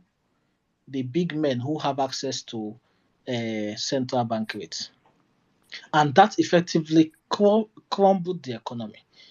We had border closures, we had terrible economic policies, we had insecurity. How can you build business in a country without security? And the worst of it all was the destruction of the legal system. You cannot have a contract in the country without a court. A country can survive even without schools, but you see the courts, once the courts are once the courts are not working, once you cannot trust the court to give you a judgment, it's useless having a deal. And this effectively turned Nigeria to a hookup country. There's no other country that does hookup the way Nigeria does hookup. There's no other country where everybody now either has to, people are literally being forced into doing fraud because there's no job. How can you make $1 million in Nigeria today? How? Which system? People don't realize how terrible it became. Look at the exchange rates, the interest rates. Nigeria has an interest rate of 18%. If you are saving in Naira today, in let's say Fair Money or any bank which gives you the real rate, you are receiving at 26% interest. US economy, people are crying that the interest rate is 4%. Nigeria's own is 18.5%. This is the only government that does not know how much Naira is in circulation. They printed now to the point, normally on the central bank website, the central bank is meant to be uploading the amount of Naira in circulation. They stopped since 2020. That was the last time they stopped because they no longer know how much Naira is printed. If you look at what happened with the cash scarcity, I said it, I rang it then, I didn't have any audience, so nobody listened.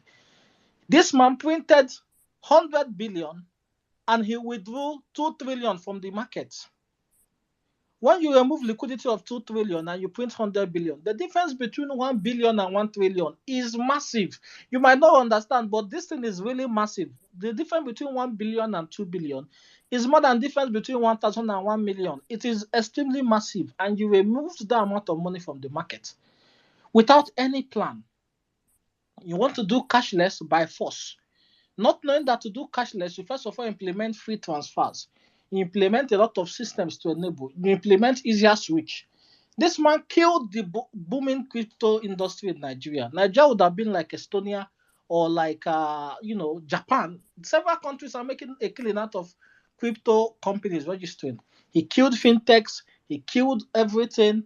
He rendered the economy useless. Look at all the startups that are launching. All the new fine boy startups. Look at how most of them are dying. Because why? So many people want to want to facilitate payment, but people don't even have money. People cannot survive.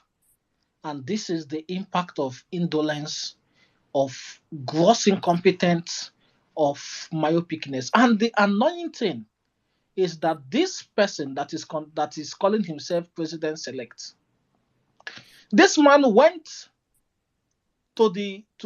fact. This man, let me just say this in this way. I don't want to say every because this is being recorded. This man spoke in 2007. He went to meet Atiku to beg Atiku to run on his party's ticket. This is not even from Atiku's mouth. I'm telling you the fact.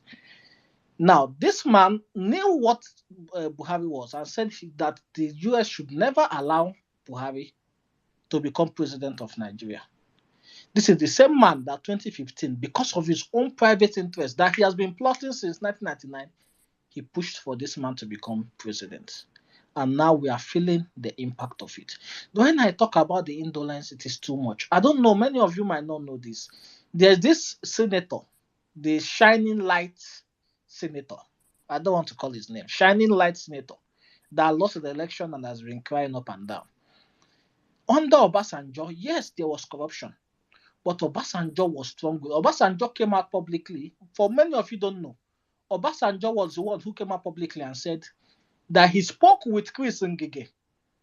And he asked Chris Ngige, did you rig the election? Chris Ngige said yes. Obasanjo said you would have to return it back to the rightful owner. Many people do not know this. Go and read Obasanjo's letter with the PDP chairman then, around 2004, 2005. Obasanjo himself called Ngige and said, did you rig this election? Ngige said yes. Him and Chris Oba said yes, we rigged the election. Obasanjo said, I cannot support him. This Shining Light from the East, he stole $7 million in cash. He was going to the airport to carry the money and run away. Obasanjo headed to the DSS. He called DSS caught him in the airport, collected the money from him, read the Riot Act to him. According to what I even heard, they flogged him mercilessly and sent him back to government house. That is one of the men now that's going up and down, talking anyhow. But under this current government, what are we saying? People are doing anyhow. There's no more regard, no fear. Fraud is going on in public places, embezzlement of funds.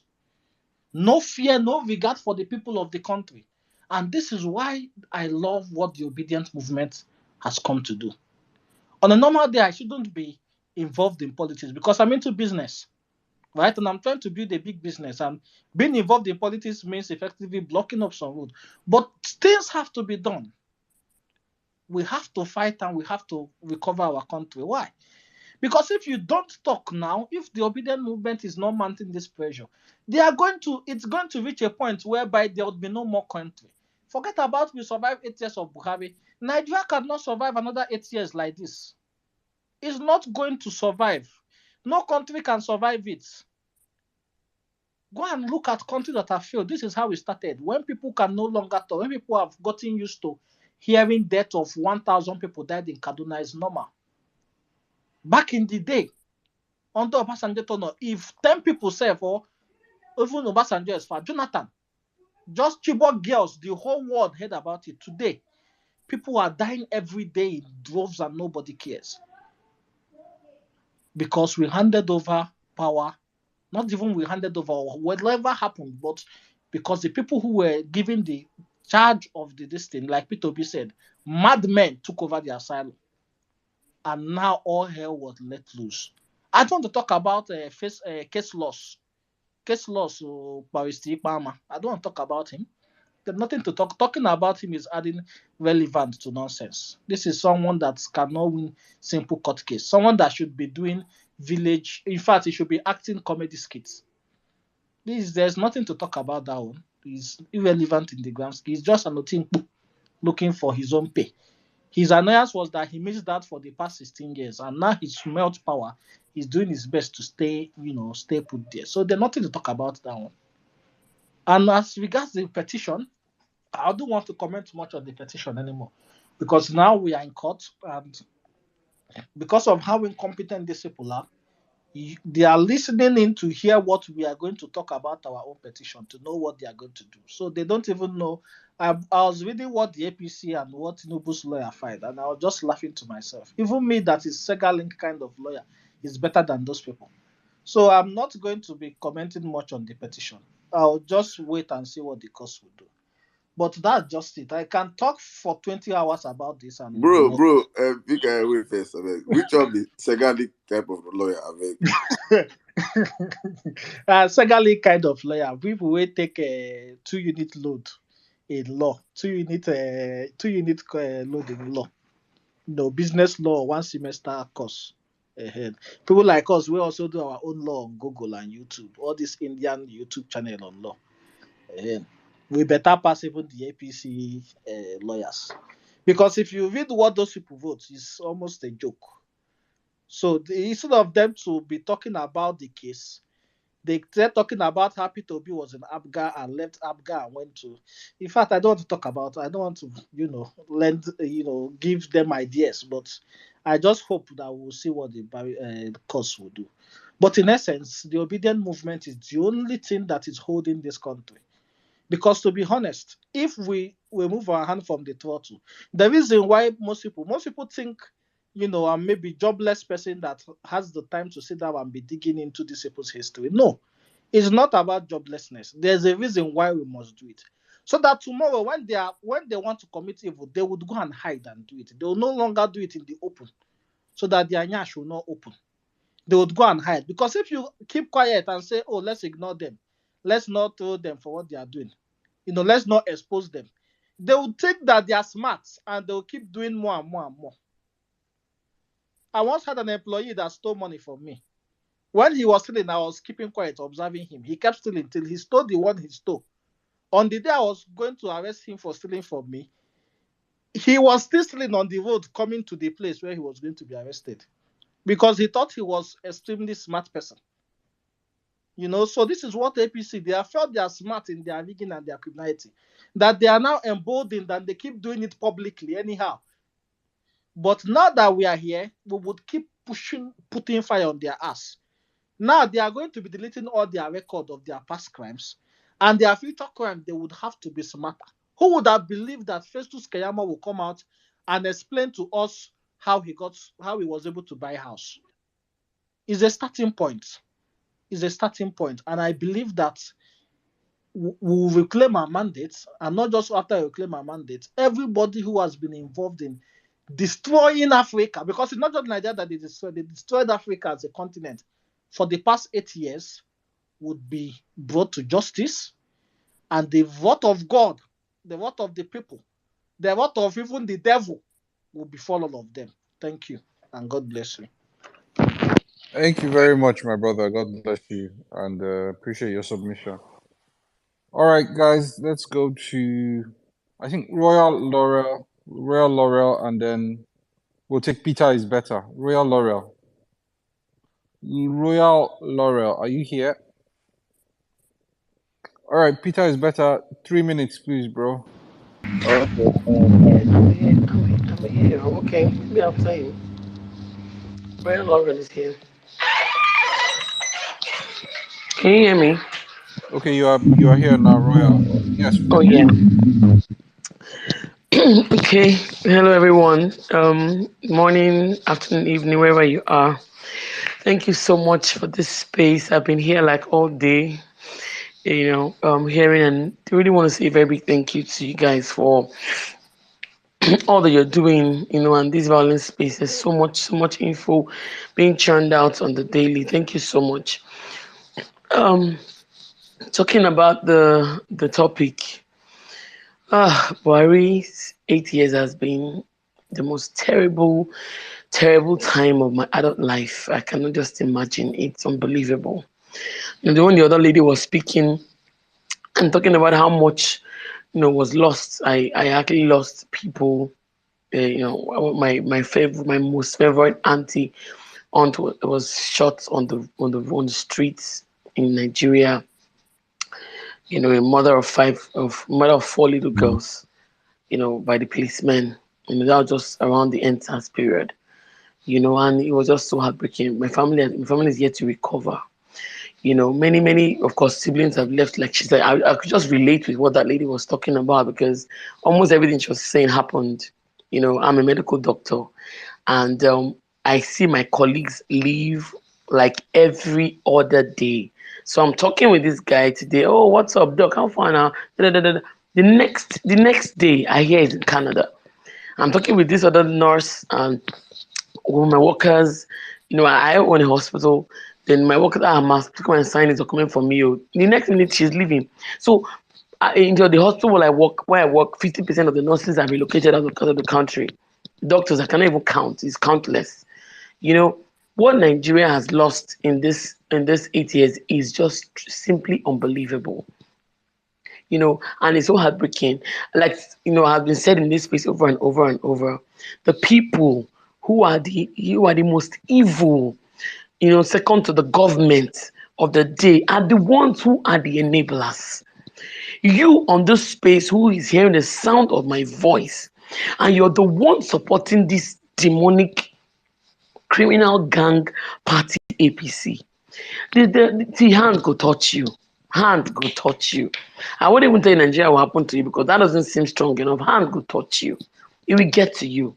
These are the ones who are, these are the ones who are destroying the nation. If Tinubu and Buhari and his Ike and all those madmen up there don't have these boys and men who are, or women, whoever they are, supporting and enabling them, they will not be this bad. Even on the TL, if you go right now, go click on your TL, on your timeline, you will still see some idiots supporting APC. Nobody said you shouldn't support a party that you want. But if your choice is going to affect Nigerians, cause death, countless deaths in Benue, Kaduna, all over the nation, and you tell yourself that you think you have some brain in your head, your brain, not be brain you get to, now sawdust in your brain. They never tell you, make I tell you, Royal, mommy speak please, can Nigerian you wrap up? pidgin. Yeah, thanks. So I want to see, and I look at the likes of Kayamon and how they communicate on the timeline, and you see their posts are very, very serious, infuriating posts. I want to let you know that this country, like we all said, obedient movement is the real deal, and I believe I see light at the end of the tunnel. For us obedience, let's just keep hoping and trusting because it's going to come out, it's going to happen. The likes of Hitler were there. He did all they wanted to do, and it ended. Nigerians' evil is going to end. And thank God for a man like Peter Obi, and thank God for the obedient movement. I believe the Lord that it's going to happen, and Nigeria will be a better place.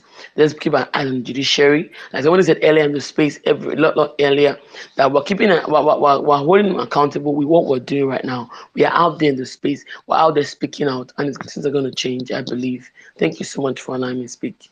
I really am grateful. Thank you. Okay, thank you so much, Royal. Thank you very much. Peter is better. The space is yours. 3 minutes. Please pay attention to Thank you. the Yeah. emoji, please, Good guys. morning. Good morning. You see, my own challenge is not even Buhari. To me, Buhari is not even a problem. Buhari is not even a failure. Because we all saw it coming in 2014. We all know, those of us who are privileged to be students of history, we know that this man has nothing to offer. Our major challenge are those people that brought Buhari to power, spearheaded by the Abado himself. That is the major problem. These people know quite well that this man will always come and destroy the system. They supported him. Those are my problem.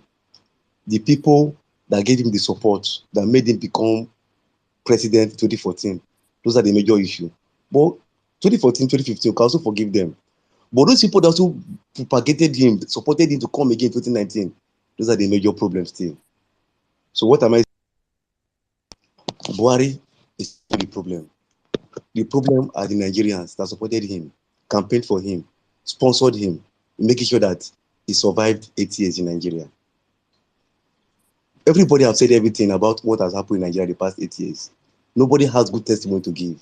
Even those who even supported him never had good testimony to give. I used to have a colleague then, 2014, 2015, was supporting Buhari. Hey, save Buhari in my office, save Buhari, save Buhari. And at the end of the day, 2017, he was not sending me messages, sending him some money. And I asked him, your save Buhari, I would actually send him. What of your save Buhari? You can meet him to say, we told you this thing before. We told you guys this thing. You guys refuse to listen, refuse to hear. So those are the major problems. Like Chinua succinctly said in his book, The Trouble with Nigeria. He said that knowledgeable observers have estimated that as much as 60% of the wealth of each nation is regularly consumed by corruption. I have no doubt that defenders of our system we retort, mere rumor. Where is the proof? No one can offer satisfactory proof for the simple reason that nobody issues a receipt for a bribe or for money stolen from the public till. These people are the real problem of Nigeria, not even Buhari. So at this juncture, I want to thank everybody, the obedient movement, Emir, Saddam, Zos, everybody on this space, all the obedient, those who are on this space at this moment. You are the real Nigerians. You are the real patriots of this country. You may not know the impact you are creating. I am close to some people who are in government, in PDP, APC, and with the way they are scared, the way they talk about this obedient movement. The commissioner was telling me something that very soon now, sometimes about a month ago, very soon you guys will start expecting projects. If a government does any project, need those projects, they go and cost the project and say, this project costs 2 million. Why are you now quoting 5 million? You say this is the stage now this particular movement is going to now. That is the way they are saying it. It's in PDP, a government official telling me this thing. So they are scared, they are worried. And if we keep fighting like this, I'm telling you, in the nearest future, Nigeria will be a better place for us. So that our children will not come and shout up NEPA, just the way we have been shouting up NEPA. I hear the mic. Good morning, everybody. Good morning, my brother. Peter is better. Thank you for that submission. All right, let's go quickly to Adamu and then Picot. Adamu, if you want to speak and you're on the speaker section, please put up your hands. Adamu, Yeah, 2 good minutes, morning. please. Yeah, good morning. Can you hear me? Yes. Okay. I want to thank everyone. I just want to make a very brief submission. Rating Buhari's 8 years. There's nothing to it actually. Since the APC came to power in 2015, there's been a syndicate that have been running Nigeria. Post 2015, around 2014, I could remember my cousin got a scholarship to study abroad, and around 2012, another of my friends through the presidential something scholarship, not this federal scholarship, but there was another one that was for first class, for people that graduate with first class. I think it's run by the office of the president then. And in 2015, when Buhari came in, he actually canceled this program. You know why? Because he felt we had more people who are not Hausas on the list, and that's how the whole scholarship stuff died. And most of those persons that they actually benefit from this scholarship today, they are doing very well in other countries, Australia, US, Canada, and the rest, and they are being funded by this respective government, and they are doing very well. We are losing our best brains through the brain drain. And it will interest you to know that this syndicate, they are virtually in all sectors of the economy. I graduated in 2017, had internship, did NYSC, worked briefly at Transcorp Hilton, worked briefly with the private firm in Abuja. I resigned, actually set up my own company, Beran Agro Services, and I saw Shege, the processes in offset the ease of doing business in Nigeria is just on the papers. For you to be able to export anything outside this country, there is a cabal that controls it. They'll tell you, oh, you can do this, you get the license. People who don't have idea, who don't have any business being in that sector, they are the ones managing it. You want to export something, let's say, for example, an agro commodity, so they will say that they don't. Adamu, please, can you wrap up your submission? Okay. They will say, oh, they don't give out this particular stuff anymore. You have to meet this particular set of people and the rest. But with the advent of the obedient movement, we must now begin to hold these people accountable. We must now begin to put them on their toes. Nigeria will actually get better, but we need citizens' active participation. We can no longer leave the stage for these political shenanigans to continue to lord over us, because we have intelligent, young, vibrant progressive Nigerians who are passionate about bringing progressive change, not the type of useless one that the APC has brought to us. We can actually do this, but I'm so happy. I'm elated that we have been consistent.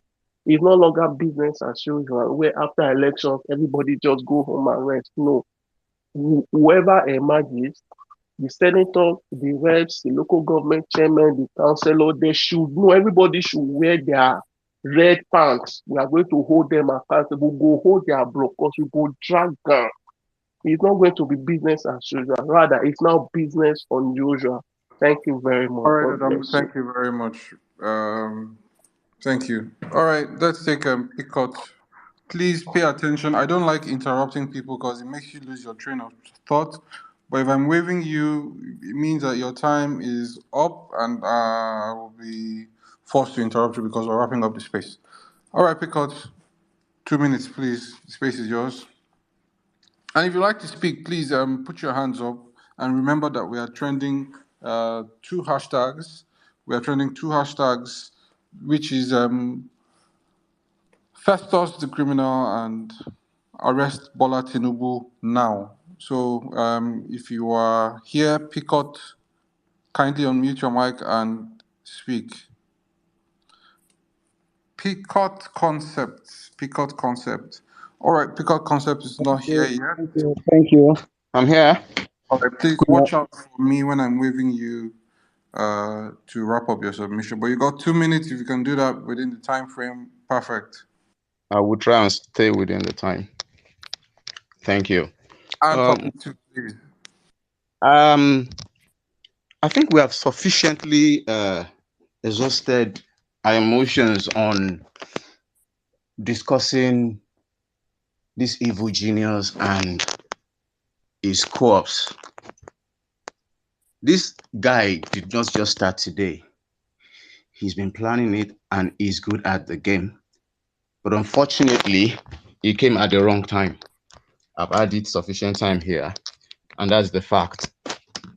Well, in 2015, we all were culprits. We all fell for that brilliant scam.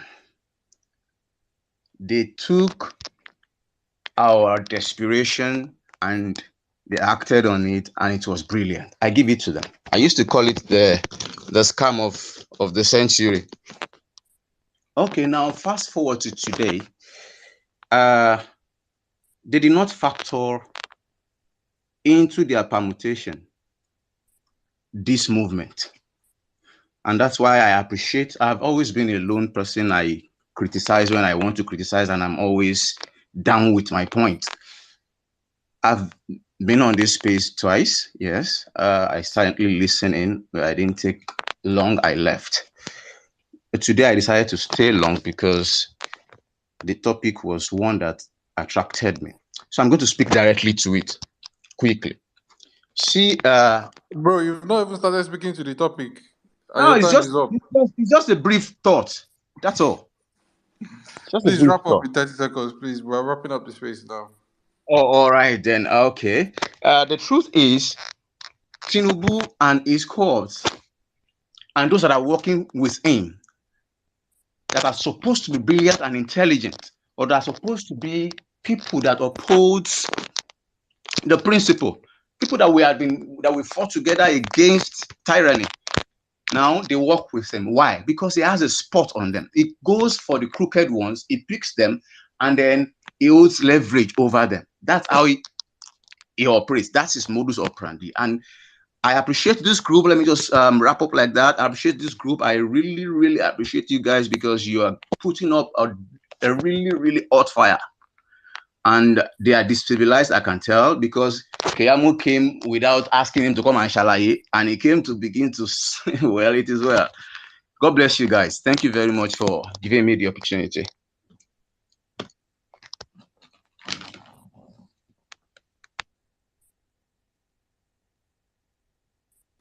Zos, are you there?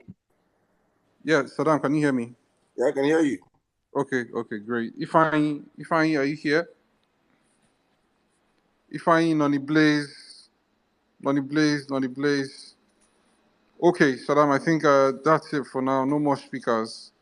Uh, Thank you guys for joining the Violence Space. It was a wonderful experience. Yet again, another successful again, in the words of our drug baron, Bola Ahmed Tinubu.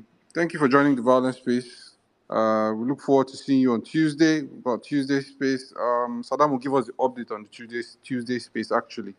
But definitely on Thursday, we're seeing you on Thursday and on Saturday as well. So thank you guys to all the listeners, all the speakers, all the regulars in the house. God bless you all. I'll leave Saddam with the honors of shouting out our special guests. And thank you for doing this for God and for country. God bless you. God bless you. God bless all of you. Thank you. All right, thank you very much, my brothers. And guys, thank you one more time. I think it's been an amazing space, a very important one at that matter. We discuss on serious issues. Thank you for always coming out on the violence space. Thank you for always lending your voices to national issues. And thank you for always coming out when we call on you guys. It is always an amazing time with you guys up here. I will want to end it with a quick submission on the media. And I'm saying this because I have some media dignitaries here and I know they're listening to us. People might be wondering, how did Jonathan fall so hard? How did Jonathan collapse? It's just because that the whole media apparatus the whole Nigerian media apparatus in the hand of cabals, people that do not care about Nigerians, they care about their interests, and that is why when they gang up against you, it is very difficult, no matter how good you are. And I'm saying this because let Nigerians be aware, because when Peter eventually gets back his power and his ruling, you will see these ugly media heads rise up again. They have spent the last 8 years being silent to all the atrocities of this Buhari regime because they are in bed. These people that own this media association organizations are in bed with this corrupt regime. But the moment power is taken out of their hands and it comes back to the people, you will see them rear back their ugly heads and start doing the work that they are meant to do. It's not as if Boko Haram has stopped. It's not as if terrorism has stopped. It's not as if Nigeria is better off. It's just that the media has failed to do their jobs by reporting, and that's why you see investigative journalists doing a whole lot of hard work, and many of them are in exile and cannot come back home to speak. So it is unfortunate. Whereby I'm just saying this to let you guys understand that the media is the greatest enemy of the people. The media is the greatest enemy of the people. Apart from, forget the government have always been our enemies, but the people, the inability of the media to speak out for the people. Imagine a news, by this time last week was when we broke out the Guinea passport of the criminal man that wants to be the next president. And we would have expected that if a non-biased media would have gone out to do the investigations, and even after the Guinean embassy have come out to say, yes, that passport is original, Bola Ahmed Tinubu is a Guinean citizen, our media has kept quiet. They're not doing the work. But the onions fall on us as Nigerians to make sure we are reporting this news ourselves, using every platform we have. Keep speaking out, keep talking. Let nobody let you feel like your voice is not loud enough, or you're not speaking, or that what you're saying online is just waste of time. If it is just waste of time, Festus Keyamo wouldn't have sown a very long thread today to defend himself. If it was not waste of time, we wouldn't have been getting the traction. We wouldn't have won the elections. We have been speaking out loud, and our voices is terrifying them. They are scared of the obedient movement. They are scared of Nigerians understanding the power we yield, because no matter how wicked or brute or evil a government might want to be, they can never outnumber the people. And for us to, what they want us to always fail to do, what they want Nigerians not to understand, is that the power truly belongs to we, the people. So please let us rise up and continue to be active citizens, continue to speak out in every platform. You, the CIAs of our world, of our movement, FBIs, please keep FBI in, keep CIA in. You that can speak, you that can retweet, you that can compose tweets, you that can go on spaces, you that can host spaces, please do everything you can within your power. Keep speaking, keep speaking, keep speaking. We have the watertight case that even the devil himself, if he presides on that case, cannot grant Bola Ahmed Tinubu a leeway. There's no running for this man. He must return this money that he has stolen. There is no how he can be the next president of Nigeria. So please, my people, let us keep speaking out. I think hopefully by this coming week, our case should be on the tribunal. I'm not certain. I'm not certain, but there's a process. Let us stick to the process. Let us stick with time. Let us believe. Those that can pray, keep praying. I just want to use the opportunity to invite all of you to our prayer space tomorrow. Please come out tomorrow for the prayer space. 1:30. If you want to join, can join us there. Please, guys, keep doing what you have to do and keep tweeting. Arrest Bola Tinubu now. Please, it is very, very important to keep trending the hashtag. Make tweets before you go to bed this night, or I don't know if it's morning for you. Make tweets for us, all our big handles, please. Thank you so much, the Vawulence team behind the scene. Thank you so much, Otumba. Please get well soon. Thank you to my brother Zos. Thank you for staying to the very end. Thank you, N6. Thank you, Jimmy. Thank you to all of you that could not get the mic today. I'm sorry, it's not intentional. It's just that we have a whole lot of speakers that line up here, and we try to do our best to bring up everybody as much as possible. And that's why we have these very long spaces. It's not as if we don't want to cut the space in 3 hours, 4 hours, but we have created a platform whereby we end up every day, every space. We have over 100 people speaking.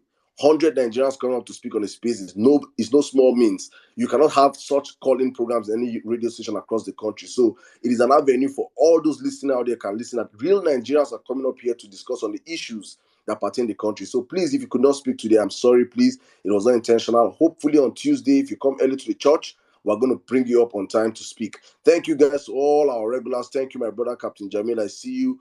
Motayo Williams, keep pressing their neck. Kaduna resident, keep pressing their neck. JP, my bro, thank you for seeing you one more time. Thank you, Mikael. I see you, Big Mag. Thank you to the Vawulence team behind the scene, the amazing team. Guys, please go and stream. We are streaming live on YouTube. We are streaming live on Facebook. We are streaming. If you miss this space, we'll be streaming this space on our radio station at radio.vawulencespace.com. And if you're an editor, in-house, we're looking to pick up an in-house editor, an editor-in-chief. Shoot us an email with your CV at info@vawulencespace.com. That's the email address, info@vawulencespace.com. Shoot us your CV there, and we'll be reviewing your CV. Thank you to my brother Well-Meaning Nigeria, Olawaski, Uncle Ogunyemi, Kolade, Mrs.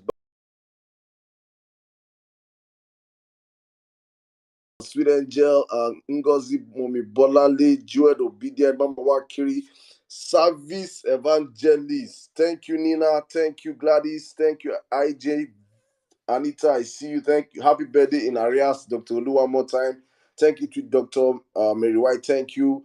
Ada Hanatu, Oluwadam Larry. Guys, you guys are amazing. Just OJ, I see you. Thank you, Chulo. Thank you, Prince, Mr. Waleri. Lady G, thank you, Sheila. Thank you, Pinky, Mr. Tony. Thank you, Favor. Ikenna, thank you to all our blue tickers. You guys are amazing. Thank you, guys. Hopefully, by the grace of God, next week's spaces, Tuesday and Thursday will be by 7 p.m. Please, we just have to shift the times to 7 p.m. for our own, to fix up our own schedules. Thank you, we the people. Thank you, every one of you that I could not hear your name. I beg, no vex. Man has to sleep and rest. Thank you for an amazing space one more time. God bless you all. See you, same station, same church venue on Tuesday, 7 p.m. And as well.